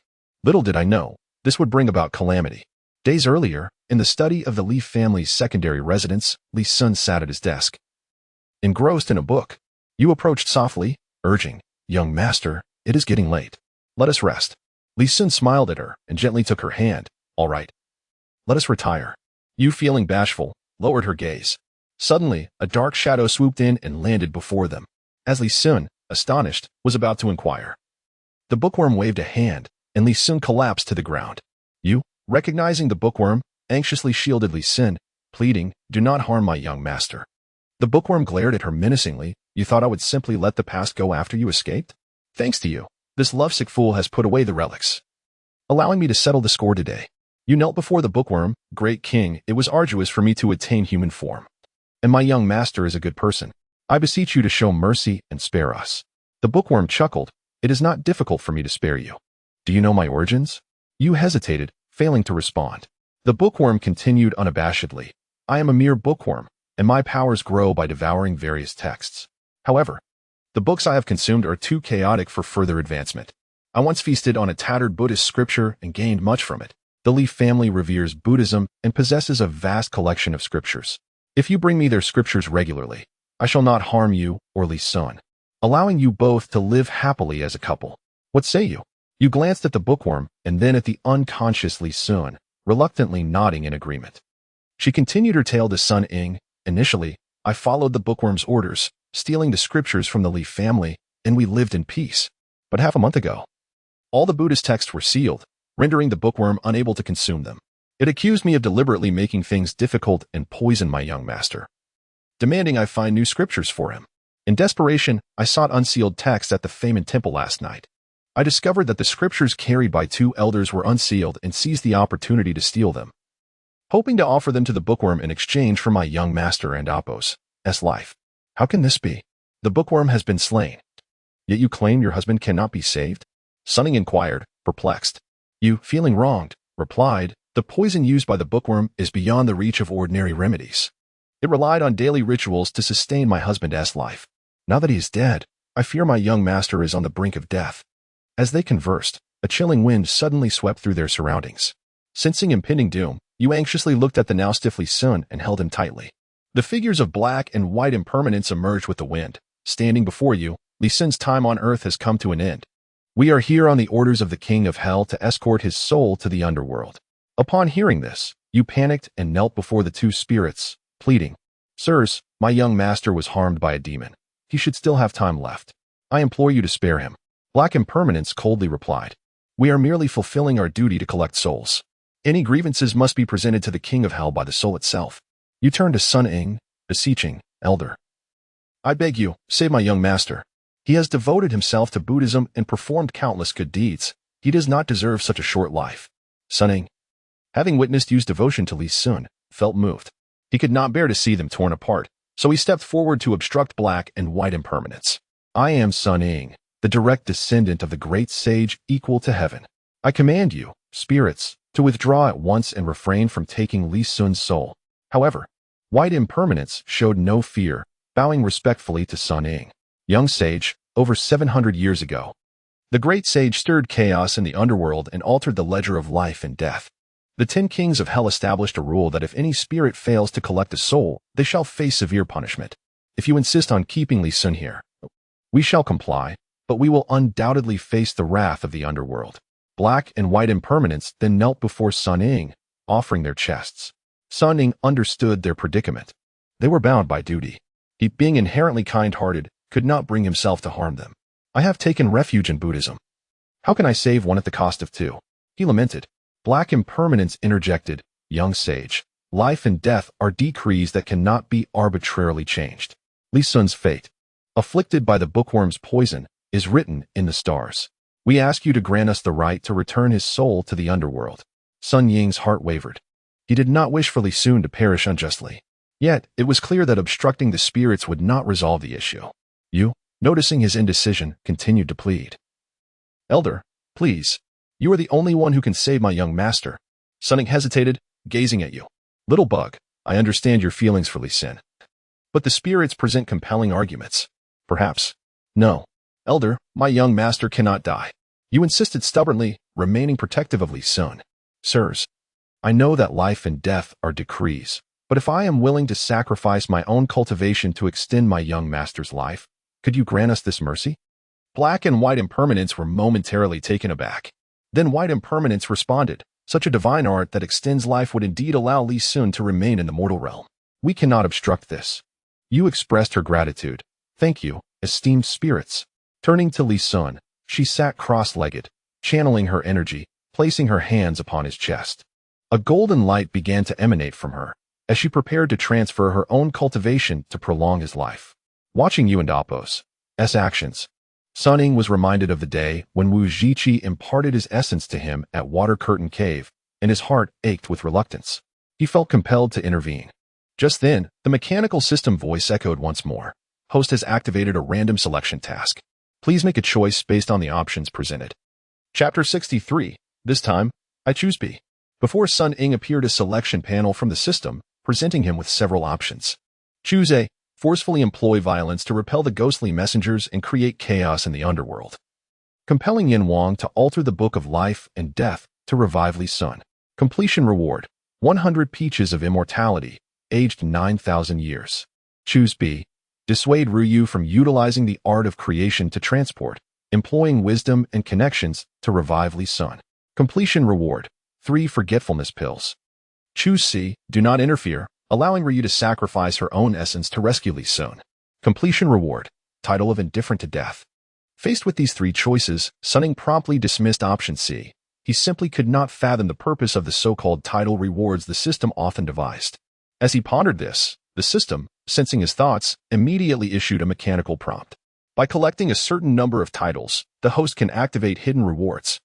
The specific attributes vary according to the types and quantities of activated titles, and cannot be disclosed in advance. So, it was indeed the case that collecting titles yielded hidden rewards. Sun Ying silently contemplated what hidden rewards might be linked to the titles of Heavenly Little Sage and Rebellious Demon Monkey he had previously amassed. At least 3 titles must be collected to have a chance of activating hidden rewards. The system responded again. If I choose a title this time, combined with my previous titles, what hidden reward might I receive? Sun Ying inquired of the system. As previously stated, these are hidden rewards. The host must make a definitive choice before the answers can be revealed. The system replied coldly. "You insufferable system. First, you set traps for me. And now you're introducing a blind box? Can you not be more reliable?" Sun Ying cursed in frustration. System prompt. The host has 3 minutes remaining to make a choice. Please decide promptly, or the system will make a default choice on your behalf. The system ignored Sun Ying's outburst, mechanically reminding him. Realizing that further cursing at the system would only waste precious time, Sun Ying began to thoughtfully consider how to choose among the 3 options. Although the title option promised hidden rewards, the blind box method seemed far too risky. Given the system's history of deception, Sun Ying was reluctant to entrust his fate to it. Thus, only options A and B remained. The allure of 100 peaches of immortality was indeed tempting, promising a significant enhancement to his own cultivation. However, as he currently sought to save a fellow disciple, creating chaos in the underworld seemed wholly inappropriate. Moreover, the underworld was home to the Bodhisattva Ksitigarbha, who, out of compassion, had vowed not to attain Buddhahood, yet was said to possess boundless powers, surely not inferior to the Buddha of victorious fighting. Sun Ying dared not provoke such a being. What exactly is a forgetfulness pill? Sun Ying hastily posed the question to the system. Upon obtaining a forgetfulness pill, the host can administer it to a designated individual, causing them to lose certain memories as specified by the host. The system responded. What use is that? Sun Ying found himself at a loss, unable to comprehend the utility of such a pill. The specific application of reward items entirely depends on the host. System countdown reminder, 10-9. The system began its reminder as it answered Sun Ying's question. All right, I choose B. Despite being uncertain about the true purpose of the forgetfulness pill, with both A and C deemed unsuitable, he ultimately settled on B. Host has confirmed choice. The reward will be directly stored in the system as repository. The host may summon the system for retrieval at any time. The system provided its final prompt before the selection panel vanished. Sun Ying found himself back in reality. At that moment, Ryu had already begun to channel her magic, preparing to infuse her essence into Li Sun's body in a bid to restore his life. Sun Ying swiftly stepped forward, using his golden rod to lift Ryu's arm, separating her from Li Sun. Ryu, perplexed by his actions, looked at him with urgency and exclaimed, "Elder, why do you wish to stop me from saving my beloved?" Sun Ying regarded Ryu and replied, "You are sacrificing your own essence for him. Your hard-earned cultivation would be lost, and you would revert to your original form. Do not forget that if you return to your original state, he will awaken and find you absent, which would cause him sorrow. My lord and lady have already seen my true form. Once he awakens, they will surely reveal the truth to him, and he will forget me. Thus, he will not grieve for my absence. It will be as if I never existed beside him." Ryu lamented, tears streaming down her face. "Please, elder, do not hinder me any further. Let me save my beloved, or else the two ghostly messengers will also be unable to return on time," Ryu pleaded earnestly. Sun Ying gazed at her with admiration. "You, dear one, possess a kind heart, even now thinking of others in such dire circumstances. If you were to revert to your original form and separate from your beloved, would that not be a great regret? Your little sage cannot bear to see lovers forcibly parted. Today, I shall assist you in reviving your beloved, ensuring that you may dwell together in harmony for the rest of your days." Ryu's eyes sparkled with hope upon hearing Sun Ying's words. "Elder, do you truly have a way to save my beloved?" Sun Ying waved his hand. "Allow me a moment to contemplate how best to save him." As Sun Ying deliberated, the ghostly messengers approached, saying, "Little sage, the time has come. We must take Li Sun's soul back, or we shall not fulfill our duties. We hope you understand our predicament." Sun Ying nodded in understanding. "I comprehend. Thus, you shall take Li Sun's spirit, and I will accompany you to the underworld. I shall seek an audience with the Bodhisattva Ksitigarbha. He is known for his compassion, and perhaps he may have a method to revive Li Sun." The ghostly messengers and Ryu nodded in agreement. With a wave of their hands, the ghostly messengers performed their soul-reaping technique, and Li Sun's spirit, dazed and bewildered, rose from his lifeless body, gazing around in confusion.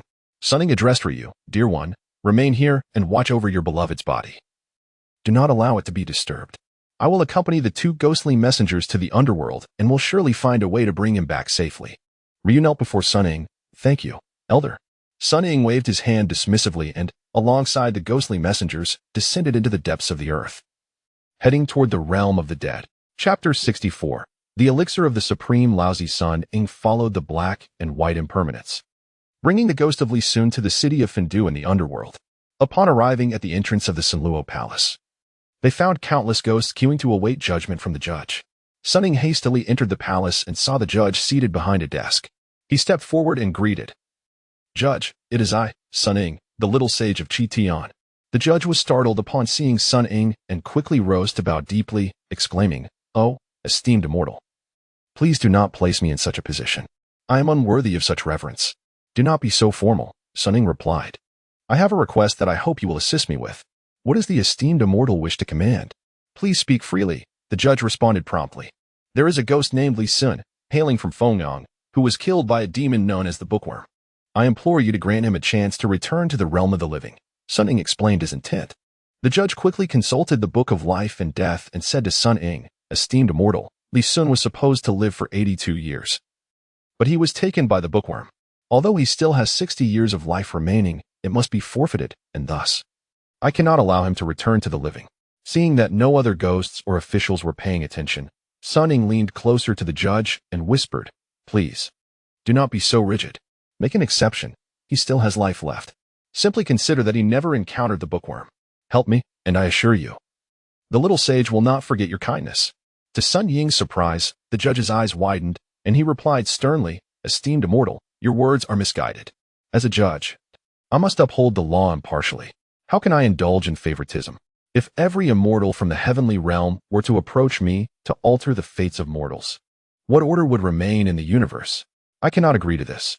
Sun Ying, initially intending to bribe the judge into sparing Li Sun, found himself in an awkward position due to the firm refusal. Quickly regaining his composure, he responded, "Well said. I came to test your integrity as a judge, and indeed, you have proven to be just." The judge again bowed to Sun Ying, saying, "Rest assured, esteemed immortal, I will diligently fulfill my duties and will not slack in the slightest." Recognizing that a backdoor approach would not work, Sun Ying shifted his strategy and asked the judge, "What method exists to extend Li Sun and Apos' life?" The judge respectfully replied, "To prolong a mortal and Apos' life, one may attempt to offer them an elixir of immortality, which can restore life and extend the time recorded in the Book of Life and Death. The judge's words sparked a revelation in Sun Ying. Indeed, in Journey to the West, the king of the kingdom of Wuzhiqi was revived with the elixir from the supreme Laozi, thanks to Sun Wukong and Apos' intervention. Why not seek the supreme Laozi for an elixir instead of troubling the judge? Thank you for your guidance, esteemed judge. I shall seek the elixir from Laozi to save him. Before I go, please hold off on his reincarnation, Sun Ying requested. As long as the esteemed immortal retrieves the elixir within a reasonable time frame, I will certainly refrain from his reincarnation, the judge assured him. Knowing the judge was inflexible, Sun Ying decided to forego further conversation, soaring into the air, leaving the underworld, and heading straight for the heavenly palace. The speed of his somersault cloud was remarkable, and in no time he arrived at the south heavenly gate. The 4 heavenly kings guarding the entrance were startled at his return. This monkey just left. Why has he come back again? Sun Ying quickly explained, Do not be alarmed, my lords. I am not here to cause trouble. I have been persuaded by my esteemed master to become a disciple of Buddhism, escorting my master, half-first master, to the west to seek enlightenment. I have come to request the assistance of the supreme Laozi. Upon hearing his explanation, the 4 heavenly kings calmed down. So it is. Please, little sage, proceed swiftly. They parted the way, and Sun Ying ascended directly to the Doshui Palace in the 33rd heaven. Upon arrival, he found the great doors tightly shut, guarded by 2 celestial attendants. He approached them with a salute. Greetings, celestial attendants. I am Sun Ying, the little sage of Qitian, here to seek an audience with Laozi regarding an urgent matter. Greetings, little sage. Our master is currently in seclusion and cannot receive visitors, the attendants replied. May I inquire when the supreme Laozi will emerge from seclusion? Sun Ying pressed on. Our master is engaged in an important cultivation practice that requires 81 days of seclusion. There are still a few days remaining, and no one is permitted to disturb him during this time, the attendants informed him. Why must Laozi choose this moment to seclude himself when I am in need of his assistance? I can wait, but Li Sun cannot, and my master surely cannot either. Sun Ying lamented. I seek an audience with Laozi solely to request a 9 transformation elixir to save a life. Since he is in seclusion, I do not wish to disturb him. Could you perhaps grant me a single elixir? The 9 transformation elixir is a sacred treasure of our master, kept in a secret chamber. We cannot take it without permission, the attendants insisted, shaking their heads. Sun Ying recognized that pressuring the attendants was futile. Yet he desperately needed the elixir to save a life. What could he do? Suddenly, an idea struck him. His esteemed master had once taken the elixir without permission. Why not follow suit? After all, he intended to use it for a noble cause. Surely, even if Laozi found out, he would not be angry. Resolute in his decision, Sun Ying prepared to conceal himself and transform into a small insect to slip through the door into Doshui Palace. Just as he was about to employ his transformation technique, a mechanical voice from the system interrupted him. The task assigned to the host is to use wisdom and connections to save Li Sun. Any means of theft or robbery will be considered a violation. Stealing is a skill in itself. It requires intellect, does it not? How can this not be deemed wisdom? Sun Ying protested in frustration. The system, however, remained silent. Knowing the system's temperament, Sun Ying realized that persisting in theft would result in failure and punishment, which would be counterproductive. Thus, he had to devise another plan. His mind raced until he recalled that the great sage, Qitian, had once toppled the ginseng fruit tree of Zhenyuan Daxian and revived it using the pure water of Guanyin Bodhisattva. It was said that even his own appearance in this world was due to the sacred water dripping onto the stone of the immortal. If pure water could revive both the ginseng fruit tree and the celestial monkey, surely it could help save Li Sun as well. With his connection to the Dragon Lady and Guanyin Bodhisattva's boundless compassion, he believed she would not turn him away. With this thought, Sun Ying wasted no time and mounted his somersault cloud, heading straight for the sacred Mount Putua in the South Sea. Chapter 65. Guidance from Guanyin Bodhisattva. Sun Ying soared through the vast ocean and arrived at Putua Mountain, the heart of the sea. He descended gently onto the outskirts of the purple bamboo forest, filled with urgency, and rushed into the grove. To his surprise, as soon as he stepped into the forest, a fierce gust of wind struck from behind, indicating the formidable power of the approaching entity. Being in the domain of Guanyin Bodhisattva, Sun Ying dared not act recklessly. He quickly ducked to evade the attack and turned to look.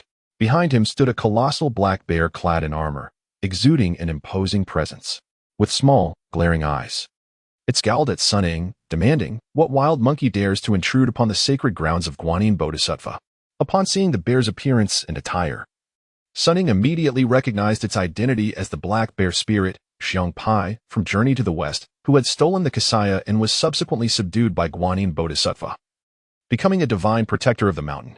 Sun Ying hastily bowed and introduced himself. I am Sun Ying, the grandson of the great sage equal to heaven, here to pay my respects to the Bodhisattva and seek her assistance. Xiong Pai's expression shifted upon hearing Sun Ying's introduction, and he scrutinized him with a smile. Ah, so you are the great sage's little grandson? I have heard of you from the Dragon Maiden. Sun Ying nodded eagerly. Indeed, it is I. I have urgent matters to discuss with the Bodhisattva. I kindly request your assistance, Great One. Just as Xiong Pai was about to respond, the Dragon Maiden rushed out from the bamboo grove. Spotting Sun Ying from a distance, she called out excitedly, Little monkey. Sun Ying's heart leaped with joy at the sight of her. Sister, it's me. I am the little monkey. Where have you been all these years? Recently, I was sent by the Bodhisattva on a mission and even went to Flower Fruit Mountain to find you.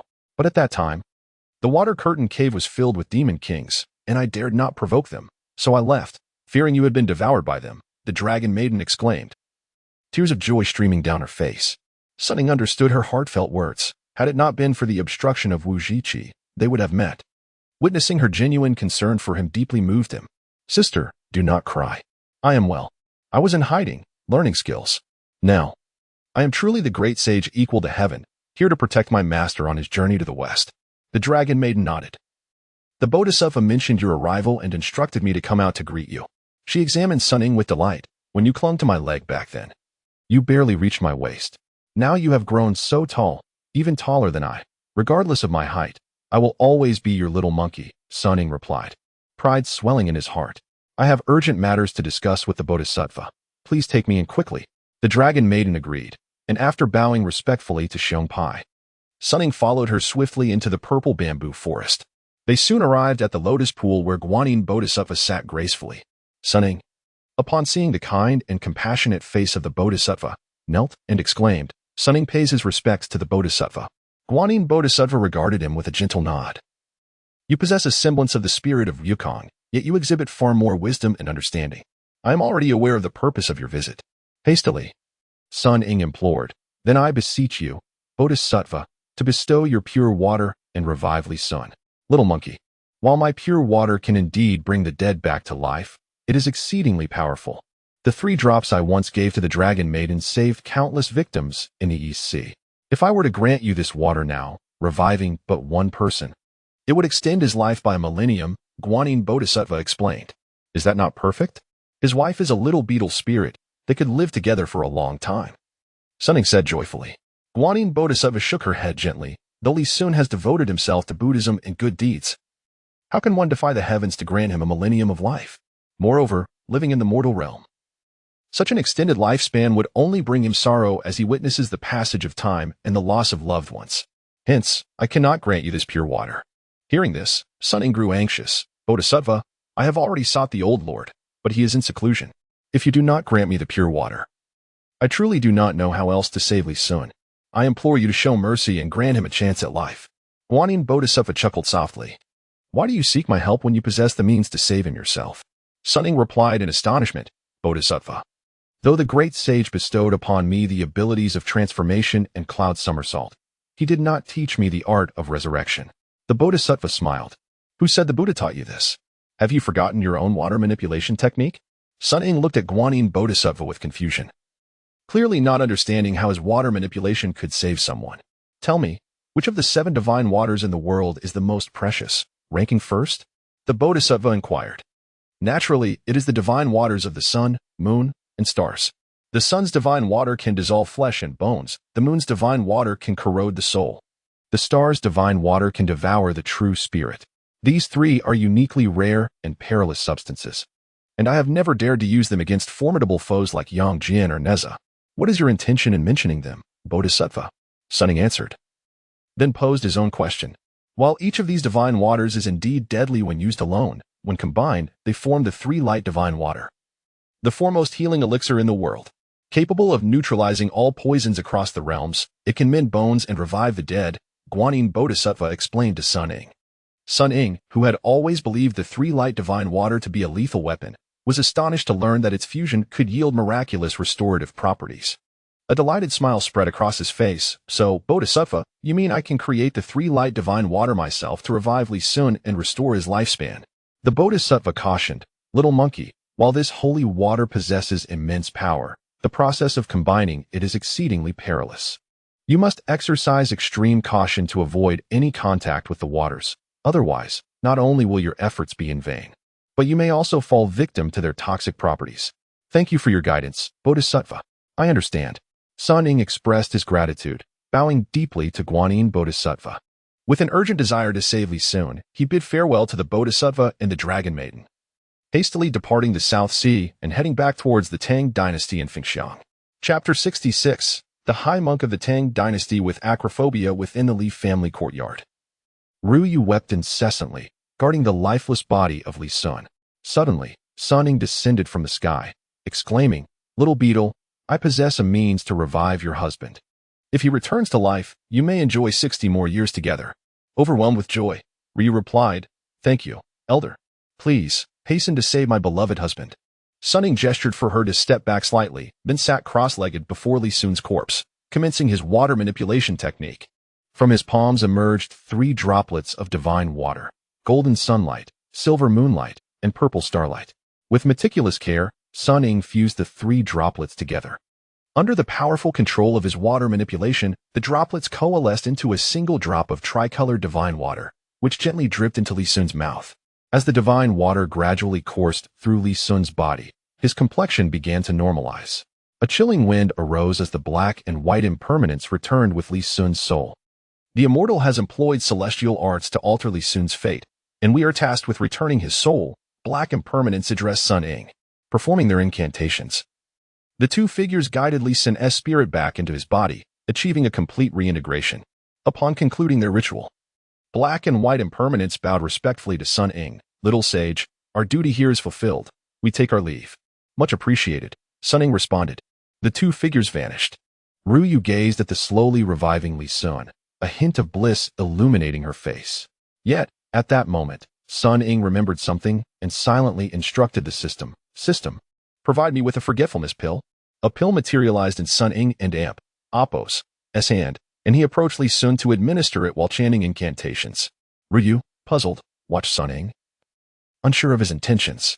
"What I have given him is a forgetfulness pill, which will erase his memories of the treachery he faced and the experiences in the underworld. He will be able to live peacefully with you henceforth. Shortly, I shall also give 2 pills to the Li couple, allowing them to forget your true nature. From now on, you must honor your in-laws and care for Li Sun, living your sweet life together," Sun Ying explained, offering his guidance. Ruyu expressed her heartfelt gratitude. "Thank you, elder. I shall diligently follow your instructions." The following morning, at the gates of Fengxiang, Tang Banji mounted on a white horse progressed slowly, with Sun Ying trailing behind, wielding an iron staff. Li Yuanwei and his wife, along with Li Sun, Ryu, and numerous monks from the famous Zen temple stood at the city gates, waving farewell to the departing duo. "Disciple, I never imagined you would resolve this matter so satisfactorily." "It is indeed a joyous outcome," Tang Banji remarked as he listened to Sun Ying recount the entire affair, genuine admiration in his voice. "It is only due to your teachings, Master. I have learned to embody your compassion, ensuring that lovers unite at last." Sun Ying replied with a smile, praising Tang Banji. Tang Banji chuckled softly. "Let us strive to swiftly reclaim the true resolution, bringing joy to the world." In his heart, Sun Ying silently communicated with the system. "We have been together for over a decade, and this is the first time you have not led me astray. You even aided me in accomplishing a good deed with your rewards. You must maintain this momentum." The system, however, remained unresponsive to Sun Ying's praise. Understanding the system's temperament, Sun Ying chose not to press the matter further, guiding the white horse westward. As dark clouds gathered ominously overhead, the sky dimmed, occasionally illuminated by flashes of lightning. Halfway up a steep mountain, Tang Banji precariously navigated the narrow, treacherous path, his hands alternating and gripping the rocky wall.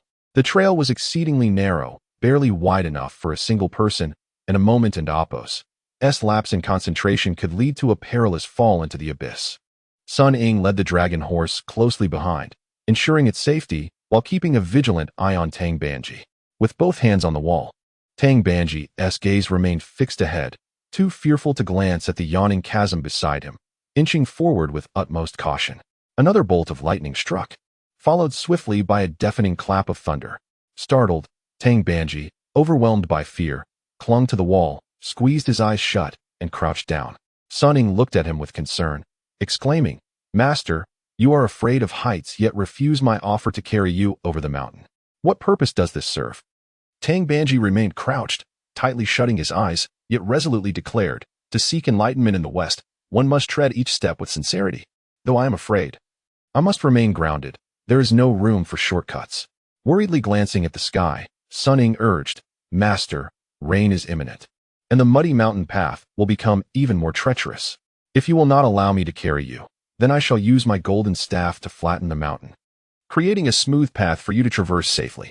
Tang Banji replied, "I know of your extraordinary abilities, yet this mountain is home to countless creatures.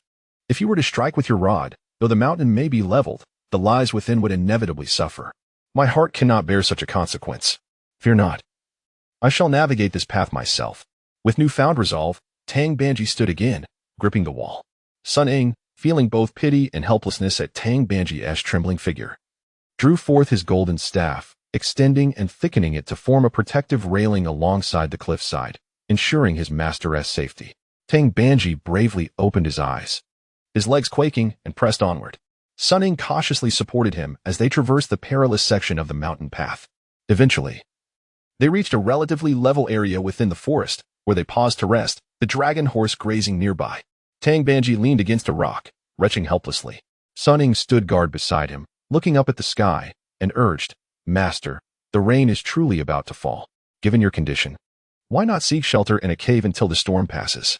Tang Banji paused his retching, sitting up to gaze at the sky, worry etched on his face. "If we do not descend the mountain before nightfall, the path will become worse after the rain, further delaying our journey." Sun Ying continued to persuade him, "Master, I understand your urgency, but the journey to the west spans an immense distance. It cannot be rushed to completion overnight. Your condition is grave. Should you fall ill from the rain, it would not merely delay us for a day." After a moment of contemplation, Tang Banji nodded reluctantly. "You make a valid point. I shall heed your advice." Sun Ying reassured him. "Then, Master, rest here while I search for a suitable cave to bring you." As Sun Ying prepared to depart with his golden staff, a rustling noise emerged from the nearby thicket, as if something were approaching rapidly. Chapter 67. Encounter with the tiger demon in the deep mountains. Sun Ying hastily halted his steps, positioning himself protectively in front of Tang Banji, warning, "Master, be cautious. A wild beast may be approaching." Tang Banji, retreating slightly behind Sun Ying, advised, "Just drive it away. Do your utmost to avoid harming it." Aware of his master and Appo's compassion, Sun Ying promptly agreed, "Understood." Suddenly, a dark figure sprang forth from the thicket. Sun Ying brandished his iron rod and shouted fiercely, "Halt!" The figure, startled, came to a stop. It was a man clad in animal skins, wielding a steel fork, his expression a mixture of panic and fear. Upon realizing the newcomer was human, both Tang Banji and Sun Ying breathed a sigh of relief, and Sun Ying lowered his iron rod. The hunter, upon recognizing them as humans, began to regain his composure and urgently exclaimed, "Masters, you must flee. There are tigers in the mountains." Sun Ying chuckled dismissively. "What is there to fear from a single tiger?" The hunter, frantic, clarified, "It is a tiger demon." Intrigued by the mention of a tiger demon, Sun Ying seized the hunter's arm, pressing for details. "Tiger demon? What exactly is happening? Speak clearly." The hunter, desperate to escape, retorted, "What is there to discuss about demons? Let me go. If you delay, the tiger demon will arrive." Refusing to release him, Sun Ying insisted, "If you do not explain everything to me today, I shall not let you go." The hunter struggled in vain against Sun Ying and Appo's grip, wincing in pain. Tang Banji stepped forward, halting Sun Ying and Appo's impetuousness. "Sun Ying, do not be rude."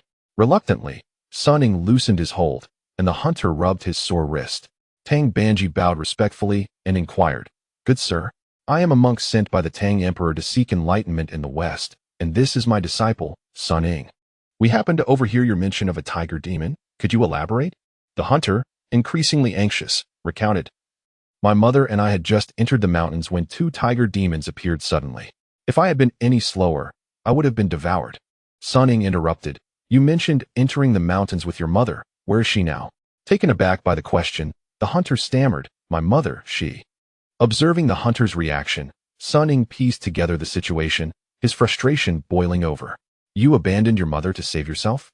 Speak quickly. Where are the tiger demons? The hunter pointed in a direction, in the southern forest. Sun Ying pressed further. When did this occur? The hunter replied, just moments ago. Tang Banji urgently instructed, Sun Ying, time is of the essence. Go save her. A hint of concern flickered in Sun Ying's eyes. Master, if I go to rescue her, what will you do? Tang Banji reassured him. I shall be fine. You must hurry. The hunter interjected, those two tiger demons are incredibly fierce. Going alone would be tantamount to suicide. Better to reconsider. Fuming, Sun Ying retorted, you want and oppose. To save your own mother, yet you have the audacity to speak? Stay here and protect my master. If anything happens to him, I will hold you accountable. With that, Sun Ying ceased further discourse and ascended into the air, soaring southward. The hunter, astonished at Sun Ying and Appo's flight, turned to Tang Banji, fear etched on his face. Tang Banji, shaking his head in resignation, clasped his hands together and intoned, Amitba. A flash of lightning streaked across the sky, followed by a booming thunderclap as a fierce wind swept through, heralding an impending storm. The hunter glanced at the direction in which Sun Ying had departed, then at Tang Banji, muttering, if you wish to meet your end, I shall not accompany you. He abandoned Tang Banji and fled hastily westward. Tang Banji observed the retreating hunter, then gazed up at the ominous clouds. After a moment's hesitation, he did not linger but instead mounted his dragon steed and proceeded in the direction Sun Ying had taken. Sun Ying soared southward, occasionally glancing down at the mountainous terrain below. Within the woods, a tall, formidable elder donned in armor strode purposefully forward, his head resembling that of a fierce tiger. He bore on his shoulder a trembling old woman, striding with great determination. Beside him, a small tiger demon, appearing to be the height of a 7 or 8-year-old child, kept pace. Upon witnessing the two tiger demons from above, Sun Ying descended rapidly, landing directly in front of them, iron rod in hand. The tiger demons, startled by his sudden appearance, instinctively recoiled. Sun Ying bellowed, you two vile tigers, release that old woman at once. I shall spare your lives, but otherwise, I shall end you. The tiger demon hesitated, taken aback by Sun Ying's words, before letting out a fearsome roar in retaliation. Who dares to disturb General Ying in such a manner? Begone, wild monkey. General Ying? The name struck a chord in Sun Ying and Appo's memory, recalling that this was the very tiger demon whom Tang Sung encountered prior to his tribulations at Wuzhiqi. The companions of Tang Sing were devoured by the so-called General Ying and his accomplices, the Bear Mountain Lord and the Special Scholar. Sun Ying, incredulous that the tiger demon had persisted for over 2 centuries, seethed, you wretched creature, after all these years of misdeeds, you still remain here. If I do not discipline you today, I shall not be worthy of your title, the great sage equal to heaven. General Ying, seeing Sun Ying and Appo's determination to fight, lowered the old woman to the ground and instructed the small tiger demon, son, guard her well while I teach this wild monkey a lesson. The small tiger demon nodded in compliance, positioning itself protectively in front of the old woman. General Ying unsheathed a pair of short blades from his waist and lunged at Sun Ying. You seek death, Sun Ying shouted, swinging his golden staff to engage in combat with the tiger demon. General Ying proved no match for Sun Ying. In mere moments, he struggled to withstand the onslaught. Sun Ying deftly struck the short blades from General Ying's grasp. As General Ying attempted to flee, Sun Ying swiftly swung his staff, striking his left leg. And the tiger demon howled in pain, collapsing to the ground, writhing in agony. The small tiger demon, witnessing General Ying's defeat, let out a desperate roar and rushed forward to support his father. General Ying, striving to rise, was hindered by the pain in his leg, emitting another anguished roar. Sun Ying coldly regarded the two tiger demons, declaring, allowing you to live might endanger innocent travelers. Today, I shall grant you a final journey. With that, Sun Ying advanced toward General Ying, staff raised high. General Ying, prostrate on the ground, gazed up in terror at the approaching Sun Ying, fear evident in his eyes as he pleaded, please, do not kill me. Sun Ying lifted his staff, poised to deliver the final blow. The small tiger demon glared fiercely at Sun Ying, eyes widened, releasing a furious roar as it seized the fallen blades and lunged at Sun Ying with reckless abandon. Chapter 68. The water spirit scheme. Sun Ying raised his golden staff, engaging in a fierce battle with the small tiger demon. With a thunderous clap, torrential rain cascaded from the heavens. Both Sun Ying and the small tiger, caught in their struggle, were unable to evade the downpour and continued to fight amidst the rain. General Ying, dragging his injured leg, lay on the ground, anxiously watching the fight unfold. He called out urgently, "Little tiger, my son, do not worry about me. You cannot defeat him. Flee at once." No sooner had General Yin's words left his lips than Sun Shaoxun's golden staff swung, sending the weapon from the small tiger's grasp flying. Sun Shaoxun delivered a powerful kick to the small tiger's chest, sending him hurtling through the air to crash beside General Yin. "Son, little tiger!" General Yin cried out in distress. The small tiger struggled to rise, wiping the blood from the corner of his mouth, glaring fiercely at Sun Ying, and positioning himself protectively in front of General Yin. Tang Banji, soaked from his journey, spotted Sun Ying defeating both tigers in the distance, illuminated by a flash of lightning, and urged his horse onward toward the fray. The small tiger demon could not articulate words, only emitting low growls, his eyes fixed on Sun Ying while his body shielded General Yin. Sun Ying advanced, iron staff in hand, each step bringing him closer to the pair. Drenched by the rain, he suddenly emanated a blinding azure light, enveloping him entirely, and he halted in his tracks. Tang Banji, approaching, and the two fallen tiger demons gazed in astonishment at Sun Ying's transformation. Moments later, the azure glow dissipated, revealing Sun Ying in his usual form, albeit with a more menacing glare directed at the two tiger demons as he pushed through the curtain of rain toward them.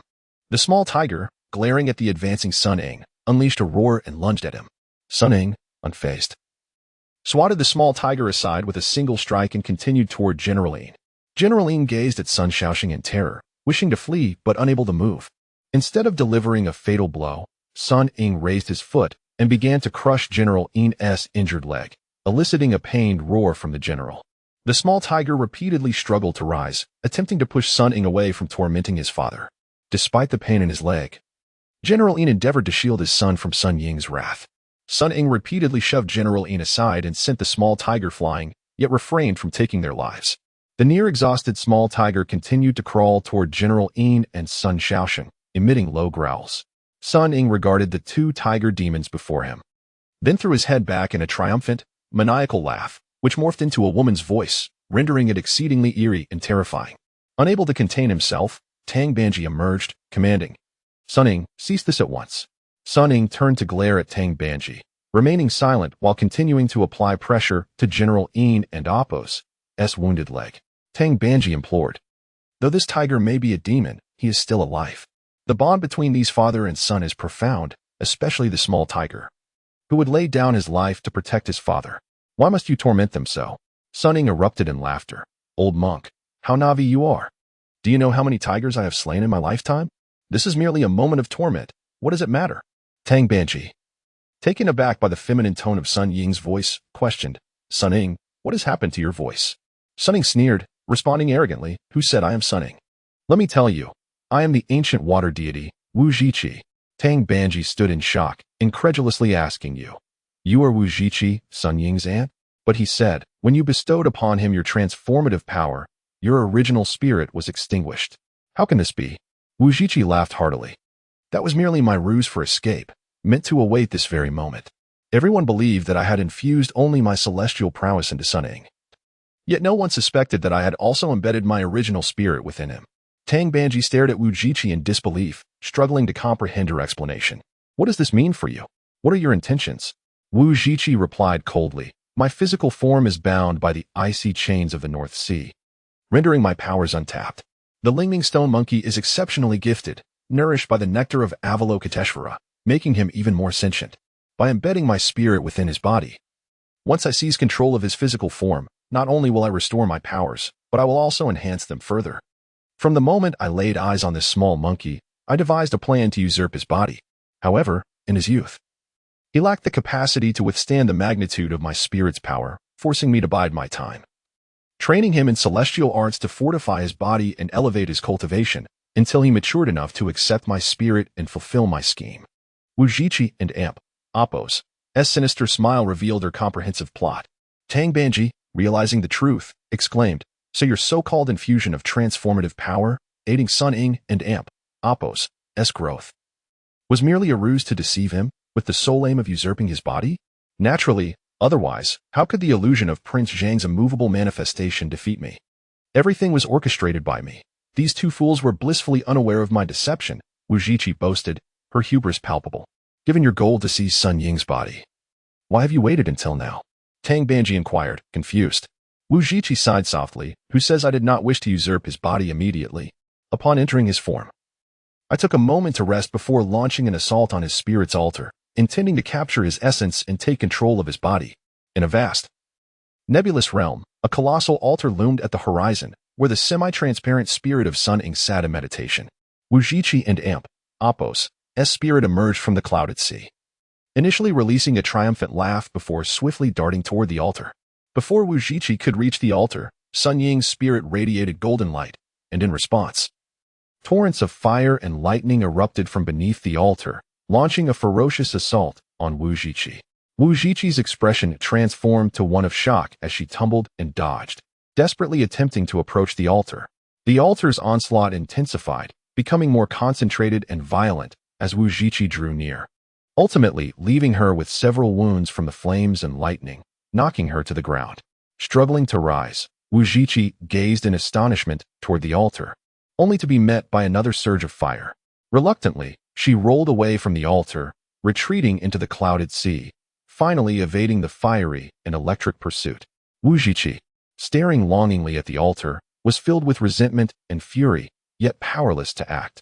She could only sit cross-legged and succumb to a deep slumber. Chapter 69. The tightening spell subdues the demons. Wuzhiqi continued to narrate to Tang Banji. I never anticipated that this little monkey, having absorbed my essence, combined with your innate powers and his inner fury, would unleash his utmost potential. Not only did his physical form exhibit extraordinary combat prowess against celestial beings, but the protective force of his inner spirit platform also surpassed my expectations. My own spirit was not only unable to seize control of his platform, but was also wounded by its guarding power, rendering me incapable of asserting dominance. Thus, I was compelled to enter a state of slumber, recuperating my injuries while awaiting the right moment. At this juncture, Wuzhiqi let out a triumphant laugh. Just a moment ago, I finally seized the opportunity to claim this little monkey spirit platform, sealing his spirit and taking control of his corporeal form. Tang Banji, increasingly perplexed, questioned, "Did you not say that Sun Ying's spirit platform's protective power was formidable? How could you succeed this time?" With a smug smile, Wuzhiqi replied, "Because I am the ancient water deity, my power flourishes in the presence of water. The formless water from the heavens serves as a fountain for my magical energy. This heavy rain has granted my spirit an inexhaustible source of power, enhancing my abilities greatly." His attention was diverted by dealing with the two tigers, allowing me to launch a successful surprise attack, sealing his spirit and usurping his physical form. Tang Banji, in a state of urgency and panic, exclaimed, "You have sealed Sun Ying and Appos' spirit and usurped his body. What on earth do you intend to do?" Wuzhiqi sneered, "What do you think? Having painstakingly restored my powers, I intend to relish the joys of freedom. As for Sun Ying, he will likely remain sealed indefinitely. Do not expect him to accompany you in your quest for enlightenment." Tang Banji rebuked Wuzhiqi with fervor. "Sun Ying regards you as his closest kin. In seeking revenge for you, he relentlessly pursued Prince Zhang to the celestial court, causing a commotion that resulted in severe punishment. How can you prioritize your selfish desires and usurp his body? You are utterly despicable." Wuzhiqi glared, revealing a cruel visage. "Old monk, had it not been for your earlier plea to Sun Wukong to spare this body, I would have long since taken your life. Do you think I would tolerate your incessant prattle? Begone, lest I change my mind and consume you." Ignoring Tang Banji's protests, Wuzhiqi turned his attention to the two tiger demons, a sinister smile gracing his lips. "Today marks the day of my rebirth, and encountering you two shall serve as my feast." With that, Wuzhiqi suddenly roared at the heavens, transforming into a massive azure ape, seizing both tigers in his hands, ready to devour them. Tang Banji shouted in desperation, "Stop. Do not kill them." The azure ape, however, paid no heed, opening its gaping maw to consume the small tiger. In a moment of crisis, Tang Banji raised the demon-subduing beads, chanting incantations as the beads gleamed with golden light, soaring towards the azure ape. The azure ape swatted at the beads, but upon impact with its wrist, it let out a howl of pain, releasing the small tiger, which fell to the ground. The other tiger, General Yin, cried out in alarm, "Little tiger." The small tiger struggled to lift its head, gazing up at its father. The azure ape released General Yin as well, rubbing its injured wrist while turning a furious glare at Tang Banji. "Old monk, why must you seek trouble? Do you truly believe I want to slay you?" With a sudden move, the azure ape lunged forward, grasping Tang Banji by the throat and lifting him off the ground. Tang Banji fought desperately to escape the grip of the giant ape, but to no avail. The azure ape and Apos' grasp tightened gradually, rendering Tang Banji and Apos' face crimson. As Tang Banji gazed into the ferocious visage of the azure ape, his vision blurred, and he recalled the painful expression of Sun Ying during the recitation of the tightening spell by the victorious fighting Buddha. An epiphany struck him, and he promptly closed his eyes, reciting the tightening spell. A golden halo suddenly appeared above the azure ape and Apos' head, constricting rapidly. In agony, the azure ape released its hold on Tang Banji, cradling its head and writhing in torment upon the ground. Witnessing the spell's efficacy, Tang Banji continued without hesitation, reciting fervently. The azure ape writhed in pain, cursing, "Old monk, how dare you use a spell against me? You will pay dearly for this." Time and again, the azure ape attempted to rise and charge at Tang Banji, but ultimately succumbed to the excruciating headache and collapsed. Tang Banji, with eyes gently closed, persisted in chanting the tightening spell. Finally, the azure ape, unable to endure the agony, could only emit a fierce roar. "Old monk, wait for me. I shall return to settle the score." With that, the azure ape's emerald glow dissipated, its form gradually shrinking until it reverted to Sun Ying's appearance. Crashing heavily to the ground, motionless, Tang Banji, undeterred, continued to chant until he confirmed that Sun Ying lay still, indeed unresponsive, before finally ceasing. Approaching Sun Ying, Tang Banji observed his serene countenance, now transformed back into the little sage of pilgrimage, and sighed with affection. Amitba. Memories of the victorious fighting Buddha imparting the tightening spell flooded Tang Banji's mind, especially the words that followed. "If you and your disciple unite in purpose, there will be no need for this chant. Simply remember it, for there may be a time when it proves useful."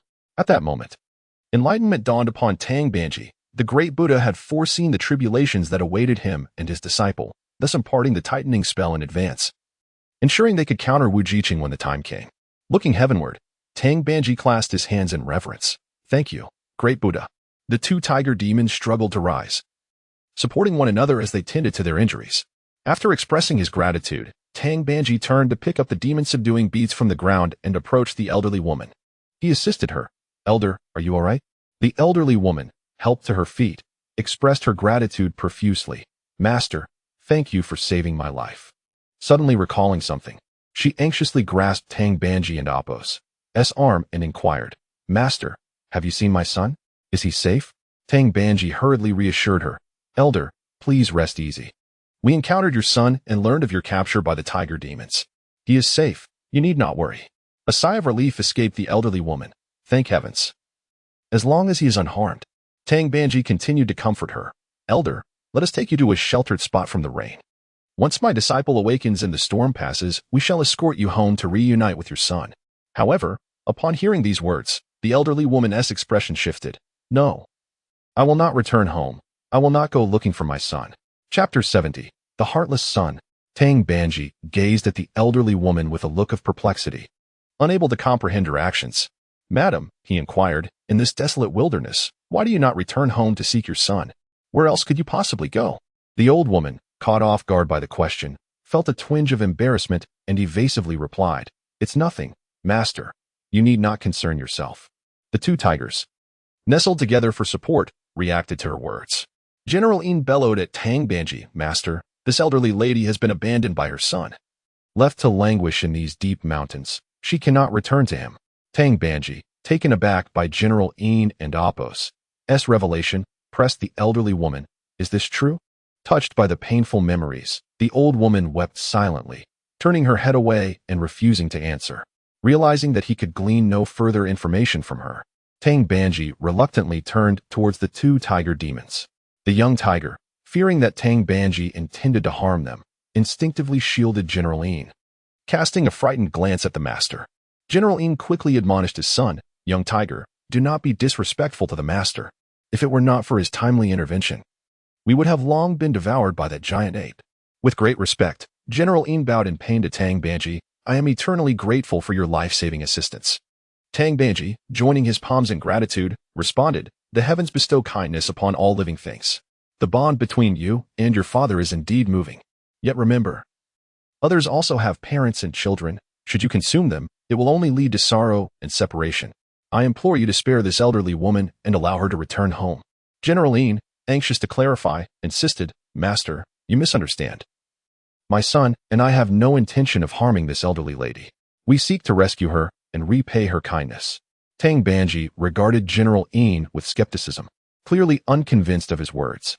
General Yin quickly explained, recounting, many years ago, my son, young tiger, was exploring the mountains and fell victim to a hunter's trap, sustaining grave injuries.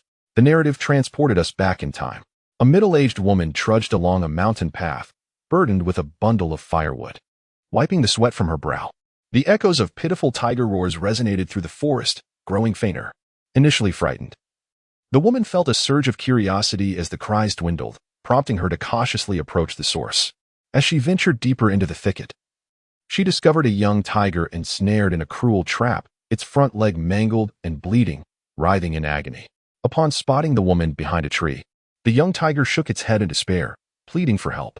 Moved by its plight, the woman could no longer resist. She exerted all her strength to release the trap, freeing the young tiger and Appo's leg. Tearing a strip from her garment and snapping a branch, she fashioned a makeshift splint for the injured leg. The young tiger, filled with gratitude, nuzzled against her, reminiscent of a loyal puppy, eliciting a smile from the woman. General Yin spoke solemnly to Tang Banji. Had this elderly lady not come to young tiger and Appo's aid, he would have perished from his injuries. She saved my son. Young tiger, upon hearing General Yin and Appo's words, tore away a piece of cloth from his arm, revealing a scar that bore witness to his past suffering, showcasing it to the elderly woman and Tang Banji. The woman, recognizing him, exclaimed in disbelief, "Young tiger, is it truly you?" Young tiger nodded vigorously, kneeling before her and embracing her tightly. The woman affectionately stroked his head. General Yin continued, "After my son returned home, he told me of this incident, and I have longed to repay this lady's kindness. However, we never encountered her again until today, only to discover that her son seeks to abandon her." As General Yin and young tiger wandered through the forest, they suddenly overheard voices ahead. They halted, concealing themselves within the underbrush, and observed an alarming sight. The elderly woman was bound by a hunter beneath a grand tree. Young tiger recognized the woman and excitedly pointed her out to General Yin, conveying that she was his savior. Understanding the urgency, General Yin whispered to his son, "Stay calm. We must not startle them. Let us assess the situation first." Young tiger nodded, scrutinizing the scene with furrowed brows, anxiously gesturing towards the woman and the hunter. General Yin too furrowed his brow, perplexed by the unfolding drama.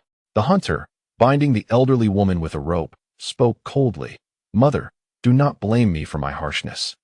I must provide for my wife and son. You know how meager our lives are." The old woman sighed, "Son, though I am aged, I can still gather firewood and tend to chores. How could you abandon me in the mountains?" The hunter retorted with malice, "If I do not leave you here, you will just waste food at home. It is better to free you from this burden than to let you suffer with us." The elderly woman, heartbroken, replied, "Even if you see me as a burden, I would not encumber you if you left me at home. But here, bound in these woods, how can I escape the beasts?" The hunter's response was cruel, "If I do not bind you, who knows if you might return home or even report me to the authorities. Better to let the beasts consume you and end this." The old woman stared at her son in disbelief. "You, who were raised by me after your father's early demise, now wish to feed me to wild beasts? Where is your conscience?" The hunter, exasperated, replied, "You always claim to act in my best interest. Now, leaving early is also for my benefit. Spare me your incessant complaints." Powerless to resist, the old woman allowed her son to bind her, tears streaming down her face. Young tiger and General Yin, witnessing this heart-wrenching scene, were filled with rage, their eyes wide with fury. Unable to contain himself, young tiger let out a furious roar and charged forward, followed closely by General Yin. The hunter, startled by the sudden appearance of the two tiger demons, screamed in terror and seized a nearby pitchfork, fleeing in panic. Young tiger intended to pursue but was halted by General Yin. "We must prioritize the rescue." Together, they approached the elderly woman, who, upon seeing the two advancing tiger demons, fainted in fear. The two tigers exchanged glances, feeling helpless as they regarded the unconscious woman. Chapter 71. Filial piety moves the heavens. General Yin continued to explain to Tang Banji. "The little tiger has only just transformed into human form and cannot yet articulate human speech. My visage is quite fearsome, and when the old woman saw me, she fainted before I had the chance to explain." Upon witnessing her unconsciousness and with the impending rain, We decided to carry her back to our cave for care, intending to find a proper arrangement once the storm subsided. Unexpectedly, the monkey and Apos' master arrived and began shouting for violence, which compelled us to defend ourselves. Tang Banji nodded in realization. So that is the case? He then turned to the elderly woman and inquired, Madam, is what he says the truth? The elderly woman, filled with sorrow, nodded in affirmation. It is my failure in raising my son. I never anticipated he would treat me thus. Observing her distress, Tang Banji sighed and murmured a Buddhist chant, Amitabha. So it is. The little tiger nestled against the elderly woman, nuzzling her affectionately while emitting sounds akin to a tiger's roar, as if trying to convey something. General Yin explained to the elderly woman, Madam, the little tiger wishes to comfort you. He says, and Apos, your son may have forsaken you, but I will care for you and repay your kindness in your old age. And Apos, the little tiger nodded vigorously in agreement. Overcome with emotion, the elderly woman shed tears once more. Embracing the little tiger tenderly as she exclaimed, Good child, I never imagined you would possess more compassion than my own son. General Yin then turned to Tang Banji, beseeching, Master, I implore you to grant us a chance for redemption, to allow us to take care of the elderly woman. Tang Banji replied, Your intentions are noble and you understand the importance of gratitude. I shall not impede you. However, I wonder what the elderly woman desires? The elderly woman sighed. I have toiled and sacrificed to raise my son, yet he seeks to cast me aside. This little tiger, however, shows me sincerity, far surpassing my son's actions. Now, I am homeless, and since the little tiger is willing to shelter me, I shall accompany them. Upon hearing this, the little tiger joyfully embraced the elderly woman once again. Tang Banji nodded. Very well. The little tiger assisted the elderly woman to her feet, and General Yin struggled to rise as well. The trio paid their respects to Tang Banji before supporting each other as they departed. Tang Banji watched them leave, softly reciting a Buddhist chant, Amitabha, well done. He then turned to see Sun Ying, who lay unconscious in the rain, hurriedly retrieving an oil paper umbrella from his belongings. He approached Sun Ying, sat cross-legged, lifted her head onto his lap, and opened the umbrella to shield them both. As the dark clouds gradually dispersed, the thunder ceased, and the rain subsided. A full moon emerged from behind the clouds. Tang Banji, noticing the rain had stopped, slowly folded the umbrella and set it aside, gazing lovingly at Sun Ying, who lay across his knees. Sun Ying's eyes fluttered and slowly opened. Tang Banji looked at her with concern. Disciple, you have awakened? Realizing she was resting on Tang Banji's lap, Sun Ying quickly sat up, bewildered as she surveyed her surroundings. She asked Tang Banji, Master, where's my aunt? I vaguely recall preparing to confront the tiger demon, but then I lost consciousness. I think I saw my aunt. What has transpired? Tang Banji intentionally evaded. This matter I shall explain to you in due time. It is fortunate you have awakened, and the rain has stopped. Let us find a place to kindle a fire and dry our clothes, and at dawn, we shall continue our journey. Sun Ying sensed something was amiss, especially eager to know about Wuzhiqi, and would not relent, urgently grasping Tang Banji's arm and imploring, Master, what has happened? Please tell me, what about my aunt? Tang Banji looked at Sun Ying, hesitating. Sun Ying pressed on, Master, did you not say that one of the monastic order does not speak falsely? Please do not withhold the truth from me. With a resigned expression, Tang Banji replied, Very well, I shall tell you, but you must promise not to react too violently, regardless of what you hear. Sun Ying nodded vigorously in agreement. Tang Banji then recounted all that had transpired. Upon hearing Tang Banji's account, Sun Ying was left in shock, his eyes wide with disbelief, unable to accept the reality of what had been revealed. Master, you say my aunt is not dead, but that her primordial spirit resides within me, desiring to usurp my body? This conclusion is utterly unfathomable and astonishing, rendering me unable to process it. Tang Banji nodded slowly. Indeed, it was the incantation I recited that caused her unbearable pain, leading her to withdraw and allowing your spirit to reclaim your body.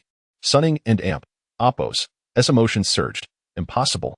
My aunt has saved my life and nurtured me. We have relied on each other for many years. How could she wish to harm me? Tang Banji, filled with compassion for Sun Ying, understood his turmoil and patiently continued to reason with him. Sun Ying, I know that your feelings for Wuzhiqi make accepting this truth exceedingly difficult. However, all that I have narrated transpired before my very eyes. I have not exaggerated nor deceived you in the slightest. Sun Ying stood in stunned silence, unable to utter a word, as the reality that the only person he considered family, Wuzhiqi, might have only feigned affection with the intention of seizing his body, was a notion he could scarcely fathom.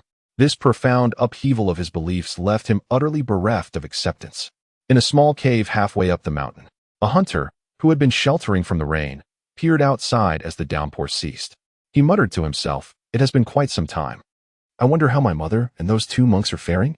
He continued, "With that scrawny monk, how could he possibly contend with those 2 ferocious tiger demons? Surely, they have already been devoured. My mother is likely safe now. This mountain is far too perilous. I must find a way down and return home." The hunter cautiously emerged from the cave, hastening down the mountain path by the light of the moon. Meanwhile, General Ying and the little tiger, supporting the elderly woman, were also making their way down the mountain along a different path. Their paths converged at a fork in the trail. Upon seeing her son, the elderly woman intended to call out to him. However, the hunter, upon spotting the 2 tiger demons and his mother, panicked and fled without a second thought. In his fright, the hunter stumbled, losing his footing and plummeting from the cliff with a cry of despair. The elderly woman, witnessing her son's fall, rushed forward in alarm. The 2 tigers supported her to the edge of the cliff, where the darkness below obscured all sight. Understanding that her son had fallen from such a great height, the elderly woman could not suppress her tears of sorrow. The little tiger, sensing her grief, approached her and, opening his mouth wide, surprisingly uttered a coherent word, "Mother." Moved by the little tiger's call, the elderly woman turned and embraced him, whispering tenderly, "Good child." General Ying silently observed the poignant reunion of mother and child. Chapter 72. The Little Saint with Murderous Intent. A full moon hung high in the sky. In the forest, a campfire blazed, beside which a rack was set up to dry the damp clothes of Sun Ying and Tang Banji. Sitting by the fire, Tang Banji anxiously sorted through the garments, casting worried glances at Sun Ying, who was alone and withdrawn. Sun Ying sat beneath the moonlight, gazing up at the heavens. As memories of his time with Wuzhiqi flooded his mind, as he reminisced about the warm moments of the past, tears welled up, blurring his vision. He still could not accept that Wuzhiqi would harm him. Suddenly, Wuzhiqi's voice echoed in his ears. "Are you still not a man? You cry so easily, and yet claim to be the little saint of equal heaven?" Startled by the voice, Sun Ying abruptly sat up, calling out urgently, Annie, where are you?" Tang Banji, unsure of what was occurring, feared Sun Ying had lost his senses and watched him with concern. Wuzhiqi coldly replied, "Did the old monk not tell you? My primordial spirit resides within your body." In disbelief, Sun Ying asked, "Auntie, are you truly inside me?" Wuzhiqi responded, "Indeed. Your primordial spirit is powerful, capable of consuming mine at any moment. I had no choice but to set up a barrier, hiding patiently in your energy sea. Only on nights like this, when the moon is full and the Yin energy is heavier, do I dare to release the barrier and converse with your spirit."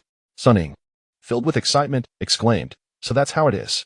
Annie, wait for me, I will come to see you." He swiftly sat cross-legged, slightly closing his eyes to allow his spirit to enter his energy sea in search of Wuzhiqi. Tang Banji, unfamiliar with such mystical arts, sensed Sun Ying and Appo's agitation and worried he might act impulsively. Unable to dissuade him, he merely stood by, taking out his magical beads to protect him. Within Sun Ying and Appo's energy sea, darkness enveloped him, save for the tumultuous sea of clouds beneath his feet. Wuzhiqi and Appo's primordial spirit sat silently amidst the clouds, distanced from the divine platform. On Sun Ying's divine platform, his primordial spirit, which had been meditating with closed eyes, suddenly opened them, gaining consciousness and scanning the surroundings. Sun Ying spotted Wuzhiqi in the distance and, filled with excitement, leaped forward to embrace her, calling out, "Auntie." However, Wuzhiqi pushed him away sharply, coldly stating, "You know I intend to seize your primordial spirit. Why then must you be so affectionate toward me?" Sun Ying insisted on his conviction. "No, it can't be true. What my master said isn't real. Annie, tell me, none of that is true." Wuzhiqi replied icily, "No, it is all true. To be frank, everything I previously told you was a fabrication. Even my relationship with Sun Wukong was a lie. The 4 great spirit monkeys do not know one another. Otherwise, when Sun Wukong took the Rui Jingu Bang, we would have recognized each other long ago.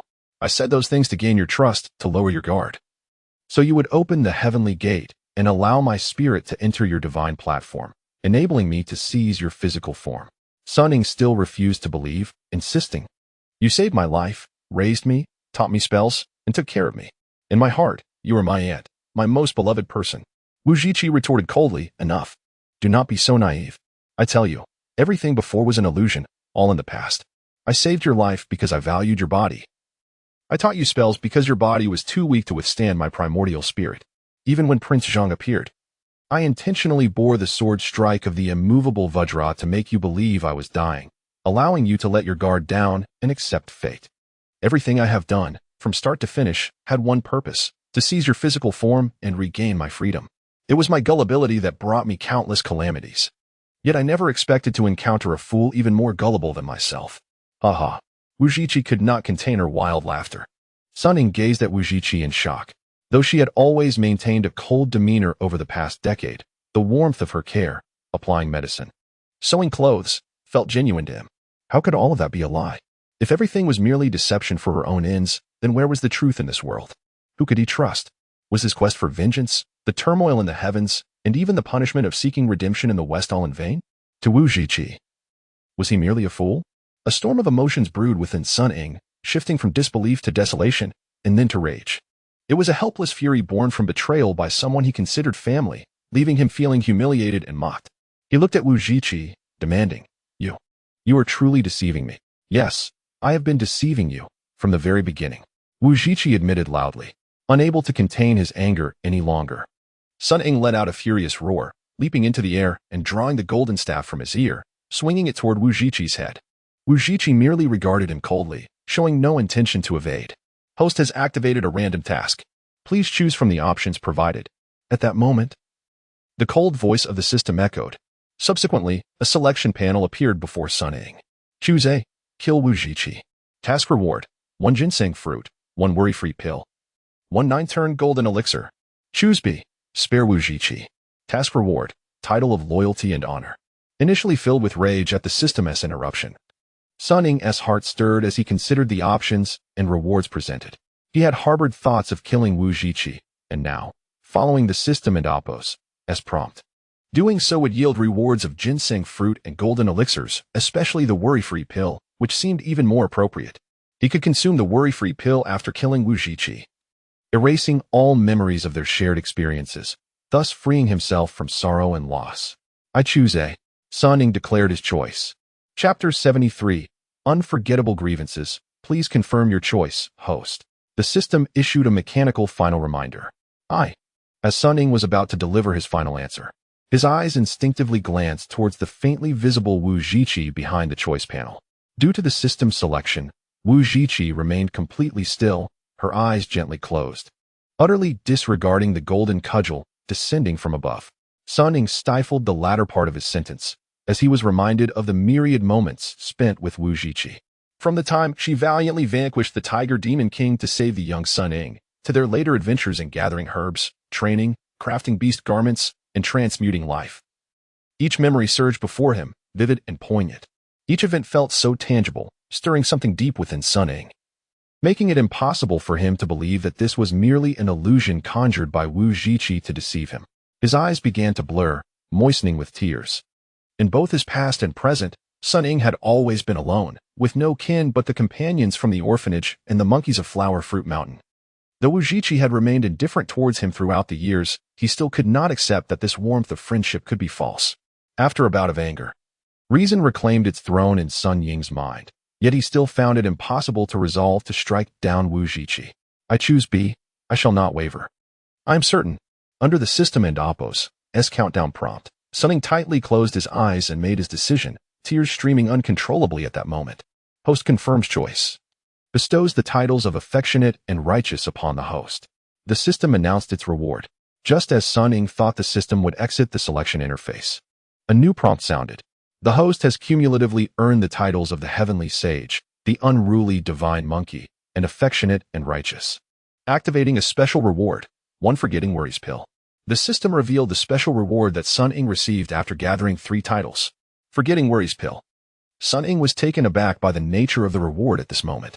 The choice panel vanished, and Sun Ying returned to the realm of his energy sea, forcibly retracting the golden cudgel aimed at Wuzhiqi, gazing at her with tear-filled eyes. Wuzhiqi sensed the gust of wind aimed at her cease, opening her eyes to see Sun Ying weeping before her. What are you crying for?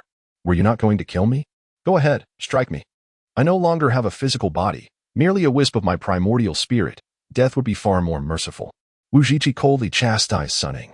Gazing at Wuzhiqi and Apos' indifferent and slightly fierce demeanor, Sun Ying instead recalled her nurturing teachings from his youth, finding it impossible to harbor any hatred. Regardless of whether you have deceived me, you have always saved me and taught me. In my heart, I regard you as my aunt, as family. I cannot bring myself to act against you. Sun Ying sighed, shaking his head. Foolish compassion. Are you not the heavenly sage? A disciple of the Buddha? Why can you not let go of the so-called emotions and past illusions? Why do you still seek the Buddha and the truth? Wuzhiqi rebuked Sun Ying sternly. Upon hearing her words, Sun Ying suddenly realized that the fundamental reason behind her actions stemmed from her resentment towards Prince Xiaozhang and the Buddha. If she could forget her past grievances, perhaps all problems would dissipate. With this thought, Sun Ying hurriedly urged, "And the past is behind us, regardless of your intentions. I hold no grudge against you. I possess a forgetting worries pill. If you consume it, you will be able to forget past animosities. Would you take it? Dream on. Prince Xiaozhang has tormented me for over 200 years. Do you think your mere words can make me forget? Impossible." Wuzhiqi glared, rejecting Sun Ying's proposal. I'm aware of your grievances with Prince Xiaozhang. He has now been dispatched by the Grand Sage to remedy the floods of the Huai River and is being punished. You need not harbor hatred toward him any longer. Let go of these grievances. Sun Ying continued to implore Wuzhiqi. Impossible. I have suffered for so many years. And now I have become a wisp of a lonely soul because of Prince Xiaozhang.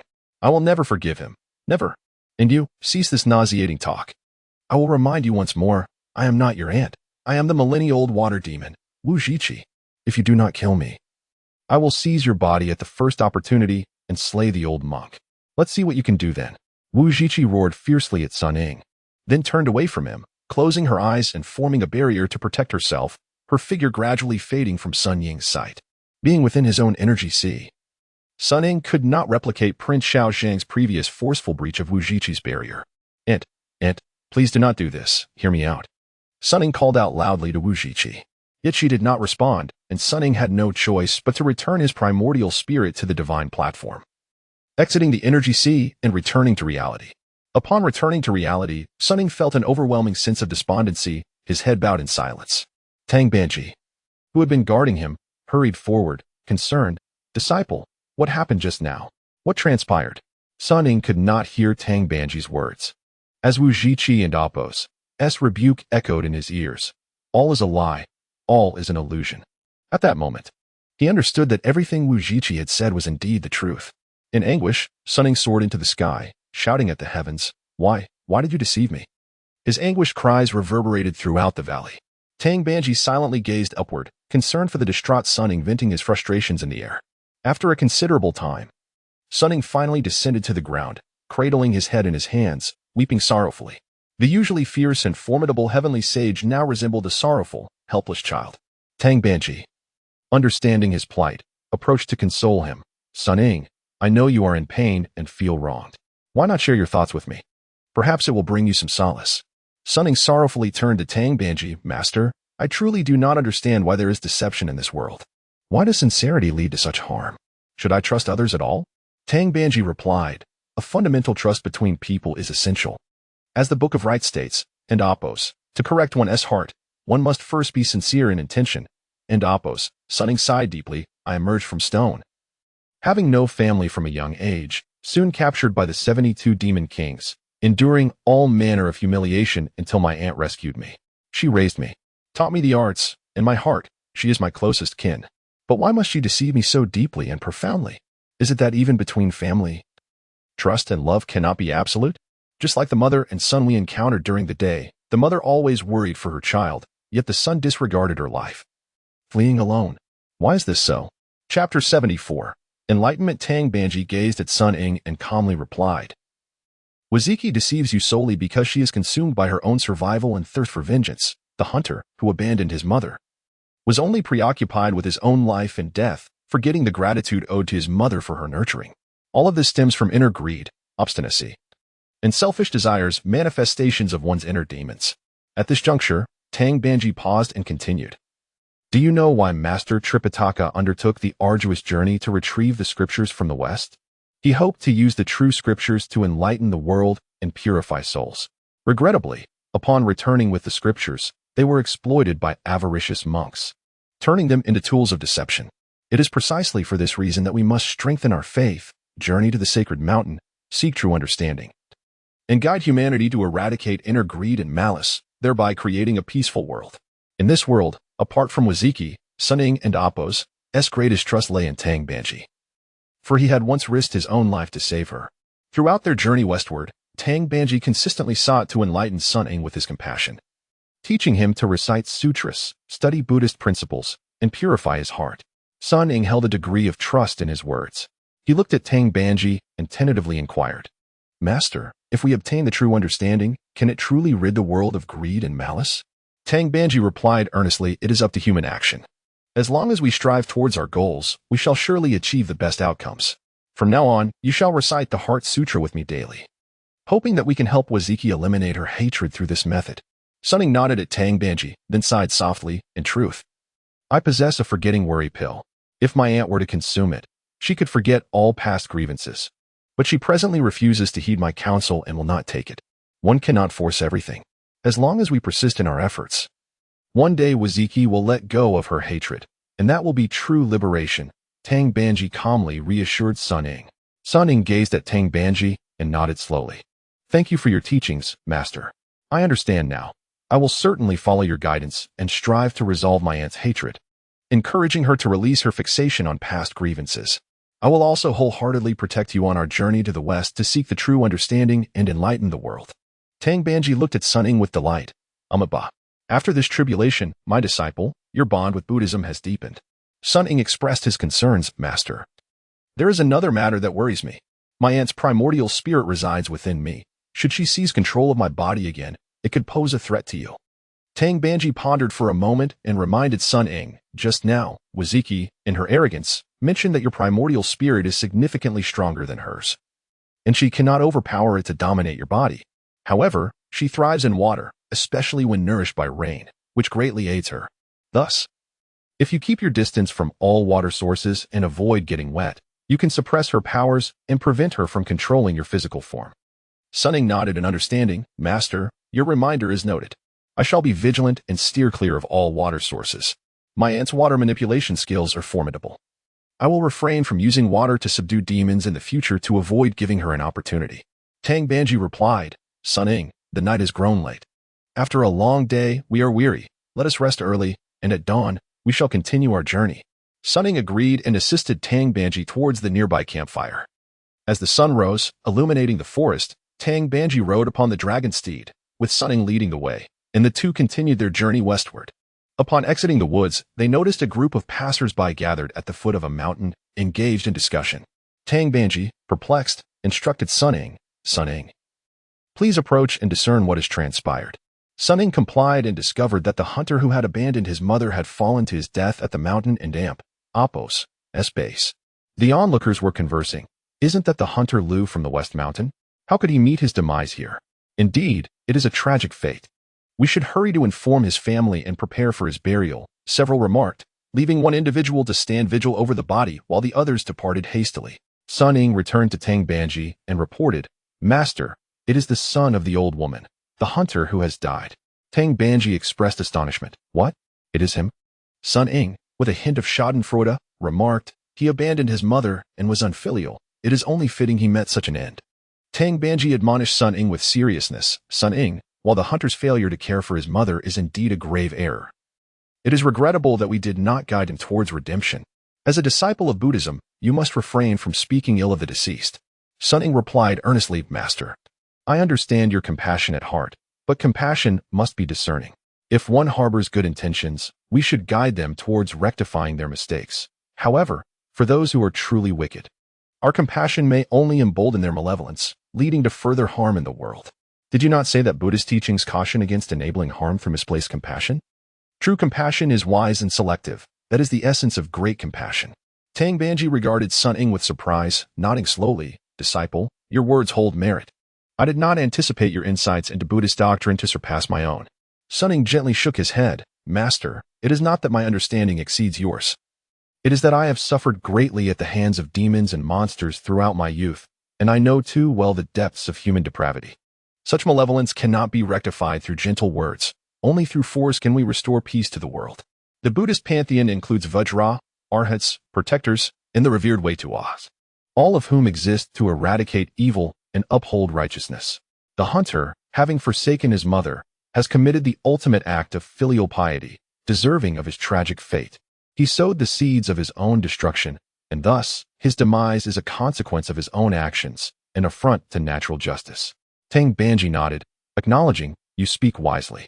However, since he has passed, I shall still recite sutras for his liberation, hoping that others may learn from his fate and uphold filial piety." Tang Banji dismounted and approached the hunter's corpse, sitting cross-legged before it to begin reciting sutras. Sun Ying hurriedly moved to stand guard beside him. The scene of the master and disciple reciting sutras for the deceased transformed into an image within the mystic mirror.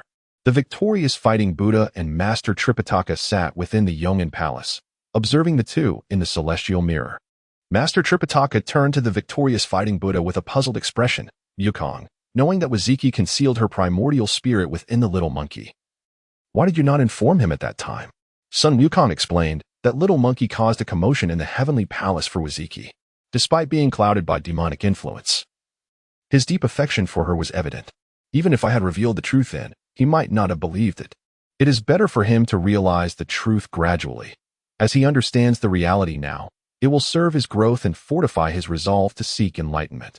Master Tripitaka smiled at the victorious fighting Buddha. "Wukong, after achieving Buddhahood, your nature has indeed elevated, and your approach to matters reflects profound Buddhist wisdom." Sun Wukong humbly joined his palms in respect. "Master, you flatter me. I only hope that the master and disciple of the Great Dipper can also dispel their inner demons and desires, comprehend the Buddhist teachings, and return to the righteous path swiftly." The Master Tripitaka nodded slowly, gesturing with a wave of his hand, as a tome materialized in the air. With a graceful motion of his fingers, he inscribed the following words within the pages: "Abandoning one's mother signifies a loss of virtue and obliterates humanity. A heart as callous as a tigress is shrouded in dust. The cycle of heaven's justice ultimately brings retribution. Filial piety is the foremost of all virtues. The lesser saints transform water to vanquish malevolent spirits, while the essence of kin occupies the heart and soul. Enlightenment dispels enmity and malevolent thoughts. Purity of desire leads to tranquility and joy."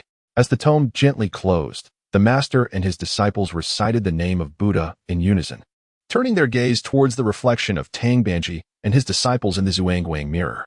Meanwhile, the villagers began to gather the remains of the hunter. Tang Banji sat resolutely upon his steed, while Sun Ying led the horse, as the duo continued their journey westward. Chapter 75. Digging at the Two Realms Pass. As the sun descended towards the horizon, fierce winds swept across the desolate desert, where Tang Banji and his disciple trudged laboriously. Tang Banji sat astride his horse, his face and head wrapped in a scarf to shield against the swirling sands. Sun Ying, clutching an iron rod in one hand and the horse's reins in the other, bent low, determined to guide the horse forward. In the distance, a pass emerged, and atop its battlements fluttered a large flag emblazoned with the character Chung. Upon seeing the pass, Sun Ying's face brightened, and he turned to Tang Banji, saying, "Master, there is a pass ahead. We can rest there." Tang Banji nodded in agreement. "Indeed, after these arduous days traversing the wasteland, we finally glimpse a place inhabited by people." With renewed vigor, Sun Ying hastened towards the pass, where a number of merchants laden with goods approached. The merchants, upon catching sight of the duo and Apos' unusual attire, exchanged astonished glances and whispered among themselves. Tang Banji and Sun Ying looked at them in confusion. "Master, it seems they are discussing us," Sun Ying remarked. Tang Banji speculated. "Given that we are near the border, it is likely that monks seldom traverse this area. Coupled with your striking appearance, they might find us intriguing." Sun Ying deemed his master and Apos' reasoning sound and chose not to delve further. The pair continued their journey towards the pass. As they approached the gates of the pass, soldiers stationed there swiftly surrounded them.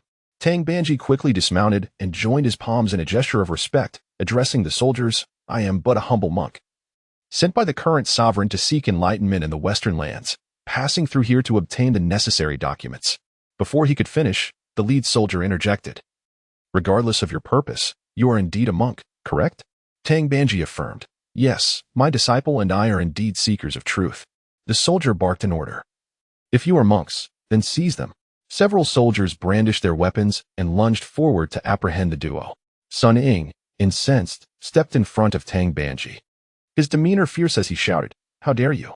Tang Banji urgently cautioned, "Sun Ying, refrain from violence. Reluctantly, Sun Ying withdrew, and the soldiers restrained the pair. Tang Banji anxiously protested, "Gentlemen, we are merely passing through and have committed no offense. Why must you arrest us?" The lead soldier, impatient, replied, "At the Two Realms Pass. Our rule is clear: capture a monk, and he shall toil his labor. No more discussion." He commanded his men, "Take them to dig trenches." The soldiers shoved the two forward. Sun Ying, distressed, turned to Tang Banji for guidance. "Master, I." Tang Banji insisted, "Sun Ying, do not act rashly. Let us first understand the situation." The duo was escorted into the pass, while their steed and belongings were taken away. They walked across the open grounds of the pass towards another gate. In the expanse, several massive catapults stood, and a tall, imposing general led a squad of soldiers in drills. As the pair passed, the general merely cast a cold glance their way, indifferent to their presence, and continued the exercises. Upon exiting through the western gate, they were struck by the vastness of the landscape before them. An endless expanse of barren plains stretched out, and a deep trench, 10 zhang wide, lay across the ground, forming a formidable barrier. A floating bridge, constructed of broad wooden planks, spanned the trench. The soldiers urged the two onto the bridge, and as Tang Banji gazed down into the profound trench, he felt a wave of dizziness wash over him, his footing faltering. Sun Ying quickly stepped forward to support him. Concern etched on his face. "Master, are you all right?" Tang Banji, steadied by Sun Ying, sighed, "It is too high." The soldiers, noting their hesitation, urged them onward. "What are you dawdling for? Move along." Sun Ying turned, ready to retort, but Tang Banji grasped his arm, whispering, "Sun Ying, do not provoke them. Help me across." With reluctance, Sun Ying assisted Tang Banji carefully across the floating bridge to the other side of the trench. There, several laborers were diligently digging to expand the trench's width and depth. To their astonishment, among the laborers were not only robust workers but also monks dressed in robes. The soldiers handed tools to Tang Banji and Sun Ying, commanding, "Quickly, join in the labor." Tang Banji accepted a tool and, alongside Sun Ying, began to dig.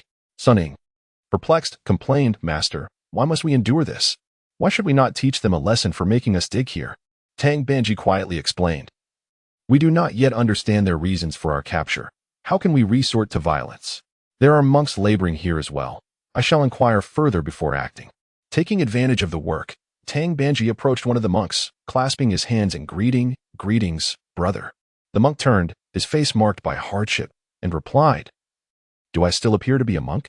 Tang Banji, puzzled, asked, "Brother, why are monks compelled to toil here, digging this trench? What is the reason behind this?"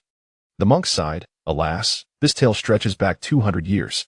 Once, there stood a great mountain known as the Two Realms Mountain, which divided the lands of the Tang and the western regions.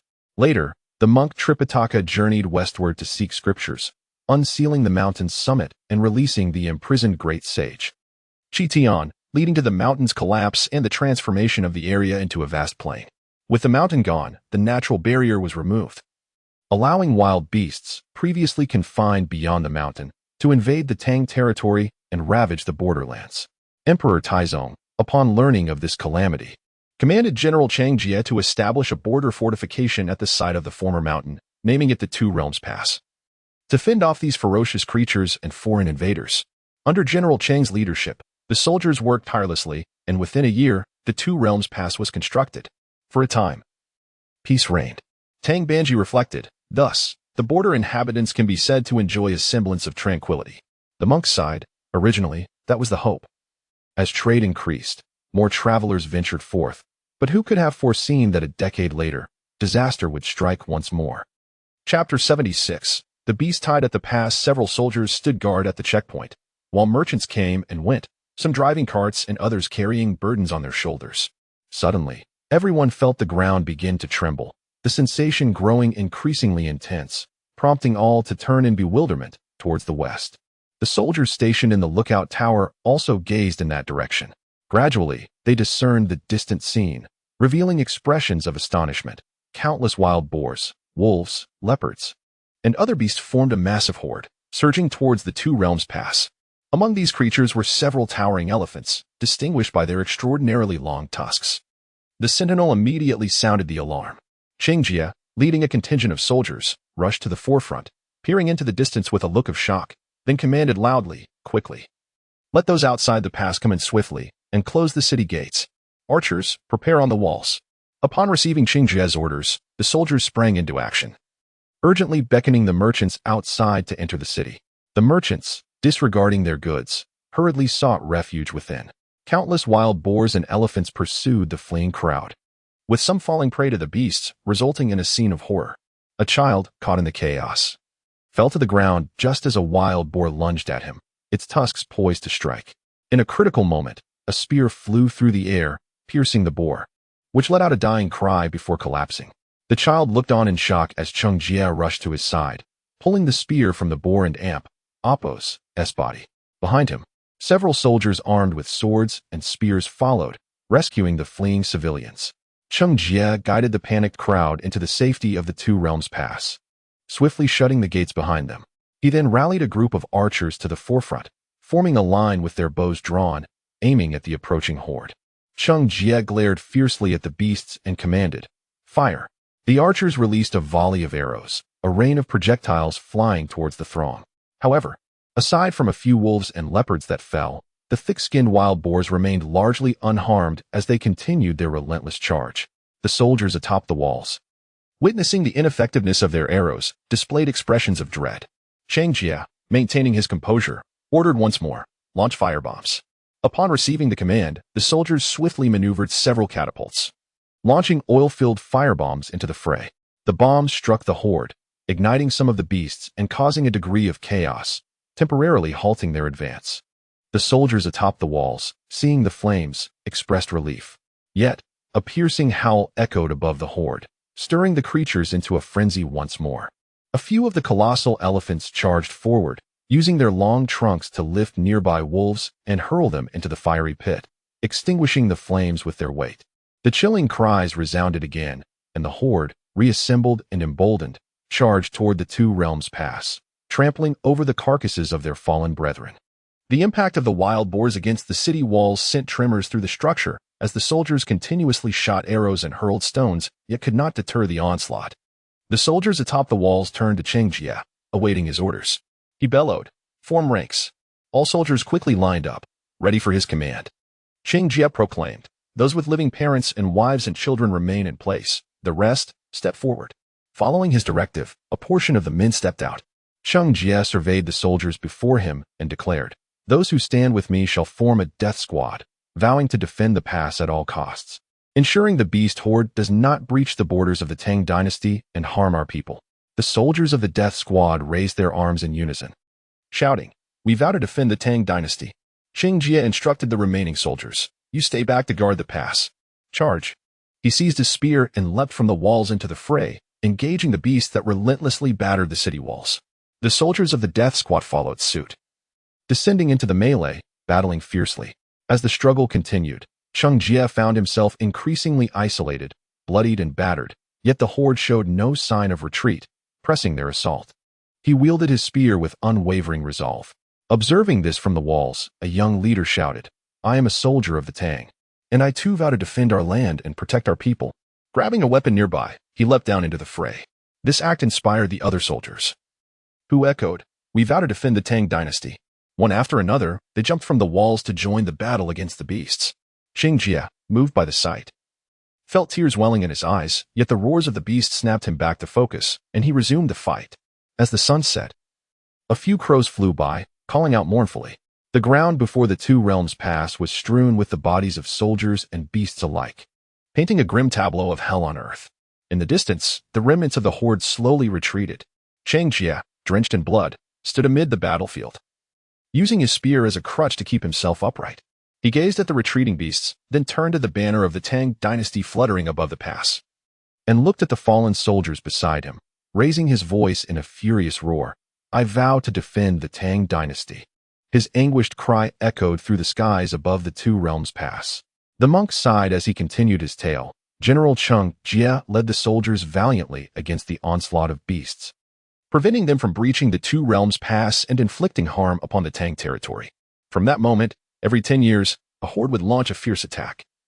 Yet General Qing Jie and the subsequent reinforcements remained vigilant.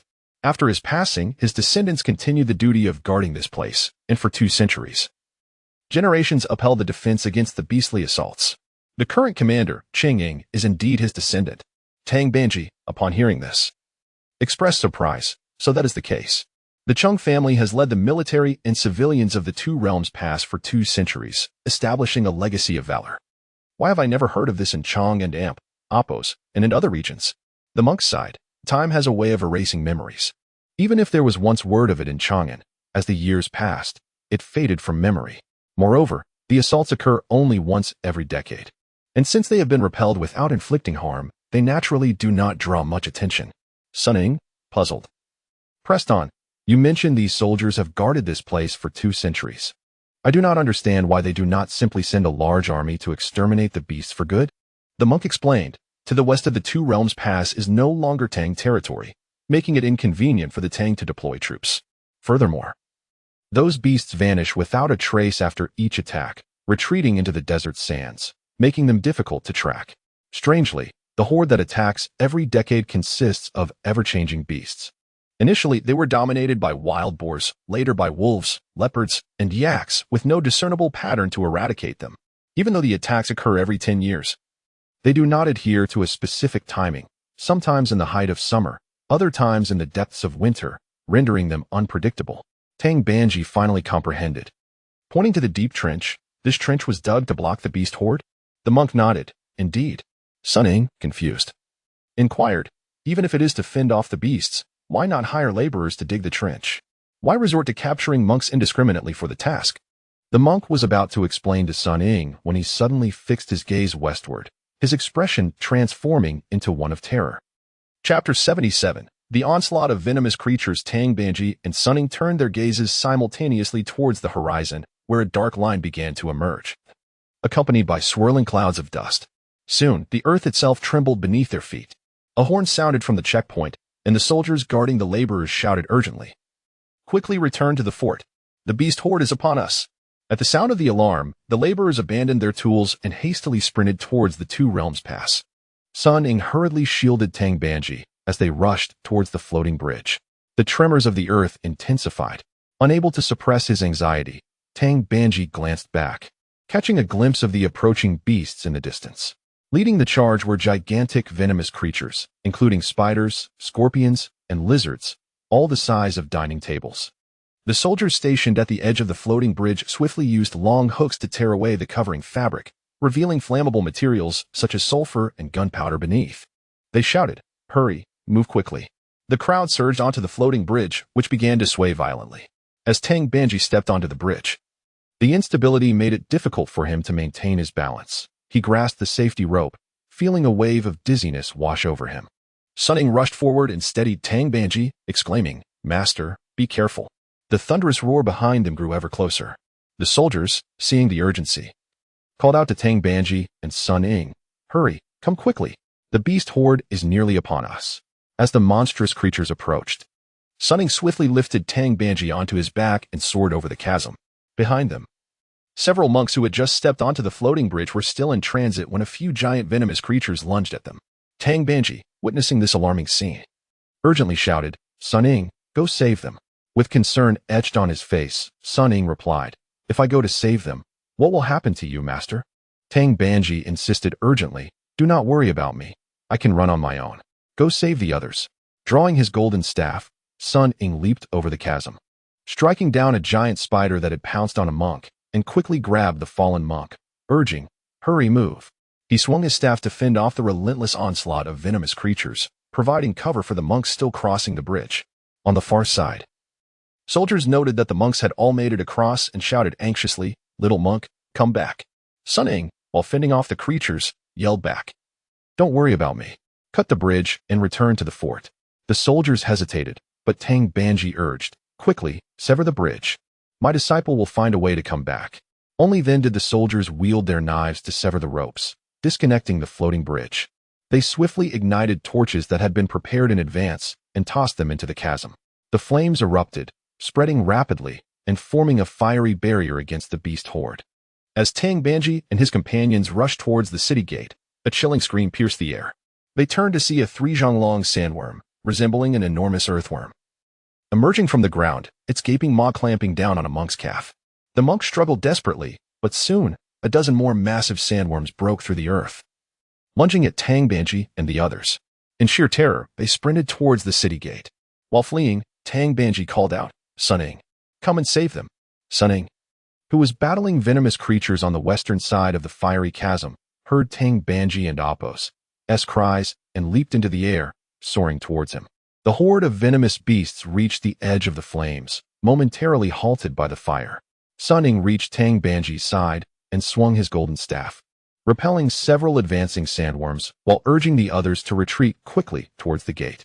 In the distance, a shrill scream echoed, and the venomous creatures, seemingly commanded by an unseen force, formed a line, using their antennae to shovel sand into the chasm, gradually extinguishing the flames. On the city tower, the commanding officer Chang Ying witnessed the beasts extinguishing the flames in this manner and saw the advancing sandworms threatening the workers below. He immediately ordered, "Close the city gates." The soldiers hesitated, stating, "General, there are still people outside. If we close the gates." Chang Ying replied sternly, "If we do not close the gates, the horde will rush in, and everyone will perish. Close the gates." Reluctantly, the soldiers relayed the order. "Close the gates." The heavy gates began to close slowly. The laborers, monks, and soldiers fleeing from the sandworm attacks cried out in panic, "Don't close the gate. We haven't made it in." Yet, the gates continued to descend heavily. As they watched the gates close, the horrified crowd turned to see the beasts drawing ever closer, their fear manifesting in frantic shouts and curses. Sun Ying rushed to Tang Banji's side, declaring, "Master, I will carry you over the gate." Tang Banji, in a state of urgency, replied, "If we fly away, what will happen to these people? Disciple, you must find a way to save everyone." Sun Ying, feeling helpless, responded, "I cannot carry so many people by myself." As they spoke, the pursuing sandworms caught up with some of the slower laboring monks, who cried out in agony as they were bitten on the leg. Tang Banji urged Sun Ying anxiously, "Hurry, save them." With no other option, Sun Ying swung his golden staff and turned to confront the sandworms, striking them down as he sought to rescue the trapped individuals. Tang Banji, watching Sun Ying valiantly defend the others, momentarily forgot his own escape. Suddenly, a colossal sandworm erupted from the ground beside him, its gaping maw ready to devour him. With no time to evade, Tang Banji instinctively shielded his head in terror. Sun Ying, noticing the imminent danger to his master, hurled his golden staff at the sandworm's head and leaped to assist. Just as disaster loomed, a spear flew through the air, piercing the sandworm's head. Simultaneously, the golden staff struck, and the creature let out a dreadful cry before collapsing lifelessly to the ground. Tang Banji, astonished, turned to see Chang Ying leading a squad of soldiers, their belts adorned with long ropes, having jumped from the city wall. Chang Ying was the one who had thrown the spear.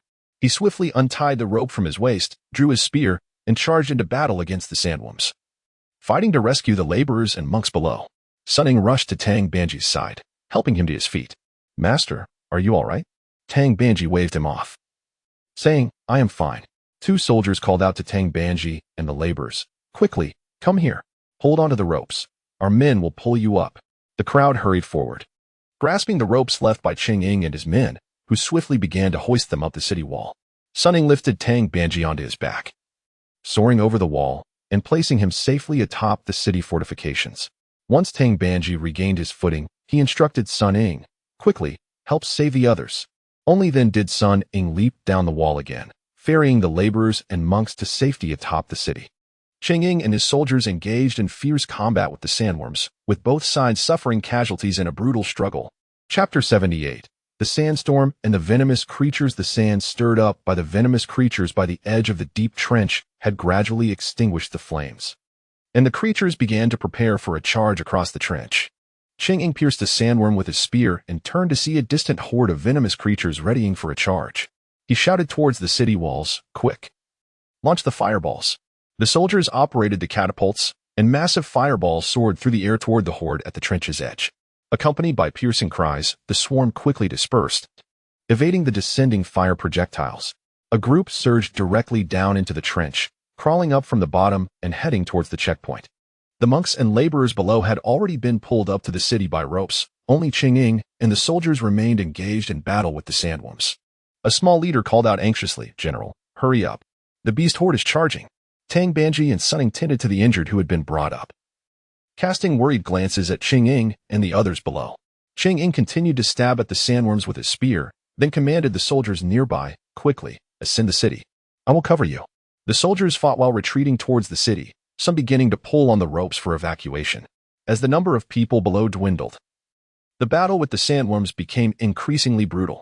The horde of venomous creatures was drawing nearer. The small leader cried out in desperation, "General, it's too dangerous to delay. Hurry up." Only Sun Ying was still fiercely battling the last sandworm. Sun Ying roared, "These sandworms can burrow underground. They must be exterminated." At this moment, the horde of venomous creatures was alarmingly close to Sun Ying. Sun Ying descended from above, wielding the golden hoop stick, striking down a sandworm, then charged forward, grabbing Sun Ying and leaping into the air. Just as they took flight, the swarm below surged forward. Sun Ying landed on the city wall with Sun Ying and released him. Sun Ying, ignoring his thanks, immediately commanded the soldiers, quickly, shoot arrows and launch fireballs. The soldiers, following Sun Ying's orders, launched a fierce assault on the horde below and began pouring oil down the walls to prevent the creatures from climbing up. Sun Ying, without needing Tang Banji's direction, stood atop the city wall, extending his golden hoop stick to assist in repelling the encroaching horde. The swarm continued to surge towards the city gates. Suddenly, a massive sandstorm appeared in the southern sky, swiftly bringing a cloud of dust towards the Lianjia Pass. The lookout soldiers shouted, "General, a sandstorm is approaching." Sun Ying turned to see the sandstorm looming in the distance, observing the beast still surging towards the city walls. He commanded the small leader, "All soldiers, continue to fend off the beast attacks and lead the laborers and monks below to shelter from the sandstorm." Upon receiving the order, the small leader quickly gathered a team of soldiers to escort Tang Banji and others downwards. A chilling cry arose from the beasts outside, and upon hearing it, the horde seemed to receive an order, halting their assault and retreating rapidly to the north. The soldiers cheered with excitement at the sight. The beast horde is retreating. Sun Ying, watching the approaching sandstorm, issued a command. "Everyone, quickly into the tents to escape the sandstorm." The soldiers responded by retreating to the city below. Tang Banji and the others huddled together in the large tent, and soon Sun Ying and his men followed suit. Sun Ying instructed the soldiers, "Hold down the corners of the tents tightly to prevent them from being blown away." The soldiers quickly spread out in a circle, guarding the edges of the tent, using their bodies to weigh it down. Just as they settled, the massive sandstorm engulfed the city walls, sweeping inside. Although the walls absorbed much of the storm's force, the winds and sand that entered remained fierce, causing the entire tent to sway. The laborers and monks huddled together nervously, watching the scene with fear. The soldiers steadfastly defended the tent while Sun Ying vigilantly turned his head, scanning for any unexpected developments. Sun Ying stood beside Tang Banji, who regarded Sun Ying with admiration from a short distance away. As the winds and sands gradually receded, the moon emerged from behind the clouds, casting its light upon Lianjia Pass. The tent flaps were lifted, and Sun Ying led the soldiers out first, followed by Tang Banji and the monks and laborers, who all emerged to breathe fresh air. Sun Ying commanded the soldiers, quickly account for casualties, clear the battlefield, and prepare defenses to prevent another beast attack. The soldiers dispersed to execute Sun Ying's orders. Just as Sun Ying was about to leave, Tang Banji and the monks stood in a row, blocking his path. Sun Ying frowned and sternly asked, "What do you monks want?" Tang Banji replied earnestly, "General, had you not risked your life to save us, we would have surely perished at the hands of those sandworms. We have come to express our gratitude." The monks and laborers echoed in unison, "Thank you, General, for saving our lives." Sun Ying, with a cold expression, waved his hand dismissively. "I am a general guarding the borders of the Tang dynasty. Whether you are monks or laborers, you are all citizens of Tang. Protecting you from the beast is my duty. No thanks are necessary." The crowd was taken aback by Sun Ying's demeanor, feeling somewhat awkward in his presence. Tang Banji was at a loss for how to proceed. Sun Ying sighed softly and continued addressing Tang Banji and the monks. "I had thought the trench would deter the beast horde, but it seems the effect is minimal. Although the sandstorm has temporarily driven them away, we do not know when they may return. It is futile for you to remain here. You should leave at once." After receiving Sun Ying's order, Tang Banji could not help but step forward again to say, "General." Sun Ying looked at him with growing impatience. "I told you to leave. Why do you persist?" Tang Banji replied earnestly, "General, many soldiers bravely sacrificed their lives to rescue us and defend the pass. I wish to conduct a ceremony to honor their souls." Sun Ying interrupted him sharply, waving his hand. "No need." However, Tang Banji remained insistent, urging Sun Ying, "General, I do not know what grievances you hold against monks, but to honor the souls of these soldiers is my sincere intention, and I hope you will permit it." Sun Ying, angered by Tang Banji's words, retorted sharply, "Intention? Do you think that merely chanting scriptures can ease the passage of the dead? Fine. Let me show you how many you can honor. With that, Sun Ying, in a fury, commanded the soldiers to escort Tang Banji, Sun Ying, and the other monks towards the northern gate of Liangjia Pass. Tang Banji and Sun Ying, bewildered by Sun Ying's anger, followed him outside the city. Sun Ying led them to the northern gate, amidst a series of hills, where a small oasis was encircled by countless stone tablets. Sun Ying, filled with grief and indignation, pointed at the grove of tablets. This is the burial ground of all the soldiers who have sacrificed themselves guarding Liangjia Pass over the past 200 years. Can you honor them here? Tang Banji, Sun Ying, and the others stood in shock, overwhelmed by the sight of the memorial tablets before them. Chapter 79. The reason for hatred towards the monks. With tears in her eyes, Sun Ying spoke. I have stood guard here with my father since childhood. In my teenage years, I took to the battlefield, and today marks my fourth encounter with the beast horde. Generations of warriors have fought and bled here to defend the territory of the Tang dynasty, ensuring that its people remain unharmed by the marauding beasts. I wish to serve my country with my very being. What need is there for me to be born beyond the Jade Gate? After each battle with the beasts, we lose brothers and kin with whom we shared our days. Our sacrifice is to defend our land, gazing towards the distant Chang'an, firmly believing that no force can dismantle the greatness of the Tang.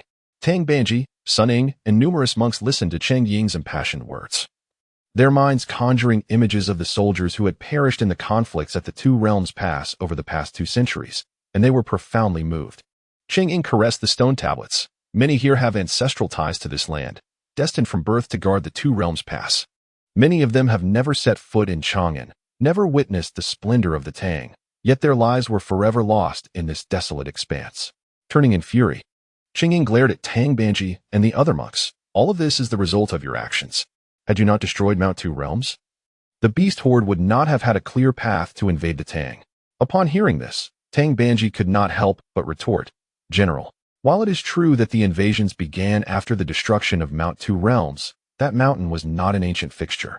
It was erected by the Buddha to suppress the great sage equal to heaven.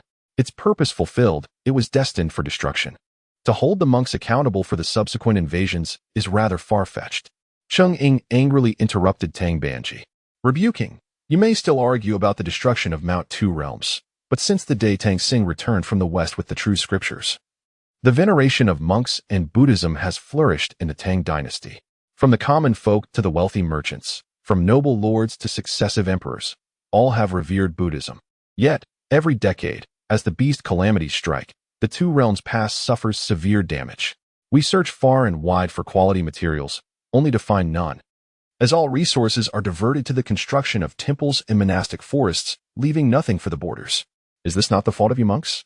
Hearing Sun Ying and Appo's accusations, Tang Banji bowed his head in despondency. He was well aware of the rampant construction of temples across the Tang, which he detested. Yet he had never considered the profound impact it had on the soldiers at the borders. Before Tang Banji could respond, Sun Ying continued with a stern voice, we have endured the lack of stones and timber, but 10 years ago, a group of monks came to the border, spreading falsehoods and claiming that Buddha's teachings could aid our soldiers in dispelling the beast horde. They were conferred as national masters by the late emperor, and my father and the military personnel within the pass believed their words, following their instructions to erect a Buddhist altar and invite them to perform rituals. At this point, tears finally streamed down Sun Ying's face as she furiously lamented, had we adhered to our usual strategies, we could have defended our position and minimized our losses. Instead, these so-called national masters and priests set up an altar on the walls of the Two Realms Pass, directing us to array ourselves outside the pass and confront the beast horde head-on. In truth, their so-called Buddhist teachings were utterly ineffective. We were forced to engage in a desperate battle, and of the 10,000 who ventured out, only I and fewer than 500 survived. We reported the situation truthfully, yet were chastised for slandering the national masters, while those monks departed unscathed. As Sun Ying spoke, the soldiers who accompanied her glared with eyes full of rage. Clearly many of them had endured the agony of that fateful battle. Since the court refuses to punish the wicked monks, I shall seek justice for the fallen soldiers myself. From that day forth, I decreed that any monk appearing at the Two Realms Pass, regardless of age, would be conscripted as laborers to aid in fortification efforts. Hoping to appease the spirits of the valiant who perished, Sun Ying pointed at a relatively new stone tablet. Her voice filled with ire. These are the fallen warriors from 10 years ago. Their deaths are the result of your monks' actions. Now you dare speak of absolution for them. Do you deem yourselves worthy? Upon hearing this, Sun Ying and Tang Banji finally comprehended the gravity of the situation. It was the foolish greed of the monks from a decade ago that led to the senseless sacrifice of nearly 10,000 soldiers at the Two Realms Pass. Chang Ying's hatred for them was profound, yet she had no recourse to voice her grievances, prompting her to adopt such extreme measures against the monks that followed. Tang Banji clasped his hands together and recited a Buddhist chant. Amitabha, no wonder the general harbors such animosity towards monks. The greed of those monks has indeed wrought great suffering. Thankfully, the Buddha in the West is aware of the misdeeds of greedy monks and has sent Master Xuanzang to seal the scriptures. I, too, am acting upon the imperial edict to seek true understanding in the West. If I can return with the true teachings and share the genuine essence of Buddhism with the people, it will benefit all. At this moment, Sun Ying was in no mood to listen to Tang Banji's words, nor did she believe him. The so-called true scriptures have deceived the populace for 200 years. Now you seek some true understanding? I see it merely as another ploy to mislead. Do not waste my time here. I do not wish to see you. Depart. Tang Banji realized that leaving the Two Realms Pass meant entering the territory of the Tang dynasty, and he could not simply depart. He urgently pleaded, General, seeking true understanding in the West is indeed an endeavor for the benefit of all. I implore you to grant me passage through the pass. Before Chang Ying could respond, the urgent sound of a warning horn echoed from the city walls. Chang Ying immediately tensed, instructing a subordinate. The beast horde is attacking again. Quickly, take these monks and laborers out the east gate and leave. The rest shall follow me to defend against the beasts. After speaking, Chang Ying ignored Tang Banji and the others, swiftly making her way back into the pass. The subordinate urged Sun Ying, Tang Banji, and the other monks, hurry. Tang Banji anxiously turned to Sun Ying. Disciple, the beast horde is upon us. Should we not assist? Sun Ying, understanding Tang Banji and Appo's intentions, softly advised, Master, your presence will not aid the situation. Follow them to safety, and I will assess the situation. Sun Ying swiftly created a doppelganger to accompany Tang Banji and the monks as they were ushered away by the soldiers. His true form transformed into a tiny insect, soaring into the sky. As the insect, Sun Ying flew above the Two Realms Pass, witnessing Chang Ying leading the soldiers as they drew bows and released arrows.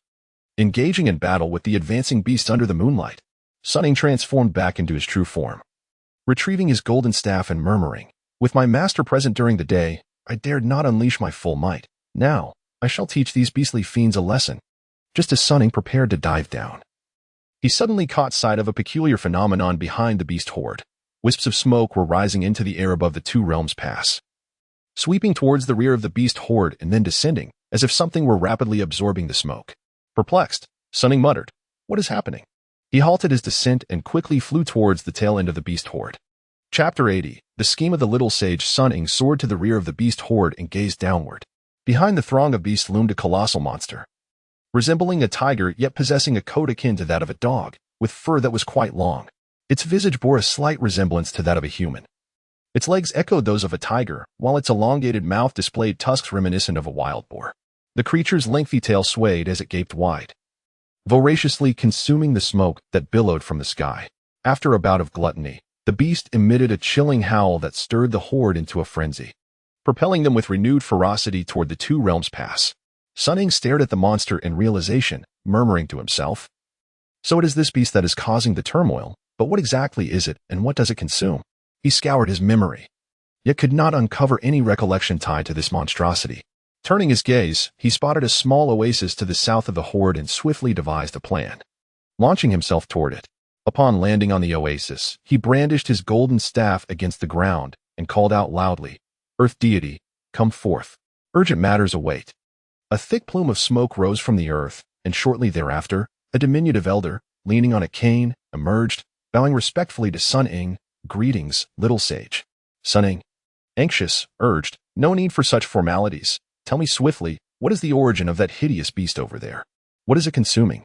The earth deity replied, that monster is known as Tao Wu, a primordial beast that has existed since ancient times, feeding on the essence of slaughter to enhance its powers. Essence of slaughter? What is that? Sun Ying inquired, perplexed. The deity gestured toward the smoke in the air, explaining, the soldiers of the Two Realms Pass, engaged in fierce battle with the horde, continuously release the essence of slaughter. Sun Ying began to grasp the situation. So you mean the assault on the two realms passed by this horde is orchestrated by Tao Wu? The deity nodded. Precisely. The vast expanse of the western regions has sparse populations. Even when minor conflicts arise between small nations, the essence of slaughter is minimal. Hence, Tao Wu mobilizes various beasts from across the western regions, gathering them to launch an assault on the two realms pass every decade, solely to feast on the essence of slaughter. Fuming, Sun Ying declared, this fiend, for its own cultivation, has wreaked havoc for 2 centuries, slaughtering countless innocent lives. Today, I shall rid the world of this demon and alleviate the suffering of the people. With that, Sun Ying ascended into the sky, heading toward Tao Wu. The earth deity watched Sun Ying depart, murmuring joyfully, if the little sage truly vanquishes this demon, it would indeed be a boon for the land. As Sun Ying hovered above Tao Wu, observing the beast still devouring the essence of slaughter below, he hesitated. While it would be easy to descend and slay the creature, General Cheng might not believe that the horde would cease its incursions, and the monks would continue to face difficulties. I must devise a plan that not only eliminates this demon, but also alleviates General Cheng's resentment toward the monks. Pondering over Tao Wu, Sun Ying formulated a strategy and swiftly turned to fly toward the Two Realms Pass. Outside the eastern gate of the Two Realms Pass, Tang Banji and other monks sat anxiously on a large stone along the roadside, casting worried glances toward the pass, concerned about the battle and Sun Ying. Suddenly, Sun Ying descended from the heavens, landing before Tang Banji. Tang Banji, surprised yet elated, rushed forward and seized Sun Ying, asking, Sun Ying, what is the situation now? Why have you returned instead of assisting General Cheng at the pass? Sun Ying leaned closer and whispered to Tang Banji, Master, I have discovered the reason behind the horde and Appo's attack on the Two Realms Pass. There is a demon at work. I also have devised a way to resolve General Cheng's enmity toward the monks. Tang Banji's face lit up with joy. Really? Quickly, tell me more. Meanwhile, Cheng Ying continued to lead his soldiers in a desperate defense against the surging horde. Suddenly, cries of astonishment erupted from behind them. Another flying monk has appeared. Cheng Ying turned in confusion to see Tang Banji seated cross-legged, surrounded by a vibrant cloud, soaring high above the Two Realms Pass. In midair, Tang Banji sat, eyes closed, his voice tinged with anxiety. Sun Ying, how high have we ascended? I can only hear the wind whistling in my ears. My heart is racing. Sun Ying, embodying the colorful cloud beneath Tang Banji, reassured him, Master, keep your eyes shut. Do not look. We are already quite high above the ground. With a resigned expression, Tang Banji replied, You know I fear heights, yet you bring me up here. What is the purpose of this? Sun Ying comforted him, Master, if we do not rise high enough for General Cheng and the soldiers to see us, how can they believe in us? Just focus on reciting your sutras, and I assure you, you will be safe. Tang Banji endeavored to calm himself, beginning to softly recite his sutras. Sun Ying then called upon celestial powers, enveloping Tang Banji in a radiant golden light that expanded, illuminating the sky above the Two Realms Pass. Witnessing this spectacle, the soldiers were astonished, murmuring, Buddha, the light of the Buddha.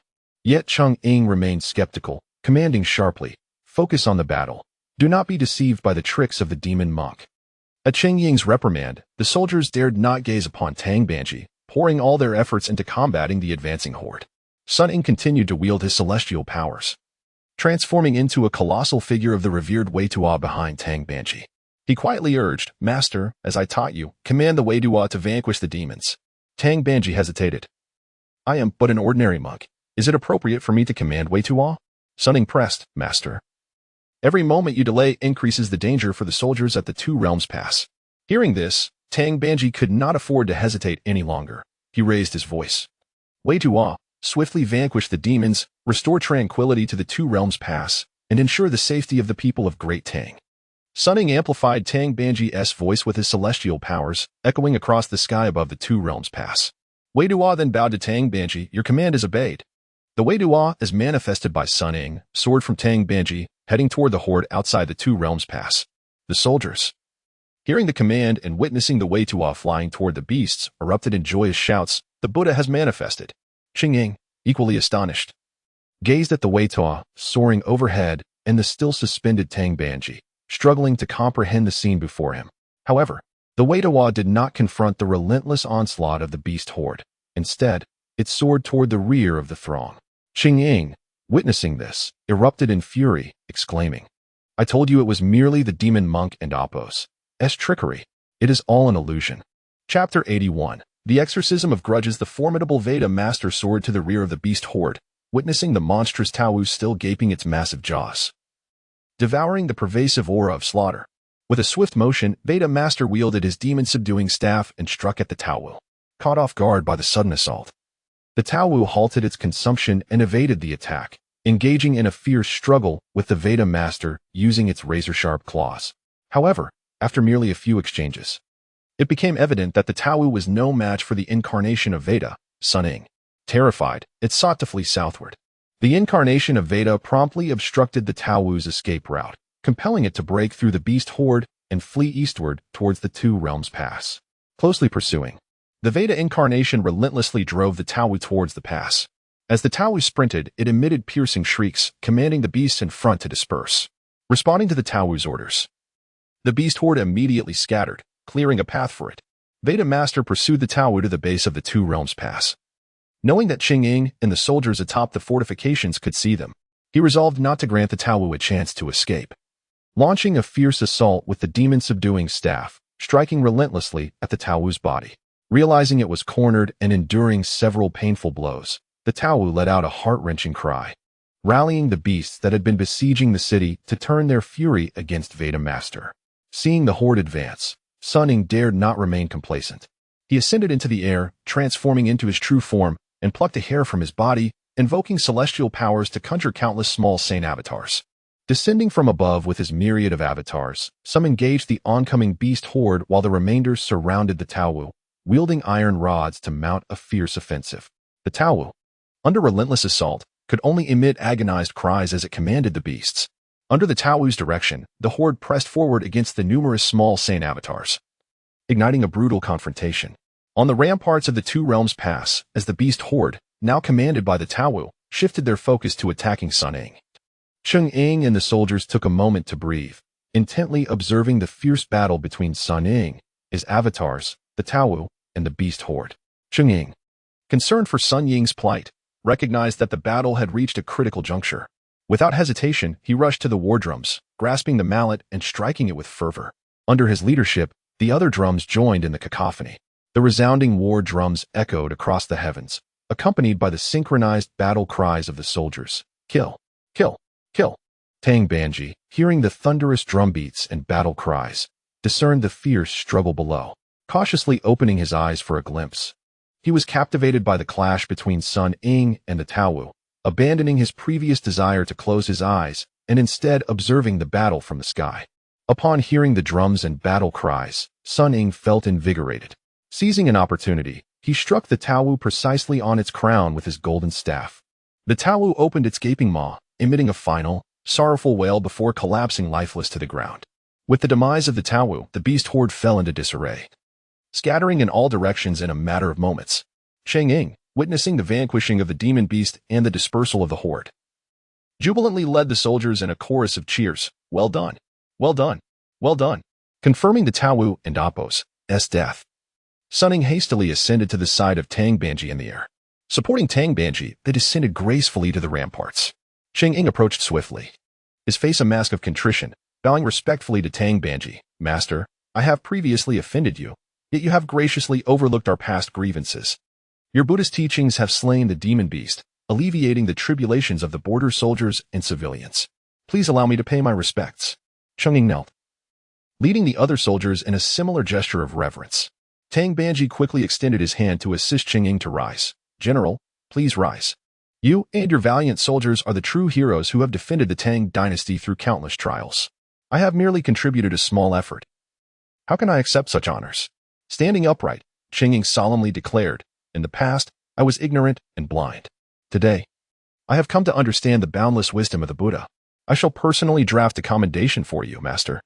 Tang Banji promptly gestured to halt him. There is no need for such formalities, General.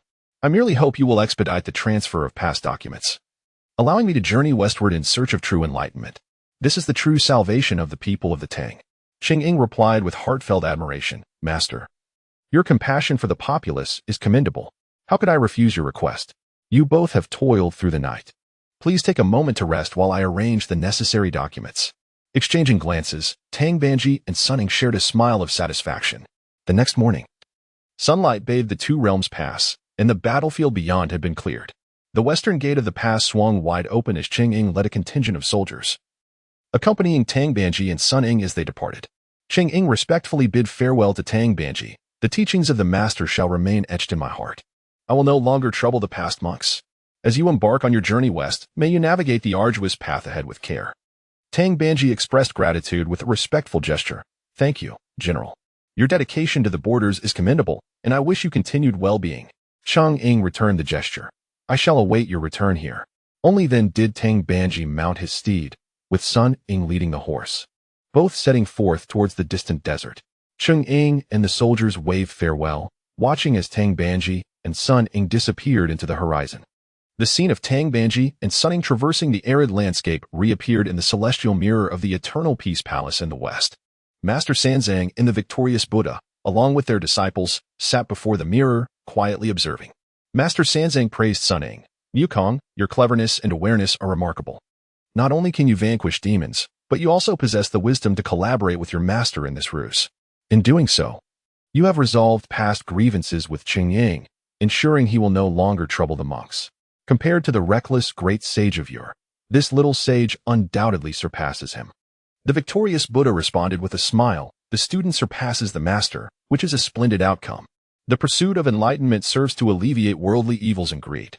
Now that they can comprehend this themselves, their quest for enlightenment will undoubtedly succeed sooner. Master Sanzang nodded in agreement with a smile. With a wave of his hand, a tome appeared in the air. He began to inscribe the events within it. The great sage conquers the celestial mountain. The beast horde rampages through the border. A valiant general stands guard, securing peace for the people for a century. The deceiver breeds malice, entangling the monks in turmoil. The stone monkey transforms into Buddha, slaying the fiend, while the little sage cleverly resolves the enmity. As the tome slowly closed, Master Sanzang and his disciples chanted sutras, turning their gaze towards the celestial mirror, where Tang Banji and Sun Ying continued their journey westward across the desert. Chapter 82. The Pig Demon of Guanyin Zen Monastery at noon. The sun cast its golden rays upon a magnificent monastery nestled in a mountain hollow. Outside the main hall, a procession of monks rhythmically struck their ritual instruments, creating a lively symphony of drums and music. Devotees flowed in and out, their fervent prayers fueling the bustling incense offerings within. The hall was adorned with a statue of Guanyin Bodhisattva, marking this sacred place as the Guanyin Zen Monastery of the Yusang Kingdom. Devotees knelt reverently before the statue, earnestly beseeching blessings. Within the monastery grounds, a porridge shelter had been erected, with monks diligently preparing rice porridge in a large pot. Many impoverished souls formed a queue, eagerly awaiting their share of the humble meal. The monks maintained order, reassuring the masses, "Please wait patiently. There is enough for everyone." Suddenly, a dark wind swept through the air, causing the crowd to sway unsteadily.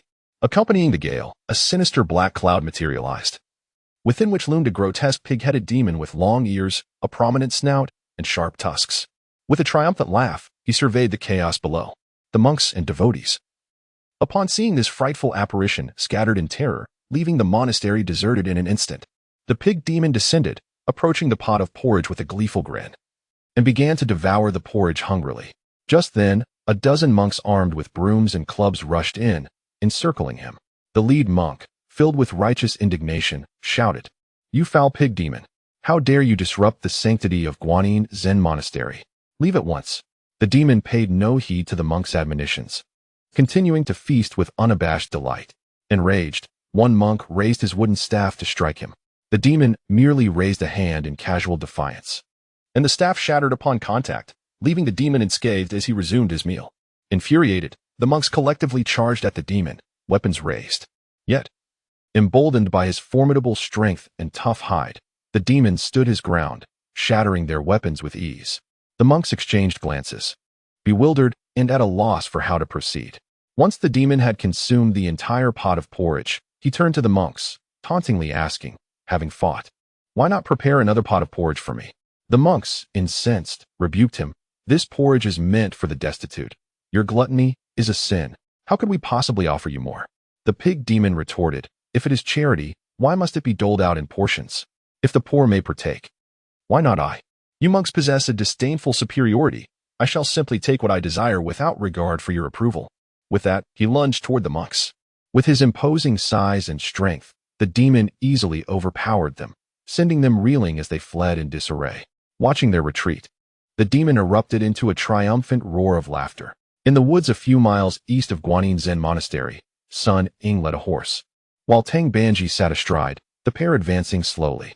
Tang Banji remarked, "Sun Ying, it has been over 10 days since we crossed the Two Realms Pass.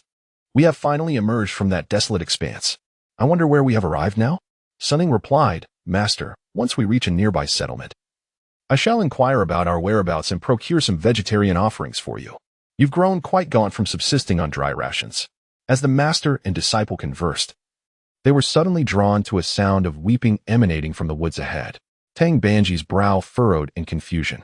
"Disciple, do you hear that? It seems someone is crying in the woods." Sun Ying listened intently. Indeed, there appear to be many voices. "Please rest here, master. I will investigate the matter." Tang Banji nodded slightly, and Sun Ying hastened toward the source of the sound. Upon entering the woods, Sun Ying followed the cries until he stumbled upon a clearing where dozens of monks sat, their faces bruised and battered. Several were weeping bitterly. Unable to contain his curiosity, Sun Ying emerged, exclaiming, "You monks are quite peculiar. Instead of chanting sutras in the monastery, why gather here in sorrow?" The monks were startled by his sudden appearance. A few elder monks, recognizing his attire, approached cautiously. The elderly monk explained, "Young master, we are from the Guanyin Zen Monastery. A few days ago, a pig demon invaded our sanctuary, leaving us homeless.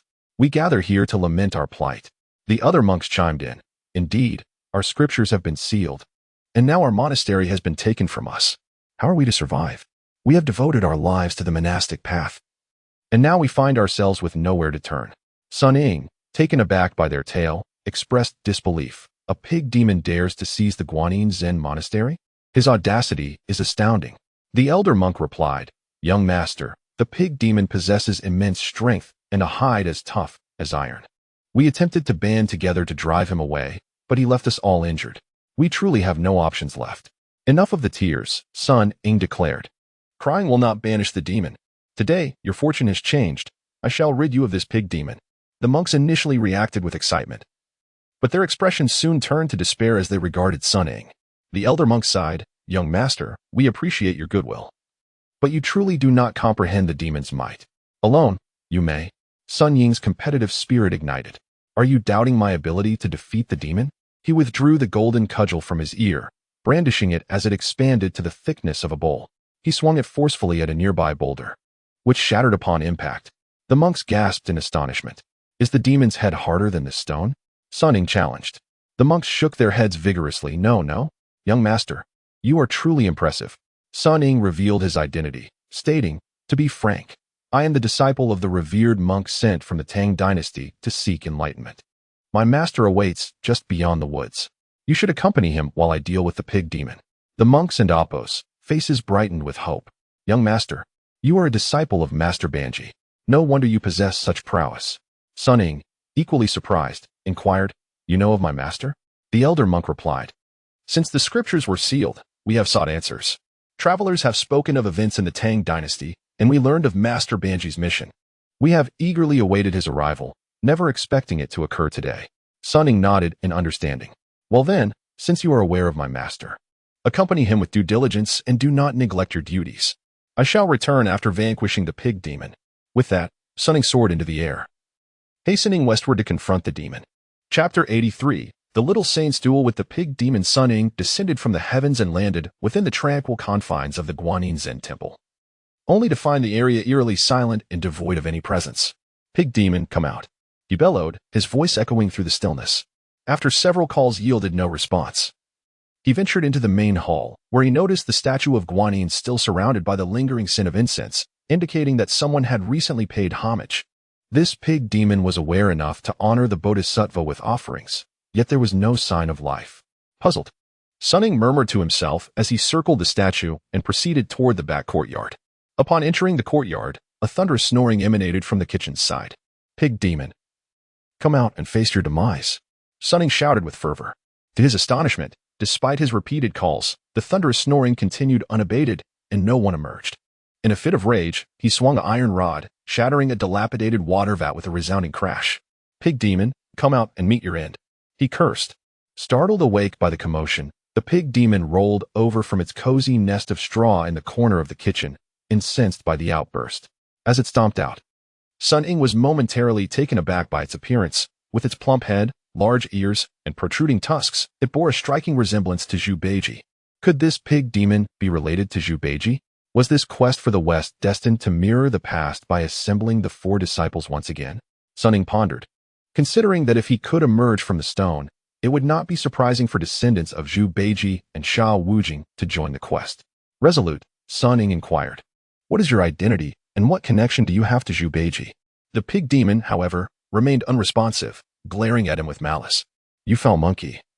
You disturbed your pig grandpa and Appo's slumber and dare to question me? I and Appo's, I'll teach you a lesson first." With that, it seized an iron flagpole leaning against the wall and charged at Sun Ying. Unprepared for such an abrupt attack, Sun Ying raised his golden staff to defend himself. The two engaged in a fierce battle, yet the cramped space of the courtyard limited their movements. The pig demon, undeterred, stomped its feet and leapt into the air, challenging Sun Ying. "You insolent monkey, if you have the guts, come up here and fight." Emboldened by the demon and Appo's arrogance, Sun Ying soared into the air to meet him. With the golden staff in hand, he clashed with the pig demon, who wielded the flagpole as a weapon. They battled fiercely in the skies, exchanging blows for several rounds. Seizing an opportunity, Sun Ying executed a powerful strike downward. The pig demon raised the flagpole in defense, but the force of Sun Ying and Appo's blow bent the pole, rendering it useless. "Pighead, your weapon is ruined. Are you still so arrogant? Speak. Who are you?" Sun Ying taunted, but the pig demon ignored his question, discarding the flagpole and sneering. "Without a weapon, your pig grandpa can still handle you." Muttering incantations, the pig demon transformed back into its original form, a massive wild boar. With its long tusks bared, it charged ferociously at Sun Ying. Unfazed, Sun Ying raised his golden staff and engaged the beast. The wild boar relied on its size, repeatedly charging at Sun Ying, who was knocked back each time he attempted to strike. Though the boar remained unscathed, Sun Ying felt the impact of its assaults. After being pushed back once more, Sun Ying took a moment to steady himself, contemplating his strategy. The boar, glaring with malice, charged again, baring its tusks. This time, Sun Ying evaded the brute force by leaping gracefully to the side, delivering a solid blow to the boar's back with the golden staff. Though the strike did not incapacitate the beast, it elicited a furious roar as it turned to glare at Sun Ying. With a grin, Sun Ying recognized that his tactic was effective. He raised his staff, anticipating the boar's next assault. However, the pig demon refrained from charging again, instead invoking its powers to transform into a giant porcupine, sprouting countless spines. As Sun Ying marveled at the transformation, the porcupine lunged at him, employing its new form to spin and attack. Sun Ying deftly dodged the spines, though a few grazed him, tearing his clothes and causing discomfort. Realizing that a direct hit could be damaging, he retreated a few steps, contemplating his next move. The porcupine, relentless, surged forward, continuing its spinning assault. Sun Ying, relying on his agility, evaded the spikes and soared higher into the air, looking down at the creature below. Yet, the porcupine pursued him, ascending after him. In a moment of inspiration, Sun Ying transformed into a small fish weasel, landing deftly in front of the porcupine. Initially startled, the porcupine soon unleashed its spines in a frantic attack. The weasel, being small and nimble, darted around, evading the strikes while clawing at the porcupine's spines, managing to rip several out in the process. The porcupine, finally overwhelmed by pain, retreated and reverted to its humanoid form, cursing, "You wretched monkey, your attacks are too fierce." Sun Ying also resumed his human form, chuckling, "You are tough-skinned. If I held back, would it hurt less? Now, will you reveal your identity?" The pig demon, glaring at Sun Ying, abruptly fell silent and sped away on a cloud in the southeast direction. Momentarily stunned, Sun Ying then burst into laughter. "You foolish pig.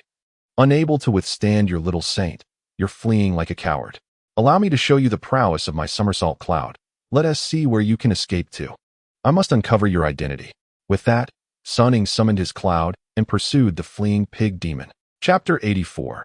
The Identity of the Pig Demon. The pig demon noticed that Sun Ying was in pursuit and summoned the dark winds, transforming into a cloud of shadows as he sped forward. Sun Ying remained unfazed, closely trailing the pig demon. After a while of flight, a perilous mountain loomed ahead. The pig demon descended into the mountain, weaving through its peaks in an attempt to evade Sun Ying's chase. However, Sun Ying adeptly mirrored the pig demon and Appo's movements among the mountains, maintaining the distance without faltering. As they continued their flight, a cave appeared halfway up the mountain, accompanied by a small clearing at its entrance. The pig demon swiftly landed in the clearing before rushing inside the cave, with Sun Ying following closely behind. Upon entering the cave, Sun Ying was met with an impenetrable darkness, obscuring any view of the interior. Undeterred, he raised his golden cudgel before him, invoking his celestial arts. And a flame ignited at the cudgel's tip, transforming it into a long torch. With the flickering light to guide him, Sun Ying ventured deeper into the cave in pursuit of the pig demon, concealed in the shadows of the cave. The pig demon covertly observed the advancing Sun Ying and activated a mechanism beside him. A fire dragon erupted from the cave wall, belching flames towards Sun Ying with a fierce roar. Sun Ying felt a rush of scorching heat and hastily dodged. Just as he evaded the flames, two more dragons emerged from the darkness, one exhaling lightning and the other unleashing gales. The three dragons converged, launching a ferocious assault of fire, wind, and thunder upon Sun Ying. Taken aback, Sun Ying had not anticipated such an ambush within the cave, clearly orchestrated by the pig demon to ensnare him. He swiftly rolled to evade the onslaught of the three dragons, but the cave's confined space limited his movements. Just as he sidestepped a bolt of lightning, a torrent of flames surged towards him, propelled by the gale. At that moment, Sun Ying found himself pressed against the cave wall. With no room left to evade, the flames surged directly toward him. Watching this unfold from the shadows, the pig demon gleamed with excitement, eagerly anticipating the moment when Sun Ying would be consumed by the inferno. In a critical instant, Sun Ying raised his left hand and instinctively summoned the water manipulation technique, conjuring a curtain of water before him. The flames collided with the water curtain, instantly extinguished and absorbed. The pig demon, taken aback by this unexpected turn of events, widened his eyes in disbelief. Desperate, he brandished his magical artifact and continued his assault on Sun Ying. The three dragons, now united, unleashed another wave of wind, fire, and thunder in a renewed attack. Sun Ying, wielding the golden cudgel behind him with his right hand, maneuvered the water curtain before him with his left. This time not to absorb the incoming elements, but to rebound them. The trio of dragons was struck by the reflected waves of wind, fire, and thunder, letting out agonized cries before plummeting from the air. With their demise, the pig demon's artifact shattered and fell to the ground. Astonished that his meticulously laid trap had failed to harm Sun Ying, the pig demon hurriedly retreated deeper into the cave. Sun Ying was unwilling to let him escape and prepared to launch a water arrow toward the pig demon. At that moment, however, he felt a strange agitation in his energy sea, an uncomfortable sensation that echoed the warning from Tang Banji. Using water manipulation could provide an opportunity for Wuzhiqi to exploit. Clearly, this unsettling feeling was the result of Wuzhiqi's spirit stirring within his energy sea. Sun Ying refrained from further using the water manipulation technique, quickly dispersing his power. As he ceased its use, the discomfort vanished instantly. Realizing the pig demon was attempting to flee, Sun Ying swiftly brandished his golden cudgel in pursuit. The cave had no alternate exits, and the pig demon found himself cornered in the depths, with no retreat left but to turn and plead. "You monkey, I bear no grudge against you. Why do you relentlessly pursue me?" Sun Ying retorted, "You swine. You have forcibly occupied the Guanyin Zen temple and driven away all the monks, and now you dare to set a trap for me? And you blame me for chasing you?" With a resigned expression, the pig demon replied, "They offered porridge at that temple, but when I went to partake, they refused to share, insisting on dividing it by ranks. They are all practitioners, yet they did not accommodate me. In a moment of anger, I simply dispersed them. You consider yourself a practitioner?" Sun Ying scoffed. "I gave you multiple chances to reveal your identity. If you do not speak the truth now, do not blame me for taking your life and sending you to reincarnate. Humph, my esteemed grandfather the pig is a descendant of the Buddha. How could a mere monkey like you comprehend?" The pig demon declared with arrogance. Upon hearing the pig demon claim descent from the Buddha, Sun Ying's suspicions were further aroused. He immediately inquired, "Descendant of the Buddha? Which Buddha do you claim to be descended from? Speak truthfully. Have you heard of the pure altar envoy, personally appointed by the Buddha?" The pig demon asked, brimming with pride. "The pure altar envoy? Is that not the title of Zhubeiji? So this pig demon is indeed his son?" Sun Ying exclaimed. "You swine. I asked you about your identity repeatedly, yet you remain silent. Do you even know who I am?" Sun Ying queried, a smile on his face. "How would I know who you, a wild monkey, are?" The pig demon responded, bewildered. "Since you claim your ancestor is the pure altar envoy, do you not know that his senior brother is the victorious fighting Buddha, Sun Wukong?" Sun Ying explained. To tell you the truth, the victorious fighting Buddha, Sun Wukong, is my ancestor, and I am the little saint, Sun Ying. The pig demon was taken aback by Sun Ying's revelation, eyes wide with disbelief as he assessed him. You truly are a descendant of the victorious fighting Buddha. The little saint. Sun Ying brandished the golden cudgel. This Rui golden cudgel is the divine weapon of the great saint for vanquishing demons. Surely you have heard of it. Now it has been passed to me. See for yourself if it is true. The pig demon scrutinized the golden cudgel in Sun Ying's hand, a smile creeping onto his face as he suddenly knelt before Sun Ying. Brother, I have awaited your arrival. Taken aback, Sun Ying quickly interjected. Hold on. Do not hastily recognize me as your brother. First, tell me who you truly are. The pig demon eagerly explained. Brother, did I not just say my ancestor is the pure altar envoy? To speak the truth, I am the son of Wuzhiqi. Though Sun Ying had long suspected the pig demon's identity, he remained cautious. You claim this is truth? Do not think that just because you resemble a pig, you can claim such lineage. Wuzhiqi has long attained Buddhahood. With whom did he father a child? If you do not clarify, I shall not believe you. The pig demon, flustered, insisted. Brother, I speak only the truth. I am truly Wuzhiqi's son. My mother is Miss Gao Tsuelan from Gao's old village. 200 years ago. Chapter 85. The bestowal of the name Wuzhiqi. The pig demon continued with his narrative. My father, Wuzhiqi, before embarking on the journey for the scriptures, served as a son-in-law at Gao and Appo's family. When he departed with Master Tang Song, my mother, Gao Tsuelan, was already pregnant with me. After my father left for his pilgrimage, my mother discovered her condition and chose to keep me. However, my birth did not proceed normally. It took 3 years for me to finally emerge into the world.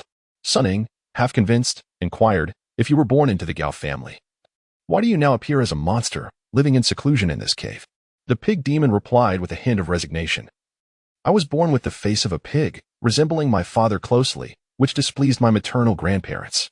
Especially after my mother passed away shortly after my birth and my father remained absent, I was cast out by the Gao family. Now, 200 years have passed. The Gao family has long since dwindled, and Gao Lao village has ceased to exist. This place is the Yunjian cave on Fuling Mountain, my father's former residence before he embarked on his quest. With nowhere else to go, I returned here to find shelter. As Sun Ying beheld the pig demon, a flicker of understanding dawned upon him. It was indeed challenging for one with such a countenance to receive fair treatment from society. Particularly after the Gao family had managed to send Wuzhiqi away, it was understandably difficult for them to accept the presence of a little pig demon. Sun Ying then asked, where did you acquire such abilities? The pig demon elucidated, my skills are innate. I possessed them from birth. Yet, due to my appearance, people label me a monster and seek to slay me. I often find myself hungry in the wilderness, and when desperation drives me to steal food, I am pursued mercilessly. Yet, I have never harmed anyone with my powers. I always fled or endured blows with my tough skin. Eventually, when I had nowhere else to turn, I remembered my mother once told me about my father and Appo's past in this Yunjian cave, which led me here seeking refuge. Sun Ying remained skeptical. As a descendant of the Buddha, why do you not seek him out? The pig demon sighed. I have never laid eyes on my father and do not know where to find him.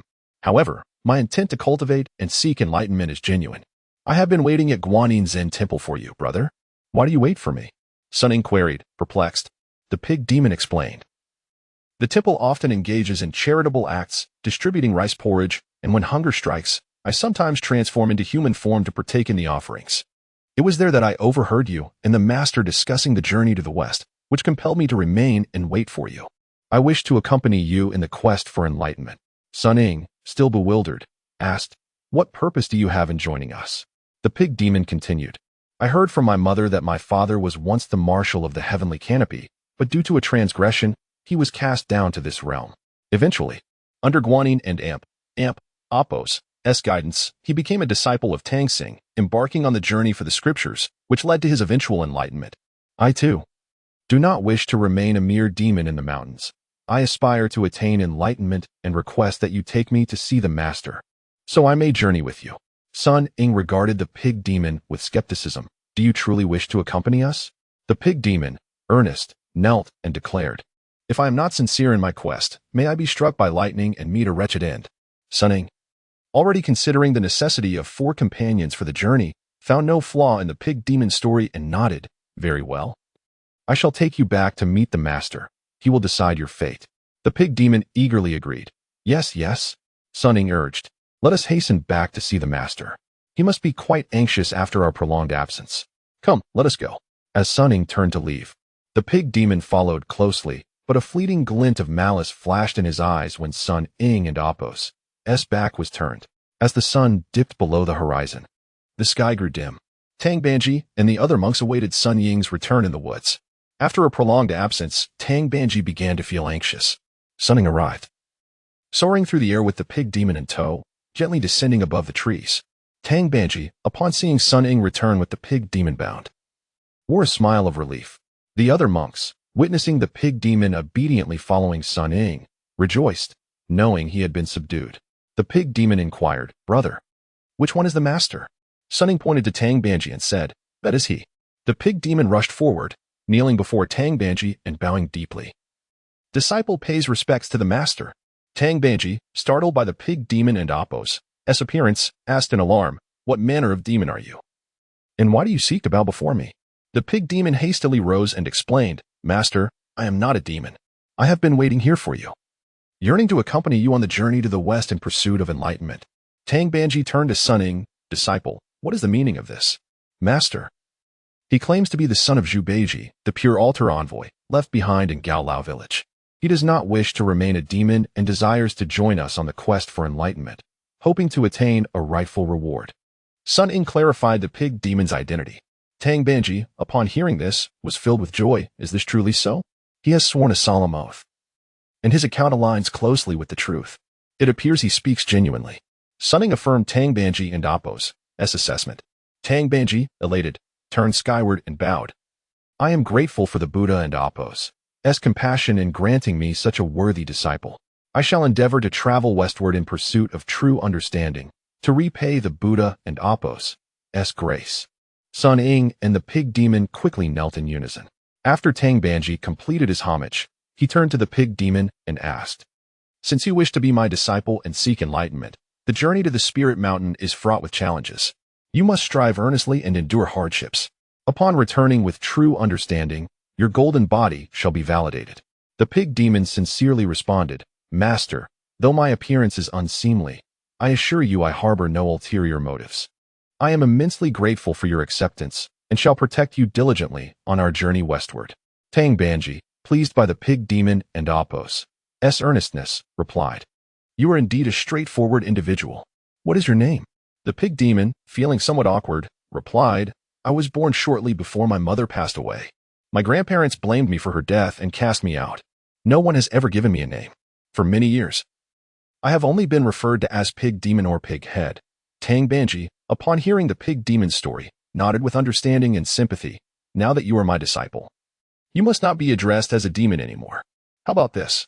I shall bestow upon you a name. The pig demon nodded enthusiastically. That would be wonderful. Thank you, Master. Tang Banji pondered and said, Your father was named Beiji, which signifies the renunciation of 5 pungent substances and 3 aversions. I, a little pig, am unfamiliar with the 5 pungent substances and the 3 aversions. I only wish for a name that rolls off the tongue, the pig demon replied candidly. In that case, I shall name you Wuzhiqi, signifying the renunciation of greed, anger, and all distractions. Tang Banji proposed. Excellent. This name is simple and convenient. Thank you, Master. I now have a name, Wuzhiqi. The pig demon exclaimed joyfully, his laughter pure and untainted. Chapter 86. The great sage points the way upon witnessing this scene. The monks gathered around Tang Banji to offer their congratulations, exclaiming, Congratulations, holy monk, on acquiring such a gifted disciple. Sun Ying, with a smile, addressed the assembly. Now that he has been taken under my master's wing, there is no need for you to fear. Quickly lead the way to the Guanyin Zen temple. Arrange for a meal and prepare incense and candles so my master can shave his head. He will then officially become my junior brother. The monks eagerly complied. Some hastening ahead, Sun Ying assisted Wuzhiqi to his feet, and together they helped Tang Banji mount a horse, setting off towards the Guanyin Zen temple. The moon shone brightly in the clear night sky. Within the main hall of the temple, the statue of Guanyin was adorned anew with incense and candles, and the sounds of bells and drums resonated as the ceremony for Wuzhiqi's initiation commenced. Having bathed and donned fresh monk robes, Wuzhiqi knelt before Tang Banji, who performed the ritual of anointment. After the ceremony, Wuzhiqi once again bowed to Tang Banji and said, "Master, I have grown up in the mountains and have never received an education. I am unfamiliar with propriety, but I possess great strength. You can entrust any labor, be it wielding a whip or carrying burdens, to me." Before Tang Banji could respond, Sun Ying interjected with a grin, "Ijie, you should bow to me as your elder brother. As we journey westward to vanquish demons, your sole duty is to safeguard our belongings and protect our master." Wuzhiqi, somewhat reluctantly, remarked, "I have only just learned that you emerged from a stone 10 years ago and are the direct descendant of the great sage. By age and lineage, I am your senior. Addressing you as brother feels unjust." His words left Sun Ying momentarily speechless. For there was a semblance of truth in his claim. By age and familial ties, Wuzhiqi did seem his elder. Tang Banji, with a smile, interjected, "Ijie, you misunderstand. In the Buddhist order, we do not regard age but rather the sequence of initiation.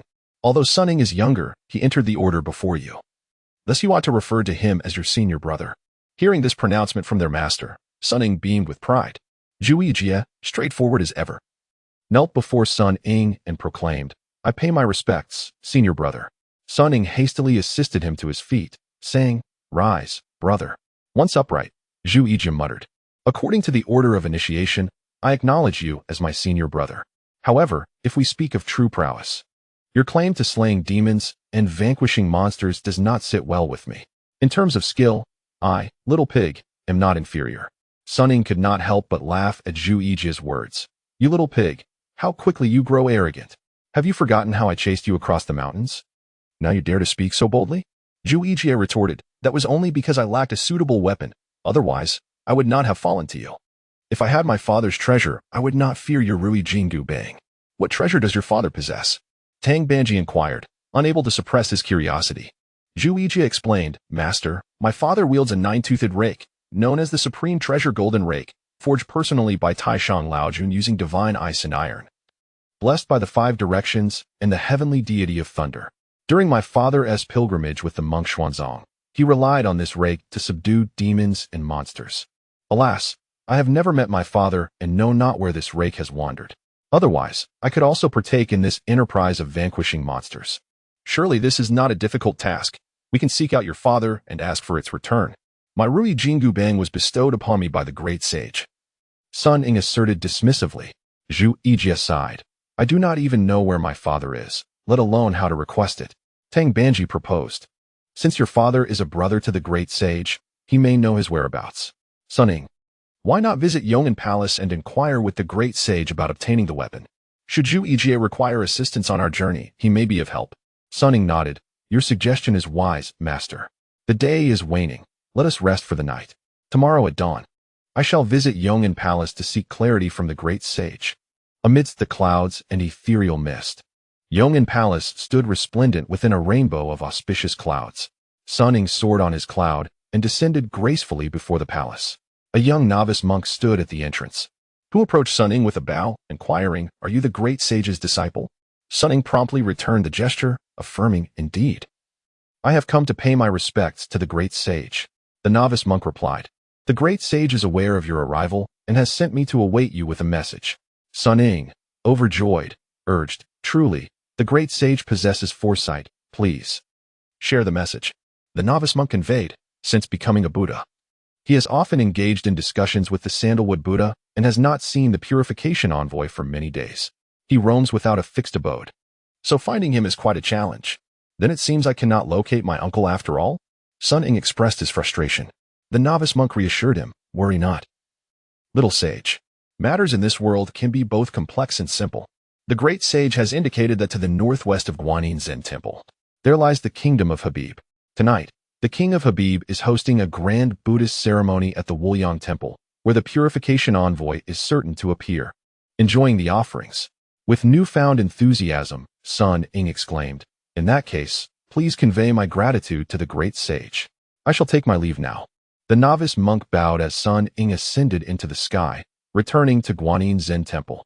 As night fell once more, Sun Ying and Wuzhiqi rode on their clouds, soon spotting a city in the distance. Wuzhiqi remarked, "Brother, I have previously wandered in search of food and have visited this place. It must be the kingdom of Habib. Given our differing appearances, we should be cautious upon entering." Let us wait above Wuyang Temple and not disturb the townsfolk or the monks. Sun Ying instructed Wuzhiqi accordingly. The two descended and approached the city of Habib. Upon arriving above Wuyang Temple, they observed numerous monks engaged in chanting, performing penance, and making offerings, all in a harmonious manner. The offering table was laden with various tributes. Wuzhiqi scanned the crowd anxiously. Where is my father? The ceremony is ongoing. The purification envoy, a manifestation of the Buddha, cannot easily reveal himself. Sun Ying reassured him. Be patient. With the guidance of the great sage, your father is bound to appear. We shall wait calmly. As they conversed, a tumultuous cloud rolled in from the northwest. Sun Ying focused intently, and amidst the clouds, he discerned a stout figure clad in monk's robes, radiating golden light.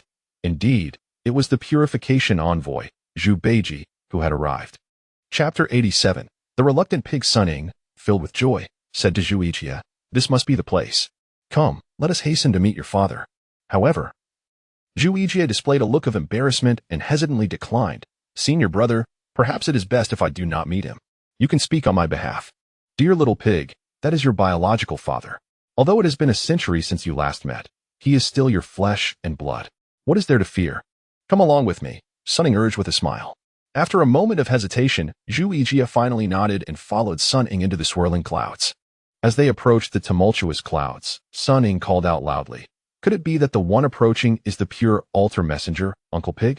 Indeed, the figure in the clouds was none other than the pure altar messenger, Wuzhiqi, who looked at Sun Ying in surprise and asked, "I am indeed the pure altar messenger. Who are you? We do not know one another, so why do you address me as Uncle Pig?" Upon hearing Wuzhiqi's acknowledgement of his identity, Sun Ying hurriedly bowed respectfully and introduced himself. "I am Sun Ying, the legitimate grandson of the great sage equal to heaven, Sun Ying. I have been tasked with protecting Master Banji on our journey to the west to seek enlightenment, and I have come here today to pay my respects to you, Uncle." Wuzhiqi regarded Sun Ying with a scrutinizing gaze and then smiled. "Ah, so you are that little monkey. I've indeed heard some of the monks from other temples speak of your quest for enlightenment. You bear quite a resemblance to my brother monkey from years gone by. Little monkey, why have you come to see me instead of attending to your master?" Sun Ying quickly replied, "I have come today solely to introduce your descendant." He turned to Wuzhiqi and called out, "Ijie, do not delay any longer. Come forth and greet your father." Wuzhiqi was taken aback by this revelation and looked at Wuzhiqi with curiosity, examining him closely. Wuzhiqi, feeling shy and hesitant, approached Wuzhiqi to discern his features. After a considerable moment, they each confirmed the other and oppose's identity. Wuzhiqi bowed deeply and said, "I pay my respects to you, father." Wuzhiqi gazed at Wuzhiqi in astonishment, exclaiming joyfully, "You look just like me. Truly, you are my son. Who is your mother?" Wuzhiqi promptly responded, "My mother is Gao Tsuelan. After you left for the west to seek scriptures, she became pregnant with me." "I see. Where is your mother now? How is the Gao family?" Wuzhiqi inquired eagerly. Wuzhiqi appeared embarrassed and didn't know how to respond. Sun Ying quickly interjected, "Uncle, over 200 years have passed. The Gao family, being mortal, has long since faded from this world."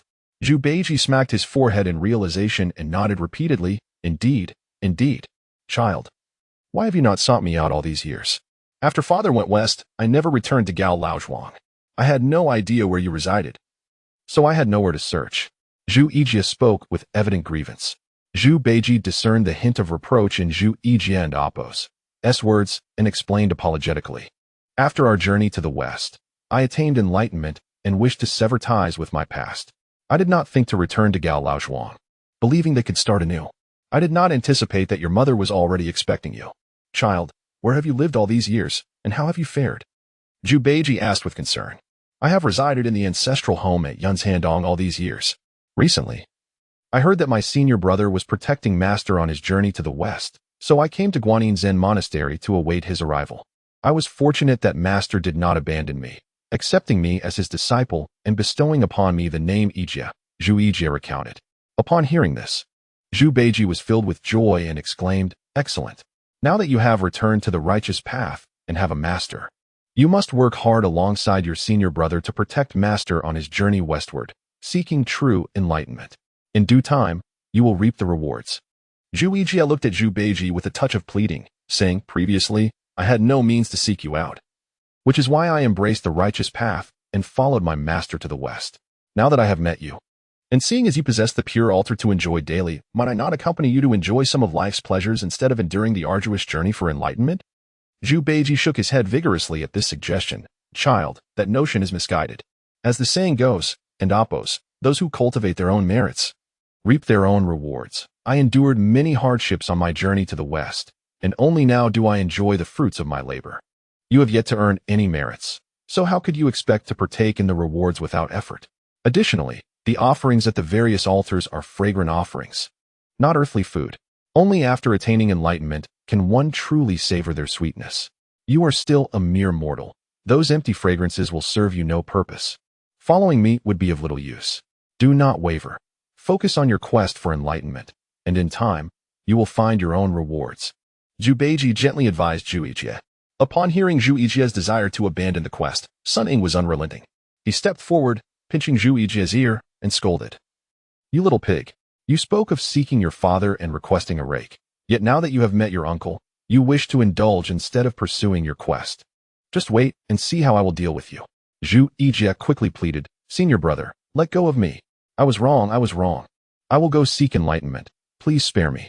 Zhu Beiji watched the playful exchange between the two brothers and couldn't and oppose. He helped but chuckle, reminiscent of his own camaraderie with Sun Wukong. He interceded on Zhu Yijie's behalf, saying, Sun Ying, considering it as his first offense, grant me this favor and let it go. Seeing Zhu Beiji's plea, Sun Ying could not refuse and finally released his grip, warning, should you waver again, do not blame me for my actions. Zhu Yijie rubbed his ear and replied, I will not dare again. Truly, I shall not. Unbeknownst to them, Zhu Beiji had caught on to Sun Ying's earlier words and inquired, Little monkey, I heard you mention wanting to request my rake. What is the meaning behind that? Sun Ying quickly clarified, Uncle, the truth is, we have come to see you today because there are still demons plaguing our journey to the West, with numerous tribulations ahead. Zhu Yijie is unarmed and finds it difficult to travel westward. He mentioned that you once wielded a weapon, the nine-toothed rake, which was renowned for vanquishing demons along the path to the West. Now that you have attained enlightenment, you no longer require this rake. Why not pass it on to your disciple to protect Master? It would uphold your family's legacy while allowing Zhu Yijie to accumulate merit, a win-win situation. Zhu Beiji, upon hearing Sun Ying's request for the nine-toothed rake as a weapon, displayed a conflicted expression and gently waved his hand. Had you arrived a few days earlier, I would have gladly given the rake to Zhu Yijie. However, you have come today, and I am unable to part with it. Chapter 88. The request for the rake at Wanyuan Mountain. Upon hearing that Zhu Beiji could not provide him with the rake, Zhu Yijie lowered his head in disappointment. Master, why is it that a few days ago you could lend it to me, but today you cannot? Sun Ying, noticing Zhu Yijie's despondency, hastily inquired of Zhu Beiji. With a sigh of resignation, Zhu Beiji explained, I usually roam freely, attending to the purification of the temple, and I have no need for the rake. A few days ago, when I arrived at the Wanyuan Mountain and Oppos, Eschonji Temple to purify the altar, the abbot, Master Zili, beseeched me. He lamented that the Buddhist scriptures had been sealed, leaving the monks without means to survive, and they intended to cultivate the land to sustain themselves. Knowing that my rake is a divine tool, they requested to borrow it. Upon reflection, I realized that keeping the rake was futile, and assisting the disciples in cultivating the land was indeed the righteous path, so I lent it to him. Now that you seek it from me, I am unable to fulfill your request. Zhu Beiji elaborated on the circumstances to Sun Ying and Zhu Yijie. Upon hearing Zhu Beiji's words, Sun Ying felt reassured. Master, since it is a loan, it must be returned. We shall simply ask him for its return. Zhu Beiji gently shook his head. When I lent it to him, we agreed on a 3-year term, and only a few days have passed. I cannot bring myself to ask for it back. It would tarnish my integrity as a messenger of the purification. Zhu Yijie suggested, the land he cultivates is not vast. I possess the strength to assist him in plowing the earth, allowing him to sow seeds and reap a harvest. Surely, he can return it then.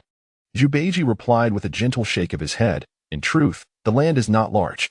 With proper cultivation, even a modest yield can result in fruitful returns, rendering my rake unnecessary. I misjudged him. I did not foresee that Master Zili would be so greedy, despite having his own land.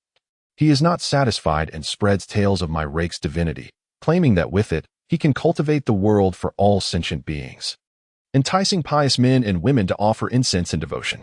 When I approached him for its return, he evaded me, citing the need for the rake for the benefit of all beings. My words faltered against his, and I let the matter rest.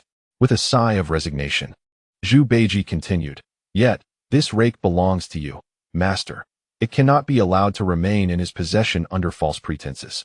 Sun Ying resolutely declared, "Do not worry, master. I will accompany my brother to reclaim it, no matter what. If you are capable of retrieving it, that would be splendid. Wanyuan Mountain lies 500 miles to the south. Take care not to be ensnared by Master Zili's words," Zhu Beiji cautioned Sun Ying. "Thank you for your guidance, master." "We understand." Sun Ying nodded, pulling Zhu Yijie along as they prepared to depart. Observing the two about to leave, Zhu Beiji called out to Zhu Yijie. "Yijie."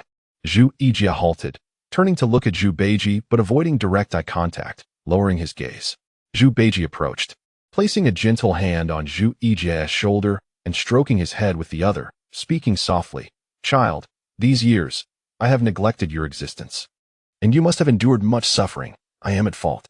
Having never experienced paternal affection, Zhu Yijie felt a surge of emotion at Zhu Beiji's tender gesture, his eyes welling with tears. "I hope you do not harbor resentment, release your distractions, and diligently protect our master in his quest for enlightenment. In time, you shall achieve great success, and your wishes will be fulfilled. Do not cling too stubbornly, or you may stray from the path," Zhu Beiji imparted sagely. Zhu Yijie nodded. "Thank you for your guidance, father. I understand." Zhu Beiji then turned to Sun Ying, hesitating to speak but ultimately gesturing for the two brothers to leave. As he set off alone towards Wuyang Temple, Zhu Yijie watched Zhu Beiji depart, his expression heavy with sorrow. Sun Ying, having been an orphan in his past life, empathized with Zhu Yijie and Appos, as 200 years of solitude and neglect. Realizing that he had finally encountered his biological father, only to part ways hastily, he felt a pang of sadness and approached Zhu Yijie to offer comfort. "Yijie, master has already left. In the future, when we seek enlightenment together, there will be ample opportunities for you to reunite with your father. Do not dwell too long in sorrow." Zhu Yijie snapped back to reality and nodded. "You speak wisely. Brother, let us hasten to find Master Zili and retrieve the rake." Sun Ying pondered for a moment. The day is waning, and seeking the rake will require considerable discourse. "I fear master may worry. Let us first return to Guanyin Zen Temple and explain that we shall stay an additional day before we head to Wanyuan Mountain tomorrow." Zhu Yijie agreed. "I will follow your lead, brother." Together, Sun Ying and Zhu Yijie ascended the clouds, making their way back to Guanyin Zen Temple. Upon their return, they found Tang Banji still meditating and reciting scriptures, awaiting their arrival. Upon meeting Tang Banji, they recounted their encounter with Zhu Beiji in detail. Tang Banji expressed understanding and advised them to rest early, suggesting they visit Wanyuan Mountain the following day to seek Master Zili. The next morning, Sun Ying and Zhu Yijie rose early, partaking in a modest breakfast before swiftly ascending the clouds towards the southern horizon. As they traveled, they soon beheld a towering mountain in the distance. "That must be Wanyuan Mountain. Let us seek out Zhongji Temple," Sun Ying urged. As they flew to the mountainside, they spotted a grand and magnificent temple, its sign emblazoned with the characters for Zhongji Temple. Zhu Yijie exclaimed with delight, "Brother, this is the place." They descended upon the temple grounds, where a welcoming monk approached them. "From where do you two brothers come, and what brings you here?" Sun Ying pressed his palms together in reverence, articulating their purpose. "We have come specifically to pay our respects to the abbot, Master Zili." The monk, suspecting the brothers sought to plead for the rake's return or to offer donations, informed them, "The abbot has already left this morning, and matters such as these can be conveyed to a humble monk." However, Sun Ying and Zhu Yijie were determined to meet Master Zili and would not be dismissed so easily. Sun Ying insisted, "We have matters regarding the land that require the abbot's attention, as well as offerings that must be presented directly to him. We shall wait for his return. May I inquire where the abbot has gone?" Sun Ying pressed further. "The abbot departs at dawn each day to collect alms.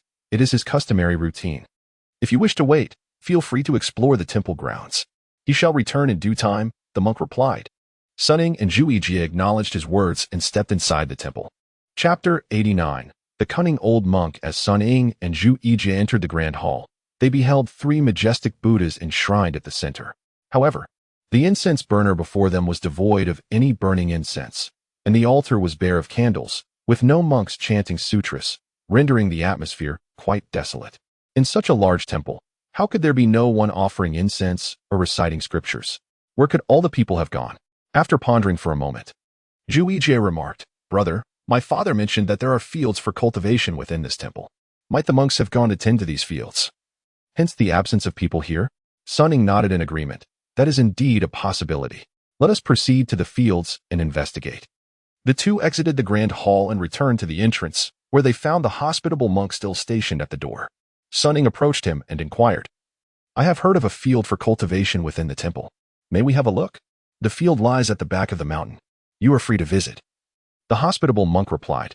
Sun Ying and Wuzhiqi bid farewell to him and made their way towards the back mountain. Upon reaching the rear, they indeed discovered the cultivation field. Though it was not extensive, it was flourishing with wheat seedlings, yet still eerily vacant, with no one to be seen tending to the crops. Sun Ying, puzzled, asked, Why is this field also devoid of any laborers? Where could everyone be? Wuzhiqi beckoned to Sun Ying. Let us approach and examine the condition of the crops closely. As they drew near, they observed that the wheat seedlings were nearing maturity. Their grains plump and abundant, resembling a scene of bountiful harvest. However, Sun Ying soon noticed something amiss and questioned, It is but early spring. This should be the season for sowing and planting. Why then do these crops appear so mature, as if it were harvest time? Yet no one is here to reap them? What could be the reason? Wuzhiqi shared his bewilderment. Indeed, could it be that this temple and Appo's fields possess some divine protection, allowing them to mature regardless of the seasons? Yet even so, it is strange that the crops are ready for harvest without anyone to oversee them. Let us return to the temple and wait for the self-interested monk to return to see how he explains this, Sun Ying suggested, leading Wuzhiqi back towards the temple. Upon their arrival at the temple gate, they chanced upon an old monk accompanied by numerous monks who were hauling an abundance of grains back into the temple, be it by hand, cart, or donkey, filling the place with liveliness. The old monk commanded loudly, Ensure all the grains are stored properly in the back courtyard and recorded accurately. There must be no errors. This must be that self-interested monk. Sun Ying remarked to Wuzhiqi. The two brothers approached, clasped their hands in reverence, and greeted, Esteemed master, are you the self-interested abbot? We pay our respects. The self-interested monk turned to see Wuzhiqi, momentarily taken aback, before regaining his composure and smiling. Indeed, I am the self-interested one. What brings you two young monks to seek me? Do you wish to open a ledger of offerings or to revoke a donation? Sun Ying replied with a smile, Master, you misunderstand. We seek neither to open a ledger nor to revoke a donation. We have come to reclaim our personal belongings. The monk's demeanor shifted abruptly, his expression darkening as he retorted, In this one Yuan mountain, all flora and fauna have been cultivated by the monks of this temple. The grains here are either grown in the fields or donated by benevolent individuals. What belongings could possibly belong to you? Not only do I not recognize you, but how dare you claim what is not yours? Wuzhiqi, incensed by this, stepped forward and exclaimed, While you may not know me, you must know my father. He is the pure altar envoy, Zhu Beiji. And even if you are Zhu Beiji's son, what of it? He comes here as a devotee. I have never wronged him. The self-interested monk countered defiantly, Master, we are not saying you owe anything to the pure altar envoy. However, he lent you the nine-toothed rake for the cultivation of the fields, which surely must be returned. Sun Ying hastily clarified their purpose. The nine-toothed rake. The self-interested monk and Appo's expression changed subtly at the mention of the rake, his eyes darting as he contemplated how to respond. Ah, so you have come for the nine-toothed rake. Unfortunately, it is not in my possession at present, he feigned regret and replied. Why is that? Why can Appo's return it? Wuzhiqi pressed anxiously. The nine-toothed rake is an essential tool for cultivating our temple's fields, yielding abundant harvests. Many other temples and devout believers have come to borrow it for their own fields. In the spirit of compassion, I could not refuse their requests. Therefore, it is currently not here, and I am unable to return it. The self-interested monk fabricated his excuses. Who did you lend it to? Go and retrieve it from them. Wuzhiqi urged impatiently. Young monk, our reputation is paramount. I have promised to lend it to another for cultivation. How can I ask for its return without disrupting their work? Besides, when I agreed with your father, it was for a 3-year term. It has only been a few days, and you are already in a hurry to reclaim it? With the scriptures sealed and the number of disciples dwindling, we must sustain ourselves through cultivation. This rake is invaluable to countless monks. How can you be so selfish and demand its return so soon? The self-interested monk chastised Wuzhiqi. Wuzhiqi, taken aback by the monk's refusal to return the rake, grew furious and retorted, That rake belongs to my family. I choose to lend it or reclaim it at will. Do not lecture me, just return it. The self-interested monk, equally agitated, shouted back, You little pig show no manners, causing a disturbance in the sanctity of the temple. Someone, expel him immediately. The monks who had been transporting grains immediately dropped their tasks and approached Sun Ying and Wuzhiqi, ready to forcibly remove them. Sun Ying, having deduced the monk's evasive demeanor, recognized his intent to be deliberately uncooperative. Angered, he prepared to teach the monk a lesson alongside Wuzhiqi. At that moment, a mechanical notification echoed in his mind. The host has activated a random mission. Please choose an option to proceed. A selection panel appeared before Sun Ying. Choose A. Use force to beat the self-interested monk and reclaim the nine-toothed rake. Mission reward, title no nonsense. Choose B. Employ a clever strategy to make the self-interested monk return the nine-toothed rake. Mission reward, skill fire eye. Chapter 90. Deceit by deceit. Upon witnessing the emergence of this choice, Sun Ying's lips curled into a smile. Was there even a need for deliberation? Accumulating 3 titles merely to receive a solitary special reward was certainly less advantageous than directly acquiring the skill of discerning the truth. I choose B, and I am resolute in my decision. Sun Ying swiftly communicated his answer to the system. The selection panel vanished, and Sun Ying found himself back in reality. A multitude of monks surged forward, ready to shove Sun Ying and Wuzhiqi. Wuzhiqi's eyes widened, prepared to take action. Sun Ying hurriedly positioned himself before Wuzhiqi, advising, Ijia, let us not be impolite, let us converse amicably. Wuzhiqi, feeling aggrieved, began to argue, brother, he is deliberately being unreasonable. Sun Ying raised a hand, admonishing, are your ears in need of attention? Upon witnessing Sun Ying's ire, Wuzhiqi dared not defy him further and fell silent. With the quarrel quelled, the monks found it inappropriate to act violently towards them. Sun Ying addressed the self-interested monk, saying, esteemed abbot, my junior brother is unaware of the decorum. I offer my apologies on his behalf. Youthful tempers can be understood. This old monk shall not stoop to his level. The self-interested monk replied, adopting a demeanor befitting a wise sage. Yet, one must wonder how long it shall take for the borrowed rake to be returned. Sun Ying inquired cautiously. Alas, he has taken it for farming. As for the duration, I am uncertain. Perhaps you too might return after a few days to inquire again. If it has indeed been returned, I shall certainly allow you to take it. The self-interested monk began to issue a dismissal. That sounds reasonable, Sun Ying readily agreed. Preparing to escort Wuzhiqi away, Wuzhiqi anxiously exclaimed, brother, the old monk is clearly deceiving us. The rake is undoubtedly hidden within the temple. Sun Ying interrupted, silly brother, do not speak rashly. The abbot is a wise sage. This grand temple would not stoop to deceive us over a mere rake. Let us heed my advice and return after a few days to reclaim it. This young master is indeed reasonable. Rest assured, as long as the rake is returned. When you come again, I will ensure it is returned to you. The self-interested monk promptly echoed Sun Ying's sentiments. Sun Ying nodded in agreement.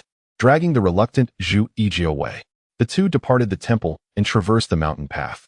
Wuzhiqi, still agitated, complained, Senior brother, the rake is clearly hidden by that monk. Why did we not demand it back, but instead leave? Since the monk is being unreasonable, even if you were to confront him, could you truly retrieve it? Instead, we would be blamed for acting rudely, and not only would we fail to reclaim the rake, but your father's reputation would also be tarnished. Trust me, wait for me at the foot of the mountain. I shall transform and sneak back into the temple to ascertain the rake's whereabouts and bring it back to you. Sun Ying reassured Wuzhiqi, articulating his plan. Wuzhiqi nodded eagerly, smiling, brother, you truly have a way. I shall follow your lead. Sun Ying transformed into a tiny grain bug and soared toward the temple. In the temple's courtyard, the self-interested monk was directing the monks in transporting grains. The grain bug that was Sun Ying circled above his head, eavesdropping on his conversation with the guest monk. The self-interested monk instructed the guest monk, ensure the rake is well hidden. If Wuzhiqi comes, I shall simply avoid him. He is too preoccupied with his duties to wait for me. If others come seeking it, I shall deny my presence and send them away. The guest monk, perplexed, queried. Master, we do not cultivate this Buddhist field. Anyone borrowing the rake would find it exceedingly heavy and would be unable to use it. It would be better to simply return it to him. The self-interested monk chided. What do you understand? Do you think the daily alms I receive are simply given? They are all thanks to this rake. We plant mature rice in the Buddhist field, attributing its success to the rake, thus showcasing the boundless power of Buddha and Apos as teachings. Only when the faithful see this will they willingly offer their donations. Other temples will also come to seek blessings. It is a symbol, do you comprehend? If we return it, the world will know we have lost our divine tool. Who will then believe in the efficacy of our Buddhist field? And who will provide us with alms? What shall we eat? The guest monk, enlightened by the self-interested monk's words, nodded repeatedly. Indeed, the master is wise. I understand. The grain bug, having overheard everything, wasted no time and promptly flew back outside the temple. Rejoining Wuzhiqi, Sun Ying recounted his findings. This old monk not only deceives us but others as well. He is truly despicable. Wuzhiqi fumed. Brother, we have now confirmed the rake is within the temple. Can we not retrieve it? The old monk intends to exploit the rake for deceit and has instructed his subordinates on how to respond. If we approach again, he will not return it. Sun Ying shook his head, dismissing Wuzhiqi's suggestion. What then shall we do? Wuzhiqi inquired anxiously. Since the old monk enjoys deceit, let us see who can outwit whom. Yijie, do you understand the art of transformation? Sun Ying confidently reassured Wuzhiqi. I have a basic understanding, Wuzhiqi replied. Transform into a monk for me to observe. Sun Ying commanded. Wuzhiqi had transformed into a burly monk. Senior brother, does this seem feasible? Sun Ying nodded vigorously. Indeed. Sun Ying then swayed his body, transforming into a lean monk, plucking a handful of downy feathers to conjure dozens of little monks tasked with carrying rice, flour, and oil. Yijie, let us proceed to the Zhongji temple and follow my instructions. Sun Ying whispered his plan into Wuzhiqi's ear. Wuzhiqi, delighted by Sun Ying's strategy, nodded eagerly. Have you all remembered? Do not speak too much or reveal any clues. Follow my plan, and I assure you, you will retrieve the rake. Sun Ying concluded his admonition to Wuzhiqi, leading him and the throng of little monks toward Zhongji temple. Outside the gates of Zhongji temple, Sun Ying and Wuzhiqi's transformed selves, accompanied by dozens of little monks, approached in a lively manner. The guest monks stationed at the temple gate, upon seeing the arrival of the monks, hurriedly welcomed Sun Ying and Wuzhiqi's transformed selves. Masters, you have brought many disciples along with provisions. What brings you here? Hearing of the divine powers of Zhongji Temple's Buddhist field, we have come to seek a connection and wish to meet the venerable Abbot Zili. We hope you will introduce us, Sun Ying replied. The guest monk, upon realizing they were here to seek a connection and were bearing gifts, beamed with joy. Masters, please come in for tea in the main hall. I shall promptly inform my master. The guest monk arranged for a young monk to report to the self-interested monk, while he himself led Sun Ying and Wuzhiqi's transformed selves directly to the main hall. Chapter 91. The ingenious scheme of the little sage to acquire the nine-pronged rake before long. The monk Zili hurried into the main hall to meet the incarnations of Sun Ying and Wuzhiqi. The old monk, Zili, having lost the opportunity for a warm welcome, inquired about the origins and titles of the two esteemed brothers. With palms together in respect, he posed his question. The incarnations of Sun Ying and Wuzhiqi rose to return the greeting, with Sun Ying stating, I, a humble monk, hail from the Pangong Mountains Release Life Temple. And my Dharma name is Ku Chan. This is my junior brother, Ku Xiao. Ah, it is indeed the two masters, Ku Chan and Ku Xiao. Please take a seat. Zili urged, guiding Sun Ying and Wuzhiqi to their respective places. After the guest monk served tea and snacks, he withdrew. Upon learning that the two masters sought to forge a connection with the temple, Zili eagerly asked, May I inquire how you intend to establish this bond? Once seated, he could hardly contain his curiosity. We have brought some rice, flour, and oil as offerings for the masters, and we humbly request to borrow the nine-pronged rake for our use. Sun Ying articulated their purpose to Zili. The monk and Apos' expression shifted upon hearing the request for the rake, and he cautiously inquired, Might I ask what purpose you have for this nine-pronged rake, Master Ku Chan? Sun Ying explained. It is said that the rake of the pure field messenger has yielded an abundant harvest for the Buddhist fields of the Zhongji temple. Thus, I wish to cultivate a plot of Buddhist land in our temple to provide for the daily needs of our monks. Therefore, we earnestly seek your permission to borrow the rake. Hesitation clouded Zili's response as he pondered the matter. Rest assured, our temple possesses ample Buddhist land, and the yield shall be substantial. I shall offer 2/10 of the harvest to Zhongji temple each year. What do you think? Sun Ying began to paint a promising picture for Zili. The monk was intrigued by the offer but raised a concern, though your intentions are commendable. The nine-pronged rake is exceedingly heavy, and most cannot lift it. I fear that even should I lend it, you may find it challenging to wield. Sun Ying quickly pointed to Wuzhiqi, asserting, Do not fret, for my junior brother possesses innate strength and will surely be able to handle the rake. Please, let us test it, and if he cannot manage, we shall take our leave, and the items we brought will merely serve to establish goodwill. Zili, smirking inwardly, thought to himself, This monk is but a frog in a well, unaware of the rake's true might. Even the strongest cannot lift it. However, since you insist on a demonstration, I shall let you see for yourself. Even if you can lift it, I will only lend it for a few days. And I shall still claim my share of the harvest. Resolutely, Zili nodded. If that is your wish, I shall call for it to be brought forth for your inspection. He gestured to the guest monk, who hurriedly departed. Moments later, several monks arrived, carrying the rake and placing it upon the ground, radiating a myriad of hues and ethereal glows. Wuzhiqi, overwhelmed with joy, rushed forward to lift it, exclaiming, "It feels just right."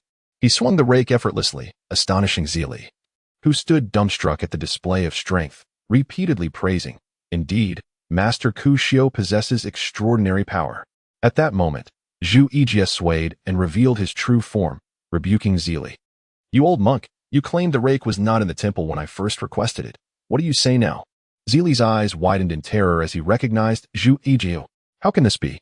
Sun Ying chuckled and unveiled his true form, stating, "Old monk, the rake is now in my junior brother's hands. Surely, you have no retort." Realizing his greed had led him into a trap, Zili was left speechless, trembling with indignation. Sun Ying and Wuzhiqi departed the hall swiftly, ascending into the skies together. From the clouds, Sun Ying called down to Zili, "Old master, you are a monk of many years.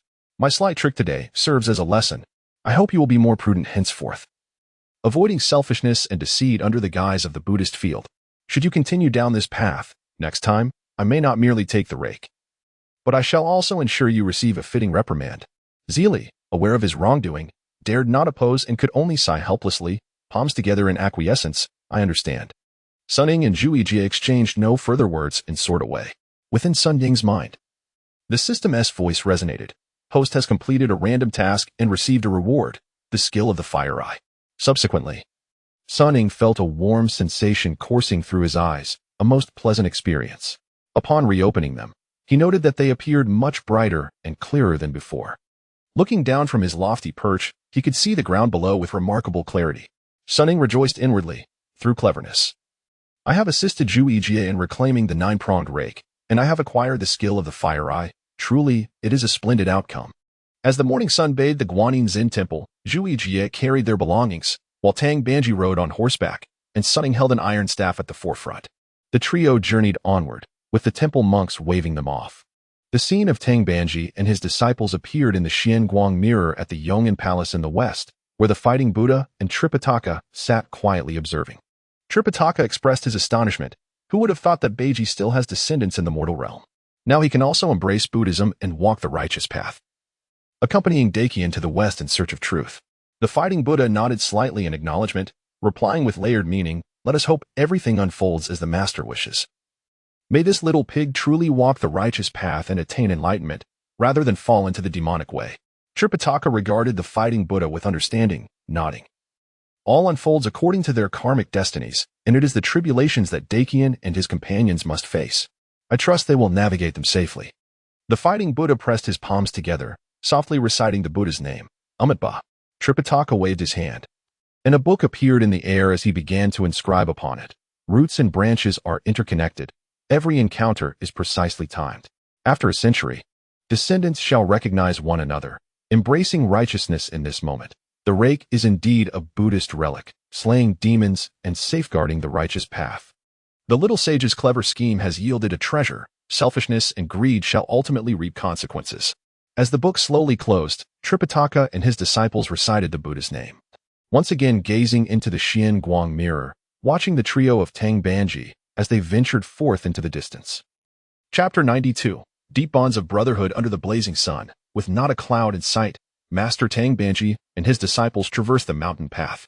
Wuzhiqi, burdened with luggage, trailed at the rear, having shed his outer garments and exposing his bare arms, though beads of sweat continued to cascade down his forehead and body.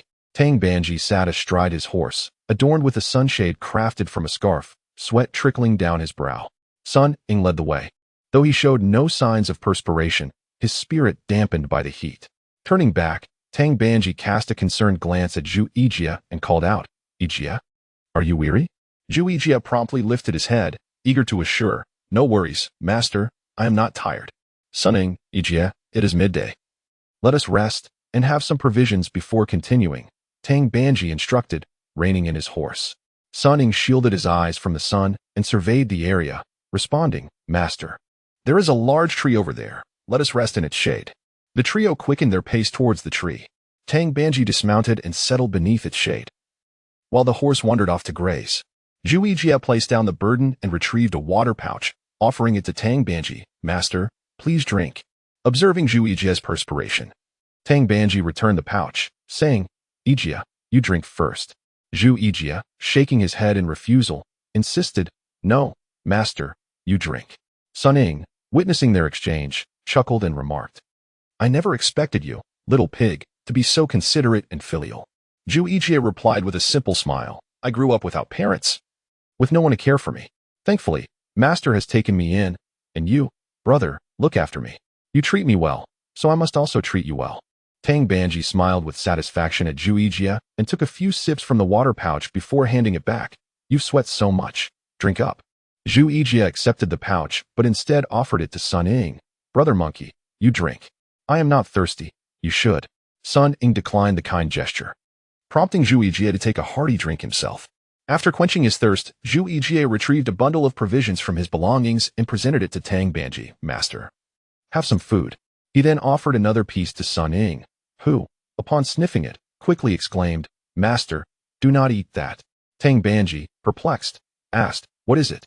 Sun Ying, with a resigned sigh, Sun Ying explained, "The heat has spoiled the provisions in the pack. They are no longer edible." Tang Banji lamented, "What a pity." Wuzhiqi, however, dismissively sniffed the food and proclaimed, "There is nothing wrong with it.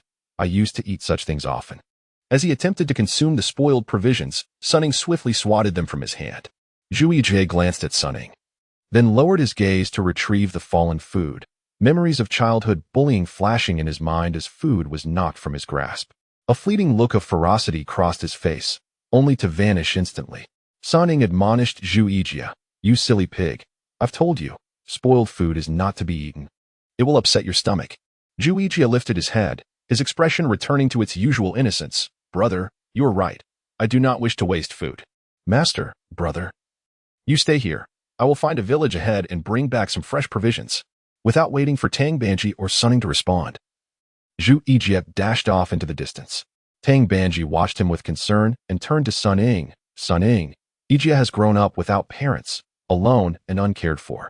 He is often unaware of many things. You must be patient with him, teaching him slowly. When you speak or act, do so gently. Otherwise, it may weigh heavily on his heart." Recalling his own upbringing in an orphanage, Sun Ying began to understand Wuzhiqi's sentiments more deeply. Acknowledging Tang Banji's words, he nodded. "Master, your reminder is well taken. I will be more mindful from now on." Under the relentless sun, after a considerable time, Wuzhiqi returned, drenched in sweat, clutching a bundle of food. "Master, brother, come and eat. I met a kind-hearted person in the village who gave me 3 buns, freshly steamed." Sun Ying took the bundle, somewhat astonished. "You didn't end Appos to eat any before coming back." In his mind, Wuzhiqi, like Zhubeiji, was perceived as a glutton. Wuzhiqi shook his head. "How can I eat first when master and brother have not?" His words made Sun Ying feel a twinge of guilt, realizing he should not judge Wuzhiqi based on old biases. Sun Ying handed a bun to Tang Banji. "Master, you eat first." Yet, Tang Banji did not hurry. He approached Wuzhiqi, wiping the sweat from his brow with the scarf. "You've worked hard running back, Ijia." Wuzhiqi chuckled. "I was afraid if I ran slowly, the buns would be cold and unappetizing." "It's nothing. I'm not tired." "Master, please eat." Tang Banji nodded with a smile, then handed a bun to Wuzhiqi. "Here, you eat too." Wuzhiqi took the bun, but hesitated, glancing at Tang Banji and Sun Ying. Tang Banji signaled for Sun Ying to take a bun as well, and both took a bite. Seeing them eat, Wuzhiqi, with a grin, bit into his bun. Sun Ying observed as Wuzhiqi quickly finished his bun, then broke his own in half, offering the untouched half to Wuzhiqi. "Here, take this." Wuzhiqi looked at Sun Ying in surprise. "Brother, these buns are freshly steamed." "There is no problem. You can eat without worry." Sun Ying laughed. "Why are you so anxious? I am not very hungry. You have a bigger appetite, so take it." After saying this, he turned and walked away. Wuzhiqi, unable to believe Sun Ying's generosity, glanced back at Tang Banji. Tang Banji gently patted Wuzhiqi's shoulder, softly reminding him, "Your brother cares for you. Seeing you carry the load, he fears you might go hungry. Do not let his kindness go to waste." Holding the bun, Wuzhiqi looked at Sun Ying with gratitude. "Thank you, brother." Sun Ying waved him off and climbed up onto a branch of the tree, lying back. Wuzhiqi took a hearty bite of his half-bun, tears shimmering in his eyes as he chewed. Tang Banji observed Wuzhiqi and then turned to Sun Ying, smiling with satisfaction. Chapter 93. Encountering a pitfall, the three disciples resumed their journey, traversing a smooth path in the wilderness. Sun Ying, noticing Wuzhiqi shouldering a heavy burden, offered to relieve him, saying, "Little pig, may I take a turn?" Wuzhiqi quickly waved his hands in refusal. No, senior brother, I'm not tired. I'm clumsy and eat a lot. Since you and Master take such good care of me, it would be unreasonable not to contribute some labor. Tang Banji, seated upon his horse, consoled Wuzhiqi. "Ijia, you are not foolish. It's just that you've lived alone in the mountains for too long, having little contact with others. There are many social nuances you are yet to learn. In time, your senior brother and I shall teach you." Wuzhiqi smiled innocently. "Thank you, Master." Turning to Sun Ying, Tang Banji, with a hint of confusion, inquired, "Sun Ying, I have heard that Ling Mountain is a staggering distance of 100,000 and 8,000 miles away. Yet, if we travel 100 miles a day, we should reach it in 3 to 4 years. Why, then, did the monk Xuanzang take 14 years to arrive?" Sun Ying explained, "Master, the 100,000 and 8,000 miles are not all smooth sailing. There are towering mountains and vast rivers, each presenting obstacles. The monk Xuanzang faced numerous demons along the way, enduring 81 tribulations before reaching Ling Mountain, which naturally extended the time required."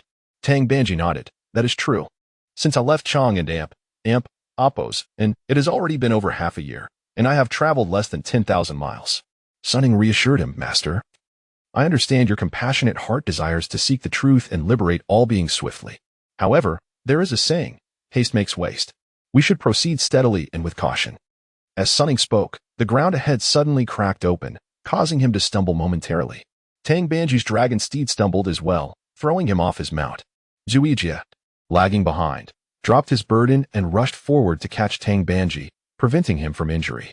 Sun Ying hurriedly approached to check on Tang Banji, anxiously asking, "Master, are you hurt?" Slowly rising, Tang Banji reassured him. "Fortunately, Ijia was quick to assist. I am unharmed. I was conversing with you when the horse unexpectedly stumbled, and I fell." Sun Ying, equally astonished, remarked, "I was so engrossed in conversation that I didn't notice the ground suddenly cracking." The three looked down, only to find the ground smooth and unblemished, with no sign of a fissure. Sun Ying questioned, "This is indeed strange. Where has that crack disappeared to?" Tang Banji, eager to continue, urged Sun Ying, "Let it be. Perhaps the heat has played tricks on our eyes. We should proceed and be mindful of the road ahead." Sun Ying complied, helping Tang Banji mount again, and the trio continued on their way. Fearing further mishaps, Sun Ying kept close to Tang Banji's horse, and they fell silent, carefully watching their steps. As they walked, a large pit, measuring nearly 2 zhang in diameter, suddenly appeared ahead. With quick reflexes, Sun Ying seized the reins and raised his hand to stop Wuzhiqi from advancing, narrowly avoiding danger. Tang Banji, witnessing the scene, dismounted in haste, exclaiming, "Sun Ying, how could such a large pit appear on the ground? Could it be a trap set by hunters for wild beasts?" Sun Ying, puzzled, replied, "Even if it were a trap, it should be concealed in the deep mountains, not dug in the middle of the road." At that moment, Wuzhiqi, confused, interjected, "Master, senior brother, there is nothing on this flat ground. Where could the pit be?" Tang Banji and Sun Ying turned to look, and indeed, the ground was level, with no sign of a pit. Tang Banji and Amp, Oppos, eyes widened in disbelief. "How can this be? I clearly saw a large pit just now. How has it vanished?" Sensing something amiss, Sun Ying suggested, "Master, this place is peculiar. I shall take a look from above." He leaped into the air, activating his fiery eyes to scan the west and then return to the ground. "Master, I see a village about 3 to 5 miles to the west. The sun is setting. We should seek lodging there and inquire about this strange occurrence." Tang Banji nodded, dismounting, and together with Sun Ying and Wuzhiqi, they cautiously led their horses forward. Upon entering the village, they observed fishermen mending nets in the alleys, farmers tilling the fields, and tea houses nestled among blossoming flowers, with children frolicking about, creating a scene of tranquility and harmony. The trio strolled slowly, halting before a slightly larger courtyard. Sun Ying held the reins, and Wuzhiqi rested his burden. As Tang Banji approached the courtyard door, preparing to knock, an elderly couple playing chess under a nearby tree noticed them. One elder stood up and inquired, "What brings you esteemed masters here?" Tang Banji quickly turned to respond, "Old gentleman, I bow to you." The elder hurriedly returned the gesture, No need for such formality, master.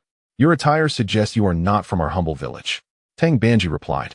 I am a monk sent by the emperor of the Tang dynasty to the west to seek the living Buddha for the true teachings. My Dharma name is Didian, and I have been granted the title of Banji by the emperor. This is my senior disciple Sun Ying, and this is my second disciple Wuzhiqi. We are passing through Baofeng and, as night approaches, seek lodging for the night, intending to depart early tomorrow. May I kindly request your assistance? The elder scrutinized the three disciples and chuckled, shaking his head. You, monk, are not being truthful. You three are certainly not from the east. Tang Banji, perplexed, asked. My disciples and I indeed come from the Tang dynasty. Why do you say otherwise? The elder, curious, inquired, if you truly hail from the east. Why do you appear unscathed, without a single bruise, and your garments remain spotless? Upon hearing the elder's question, Tang Banji quickly clarified. We have encountered 2 deep ravines and pitfalls on our journey, nearly falling and sustaining injuries. Thankfully, my 2 disciples were quick-witted and provided timely support, allowing us to avoid harm and keep our clothes clean. I came to your residence not only to seek lodging but also to inquire about the peculiar occurrences on the road. Why pits suddenly appear and then vanish without a trace? Oh, I see. Since you, esteemed monk, have also encountered these traps and wish to know the details, please come inside, and I shall share what I know. The elder beckoned to the other chess player. Dear friend, these 3 are high monks from the Tang dynasty. Come, let us converse. The second elder approached, and they welcomed the 3 disciples into the courtyard. Chapter 94. The defective king blocks the path. Tang Banji and his disciples followed the 2 elderly gentlemen into the parlor, where they settled into their respective seats. And servants brought forth tea. Tang Banji inquired of the elder, May I be so bold as to ask the esteemed names of the 2 venerable gentlemen? The first elder replied, I am surnamed Gu. With the humble name of Gu General, he gestured toward the other elder, introducing him. This is my in-law, surnamed Tung, known as Ting Yuan. Our village is called Gu Village, and 20 miles west lies Ting Village. Though these 2 villages boast over 1,000 households, they are solely comprised of the Gu and Tung surnames, with not a single mixed lineage present. When it comes to marriage, it is either the Tung family marrying into the Gu family or vice versa. As time passed, the villagers grew complacent, relying solely on their own resources and shunning external interactions, thereby entangling themselves in endless disputes and complexities, which have become the age-old tale of Gu and Tung. Tang Banji understood. If that is the case, both venerable gentlemen are indeed of noble lineage. However, I beseech you for enlightenment. Why is it that my journey westward, though evidently straightforward, has suddenly encountered fissures and pitfalls? Gu Jin hesitated before answering, while Tung Yuan encouraged, In law, since the master intends to travel west, it would be prudent to inform him. Gu Jin finally spoke to Tang Banji, Master, you may not be aware that as the Gu and Tung surnames have proliferated, many unworthy descendants have emerged. They neither cultivate the land nor engage in labor, relying instead on their kin to sustain them, leading to a cycle of dependency. As these relatives grow weary of their laziness, they harbor grievances, yet out of blood ties, they do not expel them. This accumulation of resentment has given rise to a malevolent force, which has filled the nearby mountains and rivers, manifesting as a monster who calls himself the defective king. In the beginning, the villagers were oblivious to his power and ignored him when he came seeking offerings, even rallying to drive him away. Enraged, the king began to unleash his might, throwing the villagers into disarray. Sun Ying could not contain his curiosity and interjected, What do you mean by throwing them into disarray? Gu Jin continued, If a wealthy household is enjoying abundance, the king will either obliterate their heirs or afflict them with disabilities, ensuring they cannot live in peace. Conversely, if a poor family struggles for sustenance, he will compel them to bear many children, regardless of their exhaustion. Marriages that should thrive will be torn apart, and brothers will find it impossible to separate their households. Eventually, the villagers recognized this as the king's doing, and thus, the thousands of households from both villages ascended the mountain to beseech him, vowing monthly sacrifices of pigs and sheep. Only then did the king relent, agreeing to spare the 2 villages. However, should anyone fail to meet the deadline or offer unsatisfactory tributes, he would simply take them as his meal. Travelers unaware of his power, neglecting offerings and prayers, would find the roads riddled with pitfalls, causing them to stumble and bleed, forcing them to seek his tribute. Should they encounter stubborn souls who refused to submit, he would create a bottomless pit to swallow them whole, ensuring they would never rise again. This king possesses formidable powers, and since you intend to journey west, It is essential to prepare the tribute. Upon hearing this, Tang Banji was at a loss for how to respond and fell silent. Sun Ying then asked, "Pardon me, venerable elder, what should one prepare for the offering? There is no need to mention pigs and sheep. But there is one thing I fear you may find strange, and I hesitate to speak of it in front of the three of you," Gujin said, hesitating. "Please, do not hold back," Sun Ying reassured him. Gujin finally said, "The king has a particular aversion to monks, which is why there is not a single temple in our Gu and Tung villages." Tang Banji asked in confusion, "Do you know why the king despises monks?" Tung Yuan sighed. "The king believes monks do not improve themselves and merely weave lies to deceive others." Sun Ying chuckled at this. What the defective king says is not entirely unfounded. Many monks indeed tell lies and deceive. However, his malevolence is a constant threat, and I shall deal with him tomorrow, relieving you of your monthly tributes. Gujin, somewhat alarmed, quickly interjected, "Young master, you must not speak so lightly. The defective king is exceedingly powerful and should not be provoked. I understand that as passing monks, you have no silver for tributes, but I can offer you some. Please, do not confront him and bring disaster upon our village. Are you suggesting that we cannot contend with the defective king?" Sun Ying laughed. He turned to Tang Banji and said, "Master, the two elders are kindly offering us shelter for the night. You may rest easy while I investigate this monster. If it is not a grave matter, I shall eliminate it, ensuring a safer journey for us tomorrow, thus repaying your hospitality." Tang Banji, still uneasy, cautioned Sun Ying, "It is fine to investigate, but be exceedingly careful." Sun Ying replied, "Master, do not worry. I am well aware of my capabilities." Wuzhiqi stepped forward, eager to assist. "Brother, I will accompany you." Sun Ying waved him off. "No need. Just take good care of the master." Wuzhiqi reluctantly returned to his seat. Tang Yuan could not help but interject, "Young master, you may not be aware of the distance. It is a good 700 or 800 miles to the unfulfilled mountain. Even if you ride swiftly, it would take 2 to 3 days to arrive. Without provisions or a mount, how will you make the journey?"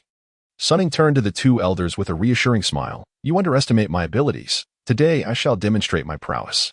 With that, Sun Ying exited the hall, summoned his cloud, and soared into the sky. Gu and Tung exchanged awestruck glances, and then turned to Tang Banji, bowing. "It appears your esteemed disciple possesses the ability to ascend. We, mere mortals, could not have discerned such. Please forgive our ignorance." Tang Banji hastily waved his hand. "You must not say such things. My disciple merely has a slight understanding of magic." Gu and Tung, filled with joy, said to Tang Banji, "Masters, please wait a moment. We shall prepare vegetarian offerings at once." The two hurriedly began instructing the servants to make arrangements. Sun Ying flew westward, and after about 700 or 800 miles, a lofty mountain came into view, though it was riddled with hollows and uneven surfaces. Sun Ying mused to himself, "This must be unfulfilled mountain." He descended upon the cloud and soon spotted a well-kept temple nestled halfway up the mountain. As the sun dipped below the horizon, casting its final rays upon the temple, Sun Ying approached and noticed the words "Temple of the Defective Kings" might inscribed in gold upon the entrance. Before the temple lay countless pigs and sheep, all tied to the ground, yet eerily silent with no one in sight. Sun Ying observed carefully and suddenly heard commotion behind the temple.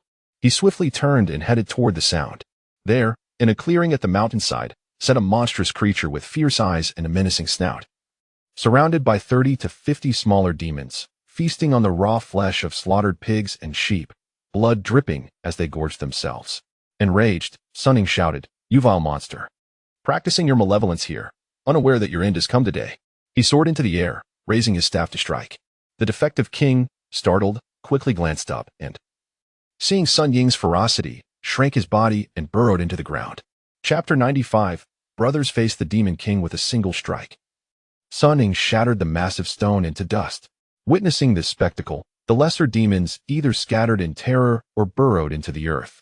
Frustrated by the absence of the creature, Sun Ying shouted in anger, "Demon, if you aspire to reign as a king in the West, displaying your powers to deceive and feast upon the innocent, then prove your worth in battle. How can you call yourself a hero if you hide underground without engaging in combat? If you continue to cower, I shall demolish your temple, and you will have no face to show the world tomorrow." The deficient king, concealed beneath the ground, heard Sun Ying's taunts and, enraged, seized 2 wooden whips made of cow tendons and emerged from the earth. "Who dares to insult me, a wild monk?" he bellowed. Sun Ying replied, "I am the descendant of the great Sun Wukong, known as the Monkey King. and I have come to humbly seek enlightenment from my master in the West. You, wretched creature, are blind to your fate." The deficient king paused, surprised, then inquired, "You seek enlightenment for your master? Could it be that your master is the compassionate Tangbanji?" He then burst into laughter. "It is said that consuming the flesh of the monk can grant immortality. If I devour Tangbanji's flesh, my powers will surely increase. Have you come to offer a tribute to your king?" Upon hearing the demon's intention to consume his master, Sun Ying was filled with rage. "You vile creature! You know not the depth of your folly. Take this." He raised his iron staff and struck. But the deficient king parried with his whips, and the two engaged in fierce combat. After only a few exchanges, the deficient king could not withstand the onslaught and retreated into the ground once more. Sun Ying, frustrated, shouted, "You cowardly demon, unable to face me. You hide beneath the earth. Come out and fight." Despite his relentless calls, the demon did not re-emerge.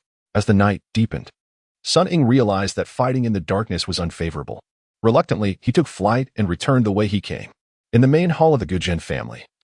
The room was illuminated with lamps as the elders Gu and Ting entertained Tangbanji with idle chatter. Sun Ying descended from the sky and entered the room. The two elders quickly rose to greet him. "Elder Sun has returned." Sun Ying reciprocated the greeting. "Please, esteemed elders, there is no need for such formality." Tangbanji, concerned, asked, "Sun Ying, how did your search for the demon go?" "The demon and I clashed, but he was no match for me. He retreated underground and refused to come out. After cursing him for a while without result, I saw that night had fallen and feared that my master might worry. So I returned to confront him another day," Sun Ying replied with resignation. The elders Gu and Ting praised him. "Elder Sun, to have frightened such a ferocious demon into hiding is truly remarkable." Feeling increasingly embarrassed by their compliments, Sun Ying vowed, "I owe much to your hospitality, and tomorrow I will eliminate this menace for the sake of your villages." Tangbanji expressed his concern. "Sun Ying, if he continues to burrow underground, how will you capture him?" Sun Ying, pondering the predicament, admitted, while this demon lacks skill, his ability to retreat underground complicates matters. Pigsy interjected, "Brother, I shall accompany you tomorrow. Together, we can surely defeat him." Sun Ying nodded in agreement. "Very well, let us rest early tonight. Tomorrow, we shall capture this demon." The following morning, Sun Ying and Pigsy soared through the skies and arrived at the base of the mountain, landing before the Temple of Weiling. The livestock that once populated the area had vanished. Pigsy pointed at the temple. "Brother, this is where the demon receives offerings from the people. I shall smash it and see if he dares to emerge." After a moment of contemplation, Sun Ying agreed. "Yes, destroy it to draw him out. If he attempts to burrow again, find a way to hinder him. As long as we can delay him, I will be able to finish him off," Pigsy assured. "Leave it to me, brother." With that, Pigsy raised his nine-toothed rake and began to demolish the temple, all the while cursing, "You cursed demon. Come out and meet your end." In the cavern beneath the temple, the deficient king sat upon his throne, seething with anger as he gnawed on a lamb leg. The sudden commotion above incited his fury. "What is happening?" he demanded. A lesser demon rushed in, panicking. "My lord, a long-nosed, big-eared monk armed with a rake is destroying our temple." Furious, the deficient king retorted, "Just yesterday, a sharp-nosed monkey-faced monk came, and now another long-nosed, big-eared monk dares to oppose me. I shall show them the consequences of their insolence." Seizing his whips, the deficient king stormed out of his lair. Outside the temple, Pigsy relentlessly struck the structure, reducing it to rubble, while continuing to shout for the demon to face him. The deficient king emerged from the earth, pointing at Pigsy. "You long-nosed, big-eared pig, how dare you destroy your king's temple? I will not rest until I have avenged this insult." Without hesitation, Pigsy charged at the demon, swinging his rake, while the deficient king met him with his whips. However, after only a few exchanges, the deficient king suddenly pointed toward Pigsy's feet. As Pigsy momentarily hesitated, a pit opened beneath him, and he began to fall. Sun Ying, observing from the sidelines, swiftly leaped into action, grabbing Pigsy by the collar and pulling him back just in time. Regaining his composure, Pigsy floated alongside Sun Ying. The deficient king, realizing his ploy had failed, conjured several more pits beneath them. Sun Ying scoffed, "Foolish demon, your little tricks will not work on us, as we are both skilled in flight. Prepare to meet your end." With that, Sun Ying leaped into the air, swinging his golden staff toward the demon, while Pigsy followed suit with his rake. Seeing the two charging at him, the deficient king dared not engage and feigned an attack on Sun Ying before suddenly diving underground. Sun Ying swung his staff, but it struck the earth just as the demon escaped. Frustrated, he scolded Pigsy, You foolish pig. I told you to hold him back, yet you let him escape. Feeling wronged, Pigsy replied, he charged at me unexpectedly. I didn't know what trick he was trying to use. Sun Ying, exasperated, waved his hand dismissively. I should have left you behind. Now, what shall we do? Pigsy, lowering his head, murmured, Brother, what now? Furious, Sun Ying declared. Does he think he can hide underground and be safe? I will pursue him to the ends of the earth if necessary. Stay here and guard the entrance. If he emerges, do not let him escape. Pigsy nodded vigorously. You can count on me, brother. He will not get away this time. Without further ado, Sun Ying invoked his celestial powers and burrowed into the earth. Chapter 96. The Five Elements and Their Mutual Restraints. The defect king concealed beneath the earth had not vacated his hiding place. Upon noticing Sun Ying's descent, he hastily turned and fled. Sun Ying, wielding his golden staff, accelerated his burrowing pursuit. The two were in close proximity. Yet the defect king and Amp, Oppo's, speed in tunneling was markedly superior to that of Sun Ying, gradually widening the gap between them. Soon, the defect king deftly twisted and turned, evading Sun Ying's sight entirely. After a relentless chase, Sun Ying found himself at a loss, unable to discern any trace of the elusive king, and reluctantly summoned his celestial powers to ascend to the surface. As Sun Ying's head broke through the ground, with his body still concealed, Wuzhiqi swung his nine-toothed rake down upon Sun Ying's head with great force. Taken by surprise and unable to evade, Sun Ying was struck squarely, eliciting a pained cry despite the protection of his indestructible body technique. Wuzhiqi, witnessing this, erupted into laughter, exclaiming, "Ha ha! Look at you now, so full of arrogance." Emerging from the earth, Sun Ying, clutching his head, scolded, "You blockhead pig, do you even know who you are attacking?" Wuzhiqi, noticing the absence of blood, anxiously inquired. You are unhurt?" Sun Ying retorted angrily, "Of course. Luckily, I possess the indestructible body technique. Otherwise, your rake would have surely ended my life." "You foolish pig, you are more of a hindrance than a help." Regaining his composure, Wuzhiqi quickly apologized. "Yes, brother, it is all my fault. I thought the monster had emerged and feared he would escape again, so I acted hastily." Sun Ying waved his hand in exasperation. "Enough. Go away and do not bother me." Wuzhiqi, feeling embarrassed, retreated, his expression a mixture of anger and helplessness, before quickly composing himself and cautiously asked, "Brother, you were pursuing that monster. Where is he now?" Sun Ying, exasperated, scolded, "That beast burrows with astonishing speed. I could not keep up. I have no idea where he is hidden. I could only surface and devise a plan to capture him." Wuzhiqi, begrudgingly, stepped aside, refraining from further conversation. Sun Ying called to him, "Let us return to see Master, lest he grows anxious." Wuzhiqi nodded in agreement, and the two ascended on clouds. In the main hall of the Gujin family, the brothers recounted their ordeal to Tang Banji and the two elderly gentlemen. Tang Banji, with a hint of concern, remarked, "Sun Ying, if, as you say, that monster always burrows underground, how shall we capture him, and how can we proceed westward?" Sun Ying reassured him, "Master, do not fret. Allow me a moment to contemplate, and I shall certainly devise a means to eliminate this monster." Tang Banji pondered and proposed an idea. "Sun Ying, during my travels through the Tang dynasty, I heard of the principle of the five elements and their mutual restraints. This monster possesses remarkable earth-burrowing abilities. He must be a wood-type creature." Sun Ying, being of the water attribute, suddenly realized, "You are correct, Master. Earth can restrain water, and as I am of the water attribute, my speed underground cannot match that of the monster. Gold can conquer wood.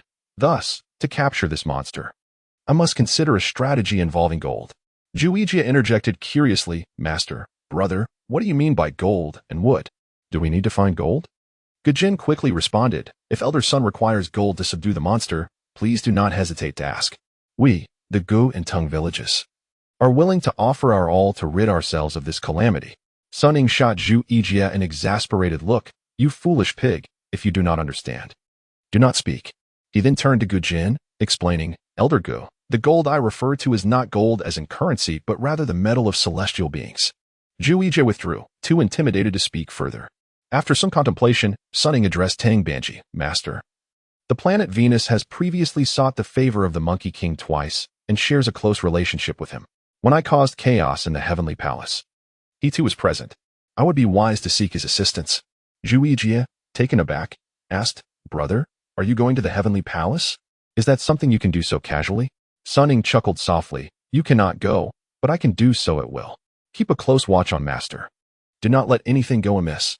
I shall return promptly." With that, Sun Ying briskly exited the hall and ascended into the sky. Within the abode of the planet Venus in the heavenly court, he stood by a fish pond, observing the fish swim gracefully, a smile gracing his features. Sun Ying rushed in, calling loudly, "Old Venus! Old Venus!" The startled fish scattered in all directions. Venus, looking up with a hint of reproach, chided, "You little monkey. Why are you shouting so? You have frightened my fish." Sun Ying approached him, cupping his hands in greeting. "I apologize for my rudeness. Please do not hold it against me, old Venus." Venus waved his hand dismissively. "No matter. By the way, did you not take refuge under the teachings of your esteemed grandfather, seeking enlightenment from the monk Didion to travel westward? Why have you come to me?" Sun Ying explained, "Thanks to your invitation to the Monkey King, I managed to avoid greater chaos in the heavenly palace. I have come today to express my gratitude and to seek your assistance.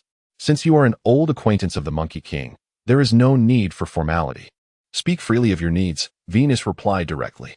"I encountered a monster in Wukong village who calls himself the Defect King. He sets traps on flat ground, wreaking havoc upon the region. I am determined to eliminate him for the sake of the people.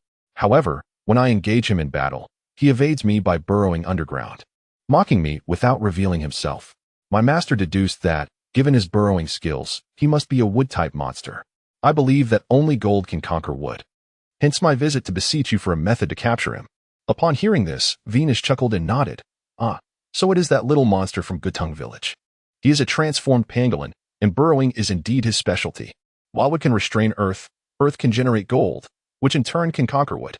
This creature and Apos, S ability to traverse underground freely is due to the barren lands surrounding Wukong village, which yield no gold to restrain the wood. As you have come seeking my aid, I am obliged to assist you. I shall lend you a piece of mother gold. Bury it in the northwest corner of the mountain's dry soil. In no time, the gold energy will permeate the earth. No matter how powerful the monster, he will be unable to remain and will be unable to find refuge underground, allowing you to capture him. Is this method one you have tested, Old Star? Can you be certain it will work?" Sun Ying queried, his apprehension evident, as a trip to the heavenly palace was no trivial matter. "Consider why the Buddha Sakyamuni chose to cover the ground with gold at the foot of Ling Mountain," Venus replied with a smile. Sun Ying nodded vigorously. "That makes sense. If that is the case, I eagerly request that you lend me the mother gold. Are you as impatient as your grandfather, the Monkey King? You ask for something yet display such a lack of patience." Venus chuckled. "I am simply eager to vanquish the monster," Sun Ying clarified. Venus retrieved a small piece of mother gold from his sleeve and handed it to Sun Ying. "This is a treasure that produces gold. I am doing you a great favor by lending it to you, so do not lose it." Sun Ying examined the small piece in his palm. It was no larger than a mung bean, but it was not gold but rather yellow earth. He smiled, remarking, "I expected a treasure. Yet it turns out to be merely a small amount of soil. Earth can generate gold. This yellow earth is indeed a precious item," Venus clarified. "I understand now. Rest assured, old Venus, after I subdue the monster, I shall return it to you," Sun Ying said as he carefully stored the mother gold and expressed his gratitude before departing swiftly.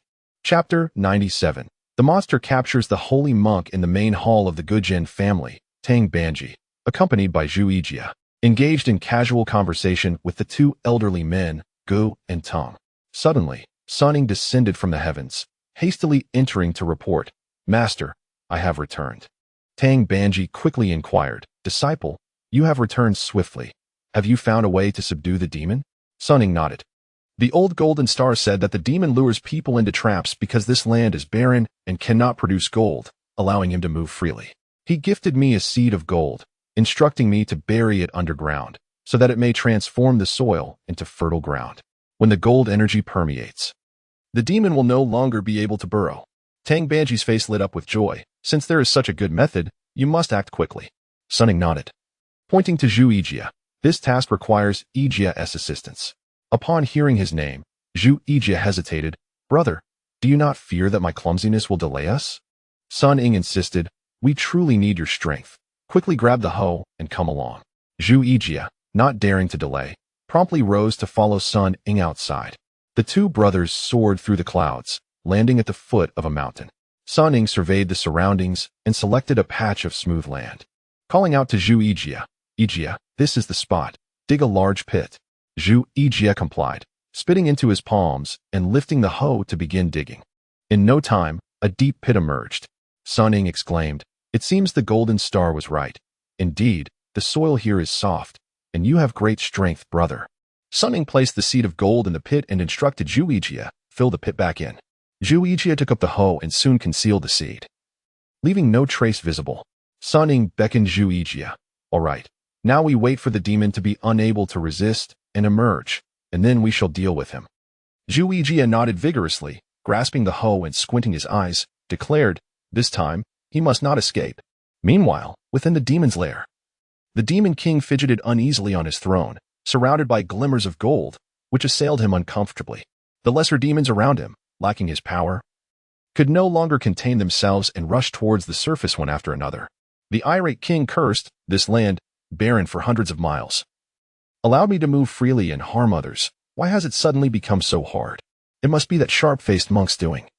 They severed my incense yesterday, and now force me with this gold energy. How infuriating, and yet I cannot defeat him."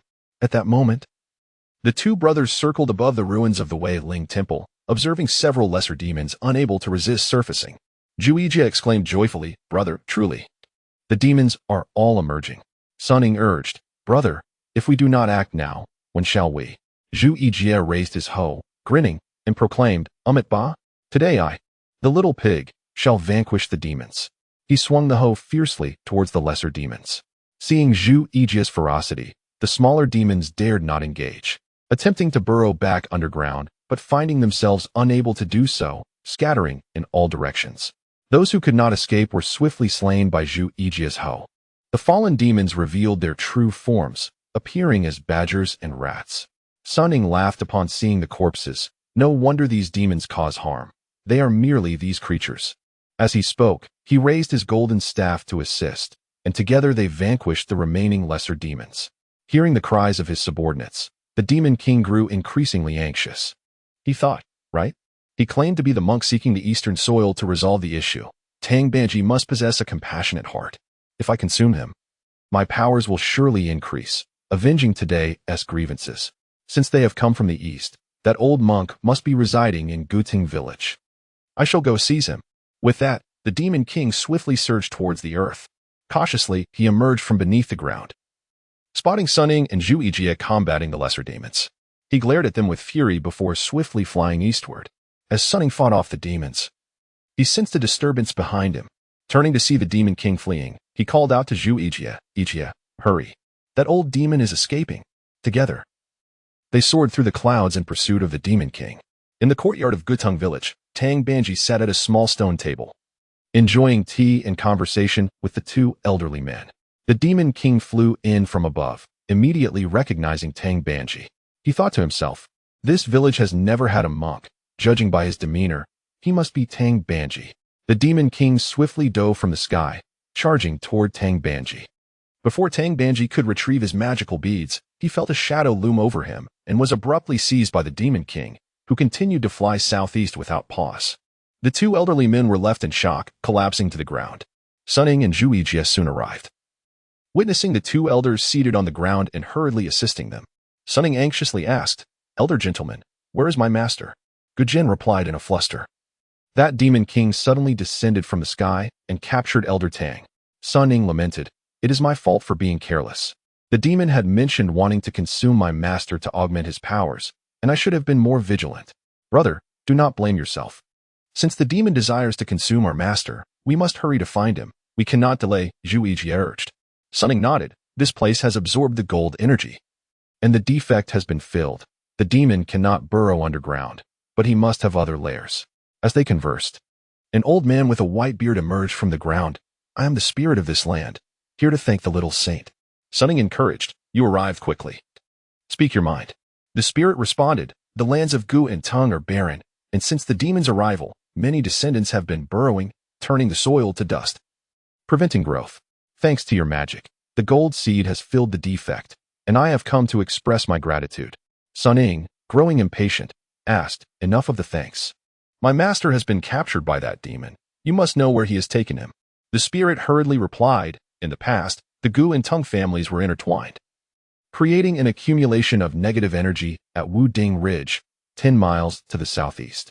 Countless vines have grown there, intertwining for miles, making it impassable. This ridge is the source of the Gu and Tang families. The roots of the vines have disrupted the feng shui, and there is a cave beneath them where the demon likely intends to reside. Sun Ying, perplexed, inquired.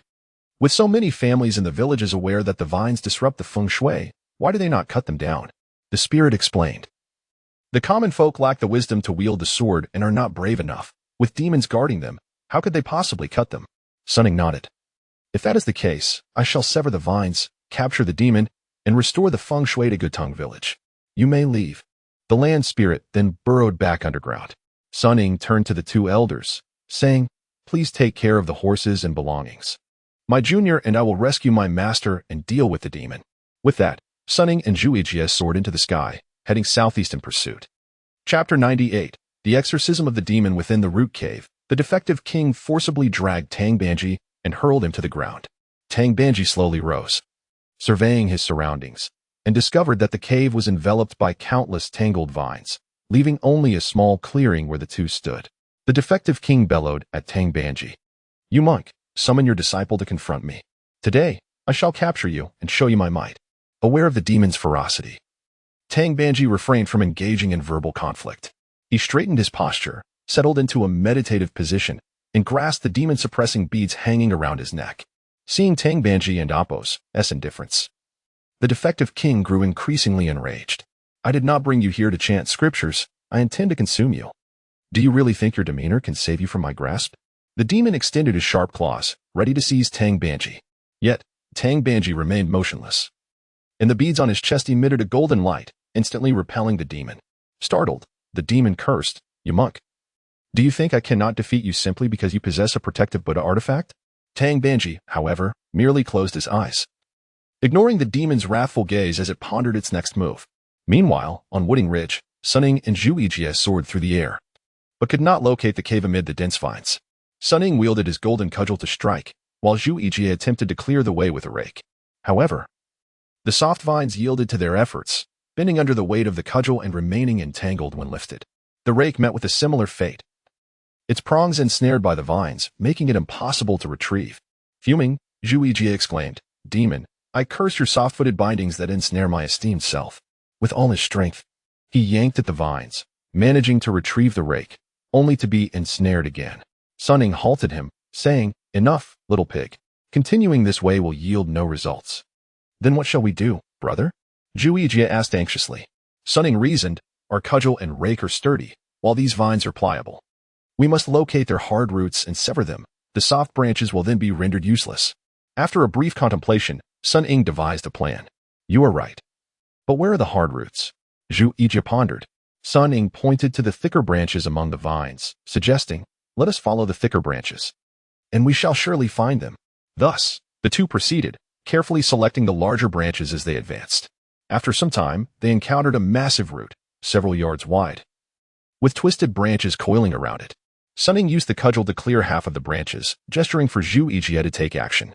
Understanding, Wuzhiqi lifted his rake and forcefully struck downwards, digging into the root. With his immense strength, he pulled half of the root from the ground. With renewed effort, Wuzhiqi uprooted the entire mass. Sun Ying approached, and, transforming the cudgel into a large cleaver, severed the root, revealing a substantial opening below. Inside the cavern, the demon, startled by the commotion, realized the root had been cleaved and panicked, frantically attempting to burrow underground. Yet, the ground was too firm, infused with golden energy, and he could only excavate a shallow pit, unable to escape, hiding his body within. Tang Banji observed the demon and Appo's futile actions, remaining silent and unmoving. At the cave and Appo's entrance, Sun Ying instructed Wuzhiqi, Little pig, guard the entrance. I will jump in to investigate. Should the demon attempt to flee, ensure he is captured and do not strike blindly with your rake, lest you harm our master. Wuzhiqi assented, Rest assured, brother. I will be vigilant this time and guarantee that the demon will not escape. Sun Ying leaped into the cave and immediately spotted Tang Banji, who sat with his eyes closed, perfectly poised. Sun Ying called out, Master, I have arrived. Where is the demon? Tang Banji opened his eyes and pointed to a corner of the cave, saying, It is over there. Sun Ying raised his cudgel and struck at the pit where the demon hid. The pangolin, in a panic, dodged but was struck on the hind leg, yelping in pain as it scurried towards the cave entrance. Wuzhiqi, stationed firmly at the cave's mouth, swung the rake downwards with all his might, landing a devastating blow on the pangolin's head, which was unable to evade, resulting in a grievous wound. Sun Ying shouted as he emerged from the cave. "I am here, little pig. Did you catch the demon?" Wuzhiqi proudly pointed to the lifeless body. "Brother, behold what I have brought." Sun Ying praised. "Well done, brother. You have achieved the primary merit this time. I shall fetch our master, and you should gather some kindling." Confused, Wuzhiqi asked, "What do we need that for?" Sun Ying explained, "The demon is vanquished, but the vines remain. We cannot risk the chance of another demon arising. We must burn them completely to eliminate any future threats." Upon hearing this, Wuzhiqi and Apos' expression shifted, hesitating to act. "What are you waiting for? Hurry," Sun Ying urged. Wuzhiqi snapped back to reality, agreeing to proceed. But a flicker of anger crossed his face as he turned away, quickly replaced by calm. Sun Ying assisted Tang Banji as they ascended into the air. Wuzhiqi carried the pangolin's corpse in one hand and a torch in the other, igniting the vines which quickly caught fire. He then joined them in the sky. The trio observed the blaze consuming the vines before they departed on their cloud. The three of them journeyed toward the Gu family, landing in the courtyard.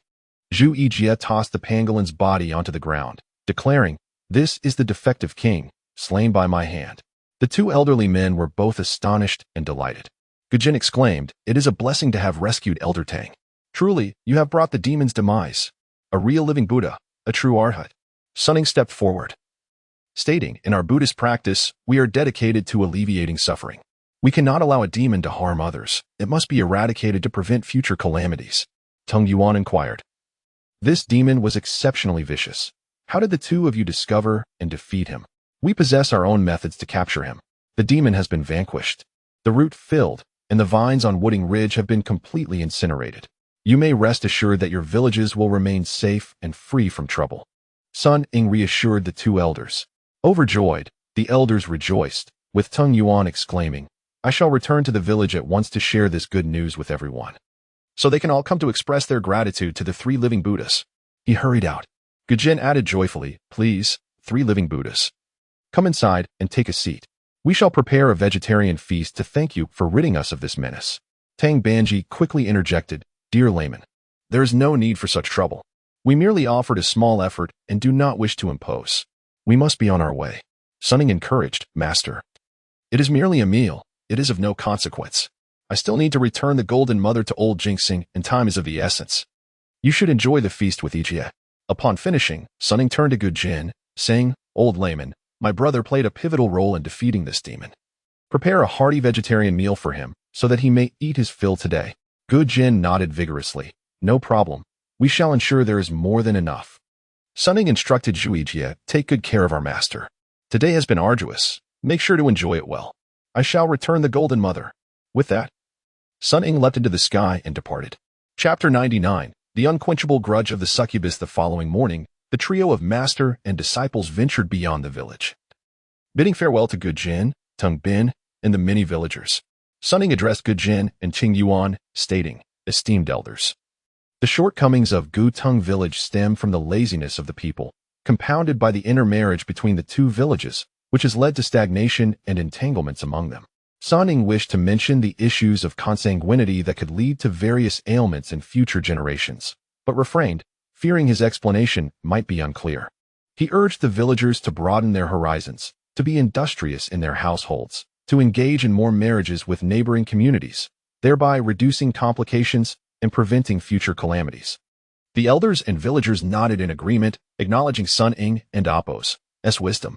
Tang Banji mounted his horse, and Wuzhiqi hoisted their luggage, setting off ahead. Sun Ying, wielding the golden staff, followed closely behind. The villagers waved goodbye, watching as the trio departed. Their figures transformed into images within the Xianguang mirror of the Eternal Peace Palace in the west. Master Sanzong and the victorious fighting Buddha sat before the mirror, observing the scene within. Master Sanzong lamented, "Gu and Tung villages were once filled with good people, but their isolation from the world has bred countless entanglements, leading to this unwarranted disaster." The victorious fighting Buddha nodded in agreement. "Indeed, a fertile land has been marred, causing harm to many. Fortunately, with the aid of their master and disciples, they have filled the pit, vanquished the demons, and burned the vines, imparting wisdom to the villagers to avoid future isolation and to cultivate relationships. Master Sanzong expressed concern that the calamity has been quelled. The resentment in people and Appo's hearts is hard to eradicate. There lies another misfortune ahead. I wonder if they will proceed safely. The victorious fighting Buddha reassured him, Master, we too faced countless trials and tribulations to conquer our inner demons and mend our rifts to obtain the true scriptures. If they do not endure their trials and resolve their grudges, how can they attain genuine understanding and liberate others? Master Sanzong nodded slightly. You speak wisely. I hope they take heed. Amipa. With a wave of his hand, a book appeared in the air, and Master Sanzong began to write within it. Entwined by the vines, the path meets with flaws, the little sage and the pig unite to vanquish foes, half a verse captured by misfortune. Fertile soil gives birth to gold, severing roots and driving out resentment. If one thinks perpetually and deeply, only a heartfelt intention and accumulated goodness can endure. The book slowly closed, and the disciples of Sanzong chanted the Buddha and Appo's name, turning their gaze back to the Xianguang mirror, where Tangban Jie and his disciples continued their journey. As midnight deepened under a full moon, there stood a solitary, dilapidated house by the roadside. Inside, Zhu Jie lay sleeping on a tattered mat in the corner, snoring thunderously. Tangban Jie sat cross-legged in the middle of the room, resting with closed eyes on a worn mat. Sun Ying lay on a broken plaque on one side of the house, tossing and turning, unable to find sleep. At last, he sat up and walked outside into the stillness of the night. Upon stepping outside, he gazed up at the round moon in the night sky. Memories of the small cave on the back mountain of Huagua Mountain flooded his mind, where he had lived with Wuzhiqi. Tears slowly blurred his vision. Although he understood that these memories were mere illusions crafted by Wuzhiqi to seize his physical form, the years of companionship had undoubtedly fostered genuine feelings. Such familial affection and care had left a profound imprint on Sun Ying's heart, one that could not be erased. He wiped away the tears at the corners of his eyes, sat down cross-legged, and began to cultivate his spirit to enter the Qi Si to seek dialogue with Wuzhiqi. In the misty realm of the Qi Si, Sun Ying's spirit manifested. He looked around and called out loudly, Ant, Ant.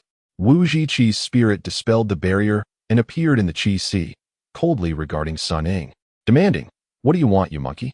Sun Ying struggled to contain his excitement, responding, Tonight is the full moon. I wish to see you, Ant. Wuzhiqi, with a frigid demeanor, replied, I have told you many times, I am not your aunt. We share no kinship. Do not address me so affectionately. Our past was merely a ruse. Sun Ying nodded in understanding, then gently urged, And I comprehend your desire for vengeance. I know you initially approached me solely to seize my body. Yet, I am certain that the bond we formed over these 10 years cannot all be false. I will never forget your care and nurturing. Wuzhiqi remained unmoved, responding with bitterness, Do not speak to me of false emotions.